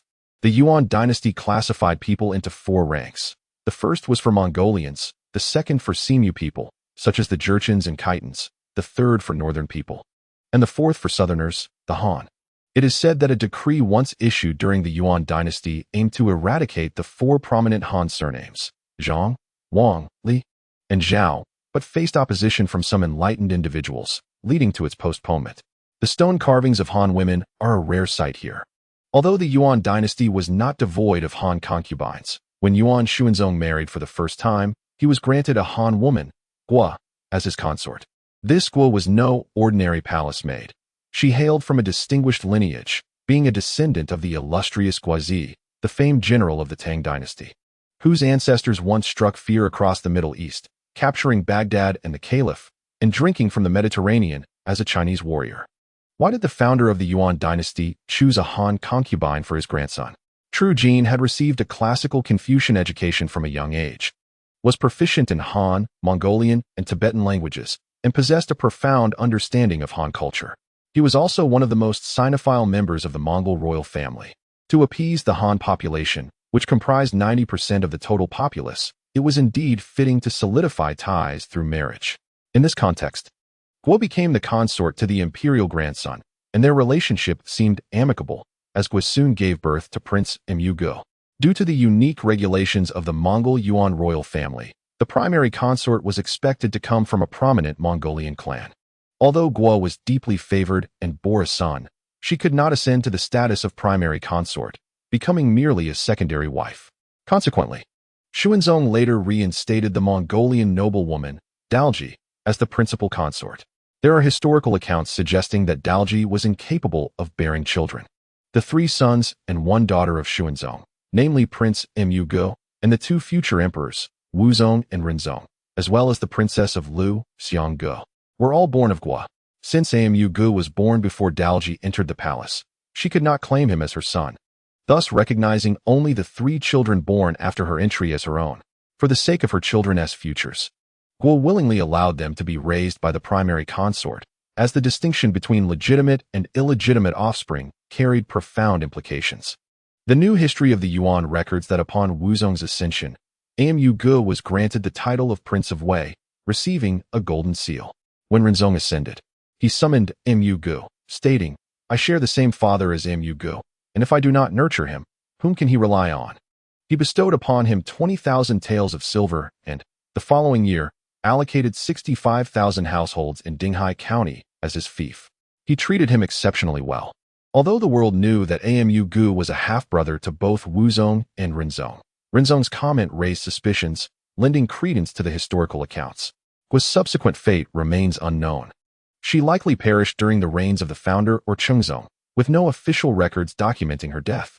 This illustrates that even if a Han woman could marry into royalty, her fate was hardly enviable, as she remained a 4th-class citizen. In a mysterious tomb adorned with stone carvings of Han women, the walls were entirely covered with these figures. An extraordinary phenomenon. Bai Yi remarked, "This doesn't seem like the tomb of a Khan. Could the disappearance of the longevity bowl be linked to this Han woman?" Tang Sancheng observed and nodded, saying, "Indeed, she is strikingly beautiful, and look at her graceful posture. She resembles a lady of a wealthy family." Lazy felt indifferent. After all, beauty carved in stone was not real, so what was there to marvel at? Turning around, he noticed Zhang Laomao staring blankly, as if his soul had been partially spirited away. Lazy clapped him on the back. "At your age, how can you be so entranced by a stone-carved beauty?" Zhang Laomao was fixated on the enchanting smile of the Han woman in the painting when he was abruptly interrupted by Lazy, who, to his surprise, found himself irked. "What do you understand?" he retorted. Lazy, oblivious to Zhang Laomao's temperament, spat on the ground and exclaimed, "You old fool. I did not even label you as lecherous. Why are you so agitated? Besides, do you really think this woman could descend from the wall? Do you believe it to be a mural or a celestial being?" The mural referenced a tale from Strange Stories from a Chinese studio, wherein a scholar ventured into a world depicted by countless celestial maidens, a story both charming and fantastical. As for the painting of celestial beings, it narrated the tale of a beautiful woman stepping forth from a scroll. Both narratives, steeped in wonder, were well known in this era of limited cultural pursuits, having been recounted since childhood. The moment Zhang Laomao's face turned pale, he fell silent, rendered speechless. Lazy assumed Zhang Laomao was intimidated and chose to disregard him, inwardly cursing the elderly man for his frivolity. Upon surveying the tomb chamber, which was barren save for the 4 paintings adorning the walls, Bai Yi found himself utterly perplexed. Where were the remnants of a tomb? Was this merely a place to store the longevity bowl? Tang Sancheng, however, was captivated by the beauty depicted on the wall, his gaze unwavering. As he observed intently, he noticed something shimmering in the Han woman's hair. To his astonishment, the woman appeared almost alive. Her lips possessed a certain vibrancy. Tang Sancheng's legs began to tremble, recalling Lazy's earlier mention of murals and celestial beings. Could this truly be unfolding before him? In a moment of panic, he grasped Xiao Ning's hand, stuttering. "Did you see that?" Xiao Ning, equally entranced, pointed to the painting and exclaimed. Her eyes just blinked. This was the second bizarre occurrence, and she inwardly lamented her misfortune, questioning why such uncanny events always seemed to find her. Chapter 197. The tiger beetle. The eyes of the Han woman, along with the corners of her garments and lips, shimmered with golden light, creating the illusion that she was moving. Zhang Laomao was the first to react, his voice low and grave. "It is the tiger beetle." Perched on the wall, a tiger beetle flapped its wings gently. It was the first time Bai Yi had encountered a real tiger beetle. They were larger than typical flying insects, with heads the size of fingernails adorned with tiger-like stripes, resembling the head of a tiger. Their bodies were crowned with golden wings, which emitted flashes of light whenever they fluttered. At the rear, a sharp spike protruded, rising dramatically as the beetle moved. The wings, particularly striking, sparkled with tiny golden dots. These were the wings that Bart and Bai Yi spoke of, said to be capable of yielding gold.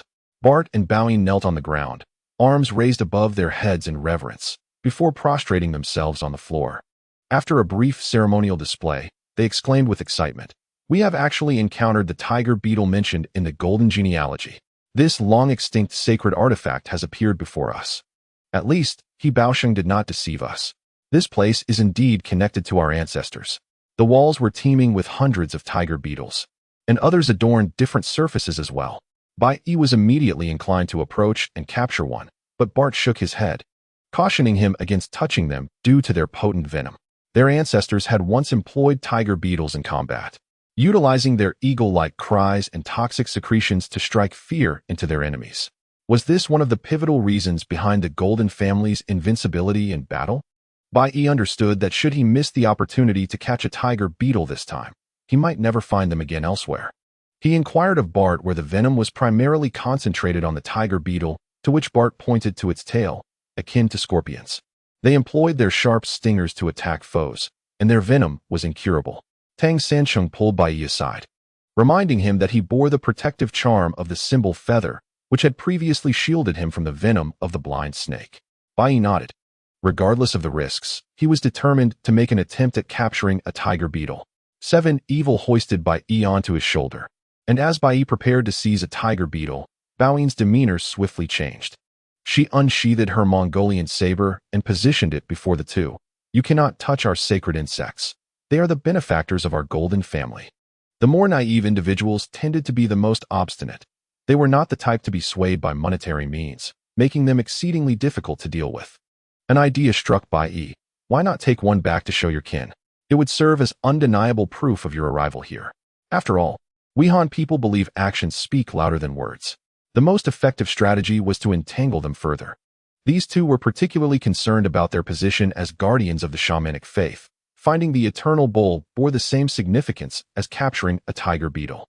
Indeed, upon hearing Bai Yi's proposition, Bao Yin's stance softened considerably. Bart, who was generally more agreeable, remarked, "Naturally, it would be splendid to bring one back for our people to see. But we have no means to approach them. Not to mention the toxic stingers. Their cries alone could rupture our eardrums. It would simply lead to mutual destruction." Tang San's reaction was the most pronounced. His hearing was several hundred times sharper than that of an ordinary person. If the tiger beetle truly emitted a sound, he would undoubtedly be the first to suffer the consequences. Bai Yi clenched his fists tightly. The tiger beetle hovered before him, yet he could not approach it, leaving him feeling utterly frustrated.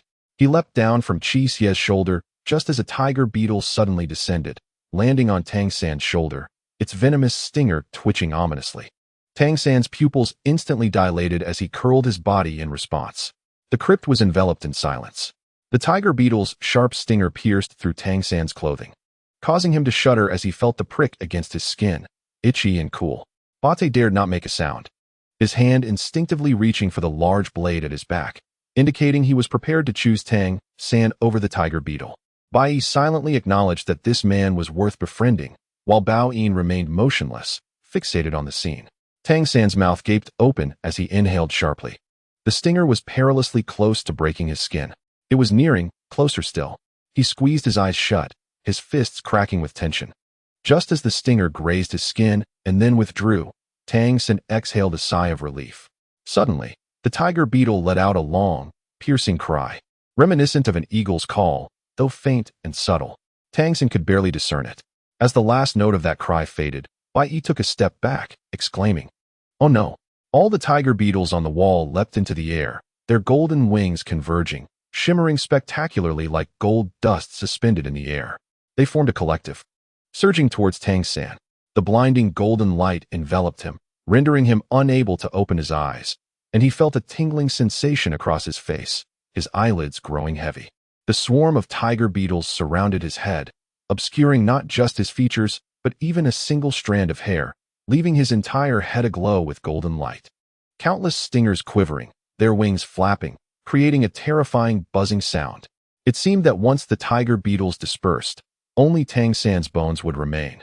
Even Bate and Bao Yin, witnessing this for the first time, were taken aback. Bate shook his head in dismay, muttering, "This young man's life is surely in jeopardy."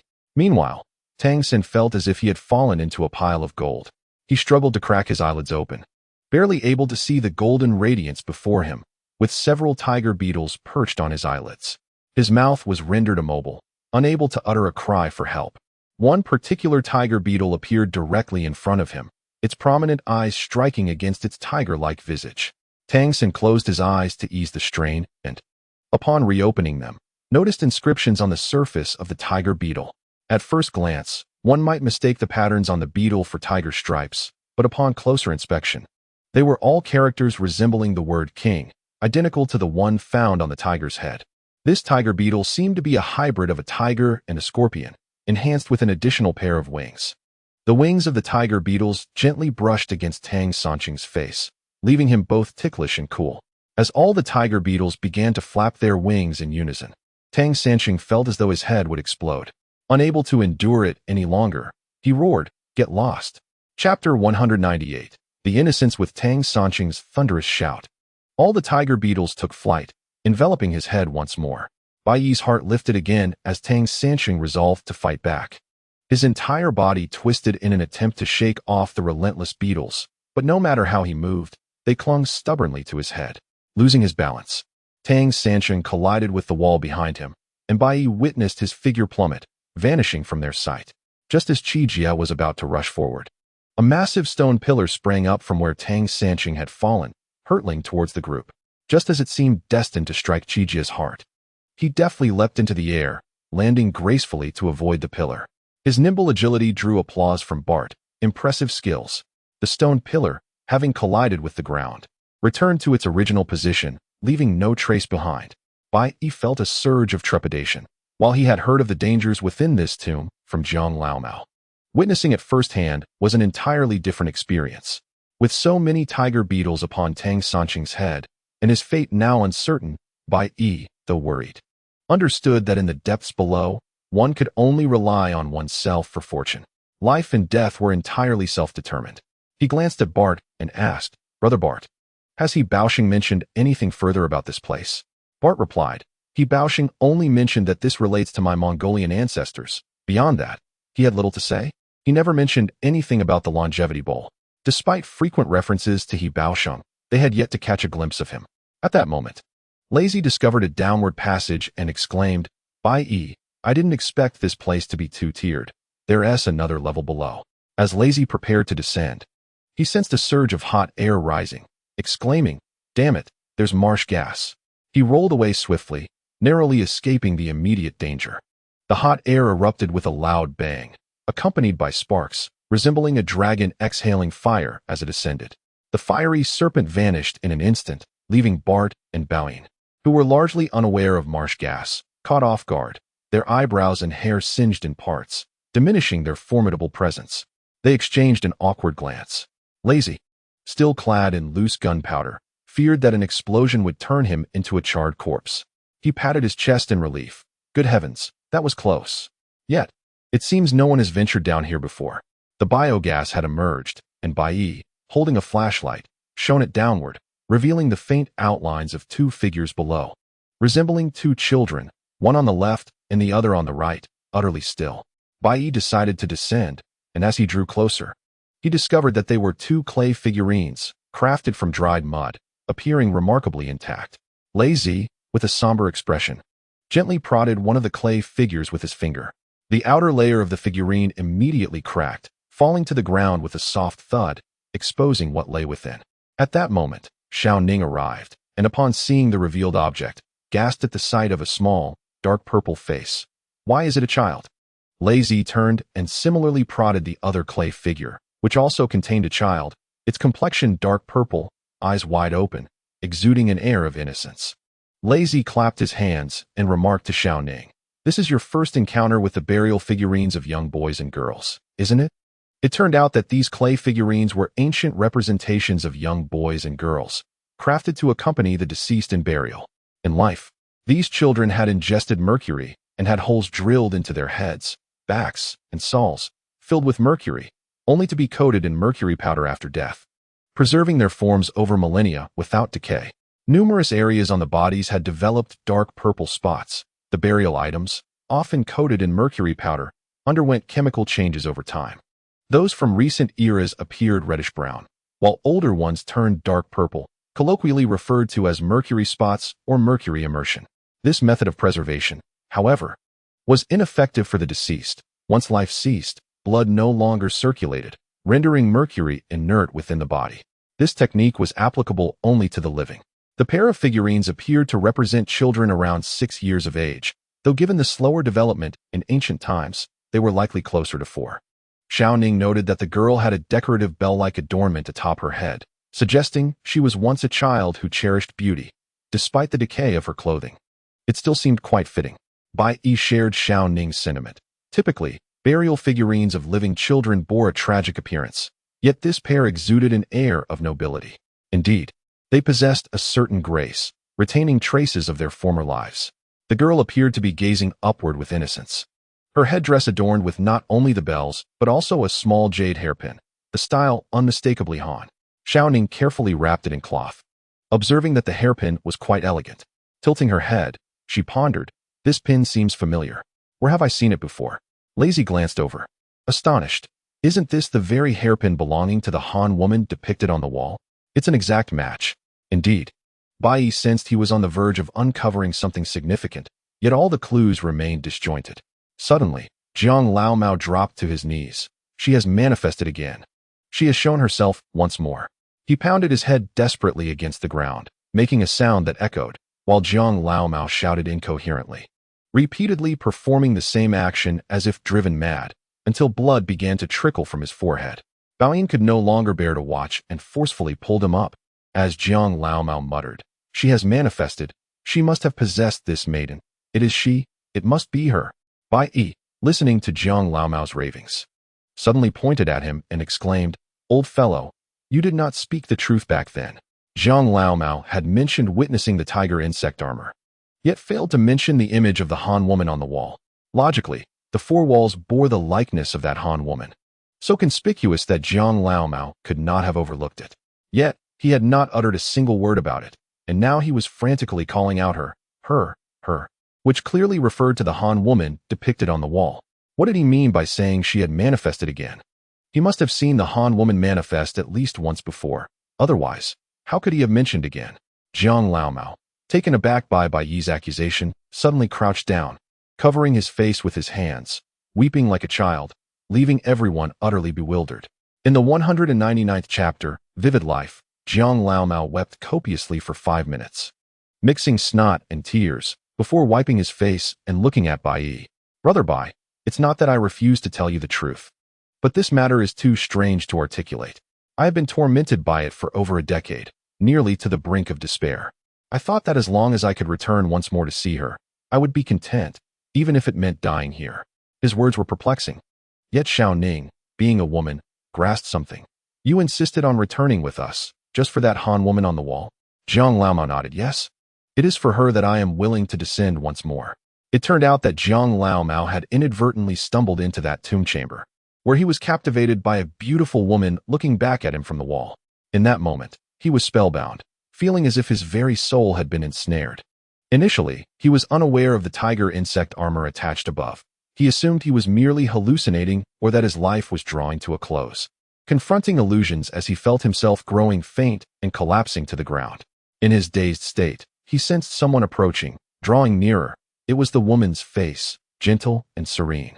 In his prime, Jiang Lao Mao had known several romantic encounters, yet they were all fleeting and superficial, lacking true connection.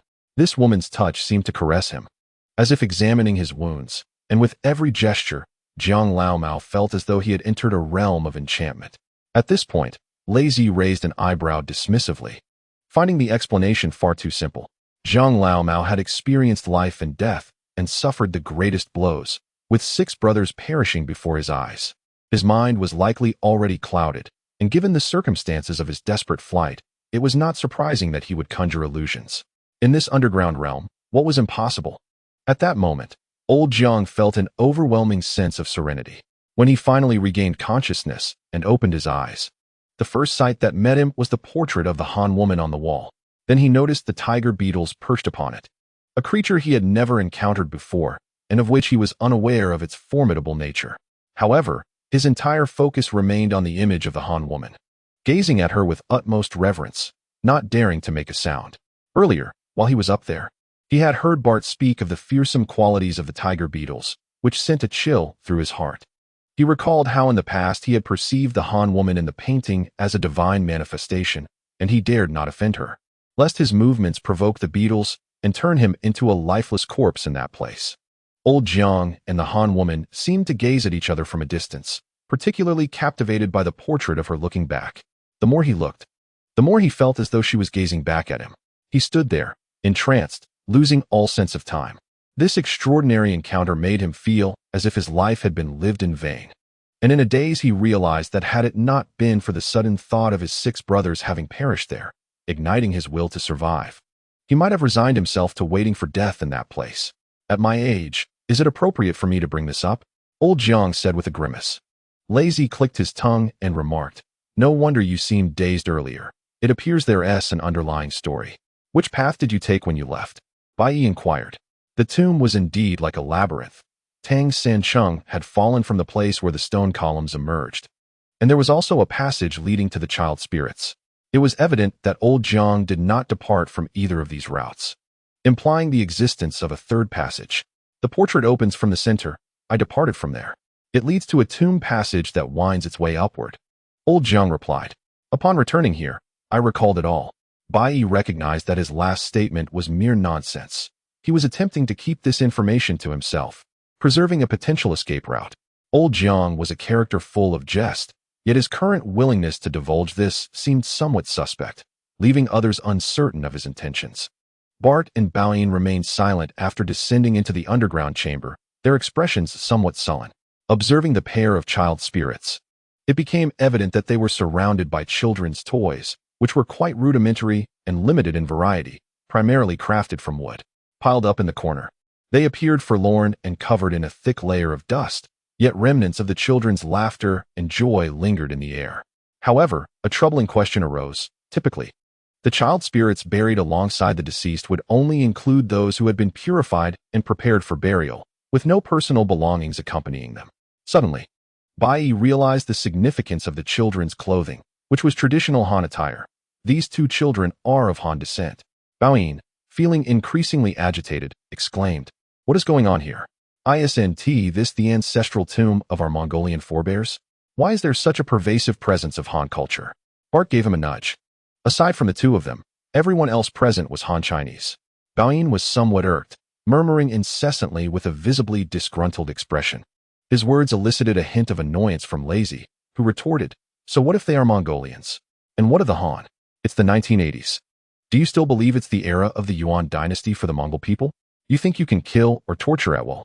Bart clasped his hands in greeting towards Lazy and laughed heartily. My brother, Bai Yi did not mean it that way. He is quite straightforward and often speaks without thinking. Please do not take it to heart. We have come in pursuit of the Chongqing Bowl, a treasure left by my ancestor, Kublai Khan. Given the context of that time, such expressions were indeed rather peculiar. Bai Yi concurred. Indeed, this tomb is exceedingly unusual. Even the pair of accompanying child sacrifices differ from what we typically encounter. Someone has brought down items they used in life, an act reserved for those closest to them. At that moment, Xiao Ning made a new discovery. She pointed to the pair of child sacrifices and remarked, don't you find this pair strikingly similar? Could they possibly be twins? Though the children's bodies were discolored and decomposed, their features remained discernible. Their facial shapes, as well as the contours of their eyes and noses, were remarkably alike, and their heights were nearly identical. Bai Yi speculated, could this pair of children be the offspring of that Han woman depicted on the wall? Why not just say this tomb belongs to that Han woman? Lazy retorted. Upon hearing this, Bai Yi let out a long sigh and suddenly squatted down, pondering aloud. Could it be that what is inscribed in the golden genealogy is indeed true? His statement was vague and perplexing, prompting Bai Yi to inquire of Bart, whom he considered reliable. Brother Bart, does the golden genealogy record anything extraordinary? Typically forthright, Bart hesitated at this moment. Chapter 200. The drought smoke reluctant to divulge. Bart's reticence suggested a connection to ancestral taboos, prompting Bai Yi to refrain from pressing him further. He redirected his attention to the tomb of the child sacrifices, noting that the mercury mud used for their preservation seemed intended not for burial companionship, but to prevent their bodies from decaying, implying a benign intent. Yet, if the intent was indeed benign, why resort to using the living to fill them with mercury?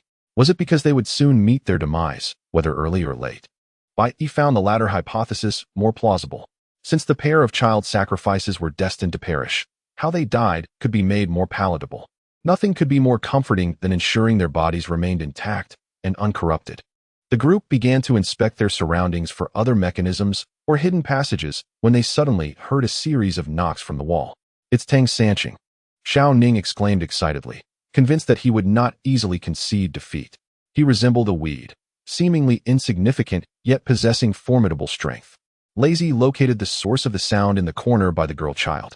He sniffed the air. Someone has been here recently. And it's someone with a serious smoking habit. This stench of smoke is quite remarkable. Bai Yi felt a stir in his heart and walked to the corner to take a whiff. Indeed, the odor was quite pungent. Such a dense and acrid smoke could only emanate from the old-fashioned dry tobacco, not the ordinary cigarettes of today. Dry tobacco, which was simply tobacco leaves placed in a dry pipe for smoking, was once commonplace. In those days, who among the common folk could afford cigarettes? They mostly smoked dry or water-pipe tobacco. Nowadays, packaged cigarettes are readily available, yet some remain nostalgic for the dry tobacco, and one can still see individuals in the alleys of Beijing wielding large tobacco pipes.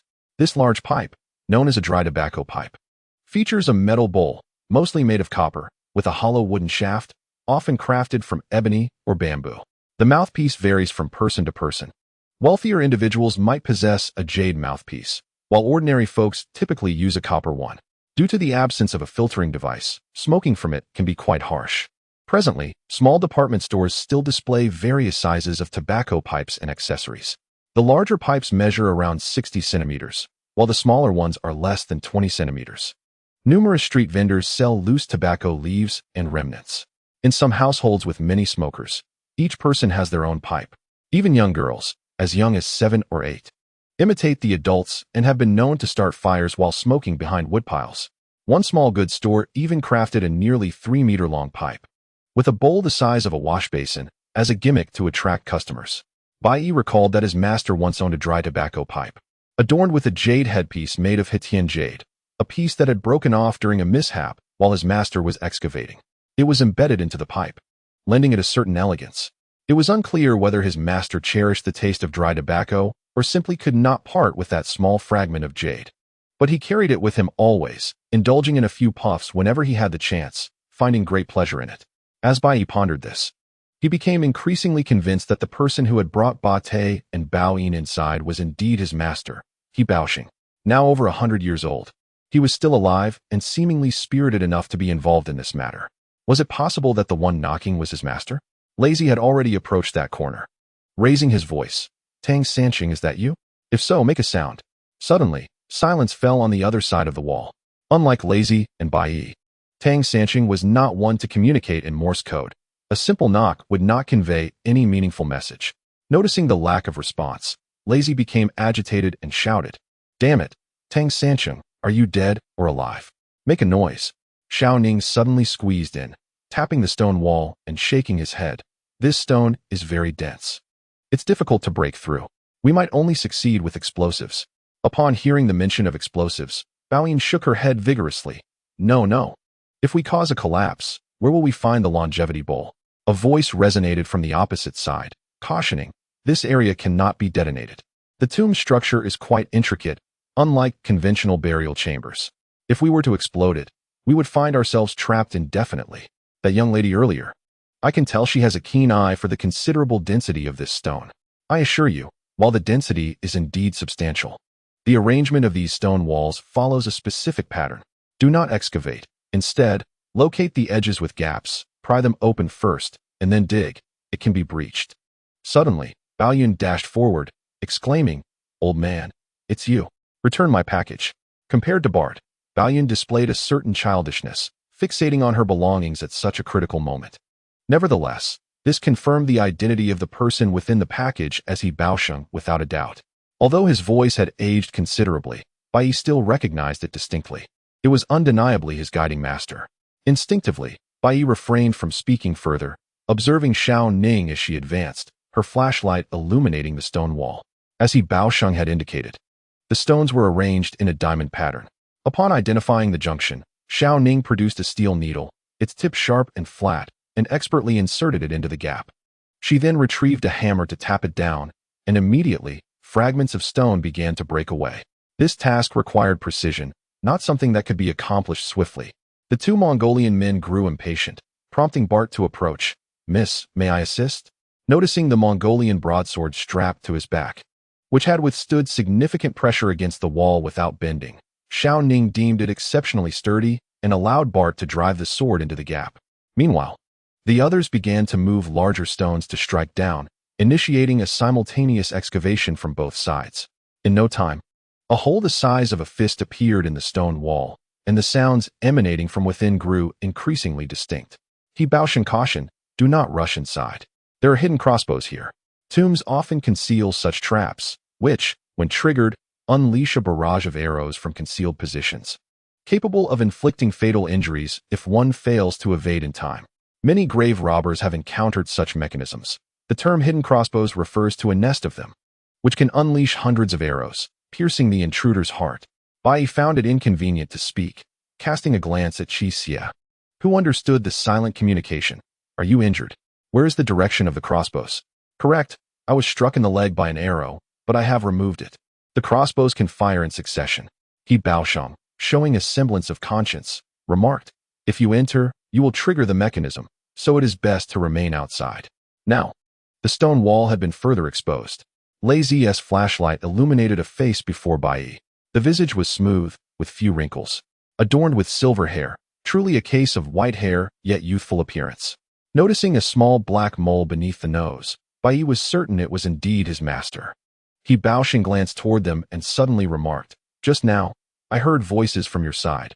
One of the voices seems familiar, as if I recognize it." Bai Yi's heart began to race. Chapter 201. The Crown Prince Bao Yi leaped forward, recalling the mention of a crossbow, and retreated a step. "Old man, where's our package? Do not divert the topic here." "Dear sirs, it seems we have encountered a slight misunderstanding," He Baosheng interjected. "I indeed possess your package, but departing was never my intention. I inadvertently triggered a mechanism and stumbled into this predicament. Look, I am also attempting to find a way out. Bao Yi, it would be wise for you to keep your distance. If you advance your foot another half centimeter, you will trigger the mechanism." Startled, Bao Yi took a step back, while Bai Yi chuckled inwardly. This was a classic trick employed by his master, a psychological tactic that had benefited him greatly. It was astonishing that even at over 100 years of age, his master's skill in intimidation remained undiminished. Regrettably, in his current state, he could not present himself before him, and the bond between master and disciple seemed irrevocably severed.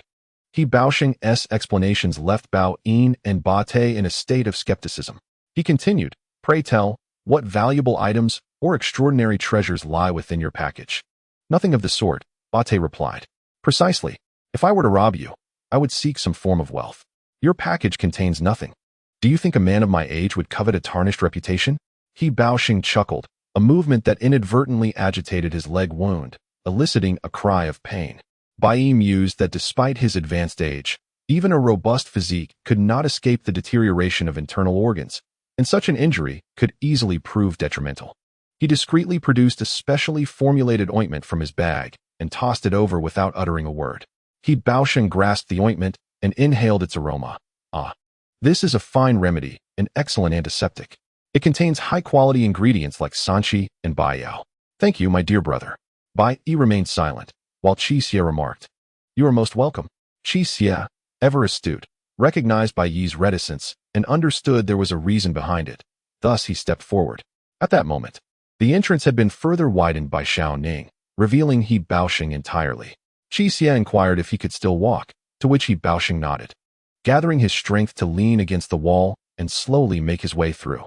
Upon emerging, his gaze fell upon Bai Yi, but he quickly averted his eyes. Much to Bai Yi's relief, He Baosheng pointed behind him. "Your packages are over there. I have not even unfastened them." Ba Te and Bao Yi immediately retrieved their belongings, and upon inspection, they confirmed that the packages remained untouched. He Baosheng remarked, "This tomb is indeed full of tricks. One must tread carefully with every step." He had sustained a large puncture wound in his leg, fortunate that it had not penetrated the bone. He tore a strip from his clothing to bind it, though blood continued to seep through. After applying Bai Yi's ointment, he felt a slight improvement, yet his face remained as pale as snow. He bowed and clasped his hands toward Qi Xia, mistakenly believing the ointment was from him. You have saved my life. I must repay you. Let us return to the upper chamber of the tomb. I have a secret to share with you. Upon observing the pair of child corpses that had been uncovered from their earthen seal, he Baoxing shook his head in dismay. What a pity. Bai Yi trailed at the back, following into the tomb chamber adorned with Han women's stone carvings. He Baoxing pointed to one particular wall, the depiction of a Han woman playing the zither. If you remove the outer layer, you will uncover the hidden secrets beneath, he proclaimed.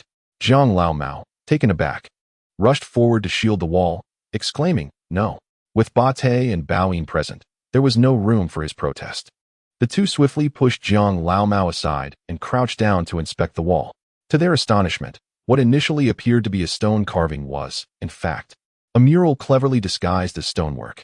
Upon examining the other three panels, they confirmed that they were indeed authentic stone carvings, with only this one being a mural, masterfully painted to create the illusion of being chiseled. This was the secret that he Baoxing had uncovered. The outer layer was a mural. Ba Te and Bao Yi, wielding a large knife, began to strip it away, and the head, face, and zither of the Han woman fell continuously to the ground.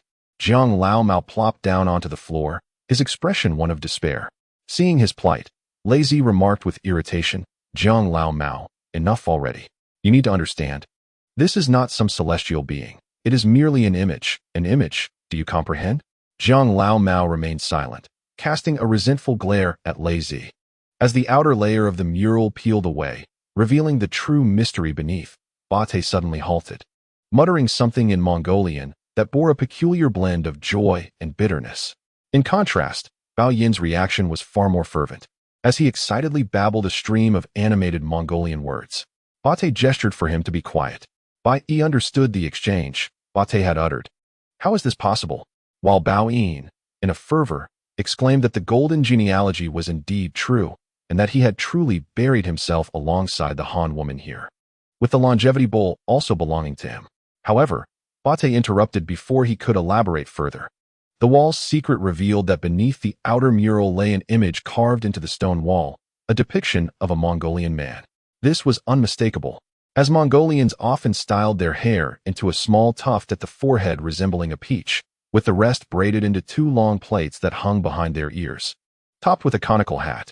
This attire starkly contrasted with that of the Han people. It was fitted and narrow, featuring numerous pleats at the waist, facilitating ease of mounting and dismounting a horse. After observing the figure, Bai Yi could not restrain himself from exclaiming, He is clad in the royal prince's ceremonial robe. Ba Te, acknowledging the insight, looked up and sighed. Indeed, he was a prince, a former prince. Who is he?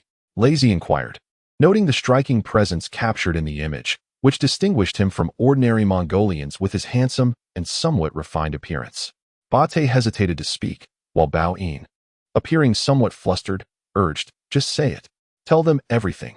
After all, the Golden Clan is already aware of this matter. Silence.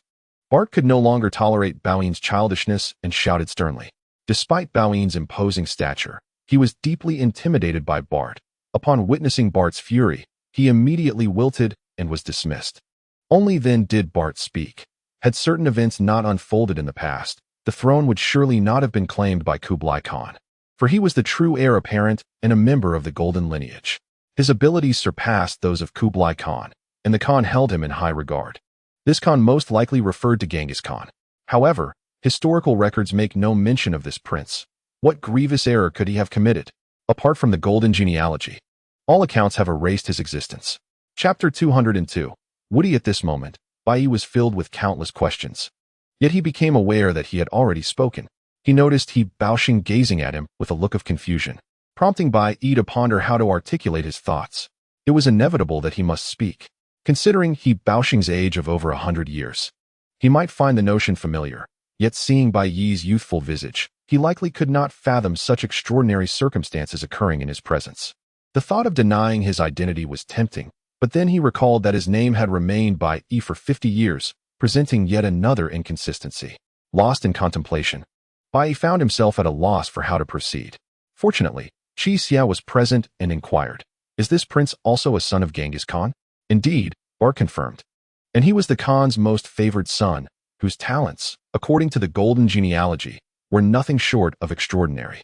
After a moment's hesitation, Bart continued, at that time, relations between the Han and Mongolian peoples were fraught, with the Han mocking the Mongols as mere warriors, lacking in the arts of music, chess, calligraphy, and painting, and their porcelain craftsmanship could not compare to that of the Han. However, this prince mastered all the skills of the Han, surpassing even their experts. And it was he who first conceived the idea of the Chongqing bowl. Wait, Lazy interrupted, sensing a discrepancy. He glanced at Jiang Laomao and said, "Isn't it said that the Chongqing bowl symbolizes eternal life, and that Kublai Khan pursued immortality by heeding the words of sorcerers from the Central Plains, using Kunlun earth to forge it?" Bart looked at Bai Yi, who was still irate due to their differing opinions and had turned away, ignoring him. With a sigh, Bart remarked, "These are merely bygone events. It is harmless to speak of them." In truth, the notion of crafting the Chongqing bowl for longevity was only understood later. It was initially the prince's idea, inspired by the Han's derision of Mongolian porcelain techniques. He sought to create an unparalleled set of porcelain that would astonish the Han. Unfortunately, this idea was never fully realized, as a grave incident occurred that incited the Khan's wrath against the prince, leading to his fall from grace and complete erasure from historical records. Is this connected to the Han woman? Lazy mused. The pieces are almost in place. Only a thread remains to connect them. Indeed, the Han woman in question is the object of the crown prince's affections. However, since the establishment of the Yuan dynasty, there has been no precedent for a Han woman to be named as the crown prince's consort. This Han woman possesses extraordinary musical talents and is exceptionally beautiful, strikingly different from Mongolian women. Ever since the crown prince chanced upon her, he has been unable to forget her, even going so far as to dismiss an arranged marriage that the Khan had set for him, insisting instead on marrying this Han woman. Bate remarked that while the crown prince usually appears gentle and polite, he becomes immovable once he sets his mind on something. Not even 10 horses could pull him back. The Khan attempted to entice him with the promise of the Khanship, yet the crown prince remained unfazed. In his fury, the Khan stripped him of his title as crown prince and ordered the erasure of all records pertaining to him, effectively obliterating his status. However, the golden genealogy remains different. It is a genuine record of all matters concerning the golden lineage, immune to the Khan's influence, and thus detailed accounts of the crown prince's affairs were preserved within it. Ultimately, the crown prince steadfastly pursued the marriage to the Han woman, and the two shared a profound connection, living contentedly despite the opinions of others. Nevertheless, the Han woman was frail and initially unable to bear children. After much hardship, they welcomed a pair of twins, a dragon and a phoenix. But they were born with ailments. Moreover, the Han woman, having given birth, became weakened and did not have long to live. By that time, the Khan had already passed, and after a generation, Kublai Khan had ascended to the throne. He sought to recreate the longevity bowl and had summoned the crown prince to the palace for discussions regarding this matter. Bate noted that Kublai Khan ought to address the crown prince as uncle, for the crown prince, being well-educated, had enjoyed spending time with him since childhood. Despite their uncle-nephew relationship, their ages were comparable, and it is likely that Kublai had heard of the crown prince's proposal concerning the longevity bowl. Upon hearing this, Lazy began to suspect, could it be that the crown prince, in a bid to save the Han woman, had stolen the longevity bowl? Believing the alchemist's claims that it could grant eternal life, Bate hesitated, revealing that the crown prince had indeed vanished with his 2 children and the ailing Han woman, coinciding with the disappearance of the longevity bowl from the palace. However, it could not be confirmed that the crown prince had taken it, as Kublai Khan maintained an excellent relationship with his uncle and thus kept the news under wraps. Occasionally, rumors surfaced, suggesting a failure in the bowl's creation. Yet the official history remained silent, while unofficial accounts continued to circulate, and the golden genealogy provided no clarity on the fate of the longevity bowl. Though the outcome was becoming increasingly evident, the crown prince's actions were indeed unprecedented. Not only did he marry a Han woman during the Yuan dynasty, but he also dared to steal the longevity bowl to extend her life, though it was clear that he had not succeeded.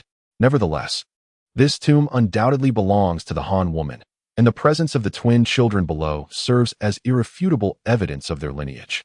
The question remains, however, where is the coffin? And who is that alchemist? Chi Xie suddenly inquired. The enigmatic sorcerer, curiously referenced with an air of uncertainty in the Golden Genealogy, is noted by the chronicler, the most venerable guardian of the shamanistic tradition. It seems that the guardian responsible for the documentation did not fully comprehend the origins of this sorcerer, merely stating he hailed from the Central Plains. The crafting of the everlasting bowl was fraught with challenges, and it was this sorcerer who proposed a method, ultimately resulting in the creation of a pair, which Kublai Khan esteemed greatly. However, his whereabouts remained shrouded in mystery. Why are there so many sorcerers? Bai Yi pondered, feeling increasingly vexed as the enigmas multiplied. Fortunately, the tomb's layout had largely come to light. It was the sepulchre of Genghis Khan's most cherished son, constructed for his Han wife and their children, with the everlasting bowl having been taken along. By the way, you've continuously referred to him as the Crown Prince. What is his actual name? Lazy inquired. Bate explained. In those days, the great Khan was displeased with him, forbidding any historical records of his existence, even stripping him of his name. He was rendered nameless. Yet he does possess a true name, documented in the Golden Genealogy. He is Jijinyud, from the same lineage as Kublai Khan. Now, the clues were becoming clearer. At that moment, the ground trembled violently, causing everyone to sway uncontrollably. Bai Yi was steadied by Qi Xia, while Lazy exclaimed, "It feels like an explosion." Suddenly, the wall adorned with the image of a Han woman glancing back collapsed significantly, sending stones cascading to the ground. A hand emerged, followed by a disheveled head. "It is I, Tang Sanqing." "You're not dead." Xiao Ning rushed forward, only to halt when she noticed a tiger bug carapace perched atop Tang Sanqing's head, causing her to freeze in fright. Yet, Tang Sanqing chuckled, it's fine. I've removed its stinger." Chapter 203. Silver Needles. The audacity of Tang Sanqing in extracting the stinger from the tiger bug carapace was indeed a remarkable tale. Lazy approached and pulled him out, observing that Tang Sanqing was covered in filth. "How did you manage to escape from there?" Tang Sanqing plopped down on the ground, and with a sigh, recounted the lengthy tale. When he was surrounded by the tiger bug carapace, he had attempted to fight back, but inadvertently triggered a stone pillar mechanism. This mechanism split into two paths, one leading deep underground and the other activating the stone pillar.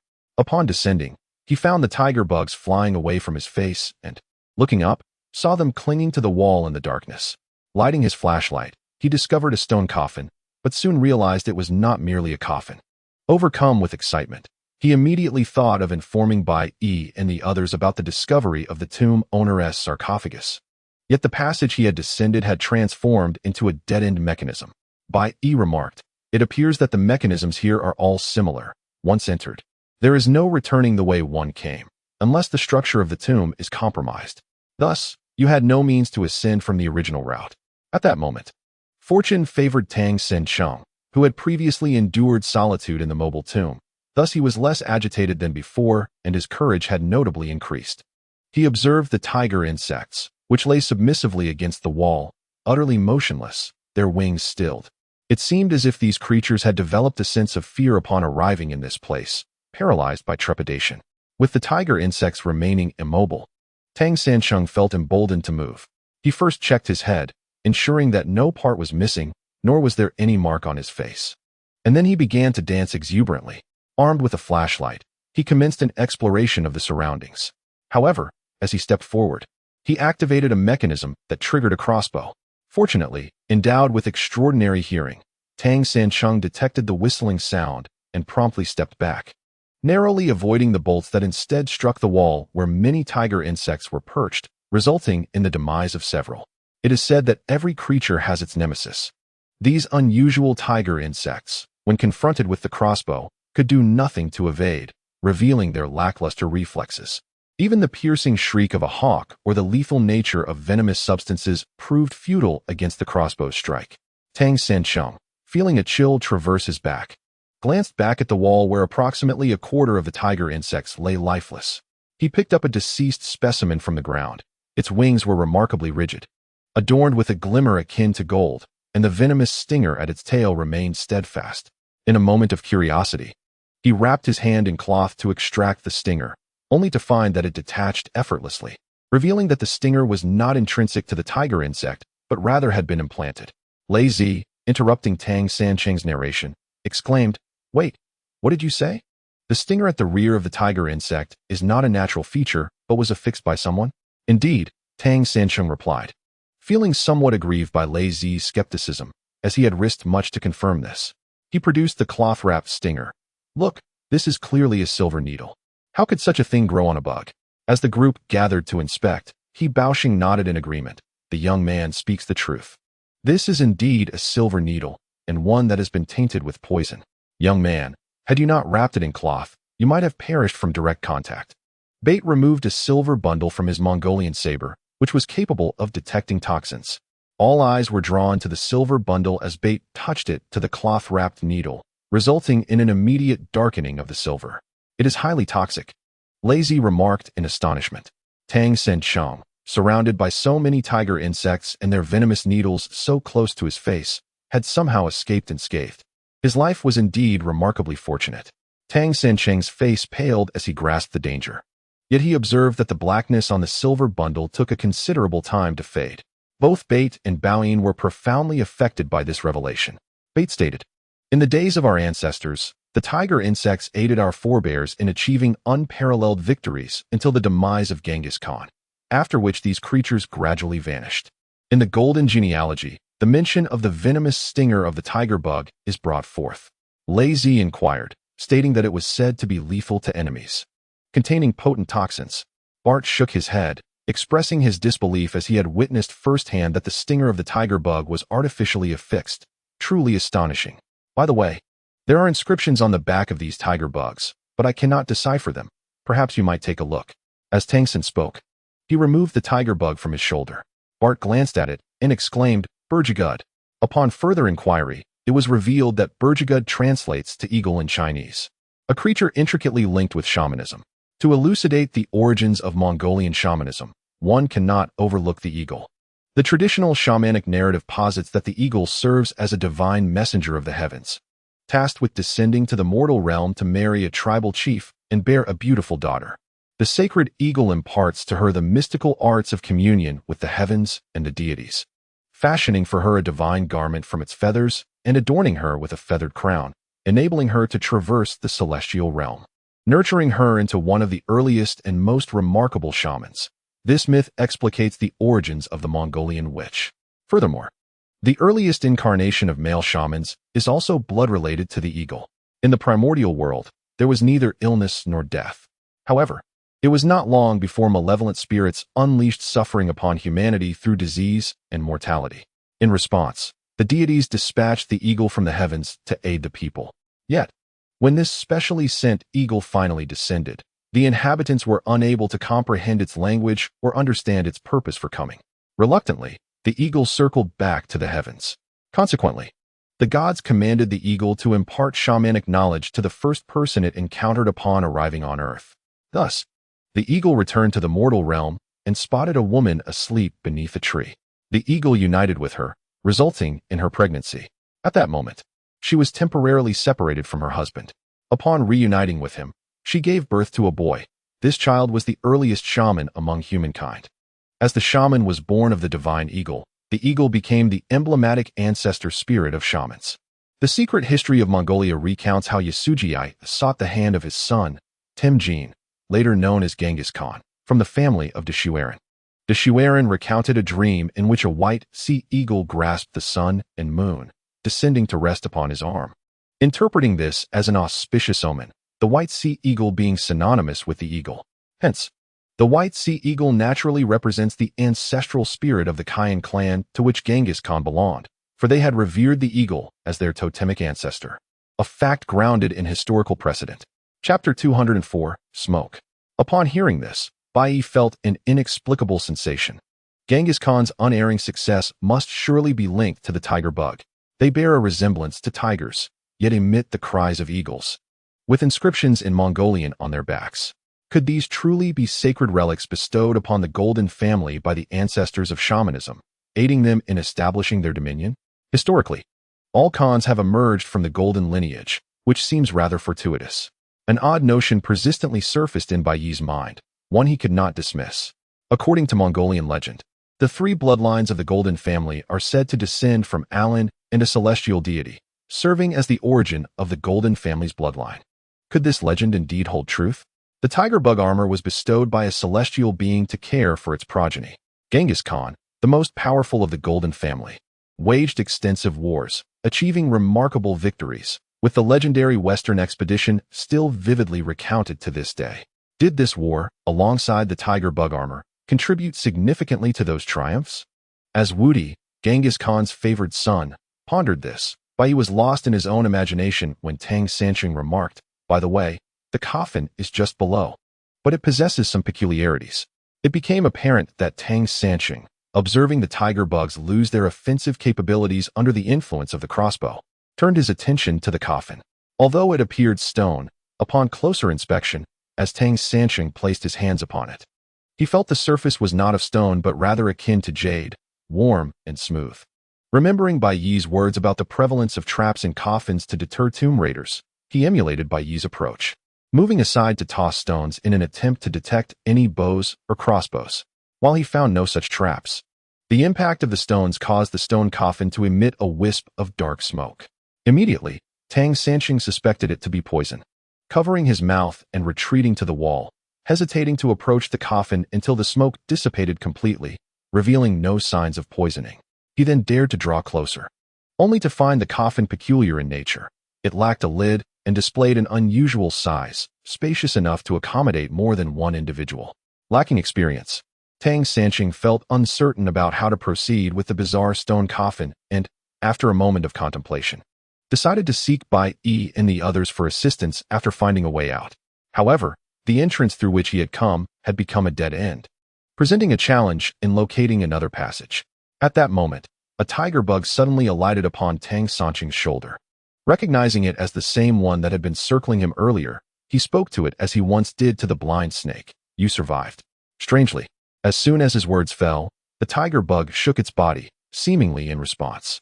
Tang Sanqing continued, "Do you know how to escape? We are both trapped here. You seem quite fond of me, having circled around without causing me harm. Surely, we have developed a bond, yes?" The tiger bug appeared somewhat lethargic, and upon closer inspection, Tang Sanqing noticed that it bore an injury on the edge of its wings, which drooped pitifully. He gently touched its wing, allowing it to rest upon his shoulder. As he observed the bug closely, he noticed the peculiar coloration of the sharp stinger at its rear, shimmering with a metallic sheen. He then picked up a deceased tiger bug from the ground, extracting its stinger, which was the very silver needle he had previously showcased. After wrapping up the silver needle, Tang San proceeded to explore with the tiger beetle shell in hand. To his surprise, he discovered a stone staircase, crafted from rock, suspended against the wall, blending seamlessly with the stone surface. It was nearly indistinguishable upon closer inspection. Tang San tugged at it and began to ascend the stone steps. Upon reaching the top, he found a small platform, barely large enough for 3 or 4 people to huddle together. However, a wall stood before him, leading to a dead end. Tang San sighed in frustration, left with no choice but to search the surroundings in hopes of finding a mechanism. Without warning, the wall suddenly collapsed, sending him tumbling out and causing him considerable pain. Nevertheless, he had emerged once more. Lazy rushed over to inspect the scene, discovering that a stone pillar had shattered the wall. Logically, this pillar was designed to thwart intruders, serving a defensive purpose. Yet, Tang San's errant exploration had resulted in the pillar striking in the wrong direction, ultimately demolishing the wall instead of harming him. If fate had not intervened, Tang San might have been the one to suffer. Lazy cursed under his breath, "Tang San, you're like a cat with 9 lives. No matter what, you always manage to escape. Hee, young man, you may not realize this, but it is indeed the foolish who possess the fortune of fools." He Baosheng, limping towards them, remarked, "That mechanism is a counter-thief trap, exploiting the psychology of intruders. If one were to act according to conventional wisdom, they would fall right into the trap. This lad clearly lacks experience. He does not follow the expected patterns, rendering psychological tactics ineffective. Is this not a case of the foolish being blessed?" Amidst the chaos, He Baosheng still found the time to analyze psychological warfare, even with an injury to his leg. Yet, Bai Yi understood this was the master's style. Unfortunately, they could not acknowledge one another at present. Otherwise, he would have inquired how he managed to lure these Mongolian brothers here and what reasoning he had relied upon. Bai Yi remained mostly silent, which puzzled Tang San. He jumped beside Bai Yi and patted his shoulder, just as he opened his mouth to call out Bai Yi's name. Jia pulled Tang Xin aside. San, you mentioned that the stones outside the coffin looked different. Did you touch them? Tang Xin hesitated momentarily. I did not. I merely threw a stone, and it emitted a cloud of black smoke. Besides, it was uncovered. How could I have touched it? Finally, Tang Xin realized he had made a mistake by almost calling Bai Yi by name, which would have compromised Bai Yi in front of his master. Furthermore, although Bai Yi had just exhaled in relief, he was not the only one aware of his name. There was no telling when Lazy or Xiao Ning might call out to him. He needed to devise an explanation to maintain the ruse. Originally, the mechanism of this tomb was designed for entry only, with no means of egress. However, due to Tang San's inadvertent meddling, the passage leading to the sarcophagus below has been completely opened. Without further ado, the group prepared to descend the stone steps. He Baosheng, nursing an injured leg and advanced in age, refused to be outdone and, with the assistance of Qi Xie, managed to join the others. After some effort, they all arrived at the tomb chamber below, where they found the tiger beetle armors still clinging to the walls. Numerous deceased creatures littered the ground, and upon inspection, they discovered that many had silver needles embedded in their backs. Bai Yi recognized these silver needles as remarkable concealed weapons and collected them with care. Seeing Tang Xin mention a sarcophagus that would emit smoke if left uncovered, He Baosheng's face lit up with joy. This is, he exclaimed. Chapter 205. The enigmatic. San was the first to hear of this term. He pondered the classifications of jade, green jade, white jade, and Hetian jade. What was this strange name, suggesting decaying jade? He Baosheng circled the coffin made of multiple times, unable to conceal his elation. After living so many years, to witness the legendary coffin in my lifetime is truly worthwhile. Even if I were to die now, I would have no regrets. It turned out that was also known as. This unique jade possessed a peculiar characteristic. In appearance, it resembled ordinary stone, lacking the typical traits of jade. Yet, when touched, it retained the warm smoothness associated with jade, which was the sensation Tang Xin experienced. In the realm of tomb raiding, it was believed that this held mysterious powers. It was a rare and living gem that, when flames were kindled nearby, would emit a thick, solidified black mist.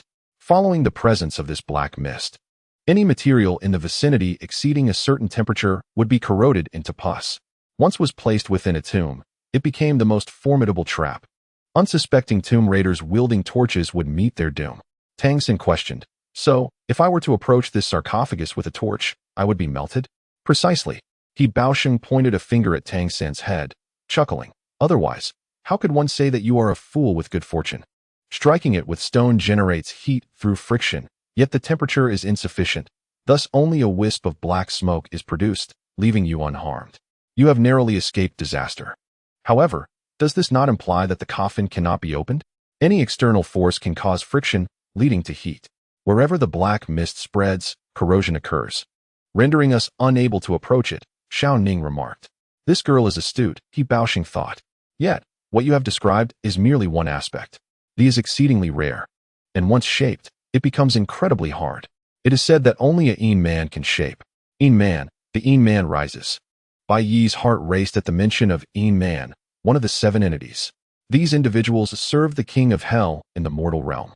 On the surface, they appear just like ordinary people, needing sustenance and rest, yet they possess the ability to converse with spirits. You must discern them. And there is but one method. When they slumber, their shoes are placed beneath the bed, with the toes turned inward. Whether one can converse with spirits remains uncertain. It is only known that such spectral beings are rarely encountered. Should the custodian of this tomb be a spirit, then there may indeed be hope for the spectral entity. Bai Yi felt an exhilarating surge within, unexpectedly uncovering a clue related to one of the 7 treasures. He listened intently as He Baosheng continued. The figure of Boer Zhijin Wudi astonishingly has connections with spectral beings. It is beyond belief. This insect jade coffin must not be opened. We cannot ascertain who lies within. Nor should we entertain thoughts of the offerings. What are the offerings? Bao Yin inquired with curiosity. No one responded to him. Should he learn that this group descended to plunder their ancestors' graves, it would surely lead to a swift rupture of relations. Lazy jested. Very well. Perhaps the longevity bowl is concealed within this insect jade coffin. Such a possibility certainly exists, He Baosheng remarked. The longevity bowl can bestow eternal life. The Boer Zhijin Wudi sought to steal this bowl to accompany a Han woman in death, inadvertently sealing his own fate. Do you not see how the insect jade coffin resembles a double coffin in size? Furthermore, the self-portrait left beneath the mural subtly hints at the identity of the tomb's master. As Baoxing's words faded, Bait and Bai Yi simultaneously prostrated themselves on the ground, bowing fervently towards the insect jade coffin, evidently convinced that it contained the remains of Boer Zhijin Wudi and his Han wife. Xiao Ning remarked, "Why not inter the children as well? Would it not be better for the whole family to remain together? My dear, the rarity of insect jade is such that to possess a piece of this size is extraordinary. It can barely support a double coffin. If it could accommodate more, would not the children be included?" "This Boer Zhijin Wudi is indeed a passionate character," Baoxing replied. "It is likely that there was simply no room left, forcing him to create mud figurines of his children to preserve their bodies from decay. Is the longevity bowl truly within?" Bai Yi felt a pang of melancholy. "There is indeed such a possibility, and it is a significant one," Baoxing replied with a smile. "The very purpose of obtaining the longevity bowl is to attain eternal life. Would it not be placed inside, rather than left outside?" Seeing Bait and Bai Yi filled with disappointment, Qijie interjected, "Though the longevity bowl may not be found, returning with the tiger beetles still provides some assurance for our kin." Numerous deceased tiger beetles lay upon the ground, and Bai Yi exchanged a glance with Bait before gathering their remains into a bag, exhaling a sigh of relief. At least they had something to report upon their return. At this moment, the coffin could not be opened, and the pressing question was whether they could exit. Tang Sanqing would discern that this was not a site of auspicious feng shui, with no veins to follow. This tomb was not of ordinary structure and defied patterns. Yet, the recent incident of the stone pillar crashing through the stone wall sparked an idea in Bai Yi. He believed they could utilize this to facilitate their escape from the tomb, albeit at the cost of some exertion. They would need to extract the stone pillar and strike the stone wall to create an opening. Bai Yi pulled Qixie aside and shared his audacious idea. Qixie considered it rather bold, suggesting instead that they could directly find an exit by relying on Lei Zi and Jiang Laomao, who had previously managed to escape from this place. Suddenly, Qixie realized something unsettling. Where had Jiang Laomao gone? Just moments ago, he had been present, but now he had mysteriously vanished. Lei Zi spat on the ground, remarking, "That old fox, perhaps he sneaked away on his own." Bai Yi's expression darkened as Qixie declared, "I'll go check." Ascending the stone steps, Qixie returned shortly, his countenance a tempest of emotions. Noting the curious gazes of those around him, he uttered the grim news: "He is dead." Upon his arrival, Qixie had found Jiang Laomao kneeling before the stone carving of the Han woman, his head bowed, his body utterly still, with his arms limply hanging at his sides. A sense of foreboding crept into Qixie's heart, and he approached, gently tapping Jiang Laomao on the shoulder. At that moment, Jiang Laomao fell forward, face down, as blood began to seep from his chest. Qixie turned him over and discovered a dagger deeply embedded in his torso. A faint smile lingered on Jiang Laomao's face, mingling with the blood in a manner that was indescribably poignant. Chapter 206. Departure. Jiang Laomao had perished here, not by trap or treachery, but by his own hand. He collapsed before the Han woman who had haunted his dreams for countless years. There was no way to ascertain his thoughts and emotional shifts prior to his tragic decision, but it was evident that he had found a sense of fulfillment, as indicated by the smile that graced his lips. After all these years of yearning for the Han woman, he had finally realized his wish. Qixie adjusted Jiang Laomao's body, withdrew the dagger from his chest, and tidied his clothing before descending to inform the others of the situation. Jiang Laomao had always been a solitary figure. Aside from the owner of the noodle shop, it was uncertain how many would remember his existence. In death, he had found a sense of purpose, and for that, it was at least worth something. Bai Yi gathered the remnants of several tiger beetle carcasses on the ground and suggested that they immediately seek a way out. The group ascended the original stone steps to view Jiang Laomao's body, inevitably expressing their sorrow. The absurdity of his suicide was both legendary and, in a way, touching. The Han woman herself was a figure of legend. The crown prince of the Yuan dynasty had forsaken his throne for her, only to be reduced to an anonymous existence. Likewise, a modern man had yearned for her to the extent of desiring to accompany her in death. Now, as they contemplated their escape, two plans emerged. One was for Lei Zi to recall the passage he had previously used, while the other followed Bai Yi's proposal to utilize the stone pillars to compromise the tomb structure and force their way out. During the discussion, Bai and Bai Yi expressed strong opposition to the latter, wishing to preserve the integrity of the tomb, as it was the resting place of their ancestors.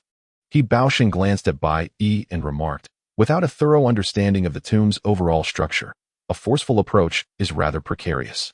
Since this young brother has previously escaped, it would be best for him to recall the passage.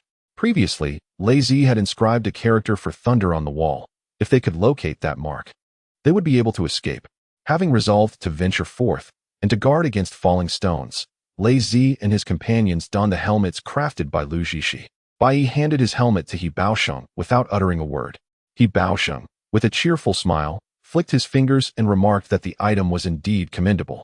Without hesitation, he placed it upon his head.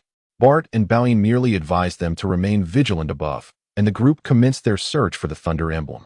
Lei Zi recalled that he had not previously entered this chamber, but had exited from another tomb. Consequently, they departed from the current location, retracing their steps toward the entrance, remaining cautious along the way. Fortunately, no significant dangers beset them, largely thanks to Tang San's acute hearing. He detected the subtle shifts in the airflow when the mechanisms were triggered, issuing warnings to avert peril. His remarkable skill left Bart and Bai Yi in awe, in their words.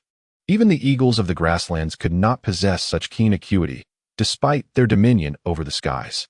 Such admiration was monumental, especially given the eagle's profound significance to the Golden family. At last, they arrived at the tomb passage that Lei Zi recognized. This chamber contained countless smaller tombs, resembling a labyrinth, ingeniously designed to thwart theft and prevent intruders from locating the main burial chamber and coffin. The meticulousness of this design was remarkable. Lei Zi remembered the mark he had left behind.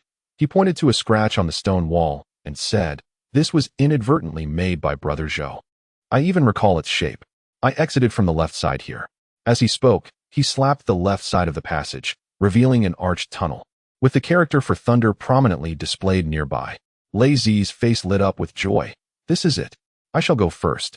He was the first to crawl inside, followed closely by the others. He Baosheng, injured and aware of the confined space, found it challenging to maneuver on all fours. Bai Yi urged him forward, saying, "I'll cover you from behind." He Baosheng entered the arched passage, with Bai Yi assisting him from behind. They crawled for what felt like an eternity until He Baosheng paused, turning back to whisper to Bai Yi, "You're quite the help for an old man like me. Once we're out, I'll reward you." "No need for that." Bai Yi coughed softly to lower his voice. "You know my disposition." He Baosheng's words nearly sent Bai Yi into a panic. He hesitated to respond, uncertain if He Baosheng had truly recognized him. If he had, why was there no sign of surprise? Such a notion felt exceedingly peculiar. Observing Bai Yi's silence, He Baosheng sighed and continued to drag his injured leg forward. Finally, they heard Lei Zi's voice ahead. "We've made it. We are almost out." He Baosheng was unexpectedly pulled out by the seven evils, and to his astonishment, it was already midnight. The sky was adorned with a vast expanse of stars, creating a breathtaking scene in the outskirts, where the moonlight shone brightly. Bat and Bai Yi stood at the entrance of the cave, momentarily stunned, their fists tightly clenched.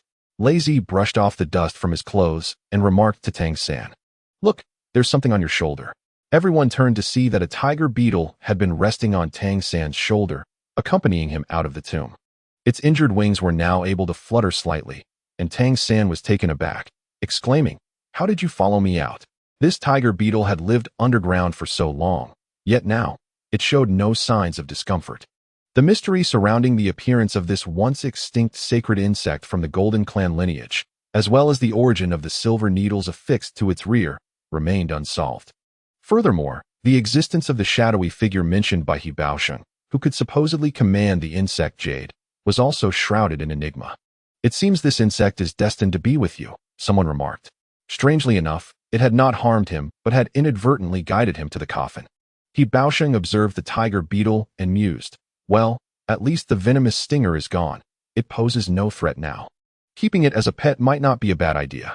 This was indeed a sound proposal, and Tang San promptly agreed. Suddenly, Bat interjected, "I hope everyone can assist me in sealing this passage completely to prevent our ancestors from being disturbed again."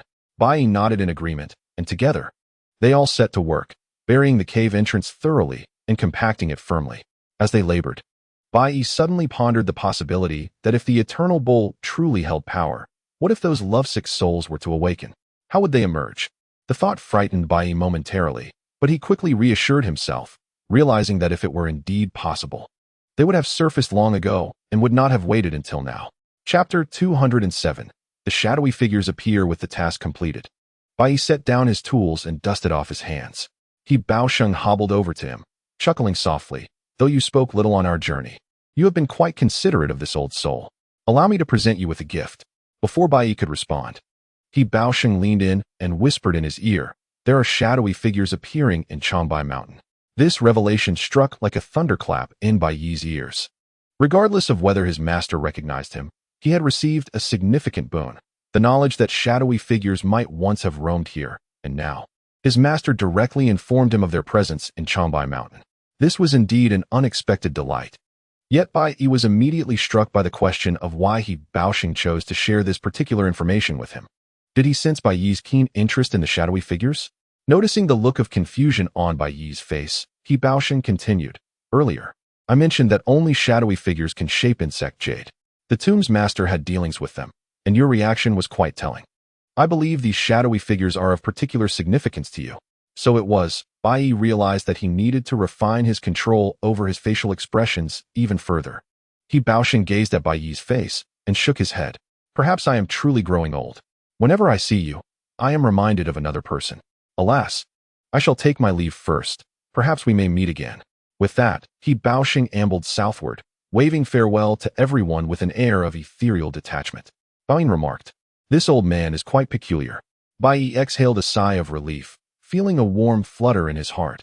His master had not forgotten him. Observing Baosheng's limping silhouette, Bai Yi felt a pang of sadness. His master, who once had children, was still wandering at such an age. Yet, it was remarkable that his master had lived this long. A sudden impulse surged within Bai Yi, urging him to reunite with Baosheng. He hurriedly pursued him. But upon reaching a grove of trees, he completely lost sight of his master. With a resigned sigh, Bai Yi could only hope for a fateful reunion in the future. Tang Sansheng ran over, inquiring, has the old man left? He must be over 100 years old, right? At such an advanced age. He walks like a monkey and suddenly disappears. This hardly resembles the gait of a centenarian. Bai Yi smacked the back of Tang Sansheng's head. Shut up. Do you think you are the only one who noticed? He had long sensed that his master's stamina was extraordinary. Not only had he not been injured, but Bai Yi himself, despite his hurried pace, had failed to catch up, which was indeed unusual. Whether or not his master recognized him was another matter altogether. Was his master hinting at a journey to Changbai Mountain? As the two returned, they found Bait and Bai Yi packing their belongings, carefully stowing away the bag containing the tiger insect armor. Upon seeing Bai Yi, Bait smiled and said, meeting you has made this trip worthwhile. I have gained considerable insight. We have been away for quite some time, and our clan must be worried. It is time to return and report. Bai Yi, still grappling with the myriad mysteries of the tomb, wrote down his address and phone number, handing it to Bait. Here are my home and company numbers. Brothers, should you discover anything upon your return, I hope you will inform me. If you ever come back, feel free to seek me out. I will take care of your accommodations and meals while you are here. Bait carefully accepted the note. Rest assured, if there is any news upon our return, I will notify you. We shall take our leave now. The two Mongolian men, with their large swords slung over their backs, exuded an air of ancient chivalry. Lazy chuckled. Imagine them walking down the street with those swords. They'd either be seen as lunatics or vagrants. And they'd better be careful not to get dragged into the station. Xiao Ning found it amusing yet exasperating. With their skills, I doubt anyone could catch them. Bai Yi shook his head. Minorities were currently being treated with due regard, and this was their cultural custom. Generally, people would merely steer clear of them and would not dare to attack. Nevertheless, Lazy's comments were indeed amusing. Bai Yi sighed. Although he had not unearthed a single object from the tomb, the enigma had only deepened. However, he had secured the tiger insect armor, having now acquired 2 of the 7 items, leaving 5 still to be found. As Tang Sansheng gazed at the tiger beetle resting upon his shoulder, he found himself in a state of mild exasperation, pondering the enigmatic nature of this creature's sustenance. He wore a frown as he turned to Bai Yi, who had indeed forgotten this crucial detail. Earlier, he should have instructed Bart to investigate their golden lineage to ascertain the means of nurturing such a peculiar beetle. Now, they could only wait in suspense for Bart's potential call. In the meantime, it was prudent to bring the creature back and act accordingly when the opportunity arose. As dusk approached, the group began to venture out in search of Lu Zhishi, who was on lookout duty. Upon locating him, they found him tightly wrapped in layers. Deeply asleep, with drool trickling from the corner of his mouth. Lazy leapt forward, mimicking Lu Zhishi's snoring sounds, yet Lu Zhishi remained oblivious. Just as the group was enjoying the moment, Lu Zhishi's head suddenly jolted downward, his eyes fluttering open, albeit still dazed. In his hazy state, he glimpsed several beams of flashlight illuminating his surroundings, which startled him into an upright position. Who goes there?" he exclaimed, but upon recognizing Bai Yi and the others, he let out a whimper. "Oh, it's just you. You nearly scared me to death. I thought it was." Lazy gave Lu Zhishi a hearty pat on the back, applying enough force to send him stumbling forward. "You, the lookout, couldn't even react when someone approached? From now on, you should just stay home and manage those tools. Don't take unnecessary risks. It's not just your life at stake, but ours as well." Lu Zhishi sniffled in protest. "That's not acceptable." Seeing that the playful banter had reached its peak, Bai Yi rallied the group to return. Throughout their journey, Lu Zhishi was playfully teased by Lazy, while Xiao Ning stifled laughter behind her hand. Lu Zhishi frequently glanced back, his heart as light as a fall radish, reveling in the jovial atmosphere. However, upon hearing that no valuable artifacts had been unearthed, a shadow of disappointment crossed his face. Bai Yi reassured him, explaining that the ancient practice of burial offerings varied greatly in opulence, and that fortune played a significant role in such endeavors. Although they had not uncovered any treasures this time, the experiences gained were invaluable. Lu Zhishi's attention was soon drawn to the tiger beetle on Tang Sanqing's shoulder, prompting him to reflect on its intriguing nature.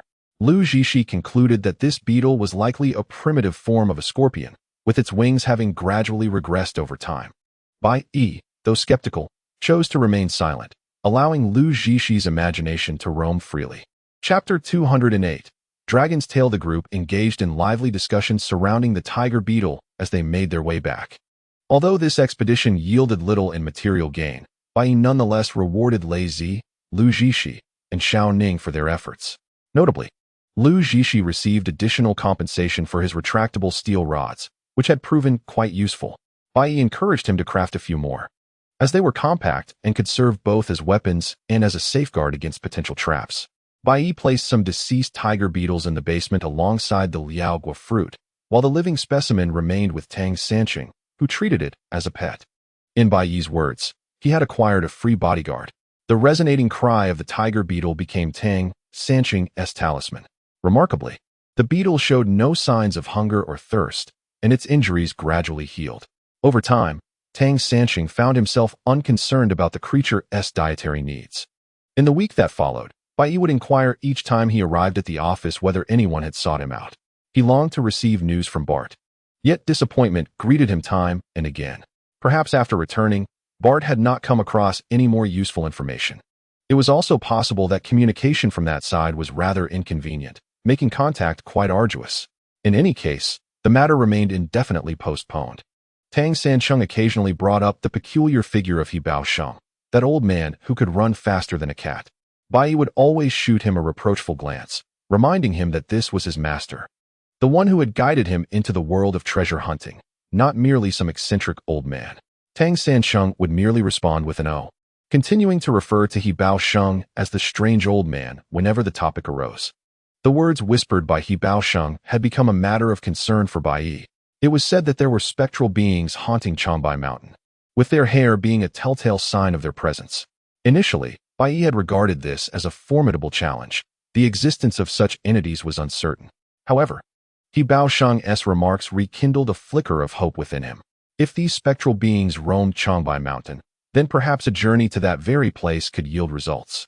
Upon hearing of the expedition to Changbai Mountain, Tang Sanqing became intrigued.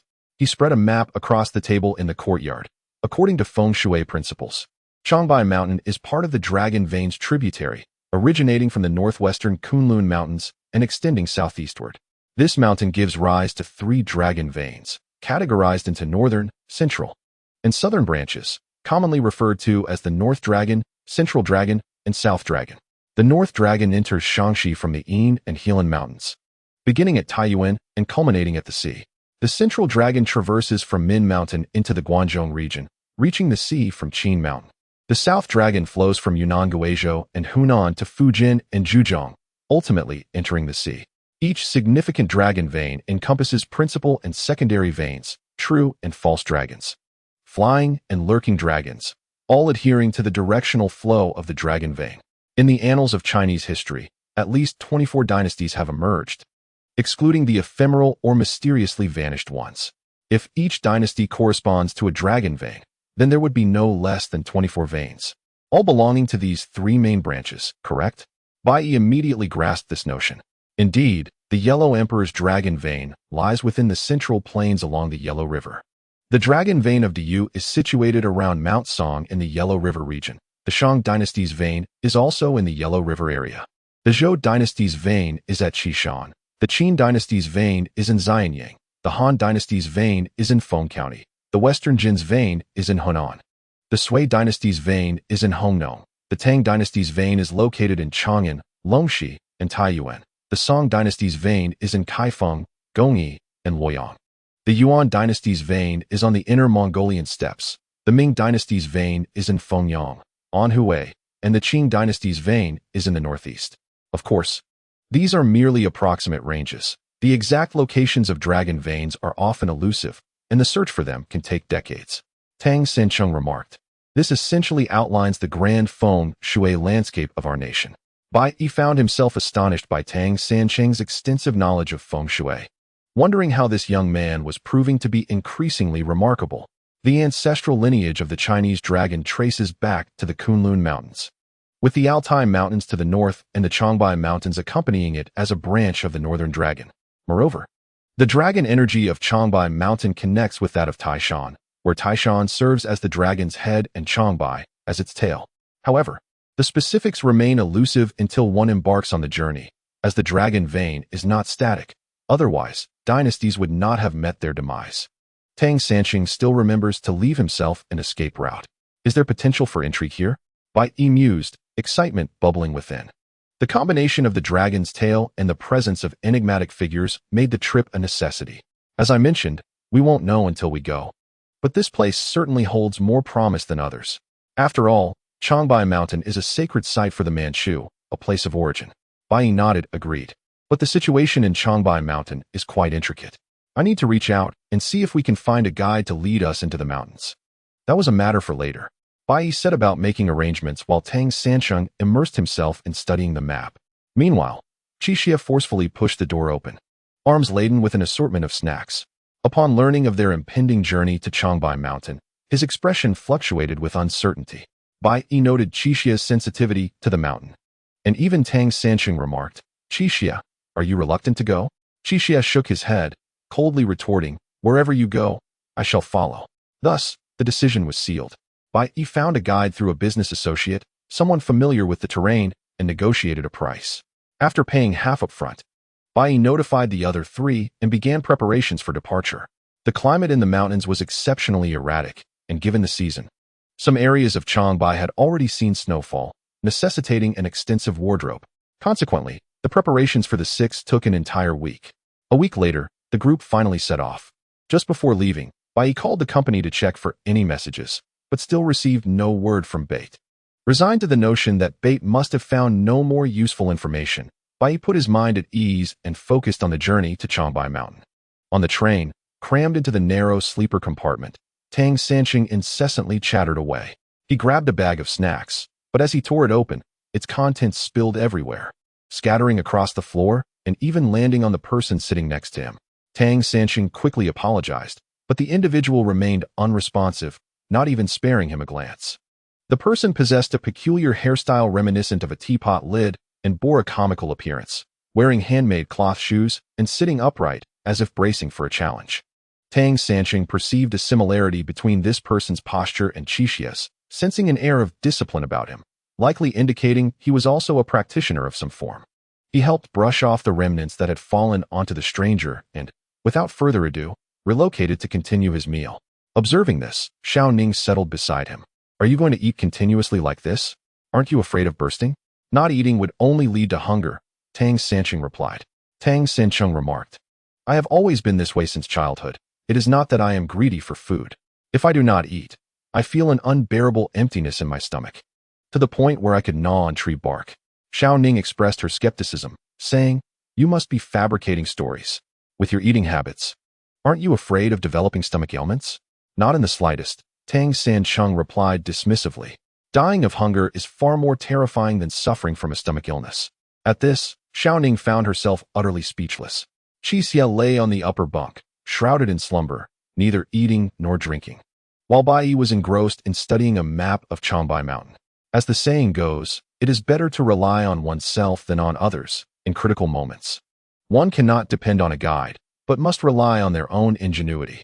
It was now mid-October, yet many areas of Changbai Mountain were already blanketed in snow.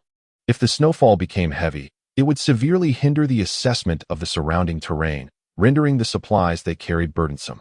Bai Yi, ever the pragmatist, began to strategize what items to discard if the need arose. Having spent many years in the field, this was his first venture into the snow, and thus, his experience was lacking.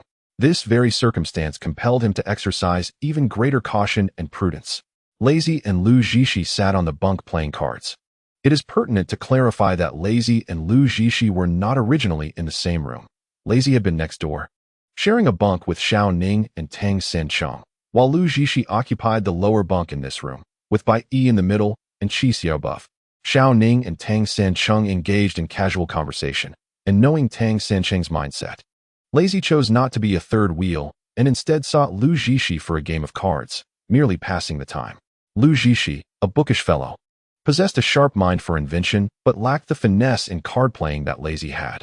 After losing several rounds, Lu Jishi, now irritated, declared, "I must win at least one game today."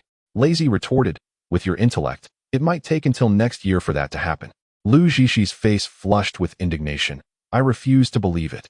I have been dealt such wretched cards each time. You must be cheating.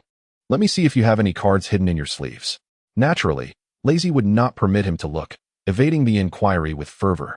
If he were to reveal his sleeves, he would indeed be caught, as he had stealthily acquired a card from another deck, both decks bearing identical designs.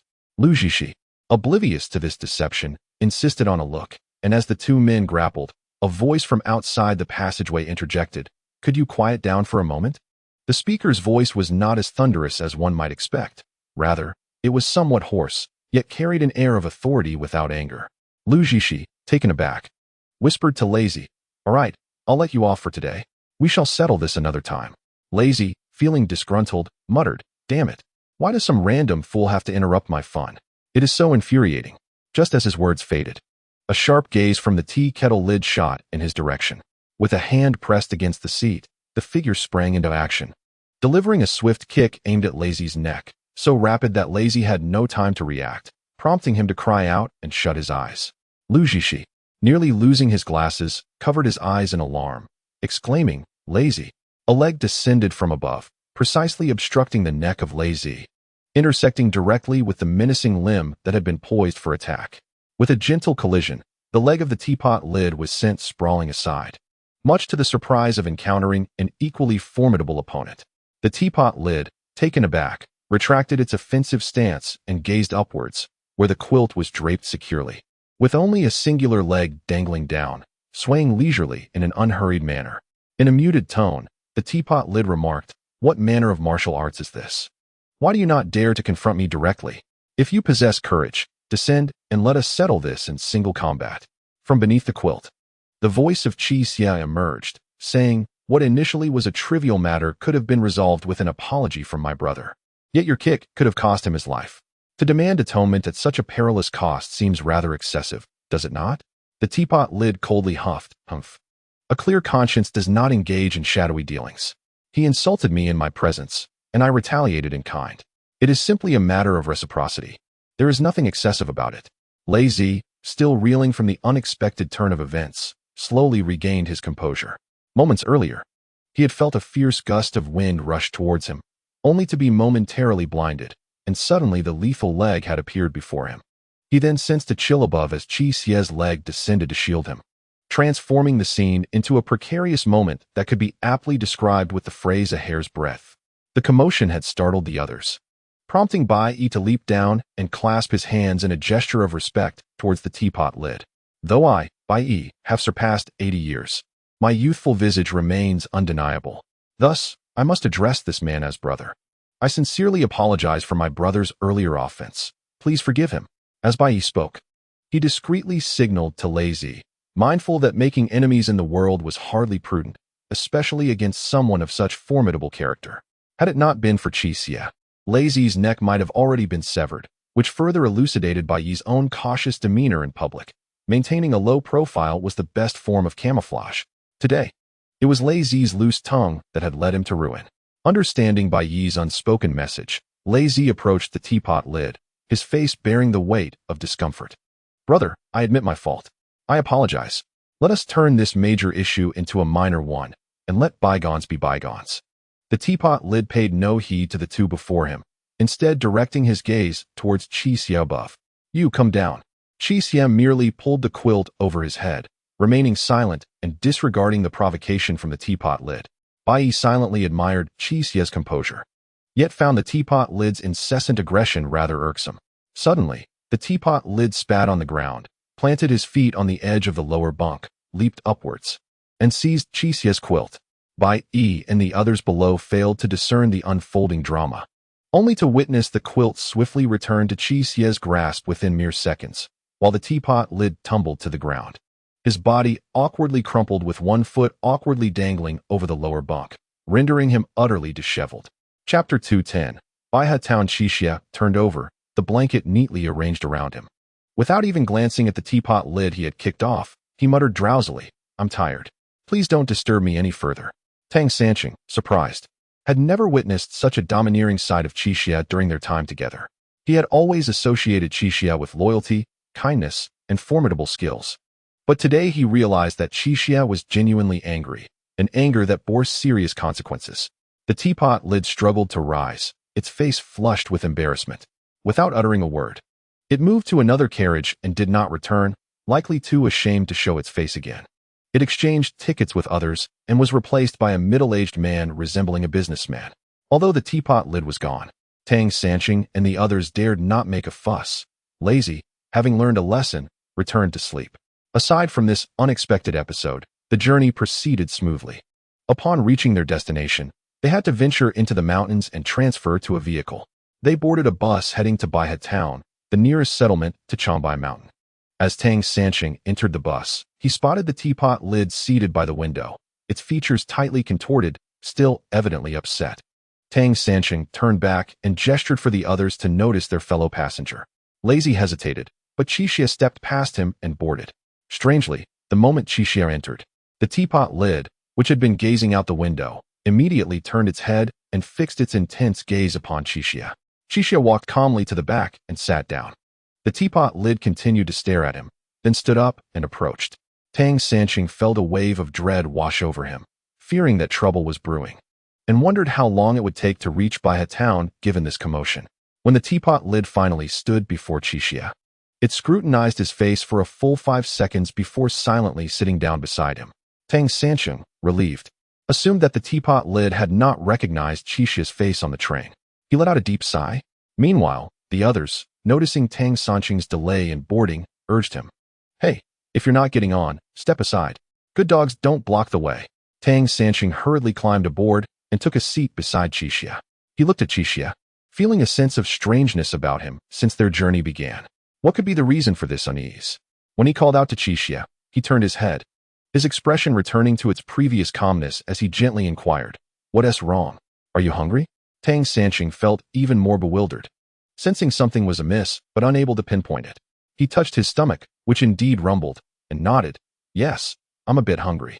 Qi Xie retrieved a snack from his backpack, sweetened dough rolled in powdered flour, purchased just before boarding the train, wrapped securely in paper, and handed it to Tang Sanqing, saying, Here, eat this. The teapot lid observed Qi Xie's actions with keen interest and suddenly spoke. Are you not the brother I just faced on the train? May I inquire your name? There's nothing worth asking, Qi Xie replied coldly. Moreover, did you not hear what he called me earlier? Feeling disheartened, the teapot lid turned away, muttering, Qi Xie, what a peculiar name. The vehicle gradually traversed the bumpy road, swaying from side to side, Tang Sanqing struggled to keep his food down, clutching his mouth in fear that if he relaxed, the donkey roll he had just eaten would come rushing out. Observing his predicament, Xiaoning quickly offered her water bottle. Take a sip to settle your stomach. You've eaten too much. The thought that this water bottle had just been at Xiaoning's lips stirred an inexplicable excitement within Tang Sanqing. He cautiously wiped the mouth of the bottle with his sleeve, but this action displeased Xiaoning. I'm not bothered by your dirt. Why are you wiping it? Do you fear I have a contagious disease? Tang Sanqing shook his head repeatedly. No, you misunderstand me. I am merely concerned about soiling your water bottle. The two shared a water bottle before the eyes of many, the implications of which were unmistakable. Lu Zixi turned to look at Tang Sanqing, then at Xiaoning, his expression shifting to one of sudden realization, followed by a hint of disappointment. Beside him, Lazy guessed the situation, presuming it to be yet another cliché love story of one woman and two men. He playfully nudged Lu Zixi. Lu, are you daft? I can see that Xiaoning's heart has already gravitated towards Tang Sanqing. Although you both are fools, she prefers Zhang. Lazy's voice rang clear, catching the attention of both Tang Sanqing and Xiaoning. Xiaoning snatched the water bottle from Tang Sanqing's grasp and scolded Lazy. What nonsense are you spouting? Lazy scratched his head. Since the reform and opening up, we can speak the truth. It's not a crime to do so. Tang Sanqing felt a surge of joy, his expression beaming. In contrast, Qixia's demeanor grew complex, while Bai Yi was engulfed by a myriad of emotions. He and Fu Yu were already entangled in a bittersweet romance. Yet Fu Yu possessed an extraordinary past, despite being afflicted by the longevity curse, which risked transforming him into an evil corpse. He still harbored hope to share his life with Fu Yu. If he could gather the 7 items and break the curse to become an ordinary man, then Fu Yu could fulfill her mission, and together they would emerge from the shadows. However, Tang Sanqing's situation was different. His longevity might stem from blood ties. If he were to be with any ordinary girl, this secret would inevitably be unveiled. Whether she could accept it was one matter. Even if she did, could Tang Sanqing endure witnessing his partner grow old and perish? Bai Yi cleared his throat softly, gazing out the window. We are nearing Baihe town. The town of Baihe serves as an essential gateway to the Changbai Mountains. Blessed by the presence of the mountains and Tianqi, Baihe boasts a unique local industry, tour guiding. Many residents earn their livelihoods by escorting visitors into the mountains. Bai Yi's import-export company has a supplier here who specializes in providing wild ginseng from Changbai Mountain. And the tour guide they have is purportedly his distant nephew, which is said to ensure a more trustworthy experience due to their familial connection. As their vehicle turned into Baihe, numerous small inns bustled with activity, with locals eagerly beckoning to potential guests, creating a lively and bustling atmosphere.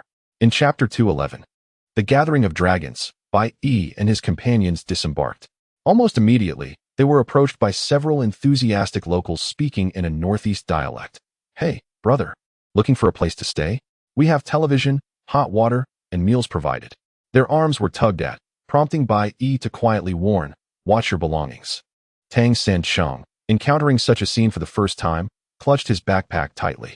A young girl, around 18 or 19, leaned in closely, persistently urging, Big brother, come stay with us. We have television and hot water. No, thank you, Tang Sanqing repeated, unsure of how to respond. But the girl continued her relentless pitch, repeating, Big brother, come stay with us. We have television and hot water.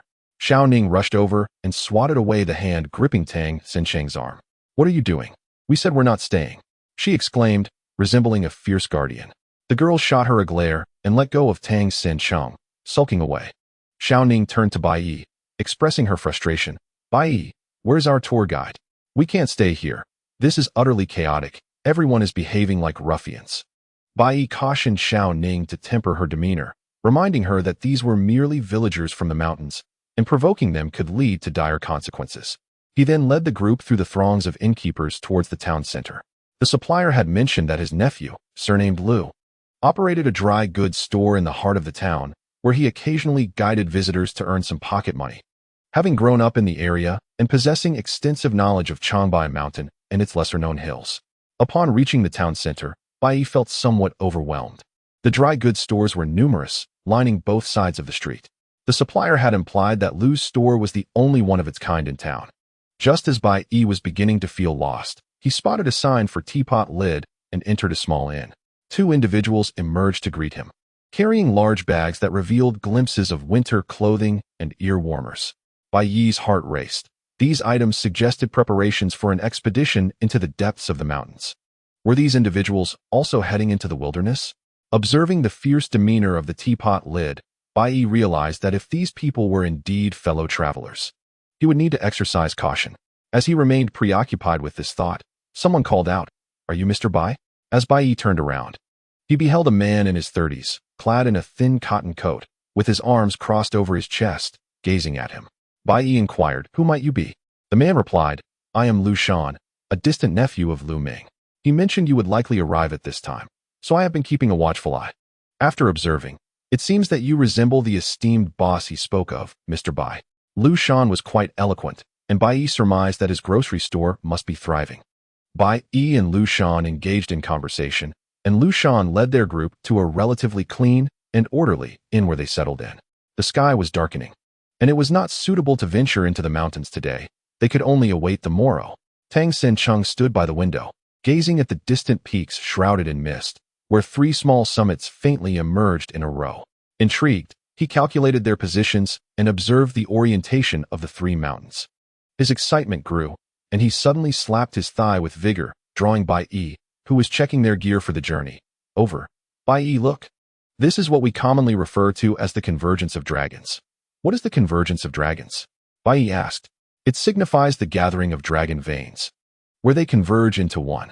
Observe the three mountains directly before us. They are likely the spurs of Changbai Mountain, interconnected and lying along the dragon vein. These three subsidiary dragons march side by side, with the dragon's head nestled among them. Does it not resemble three dragons seated here? Hence, it is termed the convergence of dragons, a rare feng shui formation." Tang Sansheng was rather animated. "Tomorrow, we must head in that direction. We are bound to uncover something significant." Bai Yi, filled with excitement, clapped Tang Sansheng on the back. "You are increasingly resembling a living deity. With three subsidiary dragons at this convergence, how many ancient tombs must lie within? If, as you say, Changbai Mountain is the sacred mountain of the Manchu, then surely it harbors numerous tombs from the Qing dynasty? Only upon entering shall we ascertain," Tang Sansheng replied. "Let us hope for a smooth journey." Tang Sansheng gazed toward the mountains ahead.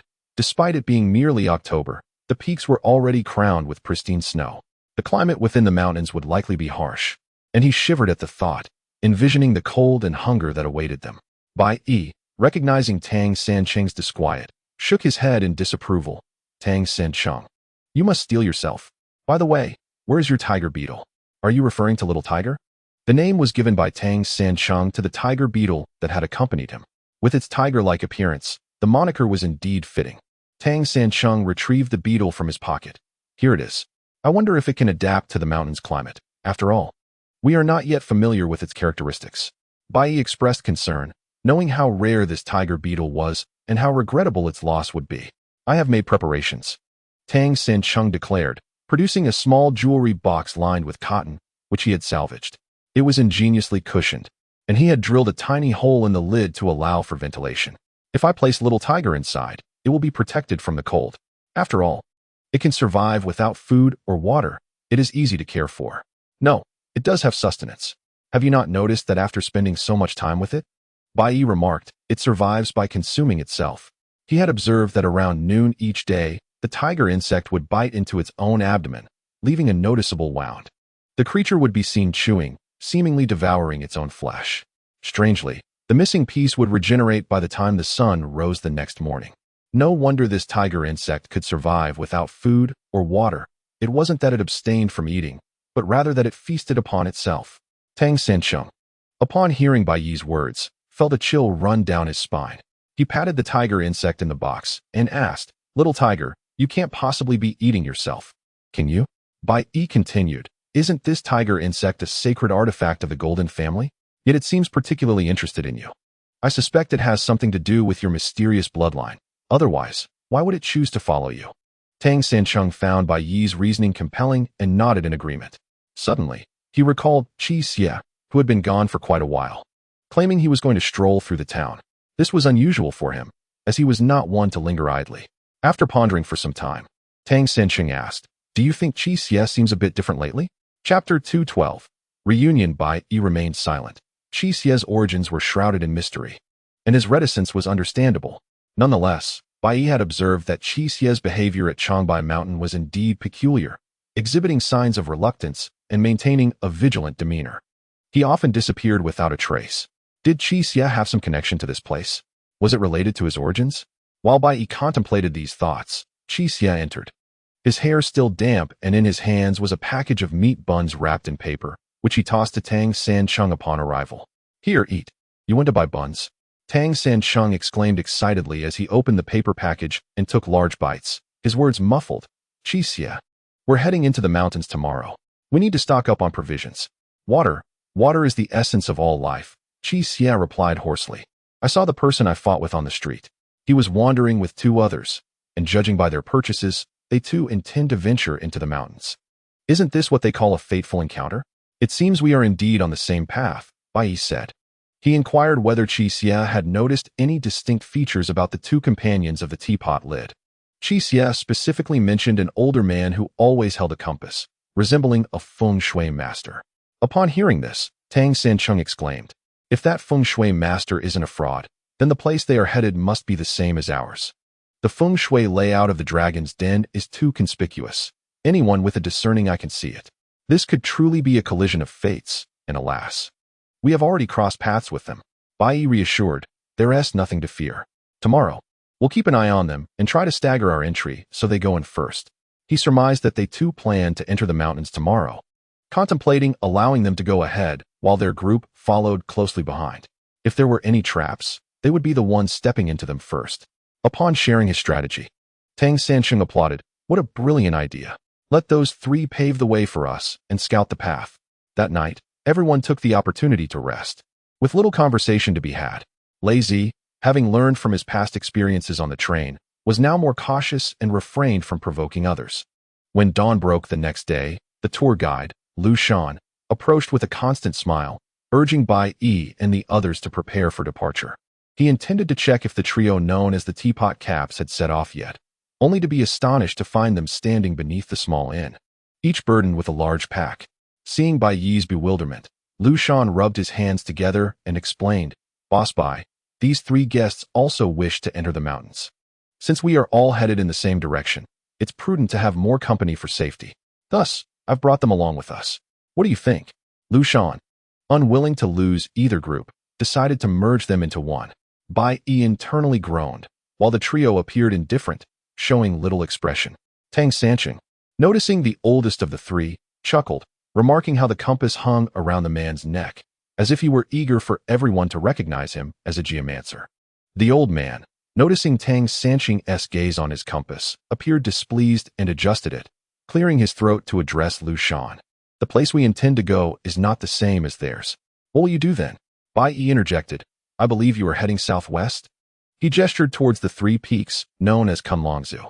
The old man was taken aback. You too wish to go there? Tang Sancheng had indeed guessed correctly. Lu Shan glanced at the mountains without responding. The teapot cap grew impatient. Since we are heading in the same direction, we should set off without further delay. Lazy lingered at the back of the group to avoid encountering the teapot cap. Thus, the 2 parties merged into one and, under Lu Shan's guidance, began their journey toward Kunlongzu. Initially, the air felt warm, but as they ventured deeper into the mountains, a chill began to envelop them. It was October, the season of golden autumn. The foliage remained lush, tinged with hints of yellow. When the sun emerged, it cast dappled patterns that were quite enchanting. As they walked, it felt akin to an excursion, yet as they progressed further into the mountains, the coldness intensified, compelling everyone to pull their collars tight and shield their chins. Bai Yi strolled leisurely at the back of the group, aligning himself with Lazy. He took the opportunity to observe the trio closely. Apart from the teapot cap and the oldest geomancer, the 3rd individual had remained silent since their departure, exuding an air of calm. It was uncertain whether they, like the others, were there to excavate or if they harbored different intentions. Only time would reveal their purpose. As they approached the 3 peaks, a biting wind swept through, and the landscape on either side grew increasingly desolate. Lu Shan remarked, we locals refer to these 3 mountains as the brother mountains, for they are connected, resembling triplets born of the same mother. The feng shui master remarked, This is not merely a trio of siblings. These are 3 dragons. These 3 mountains ought to be interconnected. Otherwise, the 3 dragons would not align in a single direction, leading to a disarray in orientation and a disruption of the main dragon vein. If these 3 dragons do not share a singular pulse, it cannot be regarded as a land of auspicious feng shui, and those buried here will not receive any blessings for their descendants. Tang Sansheng felt a sense of intrigue, for the feng shui master's assertions were quite reasonable. These 3 subsidiary dragon veins belonged to the northern dragon vein, all infused with the same dragon energy. Should the dragon veins of the 3 mountains remain unconnected, the dragon energy would be thrown into chaos, transforming a favorable situation into an unfavorable one. Additionally, such a feng shui arrangement typically indicates a collective burial, such as for brothers, where a principal tomb is accompanied by a cluster of auxiliary graves, like that of an emperor, which would certainly include the empress or concubines, or perhaps loyal ministers who were greatly esteemed in life and laid to rest nearby. This has been the custom since ancient times. Upon entering, if one were to discover a tomb chamber, it would not be singular, but rather a multitude. This feng shui master indeed possessed a notable skill. Bai Yi observed that Tang Sansheng remained silent, surmising that the feng shui master's words held merit. He glanced at the time. They had been in the mountains for over an hour, and as they ventured deeper, the chill grew more pronounced. Lu Shan glanced around, suddenly halting with an expression that suggested he had something to say. Bai Yi, sensing his hesitation, impatiently exclaimed, "Speak up if you have something to say." Lu Shan, wearing a troubled expression, replied, "I cannot guide you any further. This is as far as I can take you." The teapot lid leaped forward, menacingly asserting, "What do you mean? You've only brought us this far, yet we agreed that I would enter the mountains. We are not far from the mountain now. What is the meaning of abandoning us here?" He grasped Lu Shan by the collar, raising his voice in anger. Surprisingly, Lu Shan was unfazed, letting out a sigh. "Have you noticed the stone tablets on either side?" Everyone turned their gaze to the sides of the mountain path, where they beheld a series of dilapidated stone tablets. Upon closer inspection, they realized these were gravestones, mostly in disrepair and haphazardly strewn about, tablets without graves. In total, there were around 200. Tang Sansheng was taken aback. What is the meaning of this? Chapter 213. Stone tablets. Bai Yi approached the stone tablet on the right and observed intricate carvings of flowers and birds, alongside inscriptions, mostly consisting of single characters representing surnames like Chun, Li, and Wang, all rendered in pictographs, devoid of any dates of passing, leaving only these solitary, crooked characters. Bai Yi inquired of Lu Shan how his refusal to lead them into the mountains related to these stone tablets. Lu Shan, with a pained expression, explained, "These stone tablets do not belong to the people of our town. The deceased from our town are not buried here.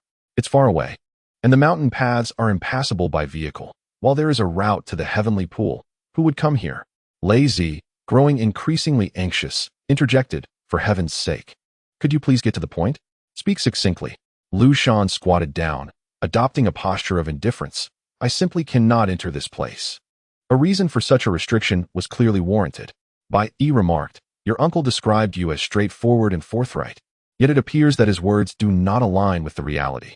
Upon hearing Bai Yi mention his uncle, Lu Shan sighed and replied, "Boss Bai, I initially had no inkling that you intended to venture here. Let me explain. The people from our town never come to this place. Do you know why? Because of the chaotic burial grounds flanking either side. You see only the tombstones, but not the graves. Do you understand? The graves are all hidden within these 3 mountains. Those who enter are destined to meet a gruesome end, for these souls have perished violently and now roam as vengeful spirits."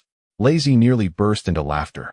Having spent years in this trade without encountering any specter, aside from the rice dumplings he was familiar with, he chuckled, "If there truly are ghosts, I would capture one, skin it, strip its tendons, and prepare it as a dish to accompany my drink. Ha ha." Lu Jishi adjusted his glasses and interjected, "I maintain a materialistic perspective. You should not dismiss these 2 brothers' claims. In the past, townsfolk did venture here, but they vanished without a trace. One person enters, another disappears, and over time, the tale has spread. Consider it. If it were not true, would it be so eerie?" Lu Shan's face flushed with indignation as he stamped his foot, asserting, "Not only will I not enter, but you should also refrain from doing so. It could cost you your lives. Here's the deal. Accompany me back, and I shall forego the remaining half of the payment." Bai Yi chuckled. Lu Shan had already pocketed half from both sides, making it a complete sum. He reassured Lu Shan that he could return, but whether or not they proceeded would be their decision. Observing Bai Yi's cheerful demeanor, Lu Shan scratched his head, feeling somewhat sheepish. Earlier, he had contemplated whether to disclose their destination, but ultimately succumbed to the temptation of receiving double the fee, leading them here without anticipating their audacity. Lu Shan found himself at an impasse. Very well, I will wait here for you until dusk. If you do not emerge by then, I shall take my leave, and you will have to fend for yourselves. This way, I can find some peace of mind. Everyone acquiesced, and the three individuals showed no intention of retreating. Lu Shan stood there, feeling unnerved by the ominous gravestones surrounding him. He ventured further ahead, selecting a spot to sit. Bai Yi left him some provisions and water before leading the group into the mountains.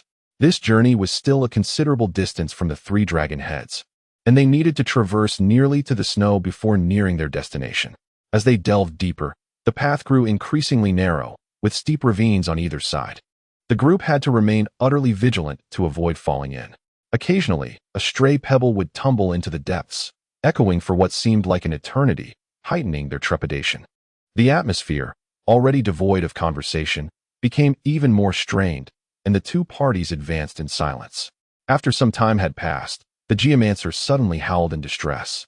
His compass had malfunctioned, the needle frozen at 3 o'clock. He lamented as if he could not survive without it, repeating, I cannot locate the dragon's lair. I cannot find the dragon's lair. Seizing the opportunity, Bai Yi inquired about their purpose for coming here. The feng shui master cast a glance at the silent figure, shook his head, and fell into a contemplative silence. After a long journey, as they approached the foot of the mountain, snowflakes began to flutter down from the sky. Bai Yi instructed everyone to don thicker cotton jackets and stow their provisions within their garments to keep them warm. In such frigid weather, food would quickly freeze and become inedible. They wrapped their water flasks in prepared cotton covers, clutching them close to their chests. In search of shelter from the snow, the group trudged onward with heads bowed, the snowfall intensifying, leaving deep impressions with each step and the chill deepening. At last, they reached the mountain's base and spotted a rocky cave. Without hesitation, the group squeezed inside, gathering stray twigs and branches to kindle a small fire, around which they huddled for warmth. Tang Sanshin, already famished, retrieved provisions from his inner pocket, warming them briefly over the flames before indulging. The others soon followed suit, replenishing their energy. Bai Yi glanced at his watch, discovering it, like the feng shui master's Luo Pan, had ceased to function, leaving him oblivious to the passage of time. Within the vast mountain, a sense of desolation enveloped him. The loquacious feng shui master, now unable to contain his words, remarked, I perceive that you gentlemen are not quite like us. You have merely come in search of treasure, haven to you? His reference to treasure rather than tomb raiding suggested his naivety, which surprised Bai Yi. He refrained from responding directly, instead countering, it seems you are not without complexity yourselves. The guide mentioned that for every person who enters, another disappears, yet you appear undeterred by danger. What compels you to proceed? It was then that the previously silent man spoke. The guide's words were only half true, while it is correct that the graves lie among these three mountain peaks. The talk of malevolent spirits is sheer nonsense. Hearing this, Bai Yi inquired, it seems you possess some insider knowledge? He scrutinized the man's attire, surmising he was an academic. Let me guess, you study folklore? The man appeared taken aback. You are partially correct. Bai Yi recalled an old professor of folklore he had met while searching for symbols in western Hunan and seized the opportunity to connect with this enigmatic figure. Do you know Professor Hewen? He is quite renowned. The man responded with excitement. You know Professor He? Is he well? I hold him in high esteem. His research on folklore has inspired me greatly. Research group, Bai Yi mused, gleaning some understanding, yet he chose to keep the conversation vague. What subject are you studying? The man replied, Yu Zhao. I have been in search of tangible evidence of its existence. Chapter 204, Yu Zhao. Upon hearing the name Yu Zhao, a flicker of change crossed the face of the figure known as Qi Xie, a fleeting expression of wariness surfacing in his gaze towards the man. It was only then that Bai Yi inquired about the man's name, allowing the identities of the three individuals to become clearer. Originally, this reticent man was engaged in historical research, a historian linked to the university where he Fangwen teaches, being brother institutions, hence they were acquainted. His surname was Shi Wenba, a name that resonates with scholarship. The elder gentleman, Lu Xuanzi, was in his 50s and possessed considerable expertise in feng shui, introduced to Shi Wenbo through others. As for the teapot lid, it surprisingly belonged to Shi Wenbo's brother-in-law, Han Hongqing, who had studied martial arts at a young age and was known for his robust vigor. He had come to protect his brother-in-law. Bai Yi found this trio amusingly incongruous, nearly mistaking them for colleagues. This perspective seemed non-conflicting.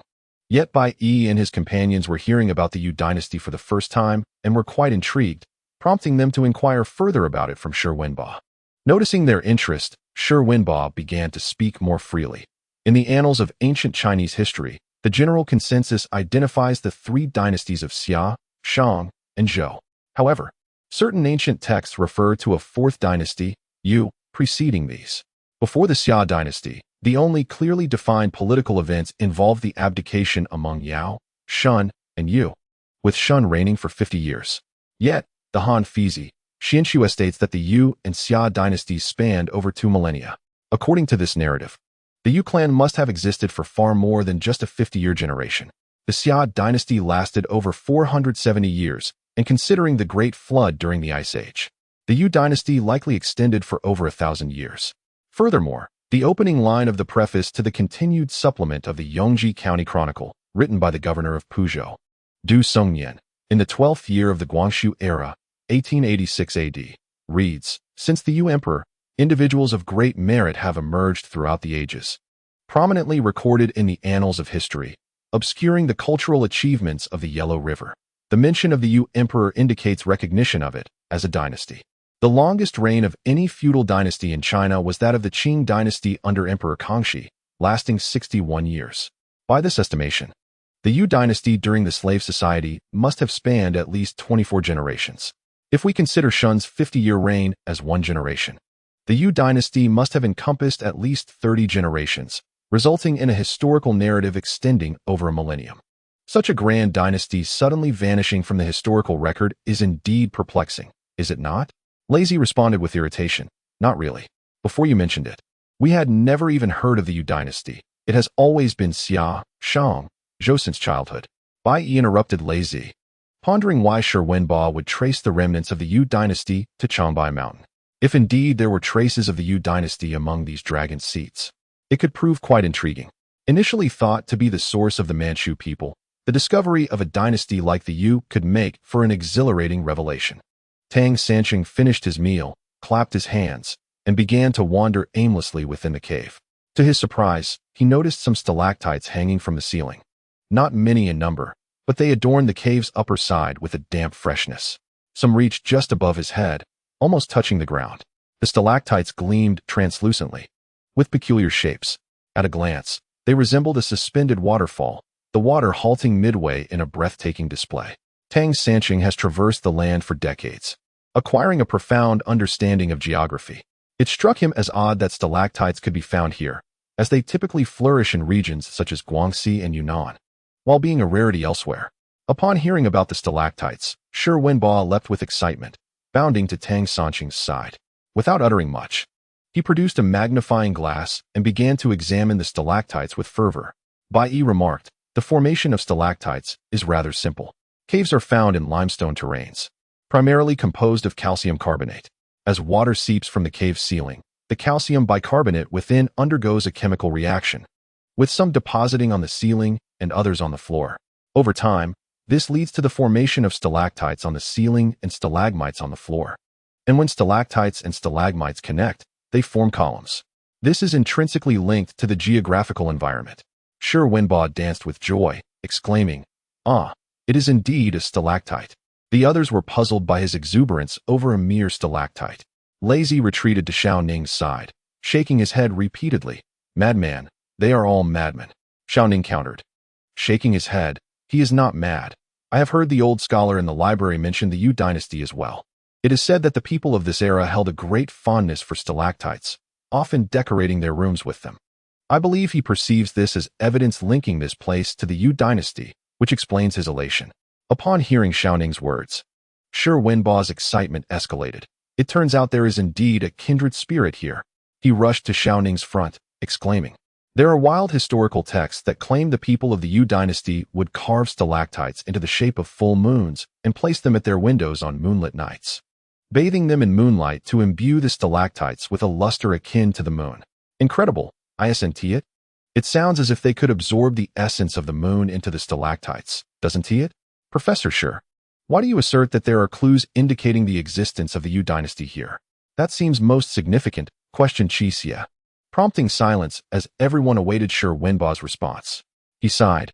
I fear I may truly be losing my sanity. I have scrutinized all texts referencing the Yu dynasty. Beyond confirming its existence, I discovered that its demise occurred almost overnight. This dynasty, which thrived for over a millennium, vanished just like that.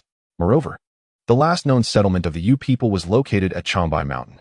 This text, a memoir from the early Xia dynasty, clearly states that citizens encountered individuals clad in animal pelts moving swiftly through the mountains while hunting. Their speed was remarkable, allowing them to vanish in an instant. When those who witnessed this went to investigate, they found nothing. The accounts led some elders to declare those were the descendants of the Yu dynasty, known for their agility and extraordinary talents. Yet, when the individual returned with a group to search Changbai Mountain, they found no trace, only discovering some stalactites still in the process of being carved within a cave. Bai Yi thoughtfully summarized these words in his mind, eventually grasping the essence of Sure Wenba's intentions. Are you suggesting that after the fall of the Yu dynasty, there were still descendants of the Xia dynasty who encountered the people of Yu, indicating that although the dynasty has vanished, its people continue to exist, perhaps even within the confines of Changbai Mountain? Chapter 215, Fragrance Sure Wenba, filled with excitement, clasped Bai Yi's hand and gestured vigorously. Indeed, that is precisely what I mean. They have been residing in Changbai Mountain all along, and it is possible that they still do. However, you have also discovered the Qianlong seat. Why specifically the Qianlong seat? Tang Sanqing seized the opportunity to inquire. They come to excavate graves and select favorable dragon veins for burial. Are these individuals also concerned with feng shui while searching for a lost dynasty? Young brother, you may not be aware of this. The feng shui master interjected, flaunting his knowledge. The Qianlong seat indicates that the three mountains are certainly interconnected, allowing them to remain concealed and facilitating a swift escape. Tang Sanqing shook his head. If the final refuge of the Yu dynasty's people truly lies here, I would rather believe that they sought to harness the dragon energy of the North Dragon Vein to restore their dynasty and seek their fortune. However, unfortunately, the feng shui master was taken aback. Unfortunately, what? Earlier, when we entered, we observed numerous deep water gorges, along with stone tablets. Those are undoubtedly tombstones. Tombstones are associated with En energy, or the energy of death. Deep water gorges, being situated near mountains and water, are generally not problematic. But the vitality of the water gorges is insufficient. Compared to rivers, great rivers, and seas, the energy cannot dissipate. Both factors diminish the dragon energy of the three dragons. Although the dragon energy cannot completely disperse, it remains constrained. This situation is still favorable, yet it is no longer a grand one. As soon as Tang Sanqing finished speaking, he noticed the feng shui master staring at him in astonishment, his jaw nearly dropping. The feng shui master stammered. Why you also study feng shui? Humph. Tang Sanqing replied. I do not study feng shui. I have simply pondered for a long time. However, he could not find the right words to describe himself. Lazy approached and placed his hand on Tang Sanqing's shoulder, proclaiming, Do you not know? Our Tang Sanqing began learning feng shui at the age of 5, chose burial sites at 6, and by 8, he was already renowned as a prodigy, understand? Though Lazy was merely speaking whimsically, he inadvertently struck close to the truth of Tang Sanqing's childhood. Yet, it was not at the age of 5 that he began learning. Rather, he possessed this innate talent from a young age, akin to the divine descent of Fu Yu. Some gifts simply manifest. Tang Sanqing grunted in response, pushing Lazy away. What nonsense are you spouting? I am merely an ordinary individual. Lu Xuanzi shrank back at this, causing Lazy to grow suspicious. Huh? I say, feng shui master, why do you fall silent upon hearing that our Tang Sanqing is a child prodigy? You wouldn't be a fraud, would you? What are you talking about? Lu Xuanzi stammered, his hand fidgeting with the compass around his neck, his demeanor suspicious. Even the teapot lid, Han Xinghong, began to harbor doubts. He addressed Sure Wenba. Brother-in-law, I have long suspected he is not a genuine expert. He keeps repeating the same things. If you ask him anything else, he diverts the conversation or speaks of secrets that cannot be divulged. Bah, how can there be so many secrets?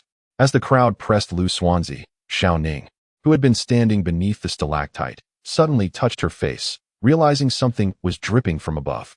She absent-mindedly wiped her face, only to find her hand fragrant. The aroma wafted through the air, prompting her to call everyone over. Bai Yi glanced up and discovered that above the stalactite was a large stone, cloaked in moisture, from which water dripped intermittently, about once every 5 minutes. Given the inherent dampness of the cave, the droplets had gone unnoticed as they fell to the ground. Bai Yi caught a droplet on his hand and, astonished, exclaimed, "This is fragrant stone." The stone above was reddish-brown and irregularly shaped, a rare gem native to Hanzhong. The scent of this fragrant stone is known to be sporadic. Soaking it in alcohol enhances its aroma due to the volatile nature of alcohol, allowing the fragrance to waft more intensely. Additionally, the deeper the color of the fragrant stone, the stronger its scent, with Hanzhong's Mitsong Mountain being its sole origin. Thus, in the antique market, fragrant stones are often only heard of but seldom seen. Bai Yi, astonished to encounter a fragrant stone, typically found only in Hanzhong, was determined not to leave empty-handed. He turned to Qi Xie and asked, "Qi Xie, could you assist me in extracting a piece of that fragrant stone?" Qi Xie nodded slightly, assessing the damp stone wall before deftly climbing upward with agility akin to that of a monkey. Han Xinghong, watching, swallowed hard, feeling a sense of defeat. He remarked to Shi Wenbo, "I once held the National Martial Arts Championship title, believing myself invincible, but encountering this individual has made me realize my own insignificance." With that, he sat down on a nearby rock, falling silent. Shi Wenbo showed no reaction. His interest seemed solely reserved for matters related to Yu Chao, as if everything else, including his brother-in-law, had faded from his consciousness. Qi Xie reached the fragrant stone, which was quite large, and shook his head. "Bai Yi, this stone cannot be moved in its entirety, it's firmly lodged." Having finally glimpsed a fragrant stone, Bai Yi was unwilling to relent easily. He ascended with a pickaxe, joining Qi Xie. True to Qi Xie's assessment, the stone was immovable. Bai Yi struck a piece off, roughly the size of a palm, and upon inhaling its scent, he shook his head. He had encountered fragrant stones before, and this particular aroma seemed amiss. Returning to the ground, Bai Yi was approached by Xiao Ning, eager to discern the true nature of the fragrant stone. Observing Bai Yi's solemn expression, she inquired, "What is it?" "Initially, I believed it to be fragrant stone, as there seemed to be no other type of stone capable of emitting such a fragrance. However, upon closer inspection, this stone resembled honeycomb coal, riddled with numerous holes." "Look," she urged. Bai Yi raised the stone in his hand, revealing numerous interconnected holes that dotted its surface. Despite this, the stone felt remarkably smooth to the touch, and an enchanting fragrance wafted from within the cavities, captivating the senses. It was evident that this fragrant stone was unlike any other. Shi Wenbo approached, gazing intently at the stone for an extended period before shaking his head. "I have never encountered anything like this. If Professor He Fangwen were still among us, he would surely know. After years of traversing the land and studying folklore, he has seen all manner of curiosities." It was then that Bai Yi informed Shi Wenbo of Professor He Fangwen's passing, which cast a shadow of melancholy over him. The sorrow of losing someone he deeply respected brought a glimmer of sympathy from Bai Yi, though he refrained from revealing that Professor He had found peace in death, finally reunited with his beloved Gu woman. At that moment, Qi Xie suddenly exclaimed, directing attention toward the cave's end, "Look over here." Chapter 216. The cave. Presently, the group found themselves within the central mountain of a trio, flanked by 2 towering peaks. Inside the cave, the atmosphere was dim, almost shrouded in darkness despite the daylight outside. Qi Xie, wielding a flashlight, illuminated the far stone wall, revealing several stone pillars protruding like plum blossom stakes, standing upright against the wall, an unintentional staircase ascending into obscurity. Bai Yi cast a glance at Qi Xie, reluctant to harbor suspicion, yet unable to dismiss the intricacies of his thoughts. In such low light, Qi Xie had discerned the stone pillars from a distance of 2 meters. An unlikely feat had he known what lay ahead before even approaching. Qi Xie's unusual silence during the train journey and his solitary excursions in Bai Yi town, where he would vanish for hours, compounded the enigma surrounding him. These stone pillars, evidently inserted later, were remarkably smooth, stretching skyward until they vanished from sight. Lazy, brimming with excitement, remarked, Bai Yi, it seems Qi Xie has stumbled upon something extraordinary. At this juncture, the teapot lid suddenly interjected. Are you an exploration team? Clearly. He had been preoccupied with determining their identities. Bai Yi, wary of future complications, contemplated a way to discreetly distance himself from the trio. Accepting the label of an exploration team, he readily affirmed their purpose as an adventure in Changbai Mountain, successfully deceiving them. As the stone pillars extended upward, Qi Xie led the ascent, climbing along the wall structures. Bai Yi observed closely, pondering the arduous effort required to embed so many pillars into the stone. Who would undertake such a monumental task? Suddenly, Qi Xie, who had been climbing ahead of Bai Yi, vanished from sight, prompting an alarmed shout from Bai Yi. Qi Xie. Qi Xie's voice echoed back. I have arrived. Bai Yi finally felt a sense of relief. Qi Xie possessed a solid foundation in martial arts, excelling in both internal and external disciplines, thus climbing faster than the average individual was undoubtedly a certainty. Bai Yi himself was not lacking, but the weight of the substantial backpack he bore made his ascent akin to climbing under a heavy burden, causing his pace to slow considerably. As the space above opened up, Bai Yi stepped upward, only to find the stone pillars had vanished. A hand reached down from above. It was Qi Xie. With a firm pull, Qi Xie hoisted Bai Yi up. It turned out that beyond this cave lay another hidden chamber, connected by the stone pillars, facilitating movement between the two. Bai Yi could not see Qi Xie's face due to the dense fog within the cave. He waved his hand, prompting Qi Xie to activate his flashlight, which transformed into a small yellow dot amid the mist.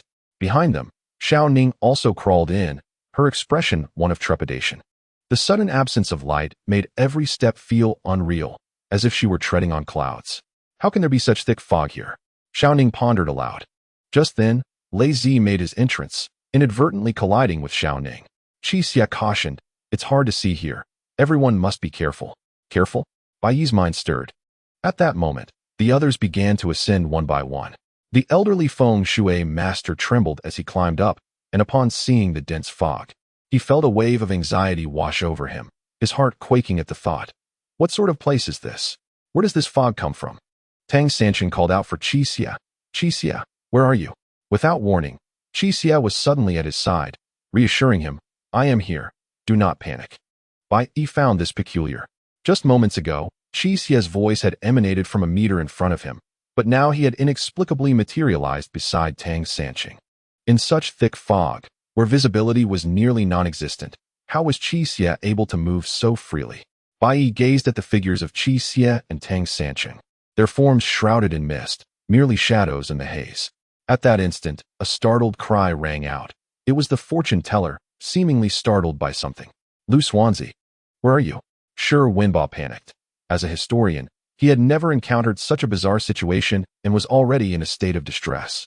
Lu Xuanzi did not respond. Bai Yi shouted, do not panic. Let us count off to know where everyone is, starting with me. Bai Yi called out one, and the others followed suit. In total, there were 8 individuals: Bai Yi, Qi Xie, Tang Sanchen, Xiao Ning, Lu Zhishi, Lei Zi, along with Shi Wenbo and Hu Gai. But the fortune teller was conspicuously absent. Realizing that one person was suddenly missing, Bai Yi understood that the fog held deeper mysteries. He promptly instructed everyone to turn on their illumination devices, and 8 points of light flickered to life within the mist. They gathered closely together, bodies pressed against one another. Bai Yi advised everyone not to wander, then turned to Professor Shi Wenbo, saying, Professor, the situation here appears quite complex. Perhaps you should descend first while I search for Lu Xuanzi? Bai Yi sought to seize the opportunity to distance himself from them. But little did he know that Professor Shi, though small of stature, possessed an unwavering tenacity, adamant about not leaving. His curiosity about the surroundings only deepened. In the midst of this, Tang Sanchen realized that Xiao Ning, who had been beside him, had vanished. Another person gone. This time, Xiao Ning had not made a sound. She simply disappeared into the mist. Tang Sanchen, his eyes ablaze with urgency, disregarded Bai Yi's admonitions and advanced forward, flashlight in hand, calling out Xiao Ning's name repeatedly. Suddenly, he heard a bubbling sound akin to water boiling. Sensing something, he followed the sound. Watching Tang Sanchen dash off alone, Bai Yi was nearly overcome with frustration. This impulsive behavior could only lead to further misfortune, potentially causing his own disappearance as well. Tang Sancheng, come back! Bai Yi shouted towards the direction where Tang Sancheng had vanished.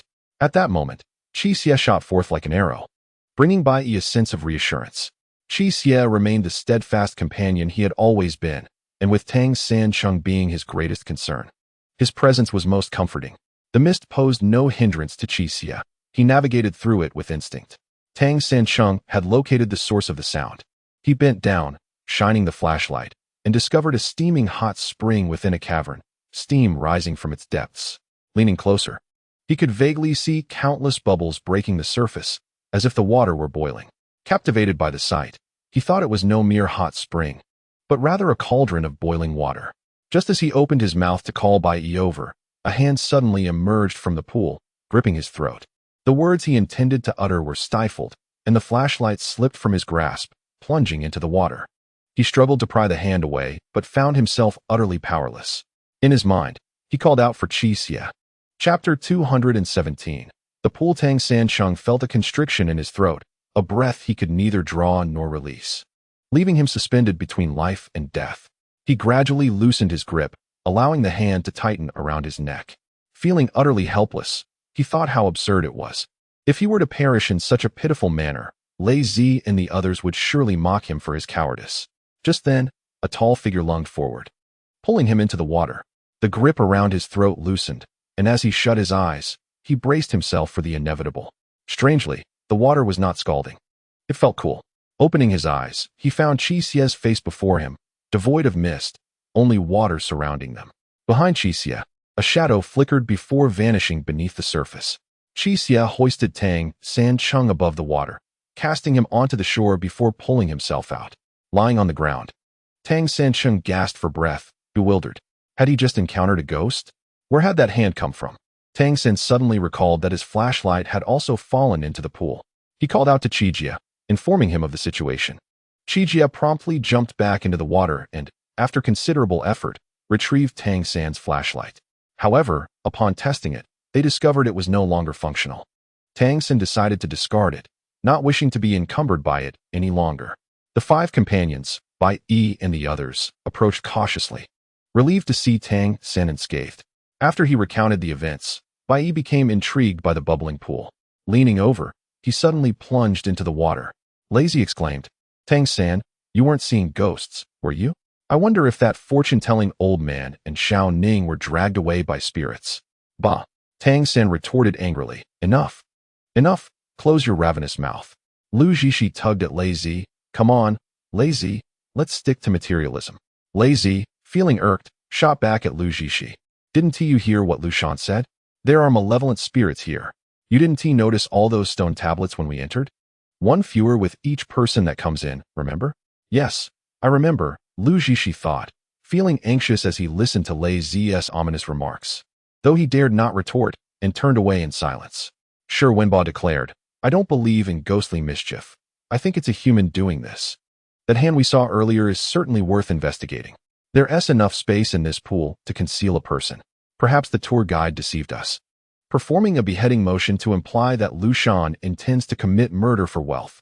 Hearing his brother-in-law's words, the teapot lid immediately concurred. Exactly. Didn't you notice how he was reluctant to accompany us? I sensed something was off. Just as Lei Zi was about to retort against the teapot lid, he thought better of it, recalling the latter's cunning and ruthless nature. At that moment, Bai Yi emerged from the water, glancing at the faint shadows of several figures above and instinctively counted again. What's going on? There's one less. This time, the missing individual was Lu Zhishi, who had been speaking just moments ago. Lei Zi felt a sudden chill at the back of his neck, as if someone were breathing down his spine, muttering. This is eerie. Bai Yi remarked, this pool is connected. I saw a passageway below. The one who attacked Tang San must have emerged from there and then left through the same route. The water isn't bubbling due to temperature. It's because there's another layer beneath, causing the water to rise and create bubbles. Lei Zi immediately suggested they descend to investigate, reasoning that waiting here would likely lead to the same fate as the others. He looked at Shi Wenbo, asking if he wanted to join him and inquiring about his swimming ability. With determination, Shi Wenbo replied, I will go down as well. My brother is here to protect me, so it's bound to be fine, right? He addressed this to his brother-in-law, yet received no response. Unbeknownst to them, the teapot lid had also vanished. To speak of others who have vanished, they exhibited no caution whatsoever. After all, Xiao Ning, the fortune-teller, and Lu Jishi are all individuals of little physical prowess. However, the teapot lid, a national martial arts champion, possesses considerable skill, surpassing Bai Yi and ranking beneath Qi Xie. Yet, even such a formidable figure has quietly dissipated into the mist. Lazy could no longer bear the tension and shouted, "Let us hasten to the depths of the water. Damn it, I would rather drown than linger here and inexplicably disappear." Bai Yi furrowed his brow. His belongings were impervious to water, and a chill enveloped him. When he had entered the water, he had set his backpack down first, but now, if everyone submerged, what would happen to the bag? What about the equipment within? It was not a matter that could be taken lightly. Seeing Bai Yi hesitate, Lazy urged loudly, "Bai Yi, what are you contemplating? Are we not just awaiting our demise here? Bai Yi, have you considered that without these means of warmth, when night falls and the temperature in the mountains plummets, we too shall perish from the cold? Moreover, without food and water, survival is impossible. Please, exercise some calm." "This is not the time for reckless impulses," Bai Yi replied. "I believe the missing individuals are not dead. If the intent were to eliminate them, why go through such elaborate measures? A swift cut to the throat or a gunshot would suffice. However, to orchestrate such complexity to make someone disappear suggests they are compelling us to leave this place," he asserted. Shi Wenbo regarded Bai Yi with admiration. Although Bai Yi could not see the expression of respect on his face, their positions allowed them only to perceive a figure opposite, rendering any expression indistinguishable. Not even the features of the eyes or nose. Shi Wenbo wholeheartedly concurred with Bai Yi's sentiments. While human life is indeed precious, the current environment diverges starkly from the outside world. It was merely October, yet snow had already fallen here. The cave provided some respite, but outside, the cold was bone-chilling. Tang Sancheng, having just fallen into the water, was already shivering uncontrollably. Upon hearing Bai Yi's words, he hastily rummaged through his backpack for dry clothes. Qi Xie and Bai Yi followed suit, donning dry garments and discarding their damp attire onto the ground. Bai Yi crouched down, attempting to separate the clothing to expedite the drying process. As he squatted, he noticed steam rising from the fabric. "The ground possesses warmth," Bai Yi remarked, kneeling to touch it. Indeed, it was pleasantly warm, not scalding. "This place is truly remarkable." Tang Sancheng took it upon himself to spread everyone's clothes out, proclaiming it a form of automatic drying. Lazy grew increasingly impatient, glancing around anxiously, fearful that a hand might reach out from the shadows and drag him into the unknown. The more he feared, the more palpable the dread became. Suddenly, a hand grasped his face, covering his mouth and nose. Lazy was startled and attempted to struggle, yet found himself utterly immobilized. In the final moment before losing consciousness, he hurled his flashlight away. Chapter 218. Extension. Upon seeing a glimmering point rolling through the mist, an ominous thought crossed Bai Yi's mind. He immediately stood up and exclaimed, "Quickly, report your numbers." Once, twice, thrice, there were only 4 of them left. Lazy had vanished. Bai Yi, tense with anxiety, felt every muscle in his body tighten. Tang Sancheng walked beside the glimmering light, retrieving Lazy's flashlight. When the others disappeared, they had vanished along with their belongings. Yet Lazy's flashlight remained, a poignant signal. Bai Yi pondered, could this flashlight have been deliberately discarded by Lazy? In which direction had he gone? Bai Yi promptly moved toward Lazy's previous position. He had stood to Bai Yi's left front. Crouching down, Bai Yi discovered that Lazy, indeed clever, had not only cast aside the flashlight, but had also left subtle traces on the ground. It is worth mentioning that Lazy wore shoes equipped with concealed blades. By exerting force on the heel, the blades would protrude. This was a tactic Lazy had mastered while accompanying Brother Zhou on perilous endeavors, primarily intended for confronting foes. During their expedition to Changbai Mountain, Lazy remarked on the harsh environment and, in preparation for the unexpected, had donned these long and used shoes. It appeared that before losing consciousness, Lazy had accomplished 2 things. First, he had thrown the flashlight as a warning. Second, he had ensured the blades were ready for use. What a resourceful individual Lazy was. The scratches on the ground extended forward. Bai Yi remained crouched, studying the marks, while Tang Sancheng and the others closely followed, anxiously glancing about. The traces led to the opposite side of the pool, reaching the stone wall before vanishing. Bai Yi stood up, declaring, It seems this cave harbors secrets. Tang Sancheng approached Bai Yi, examining the wall. The scratches left by lazy cease here. It's evident there must be a mechanism, he suggested. Just as his hand was about to touch the stone wall, Qi Xie suddenly called out, Sancheng. What is it? Tang Sancheng turned to face Qi Xie, who stood shrouded in mist, his tall frame resembling a wall. Let me handle it, Qi Xie replied succinctly. Tang Sancheng chuckled. Why must you always seize the dangerous tasks? Very well, proceed, but exercise caution. This cave is exceedingly peculiar. Understood, Qi Xie affirmed, stepping toward the stone wall. Bai Yi glanced at him, noting the proximity. He could see the determination etched on Qi Xie's face. A resolve that likely emerged when he chose to protect Tang Sancheng. Yet, Bai Yi sensed an elusive quality to Qi Xie's actions. Qi Xie's hands explored the surface of the wall, and then he spoke to Tang Sancheng. Fortunately, you didn't attempt to touch it. There are sharp spikes here that would pierce your hand. He raised his right hand, revealing bloodstains. One of the spikes had broken through his palm. Tang Sancheng rushed over, grasping Qi Xie's hand before his eyes, pain flooding his heart upon seeing the blood. Qi Xie. Tang Sancheng retrieved a bandage and ointment from his backpack, tending to Qi Xie's wound. Bai Yi observed their interaction from the side, his heart growing increasingly unsettled. Qi Xie surely had ulterior motives. Had he not volunteered to explore the wall-less mechanisms, it would undoubtedly have been Tang Sancheng who was injured. He spoke out solely to protect Tang San, yet he found himself injured. Had he been aware of the situation regarding the wall, it could have been avoided. Just how much does Qi Xie know about this cave? And what secrets has he concealed? With his hand bandaged, Qi Xie continued to explore. Suddenly, a loud crash echoed as the stone wall parted, revealing a narrow passageway within. And the scratches on the ground reappeared. The mist that had once lingered was absent, allowing everyone to clearly see one another. When Tang San's flashlight illuminated Qi Xie, he saw that Qi Xie's complexion was ashen. He initially assumed Qi Xie's pallor was due to blood loss. Bai Yi regarded Qi Xie with mixed feelings. Sure, Wenbo remarked. Now that we have this scratch, we can locate Qing Hong and the others. Let us hurry. The walls of the passage were adorned with braziers and flint, which Bai Yi ignited, illuminating the passage brilliantly. The scratches on the ground became increasingly evident, extending along the corridor. They proceeded deeper. The pathway twisted and turned. And just when they thought they could move straight ahead, another bend would appear, leading them to the right. As they stepped inside, the direction would shift again, resembling a labyrinthine route. Gradually, the scratches began to fade, and Tang San grew worried. The marks left by Lei Zi have vanished here. Could something have happened to him? There was no blood on the ground, indicating that he had not been harmed, though it was possible that others had discovered his traces. After kneeling to inspect the marks, Bai Yi declared, indeed, not far ahead, 2 blades lay on the ground. Lei Zi has been exposed. At this moment, the 4 had been traversing the passage for over half an hour, which seemed endless. They were uncertain of their current position, and Tang San, feeling despondent, sat down heavily on the ground. Why do I feel like we'll never reach the end? Stop talking nonsense. Xiao Ning is still waiting for you to rescue her. Bai Yi provoked Tang San by mentioning Xiao Ning. Tang San stood up again, determination rekindled.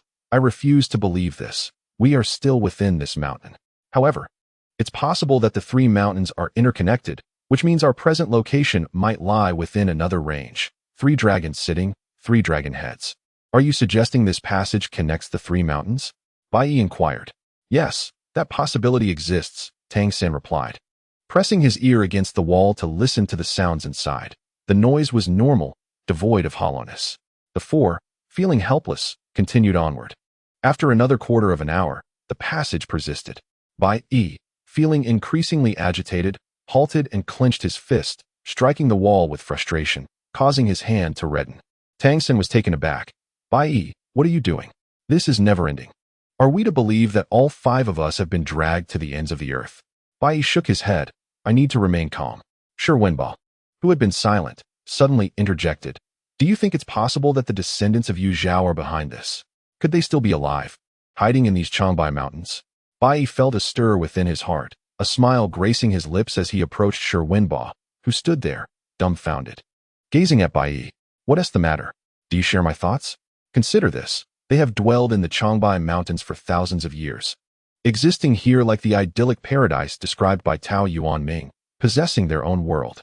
Bai Yi smiled again, this time with a calm demeanor. He extended his hand as if to embrace Shi Wenbo, but as it reached the back of his neck, he suddenly struck down with a swift blow. Shi Wenbo emitted a grunt, his body going limp. Witnessing this unexpected turn of events, Tang Sanqing was momentarily taken aback. Bai Yi, what are you doing? Chapter 219. Bai Yi adjusted Shi Wenbo's body and then approached Qixia. Qixia, it appears we are now but three, the only ones who can share secrets. Wouldn't you agree? Tang Sanqing, perplexed, sensed Bai Yi's words were directed at Qixia.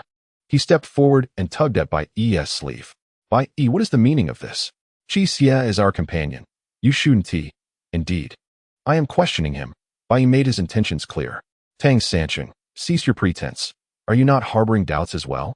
Since the moment we arrived in these Changbai Mountains, do you not feel that Qixia has changed from who he once was? Tang Sanqing's demeanor shifted, muttering incoherently, his words barely audible. Bai Yi pushed him aside, moving closer to Qixia. Qixia, tell me, do you know where Xiao Ning and the others are? Before Qixia could respond, Bai Yi continued, Qixia never lies. He stood before him, asserting, I have never concealed such significant secrets from you, and you should comprehend the weight of that. Qixia closed his eyes, remaining silent. Not wishing to press Qixia too harshly, Tang Sanqing pleaded, Bai Yi, please do not force Qixia. Tang Sanqing's eyes widened in shock as he witnessed Bai Yi collapse right before him. Qixia caught Bai Yi's unconscious form. Locking eyes with Tang Sanqing. Sansheng, I shall ask you but one question. Do you still trust me? Yes, regardless of your actions or what you have concealed. I believe you remain the same Qixia you have always been. Tang Sanqing clenched his teeth. I believe, without a doubt. Seven Evil smiled. A smile unlike any he had ever displayed before, revealing his teeth and nearly squinting his eyes shut. Yet not a sound escaped his lips. It was a silent, tranquil laughter. Tang San was suddenly moved, realizing that Seven Evil was genuinely happy at that moment, the most joyful he had ever seen him. Tang San approached, calling out, Seven Evil.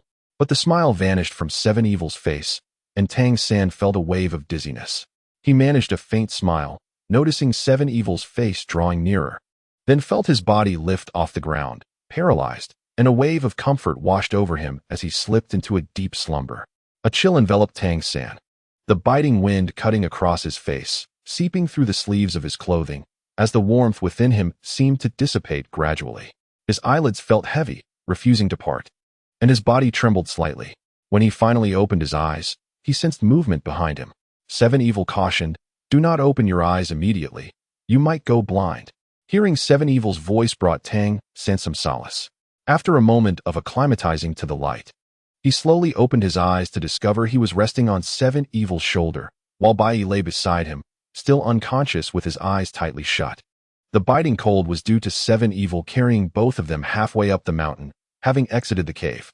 The snowfall had ceased, but a thick blanket of snow covered the ground, and the path on the mountainside sloped steeply, with towering mounds of snow overhead that appeared ready to collapse at any moment. Seven Evil, where are we now? Where are you taking us? Tang San inquired. Put me down. Do not ask any further. You will understand upon arrival, San. You promised to trust me, so trust me fully, Seven Evil replied. Tang San fell silent. Trust could not be expressed in mere words. However, an unexpected wave of nausea surged within him, his tongue tingling, an indication of altitude sickness. Hold on a little longer. We will arrive shortly, Seven Evil urged. The surroundings were eerily quiet, so silent that Tang San could only hear the heartbeat of the three of them and his own labored breaths. Dizziness enveloped him. He had heard of altitude sickness before, but was uncertain if his current physiological changes resembled the symptoms of pregnancy. Why was he feeling so nauseous?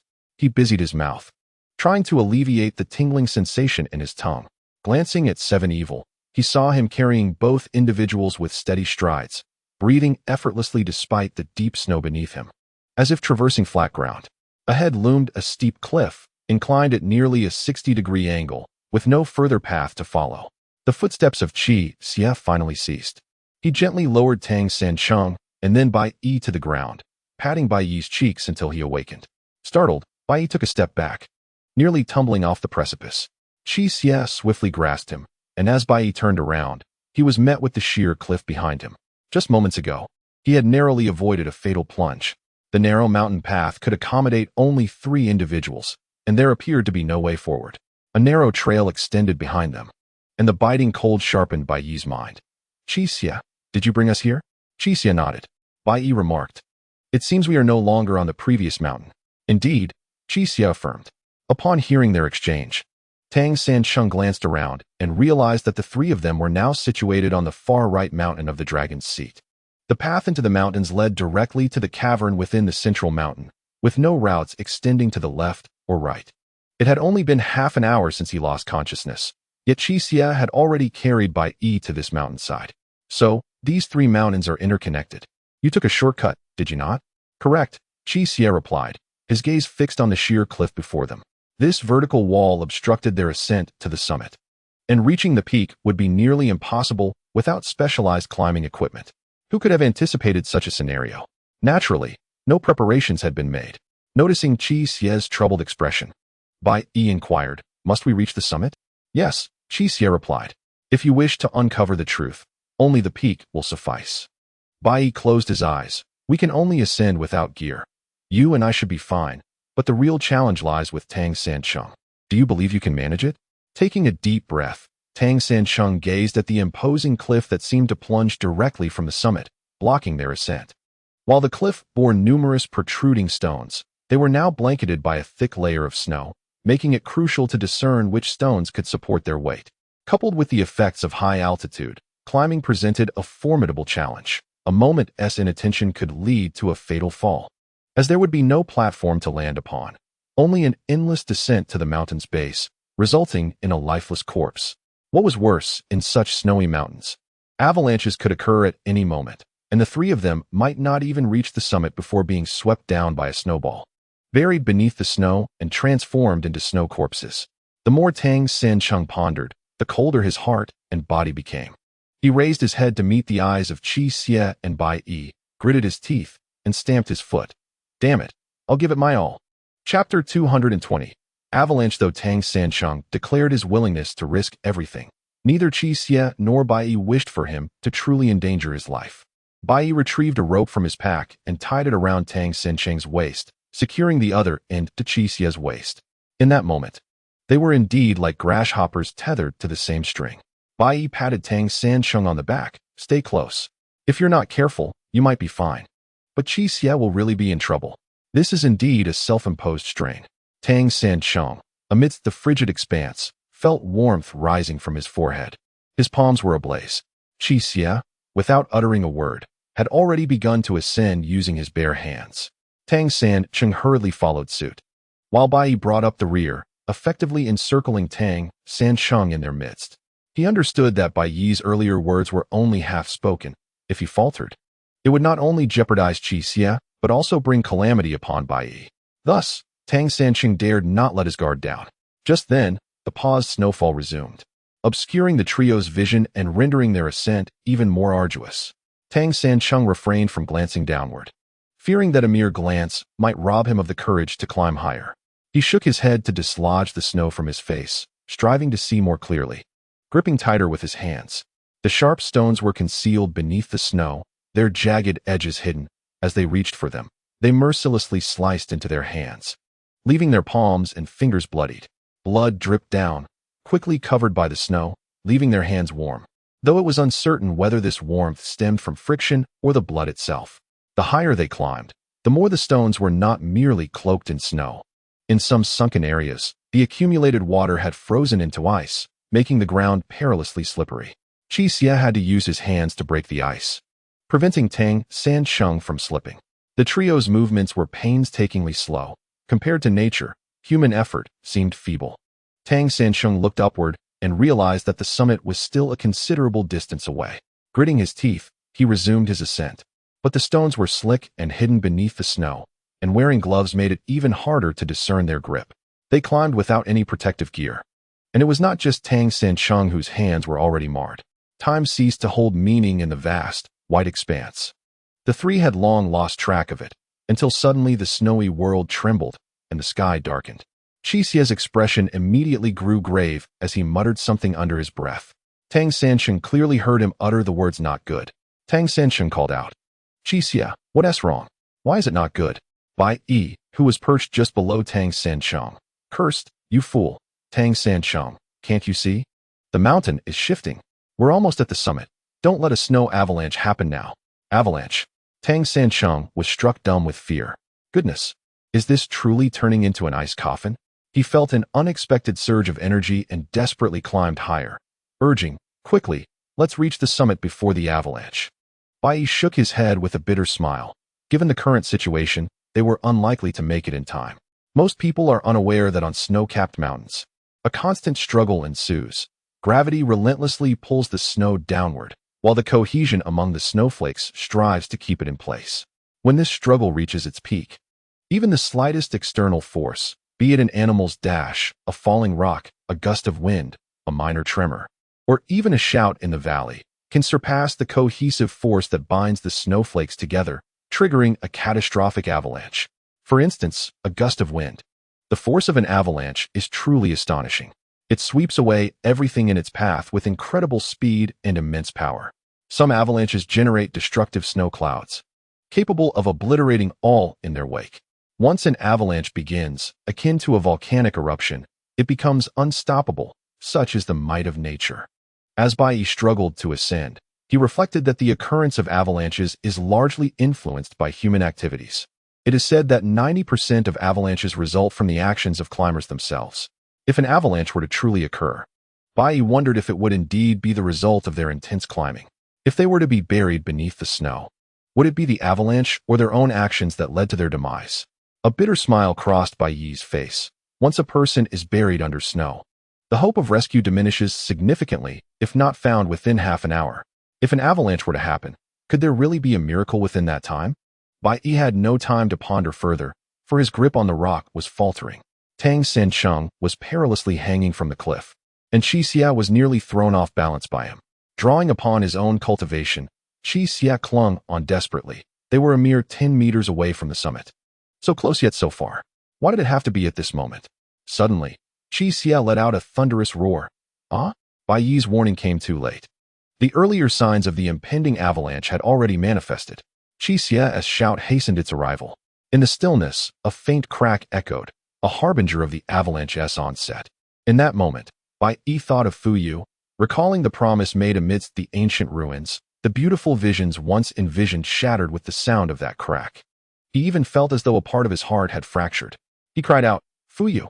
The layers of snow erupted in response, as if the mountain god had suddenly unleashed his inner power, shedding a white robe, or like a white snow dragon soaring through the clouds, cascading down the cliff towards the three. The force of the snow struck them, rendering them utterly defenseless. Tang San Chung suddenly released one hand, grasping Bai Yi's wrist. If we must perish, let us die together. Even if we become popsicles, we shall be 3 popsicles. Bai Yi found himself in a state of incredulity, yet time was running out. Qi Xia looked down at Tang San Chung, a faint smile gracing his lips, and then unexpectedly let go of both hands, seemingly ready to surrender completely. Just as the situation reached a critical point, 3 shadowy figures emerged from the tumbling snow. Simultaneously, 3 ropes pierced through the snow, scattering countless flakes, and ensnared the waists of the 3. Their vision obscured, they felt a force pulling them upward. None of them had anticipated that they would find themselves on the brink of meeting Yama, yet it felt as if a celestial being had descended, granting them a sliver of hope. Chapter 221. Kinnet is termed a glimmer of hope because the force of the avalanche is formidable beyond measure. Whether they could be saved remained uncertain. Bai Yi suddenly regained his composure, determined to survive and meet Fu Yu once more. Harnessing that surge of energy, Bai Yi propelled himself upward, continuing to ascend in tandem with the force. The 3 individuals seemed to share an unspoken bond, as Tang San and Qi Xia also began to exert their strength, vying to match the might of nature itself. The tension on the 3 ropes intensified considerably, and in that moment of collective effort, a miracle unfolded. The trio navigated through the descending snowflakes, with Tang San feeling exhilarated, unable to suppress his exuberant shout. Bai Yi felt the urge to reprimand him, but the chill of snowflakes cascading into his mouth stifled his words, forcing him to momentarily suppress his irritation. Suddenly, they found themselves enveloped in a warm, obscure space, shrouded in darkness.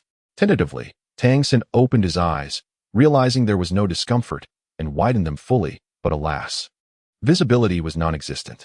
He hurriedly searched for a flashlight and felt his backpack, still there. It seemed Qi Xie, after rendering him and Bai Yi unconscious, had not forgotten to stow the flashlight inside. As he retrieved it and was about to switch it on, a hand pressed down upon it. Qi Xie's. "Do not turn it on," he urged, his voice trembling.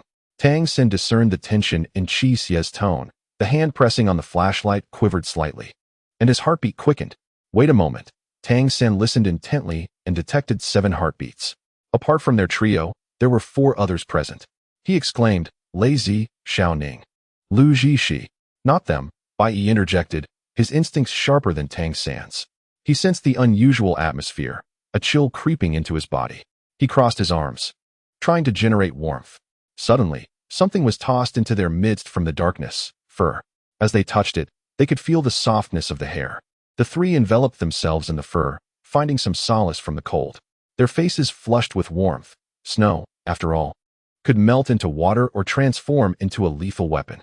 In the dark, the 7 stood in silence, the only sound being the rhythmic beating of their hearts. After a prolonged pause, a voice emerged from the shadows. "You have returned." "Indeed," Qi Xie replied. "You should not have brought outsiders here. You are aware of the rules." The authoritative voice admonished, belonging to what appeared to be the leader of the 4 individuals. "This is unexpected. It is difficult to explain. They are trustworthy." The voice fell silent for a long while before responding. "Had they not been willing to share life and death with you, we would not have intervened to save them." Bai Yi was taken aback. It seemed they had truly been on the brink of death. Had there been any discord among the 3, he and Tang San would have likely met a dire fate.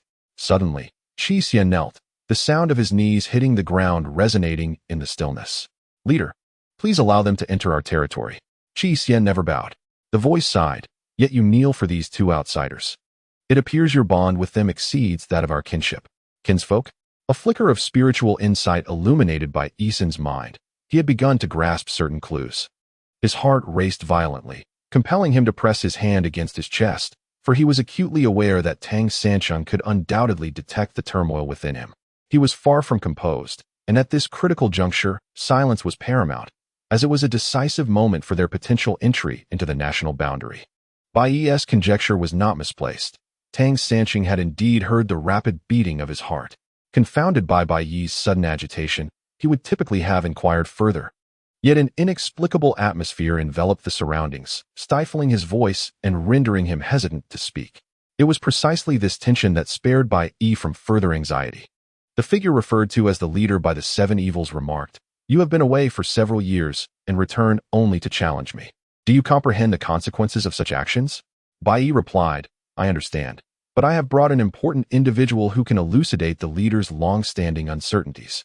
7 evils retorted, "Does the leader not wish to know?"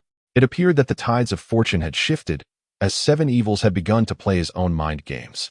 A long sigh escaped the leader's lips, and ultimately, he resigned himself to say, "Perhaps from the moment I ordered your rescue, I have been destined to dismantle the rules I once established." With a tone of exhilaration, the leader of the 7 evils commanded, "Let them enter." 7 evils approached Bai Yi and Tang Sancheng, instructing, "Follow me without question, refrain from turning on your flashlights, and walk in my footsteps. Once we arrive, all will be revealed, but in exchange, I require your secrets to be laid bare. I must seek your consent for this." Exchanging a glance, Bai Yi and Tang Sancheng nodded in unison, their silhouettes barely discernible in the darkness, and together they replied, "Agreed." "Now, follow me," 7 evils declared, seizing their hands and leading them forward. Bai Yi and Tang Sancheng stumbled momentarily, struggling to find a rhythm in their steps. However, observing 7 evils and his 4 companions navigating the darkness with ease, as though traversing a sunlit path, they soon found their own cadence. The path wound forward, with turns to the left and right, and a descent that they had clearly traversed countless times before, allowing them to maneuver with such proficiency. Under 7 evils' guidance, Bai Yi and Tang Sancheng gradually adapted to the pace, managing to maintain their composure along the way. As Bai Yi mentally traced their journey, counting his steps, he calculated that since their rescue, they had traversed approximately 300 steps, each measuring around 60 centimeters. By this reckoning, they had already covered nearly 800 meters. After advancing another 500 meters, 7 evils halted, and the 4 individuals before them turned around. The leader instructed, it would be best to blindfold them. Upon hearing the leader's words, the two individuals who had been standing silently at his side approached, swiftly and accurately covering the eyes of Bai Yi and Tang San. As they drew near, Bai Yi noticed that their eyes emitted a faint green glow in the darkness, reminiscent of a cat's gaze. Once they had obscured the vision of the two, they quickly retreated behind the leader. Chijia led them forward for about 10 steps and inquired, "We are about to enter." A sense of tension gripped Bai Yi and Tang San, prompting them to inhale deeply. Chapter 222, The Remnants. The act of entering was not merely a step forward or the opening of a door. After Chijia spoke, Bai Yi and Tang San found themselves lifted off the ground. Tang San heard a creaking sound followed by a loud thud, and with a jolt, Chijia announced, "I shall now remove your blindfolds. I hope you can remain calm and refrain from making loud noises." Both Tang San and Bai Yi nodded in agreement.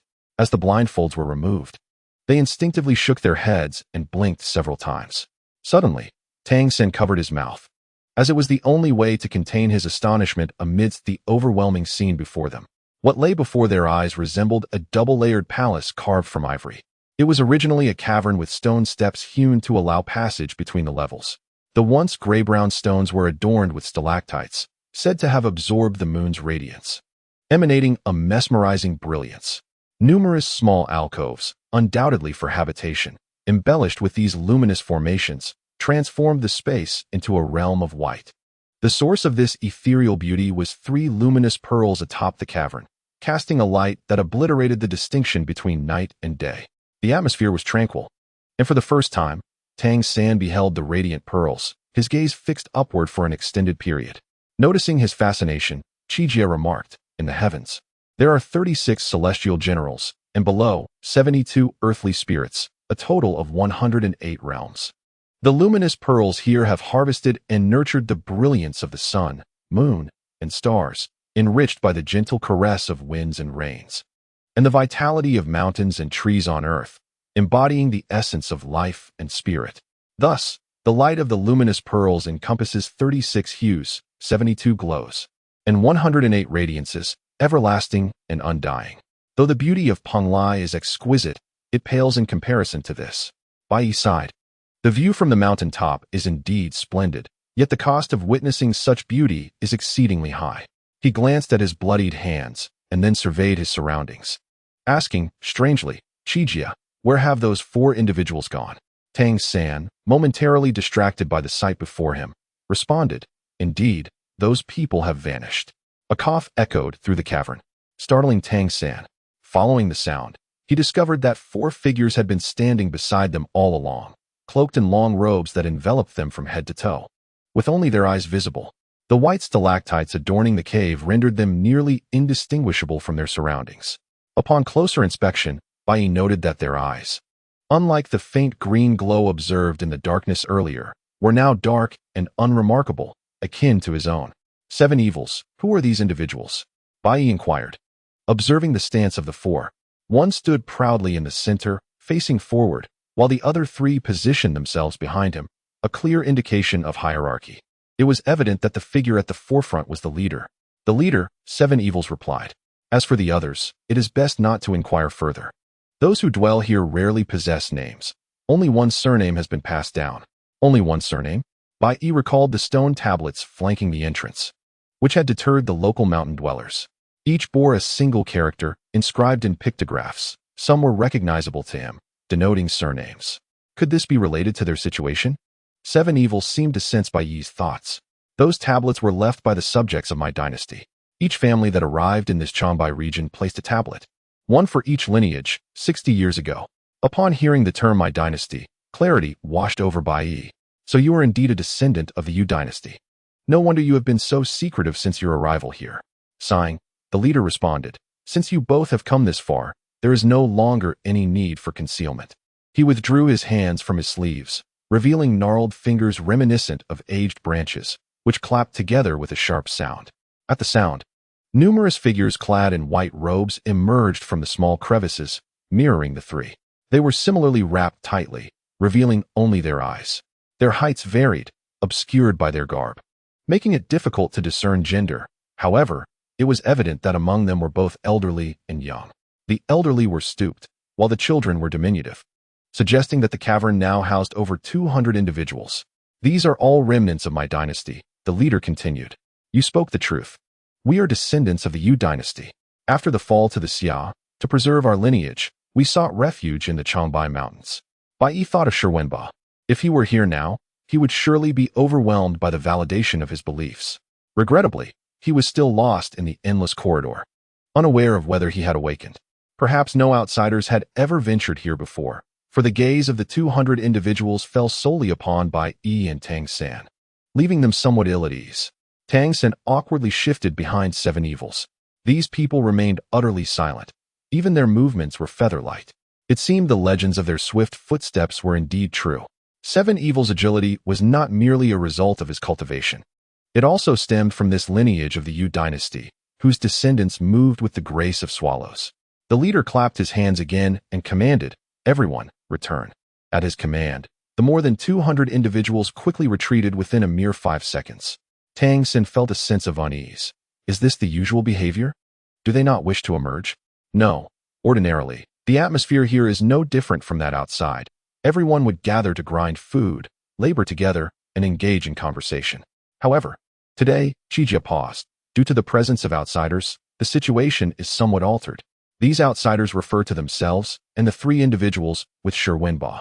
Upon this mention, Tang San grasped Qijia's arm and inquired, "Then, are Xiao Ning and the others also your companions? Where are they now? Are they unharmed?" He then turned to the leader, pleading, "Chief, we mean no harm, and our entrance was not intended to cause you distress. Please release our friends." With a wave of his hand, the leader replied, "There is no need to discuss this matter further. You will naturally encounter them upon your departure." This indicated that Xiao Ning and the others were safe, and Tang San finally exhaled in relief. However, Bai Yi pondered a different concern. How did these individuals become aware of the intrusion? The swift relay of information suggests that Qijia must have communicated with his kin within the cave, prompting these individuals to devise a plan and take action. The question lingered. When did Qijia begin transmitting messages to his compatriots? Chapter 223. The longevity star. Bai Yi seemed to grasp the situation. The fragrant stone. No. The perforated stone exuding aroma was something Qijia had once chipped off. Could there be some hidden significance behind it? At this moment, the leader addressed Qijia. "You mentioned that those 2 hold value. Now, Qijia, I have obtained their consent and can disclose everything." As soon as Qijia spoke, the leader waved his hand, allowing the 3 individuals to depart, then turned to lead Bai Yi and the others towards the cave's end, where a stone door awaited.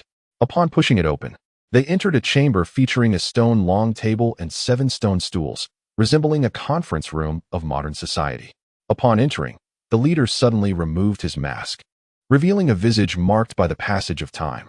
The furrows on his forehead were countless, layered together, each etched by the years. His eyebrows, snow white, cascaded down to his neck like 2 strands of hair. His complexion was notably ruddy, though the prominence of his forehead contributed to the multitude of lines etched upon it. Tang San inhaled sharply, exclaiming, "Chief, you bear a striking resemblance to the longevity star." Qijia frowned, admonishing, "San, do not be disrespectful." Though Tang San's words were impertinent, they held truth. The leader's true appearance bore a remarkable similarity to a deity of longevity in Chinese folklore, characterized by a pronounced forehead and rosy cheeks. The longevity star's forehead is often subject to various folk interpretations, such as the elevated head of the red-crowned crane or the longevity peach, a divine fruit presented at the Queen Mother of the West's banquet, said to bloom once every 3,000 years and bear fruit after another 3,000, granting immortality upon consumption. Perhaps it is the amalgamation of these longevity symbols that ultimately shaped the visage of the longevity star. Yet, what mysteries lay behind the leader's prominent forehead? The leader laughed heartily. "In truth, the image of the deity of longevity is derived from my own persona. I once ventured from the Changbai Mountains to impart wisdom, and inexplicably, I became associated with this figure of longevity." Bai Yi was taken aback. "May I inquire, esteemed leader, how old are you this year?" The leader replied, "When my people fled to the Changbai Mountains, I was but 5 years old. That year marked the founding of the Xia dynasty," he continued. "The founding year of the Xia dynasty was 2070 BC, and now it is 1981. Thus, the leader is 4,051 years old." Upon calculating, Bai Yi suddenly leaped to his feet. Impossible. The leader appeared to be merely a century old. The notion of him being over 4,000 years old was utterly preposterous. Tang Sancheng was still in a daze, unable to make sense of it. Bai Yi exclaimed, "No need to calculate further. He is 4,051. Tang Sancheng muttered. And the leader pointed at Qi Xia. "Do you know how old he is this year?" Bai Yi, unwilling to speculate, replied, "Leader, both Tang Sancheng and I are not ordinary individuals. Our capacity for acceptance is greater than most. Please speak plainly." The year Qi Xia was born was significant. The leader stated, "He shares his birthday with Zhu Yuanzhang." Bai Yi, relieved to be an antique dealer, was well versed in historical knowledge. Zhu Yuanzhang, the founder of the Ming dynasty, was born in 1328, making Qi Xia 653 years old this year. Bai Yi closed his eyes, incredulous, as Qi Xia appeared to be in his early 30s. Heavens, are you immortals? Tang Sancheng felt that, compared to himself, these descendants of the Yu dynasty were even more extraordinary. No, the leader shook his head. We merely age at an exceedingly slow pace. We are not ageless or deathless. We too shall meet our end one day. And we do grow old. We simply enjoy longevity. Bai Yi needed a moment to absorb this revelation. He stood frozen for a long while. Tang Sancheng, on the other hand, continued to gaze at Qi Xia, incredulously touching his nose, hands, and feet. "Qi Xia, have you truly aged so much? You are over 600 years old." Tang Sancheng's thoughts diverged from those of ordinary individuals, leading to a response that surprised the leader. "How wonderful. This means we can still accompany one another for thousands of years to come. Oh, this is splendid news. Qi Xia, why did you not tell me sooner? I have been worried that one day you might leave me behind. What would I do then?" Qi Xia's expression softened slightly, but he quickly turned away. The leader sighed. Qi Xia initially set out for supplies, but he never wished to return. And there must be a reason for that. Tang Sancheng pointed to himself. "Is it because of me?" "Indeed," the leader affirmed. "We may live long, but we can still fall ill and may die prematurely. Our life path mirrors that of ordinary people, albeit at a slower pace." More than just somewhat. Tang Sancheng began to comprehend. Was Qi Xia unwell at that time? Is that why he fainted on the street? Qi Xia replied, "I grew up here, and for many years, I had no contact with the outside world.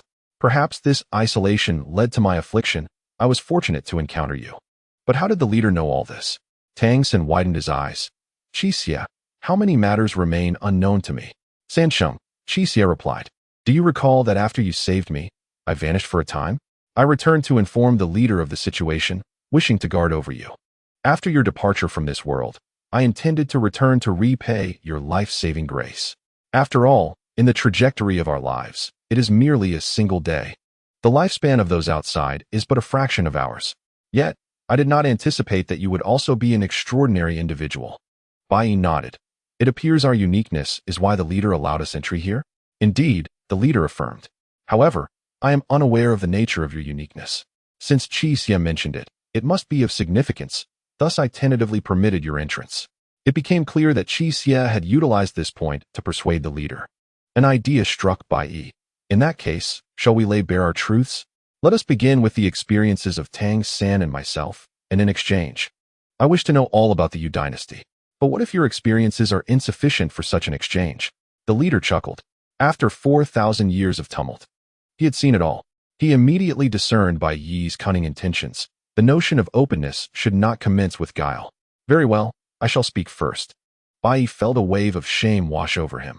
Encountering the venerable elder, I realize my 80-plus years have been in vain. The leader stroked his white brows. "Your ability to share life and death with Qi Xia speaks to his inherently good nature. Revealing my thoughts to you is of no consequence." Chapter 224. The others, the citizens of the Yu dynasty, never perceived their life trajectories as distinct.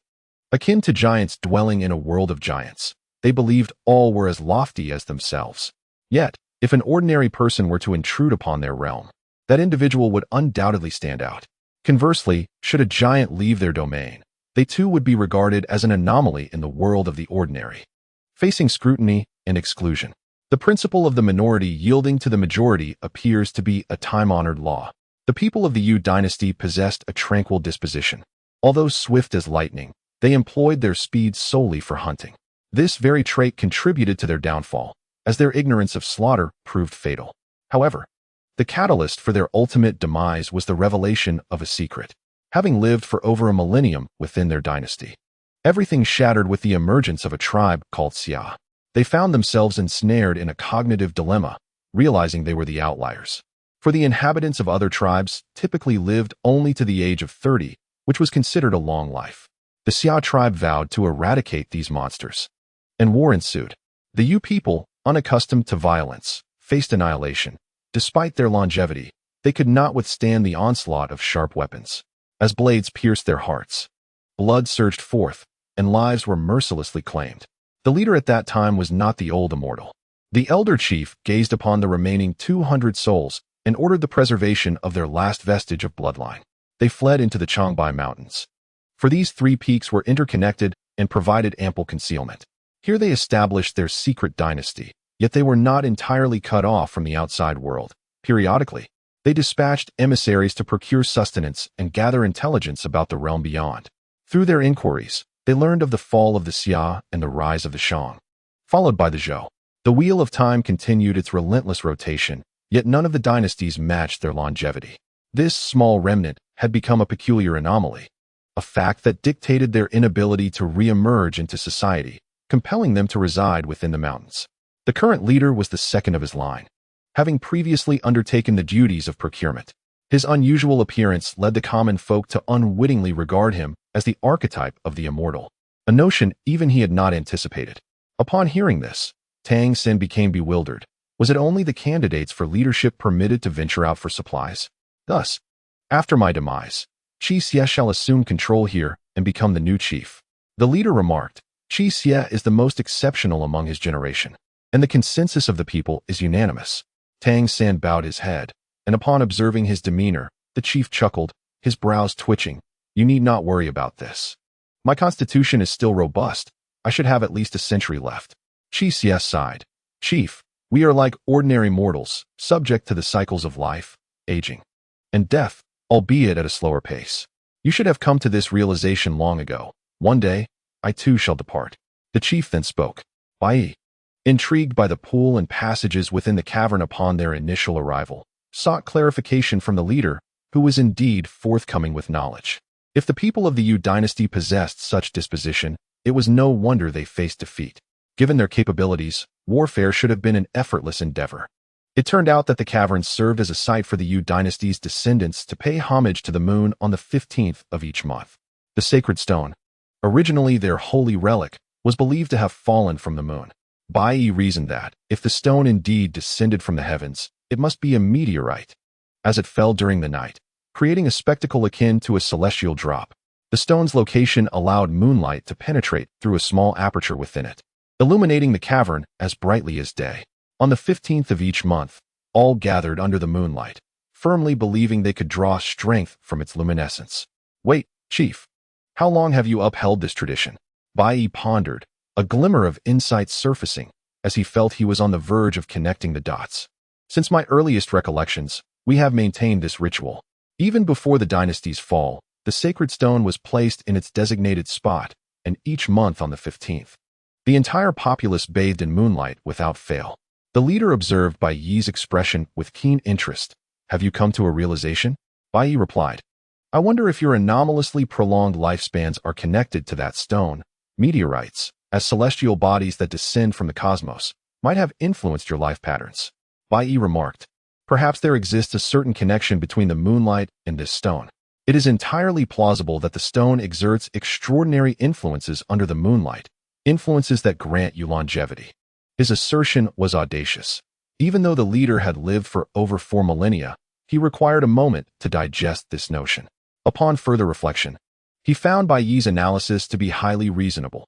The likelihood of this possibility seemed to resolve the myriad doubts that had plagued him for so long. Regrettably, Qi Xie, having lived for such an extensive period in the Changbai Mountains, could have served as a living historical lexicon, privy to all the events of history. Tang Sanqing suddenly expressed his lamentation.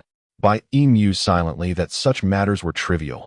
Their seclusion was purely for self-preservation, devoid of any selfish desires. No wonder Qi Xie exhibited such unwavering loyalty to Tang Sanqing. It was a characteristic of their lineage. He wondered about the pool and the mystery of the passageway. Was that mist ever present throughout the seasons? Bai Yi remained intrigued by the dense fog above and the occurrences beneath the water. The water appeared to be boiling hot, yet upon immersion, it was surprisingly cool. Moreover, he pondered when their people had submerged. All remained shrouded in uncertainty. Allow Qi Xie to enlighten you on this matter. The leader suggested, glancing at Qi Xie. With a sigh, Qi Xie began. Initially, we came here to excavate and seek out the Yin people, but coincidentally, that historian professor intends to locate the descendants of the Yu dynasty. How could I allow him to discover this place? If it were to become public knowledge, our tranquil existence would be irrevocably shattered. Having spent so many years outside, I am acutely aware of the brutal methods employed against outsiders. I cannot bear the thought of my kin being sent to medical research facilities for vivisection. Qi Xie's words sent a chill through Bai Yi. Indeed, should Shi Wenbo reveal the existence of the Yu clan descendants, it would surely incite a tremendous upheaval. The updating of the history of the Chinese nation would not be so simple, but rather ignite a medical debate and inquiry. At that point, the lives of over 200 individuals would be utterly disrupted. Chapter 225. The underlying connection. Shi Wenbo's research on the Yu dynasty left Qi Xie trembling. He felt a mix of elation at the acknowledgement of the Yu dynasty's existence and trepidation at the prospect of their hiding place being discovered. He felt compelled to issue a warning to his compatriots, having performed this act right beneath Bai Yi's nose. As Qi Xie struck a piece from the peculiar stone, he concurrently tossed a black pebble into the crevice beside it. This crevice extended to this location, and upon the pebble's descent, the leader would be alerted to the presence of an intruder.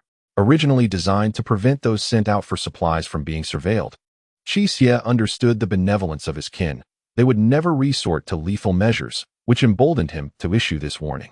As for that pool, beneath it lies a secret passage discovered by Bai Yi, which connects to this place. The clansmen of the Seven Evils have exerted considerable effort to establish this link. These 3 mountains can be said to have been meticulously designed, compounded by the treacherous paths leading into the mountains and the villagers' fear of this area, rendering it a veritable earthly paradise. I was not mistaken. You intentionally led us to discover the stone pillar that ascends, guiding us to the misty region, facilitating your kin's actions, was it not? Bai Yi remarked. The 7 Evils nodded in tacit agreement. You need not worry about Xiao Ning and the others. They are currently in a very safe place. Indeed, Tang San unreservedly trusted the words of the 7 Evils. While Tang San was feeling the mechanism on the stone wall, you were aware of the sharp spikes, which is why you called out to him. However, you must have known the location of the mechanism. Why then inflict injury upon yourself? Was it merely a performance for our benefit? Upon the utterance of Luo Tian's words, the 7 Evils stood momentarily stunned. I had no such intention. My concern for San Cheng's safety was genuine. The reason for my injury is that the mechanism is mobile and shifts positions at intervals. Its location has changed since I last exited. Bai Yi, with a narrow mindset, misjudged your intentions. He clasped his hands toward the 7 Evils. I misinterpreted you, 7 Evils. My apologies. Yet, one matter still perplexes me. What secrets does that long passage hold? Why were Tang San and I already outside upon awakening, and on another mountain at that? The 7 Evils shook his head. This matter cannot be disclosed. It pertains to the lives of my kin. Let it remain a secret forever. Bai Yi accepted this with grace. I can comprehend. To arrive here and learn of your identity is a tremendous honor. With a companion like you, what more can I say? The 7 Evils smiled silently, and at that moment, Tang San recalled the words of the guide, Lu Shan. By the way, the villagers outside mentioned that some of their people entered the mountains. One entered, and one went missing. Was it your doing? The leader shook his head. This matter has no connection to us. They vanished in the West Ridge, a place our kin never visits. As outsiders often go there seeking wild ginseng, making it easy to be discovered. West Ridge? Bai Yi inquired. Where is that? I know. The 7 Evils replied. Do you suspect it is related to the Yin people? Indeed, my master mentioned that the Changbai Mountains are haunted by Yin people, and the West Ridge sounds quite sinister. I wish to investigate. Bai Yi stated. Our doubts have been resolved. Now it is our turn, Tang San and I. Bai Yi recounted their experiences in a coherent manner, captivating the leader with their extraordinary encounters.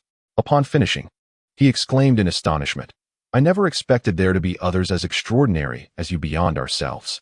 That curse is truly remarkable. However, could this brother's blood be different? Possibly influenced by some unknown force, thereby altering his life path?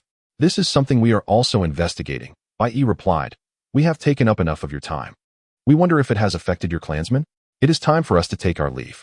One must possess discernment, particularly when privy to so many secrets of others. Bai Yi's actions have undoubtedly endeared him to the leader, who nodded and said, Upon your return to the cave, I shall arrange for their safe passage home. Regarding the matters here, we shall never disclose them to a third party. We shall keep this secret eternally. I hope the leader can trust us, as this is the only genuine recompense we can offer. Bai Yi spoke with earnest conviction. I naturally believe you. Allow me to escort you, the leader replied, turning his attention to Qi Xie. Qi Xie, be cautious outside. Understood, leader, Qi Xie acknowledged. As they exited, the three members of Qi Xie's clan who had come to their aid were waiting outside, ready to blindfold the two. Tang San and Bai Yi were accustomed to the sensation of having their eyes covered and offered no resistance as they were led away. After what felt like an eternity of being guided along the path, Qi Xie finally announced, It is sufficient. Tang San and Bai Yi eagerly tore off their blindfolds, only to discover they had returned to the original cave. The individuals they had taken, including Shi Wenbo, whom Bai Yi had rendered unconscious, lay sprawled on the ground. Tang San began to rouse them one by one. As he shook the diviner, a small booklet fell from the latter's possession. Initially indifferent, Tang San glanced at it, only to widen his eyes in astonishment. Upon picking it up, he fell silent. It was a storybook centered on feng shui, with tales directly related to Changbai Mountain, and the mention of the dragon seat within. It dawned on him that the diviner had read this book and then ventured out to present himself as an authority. Tang San felt a surge of irritation. He despised such charlatans. He decided to keep the book for a moment, intending to interrogate the diviner thoroughly. Once everyone awakened, they appeared as if emerging from a dream. The teapot lid sat quietly, devoid of its previous hostility, while Shi Wenbo complained of dizziness. Xiao Ning, resilient as ever and accustomed to the bizarre, exhibited increasingly robust fortitude. Lei Zi and Lu Zixi incessantly surrounded Bai Yi, inquiring about their return and what had transpired. Bai Yi fabricated a vivid account, successfully misleading them. At that moment, Tang San approached the diviner, Lu Xuanzi. Have you misplaced something? He inquired. Lu Xuanzi, feeling his person, widened his eyes in realization. He began but faltered. Tang San produced the storybook, raising it in his hand. Your instructional material is right here. Chapter 226. Imposter. Suddenly, Lu Xuanzi's legs buckled, collapsing to the ground. Whether from exhaustion or fear of being exposed, it was unclear. Shi Wenbo, still perplexed by the situation, asked, What is happening? Tang San handed the storybook to Shi Wenbo, who flipped through several pages, his complexion paling. In the eyes of a scholar, there is no room for error, and now Lu Xuanzi had become a grain of sand in Shi Wenbo's perception. Discarding the storybook onto the ground, Shi Wenbo silently retreated to a corner. Bai Yi initially believed that the teapot lid would leap forward to confront the deceiver, yet it merely glanced back before lowering its head in a state of disinterest, leaving Bai Yi pondering the thoughts that occupied his mind. Lei Zi remarked, There is an aura of malevolence here, Bai Yi. Surely, we shall not retreat without action? Bai Yi replied, The malevolence does not emanate from this place, but from Shilling. We shall head there shortly. Why Shilling? How do you know it harbors such malevolence? Bai Yi, momentarily forgetting that Lei Zi was an experienced treasure hunter, inadvertently revealed a flaw in his reasoning. Internally lamenting his misstep, Bai Yi recognized that words once spoken could not be retracted. Fortunately, he had concocted a tale regarding Shilling. In the presence of the group of dragons, 3 dragons leading the way, Shilling is closely intertwined with them. Thus it must possess some essence of dragon energy. During a casual conversation with Lu Shan, he mentioned that villagers had ventured to Shilling in search of wild ginseng and subsequently vanished. I am convinced that something lurks there. Moreover, Lei Zi, now addicted to treasure hunting and having accompanied Bai Yi through numerous peculiarities, was already seething with pent-up frustration from recent experiences. Hearing about the dragon energy associated with Shilling ignited his excitement, causing him to disregard the flaws in Bai Yi's narrative, eager to set off at once. Meanwhile, Lu Xuanzi, having had his true identity exposed, wore a disheartened expression, while Shi Wenbo appeared somewhat bewildered. He had come seeking evidence of Yu Zhao's existence, but found himself empty-handed, naturally feeling discontented. As for the teapot lid, its thoughts remained inscrutable, leaving Bai Yi to ponder how to address the situation involving these 3 individuals. Determined to take the initiative, Bai Yi approached Shi Wenbo to discuss matters. Shi Wenbo, unwilling to abandon the area, sensed that something was amiss.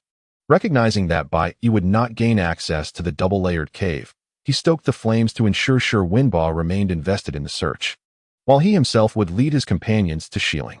By this time, the night had deepened, blanketed by a thick layer of snow. The group had no choice but to kindle a fire and spend another night within the cave. After enduring a series of trials, Xiaoning, feeling fatigued, sat beside Tang Sancheng and suddenly remarked, "Tang Sancheng, if one day I were to perish, you know what to bring me, right?" As Xiaoning scrutinized Tang Sancheng's face, she unexpectedly touched it and exclaimed, "What happened to your face?" The scars were remnants from the avalanche, not just on Tang Sancheng, but also on Qi Xie and Bai Yi, each bearing linear wounds. Tang Sancheng winced at Xiaoning's touch, worried that blood might seep forth, though the wounds had long since scabbed and had never bled profusely. He turned his head away, eliciting a moment of disappointment from Xiaoning. "Do you dislike me so much? Fine then." "No," Tang Sancheng quickly countered, noting that Bai Yi had not reprimanded him, thus assuming his injuries were not severe. He hurried to reassure Xiaoning. "Why bring up such morbid thoughts? During the moment I lost consciousness today, I contemplated something significant." Xiaoning remarked, "I wonder if everyone, when faced with the specter of death, recalls the most significant individuals and moments in their lives. In that instant, the first person who came to my mind was my father." Tang Sancheng's expression brightened. His intuition told him that Xiaoning was alluding to him. Indeed, it was he. Tang Sancheng, when he heard the words Night Pearl, he felt as though the air had been let out of him, his strength waning. Xiaoning gave him a gentle nudge and continued, "I was contemplating how dying and being cremated is rather disheartening. One wouldn't even have a complete body left behind. Merely a handful of ashes after a lifetime. How utterly meaningless. And if we consider burial, lying underground with all those insects nibbling at me, what if I were to become a zombie? I simply cannot allow that to happen. If only there truly existed a night pearl, I would place one in my mouth to preserve my body from decay, avoiding the gnawing of insects and the dread of rot, and I wouldn't have to fear the darkness. How splendid that would be." Tang Sancheng thought of the night pearl in the cave of the Yu clan, lamenting that Xiaoning had not seen it this time, and he was unable to show it to her. As he gazed at Xiaoning's increasingly radiant face illuminated by the firelight, he clenched his teeth and said, "Rest assured, no insect would dare bite such a charming lady as you." Lazy suddenly burst forth, spitting out the water he had been drinking. "Oh heavens! Tang Sancheng, is this your idea of sweet nothings? My goodness, I nearly laughed myself to death. Xiaoning, come here. I can say such things far better than he can. Come on over." Xiaoning, momentarily distracted and irritated by Lazy's interruption, shot back, "Get lost. Go away." "Wow, Xiaoning has turned into a fierce tigress," Lazy teased. His spirits lifted. In such weather and terrain, having a girl to jest with was indeed a source of amusement. Lazy's relentless teasing caused Bai Yi to furrow his brow. "All right, Lazy, get some proper rest. We need to set off again tomorrow. Traveling through the snow is no easy task, and we must conserve our strength." At last, Lazy fell silent, and soon, everyone gathered around the fire succumbed to deep slumber. Suddenly, Qi Xie opened his eyes, noticing Teapot Lid staring intently at him. "Why aren't you asleep?" Teapot Lid shook his head. "Tomorrow, I will venture out of the mountains. I must resume my martial training. Meeting you has made me realize that my previous efforts were in vain. I need to start anew." It turned out that after being subdued by Qi Xie, Teapot Lid had been unknowingly knocked unconscious by someone at the pool above. These two incidents had profoundly impacted him. After becoming the national martial arts champion, he had held an inflated sense of superiority, believing himself invincible. Now, his confidence lay shattered, igniting a fervor within him to relearn martial arts. Seeing his unwavering determination, Qi Xie refrained from further comment. "But don't you still need to protect your brother-in-law?" Teapot Lid's voice softened considerably. "I know him too well. After you all leave, he can barely last more than 3 hours here. Otherwise, why would my sister send me to find him? She knows he cannot endure. He is only suited for research. Practical work is entirely beyond him.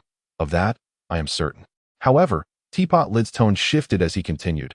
"But what exactly are you all doing?" Chapter 227. The Western Ridge. The Teapot Lid unexpectedly posed a question, and as he pondered how to respond, Bai Yi opened his eyes. It turned out he had not truly been asleep, but rather had been eavesdropping on the conversation between the two. Bai Yi remarked, We are adventurers, drawn to peril wherever it may lie. A faint, cool smile curled at the corners of the teapot lid's mouth, indicating his skepticism towards this assertion. He gently replied, "Only my brother-in-law would believe such a notion. However, encountering you is indeed a curious occurrence. Though I may not comprehend your experiences, they intrigue me greatly. Perhaps I shall never encounter them again. Your identities matter little." Bai Yi was taken aback by the newfound clarity in the teapot lid's thoughts. He stifled a yawn and ambiguously suggested, "Well, the hour grows late. We should retire for the night." Thus, the night passed quietly, and the cave fell into a serene stillness. Tang Sancheng opened his eyes, gazing at the fragrant stone above him. He mused whether, if the moon were positioned just so, its light might cascade into the cave, illuminating it entirely. Alas, it was not the 15th day of the month, and such a sight would remain elusive. Lost in thought, Tang Sancheng soon drifted back into a drowsy slumber. When morning arrived, the group was astonished by the scene outside the cave. The entrance was blanketed in snow, indicating that a heavy snowfall had occurred overnight, masking the peaks and draping a thick layer over the branches. The weight of the snow proved too much for the branches to bear, resulting in a resounding thud as it all fell to the ground. The mountains echoed with this sound, and Tang Sancheng, having not witnessed such a snowy landscape in quite some time, felt a surge of excitement. He reached out to clear the snow that had blocked the entrance, exclaiming, "What do they call this?" "A silver-clad world," Bai Yi affirmed. "Indeed, we have entered a realm adorned in silver." The snowfall had ceased, and it was time to descend further into the western ridge. Given the current conditions, their progress would surely be slower than the previous day. Bai Yi promptly instructed everyone to pack their belongings in preparation for departure. They donned thick hats that covered their ears and wrapped their mouths, leaving only their eyes exposed. To minimize their burden, they discarded excess items from their backpacks, striving for a lighter load. Once these preparations were complete, Bai Yi secured his lighter and flint close to his chest. In this icy wilderness, the ability to kindle a fire was paramount for their survival. With fire, they could melt snow for drinking water. Their personal supplies had long since run dry. Maintaining a flame was crucial, while regarding provisions, aside from Tang Sancheng's. The others were exceedingly cautious with their rations. Bai Yi felt compelled to reiterate to Tang Sancheng the importance of conserving food, lest they refuse to share, or rather, it was more a matter of a veiled threat than mere emphasis. Having completed their preparations, Bai Yi approached Professor Wenba. "Professor, we shall continue our journey inward. Please take care of yourselves while we are away. Should you consider retreating, be sure to assess the situation and understand the weather before venturing outside. The deep ravines beyond demand utmost caution. A single misstep could prove fatal." Wenba expressed his gratitude, saying, "Thank you for your guidance. Please exercise caution yourselves." The teapot lid glanced at them and suddenly produced an object from his bosom, presenting it to Qixia. "Brother, meeting you is indeed a stroke of fate for us both. In my ignorance, I failed to understand the significance of this gift. Please accept this as a token of our first encounter." It was an object wrapped in cloth, and upon unwrapping it, Qixia was taken aback. It was a mechanism capable of launching concealed weapons. How could the teapot lid possess such an item? The teapot lid explained, "This was gifted to me by a teacher during my martial arts training at the academy. He claimed that if one were to place silver needles or similar items within, it could launch them, striking without a trace. Of course, I present it to you merely for your consideration. It may prove useful in these treacherous, icy conditions." Remarkably, the teapot lid appeared to have undergone a transformation, a shift in character, and Qixia accepted the gift with gratitude. "Thank you." Bai Yi recalled the silver needles plucked from the tail end of the tiger insect. This could indeed come in handy. The feng shui master, silent and pitiable, had his hands tucked within his sleeves, but none paid him any mind as Bai Yi led the group out of the cave and towards the western ridge. Though the ridge did not seem far, traversing it would take approximately half a day. From a distance, the mountain peak resembled the beak of an eagle. As they trudged through the snow, their feet seemed ensnared, making progress arduous. Qixia took the lead, wielding a long branch to probe the ground for any concealed water pits or sudden deep ravines, ensuring no one would stumble into danger. The seemingly tranquil snow-covered terrain was fraught with peril. Bai Yi gazed up at the sky, the present silence sending a shiver through him, as he anxiously anticipated the possibility of a second avalanche. Having narrowly escaped the first, he could only dread the consequences of another. Fortunately, They had traversed half the distance without incident, although the snow began to fall again, complicating their journey further. Bai Yi quickened his pace to catch up with Qixia, inquiring about the western ridge. Qixia recounted a tale that piqued Bai Yi's interest before he had left the mountain. He often heard his kin speak of a shadow seen on the western ridge, which did not resemble that of any outsider, as the area had long been devoid of human presence. Since the rumors had spread, coupled with the terrain's challenges, few dared to enter. The sightings occurred on days of the lunar month, particularly on odd-numbered months, and were frequent in the western ridge. Additionally, it was noted that the reason some ventured there to collect wild ginseng was due to the region's favorable conditions for its growth, especially at the mountaintop, which was the most perilous yet yielded the greatest bounty of ginseng. Many, undeterred by the risks, had attempted to harvest it, including the Yu clan, who had ventured there several times. However, upon noticing the mysterious shadows, they feared discovery by outsiders and ceased their attempts. Bai Yi was well acquainted with wild ginseng, which typically thrived in the pristine forests at altitudes of 3,000 meters, boasting a history of existence spanning thousands of years. Due to the transformation of the natural environment and the relentless extraction by humanity, wild ginseng has become increasingly scarce. Bai Yi's import and export company receives countless requests for the supply of wild ginseng each year, yet it often fails to meet the demand. The natural wild ginseng that grows in Changbai Mountain is regarded as a rare gem among ginseng varieties. It absorbs the sweet dew of heaven and earth, draws upon the essence of the sun and moon, and is imbued with the spirit of nature, forming a unique ginseng body. The world reveres it as the king of herbs, an immortal herb. Historically, it was a tribute to the royal court, exclusively reserved for emperors. Upon hearing of the existence of wild ginseng in that region, Bai Yi became intrigued, for this wild ginseng is no less valuable than the finest artifacts. Moreover, he had heard rumors of shadowy figures lurking in the western ridge, pondering whether, besides those from afar who are interested in this wild ginseng, there might also be individuals akin to what his master referred to as Yin people. Was it not said that such entities roamed the Changbai Mountain?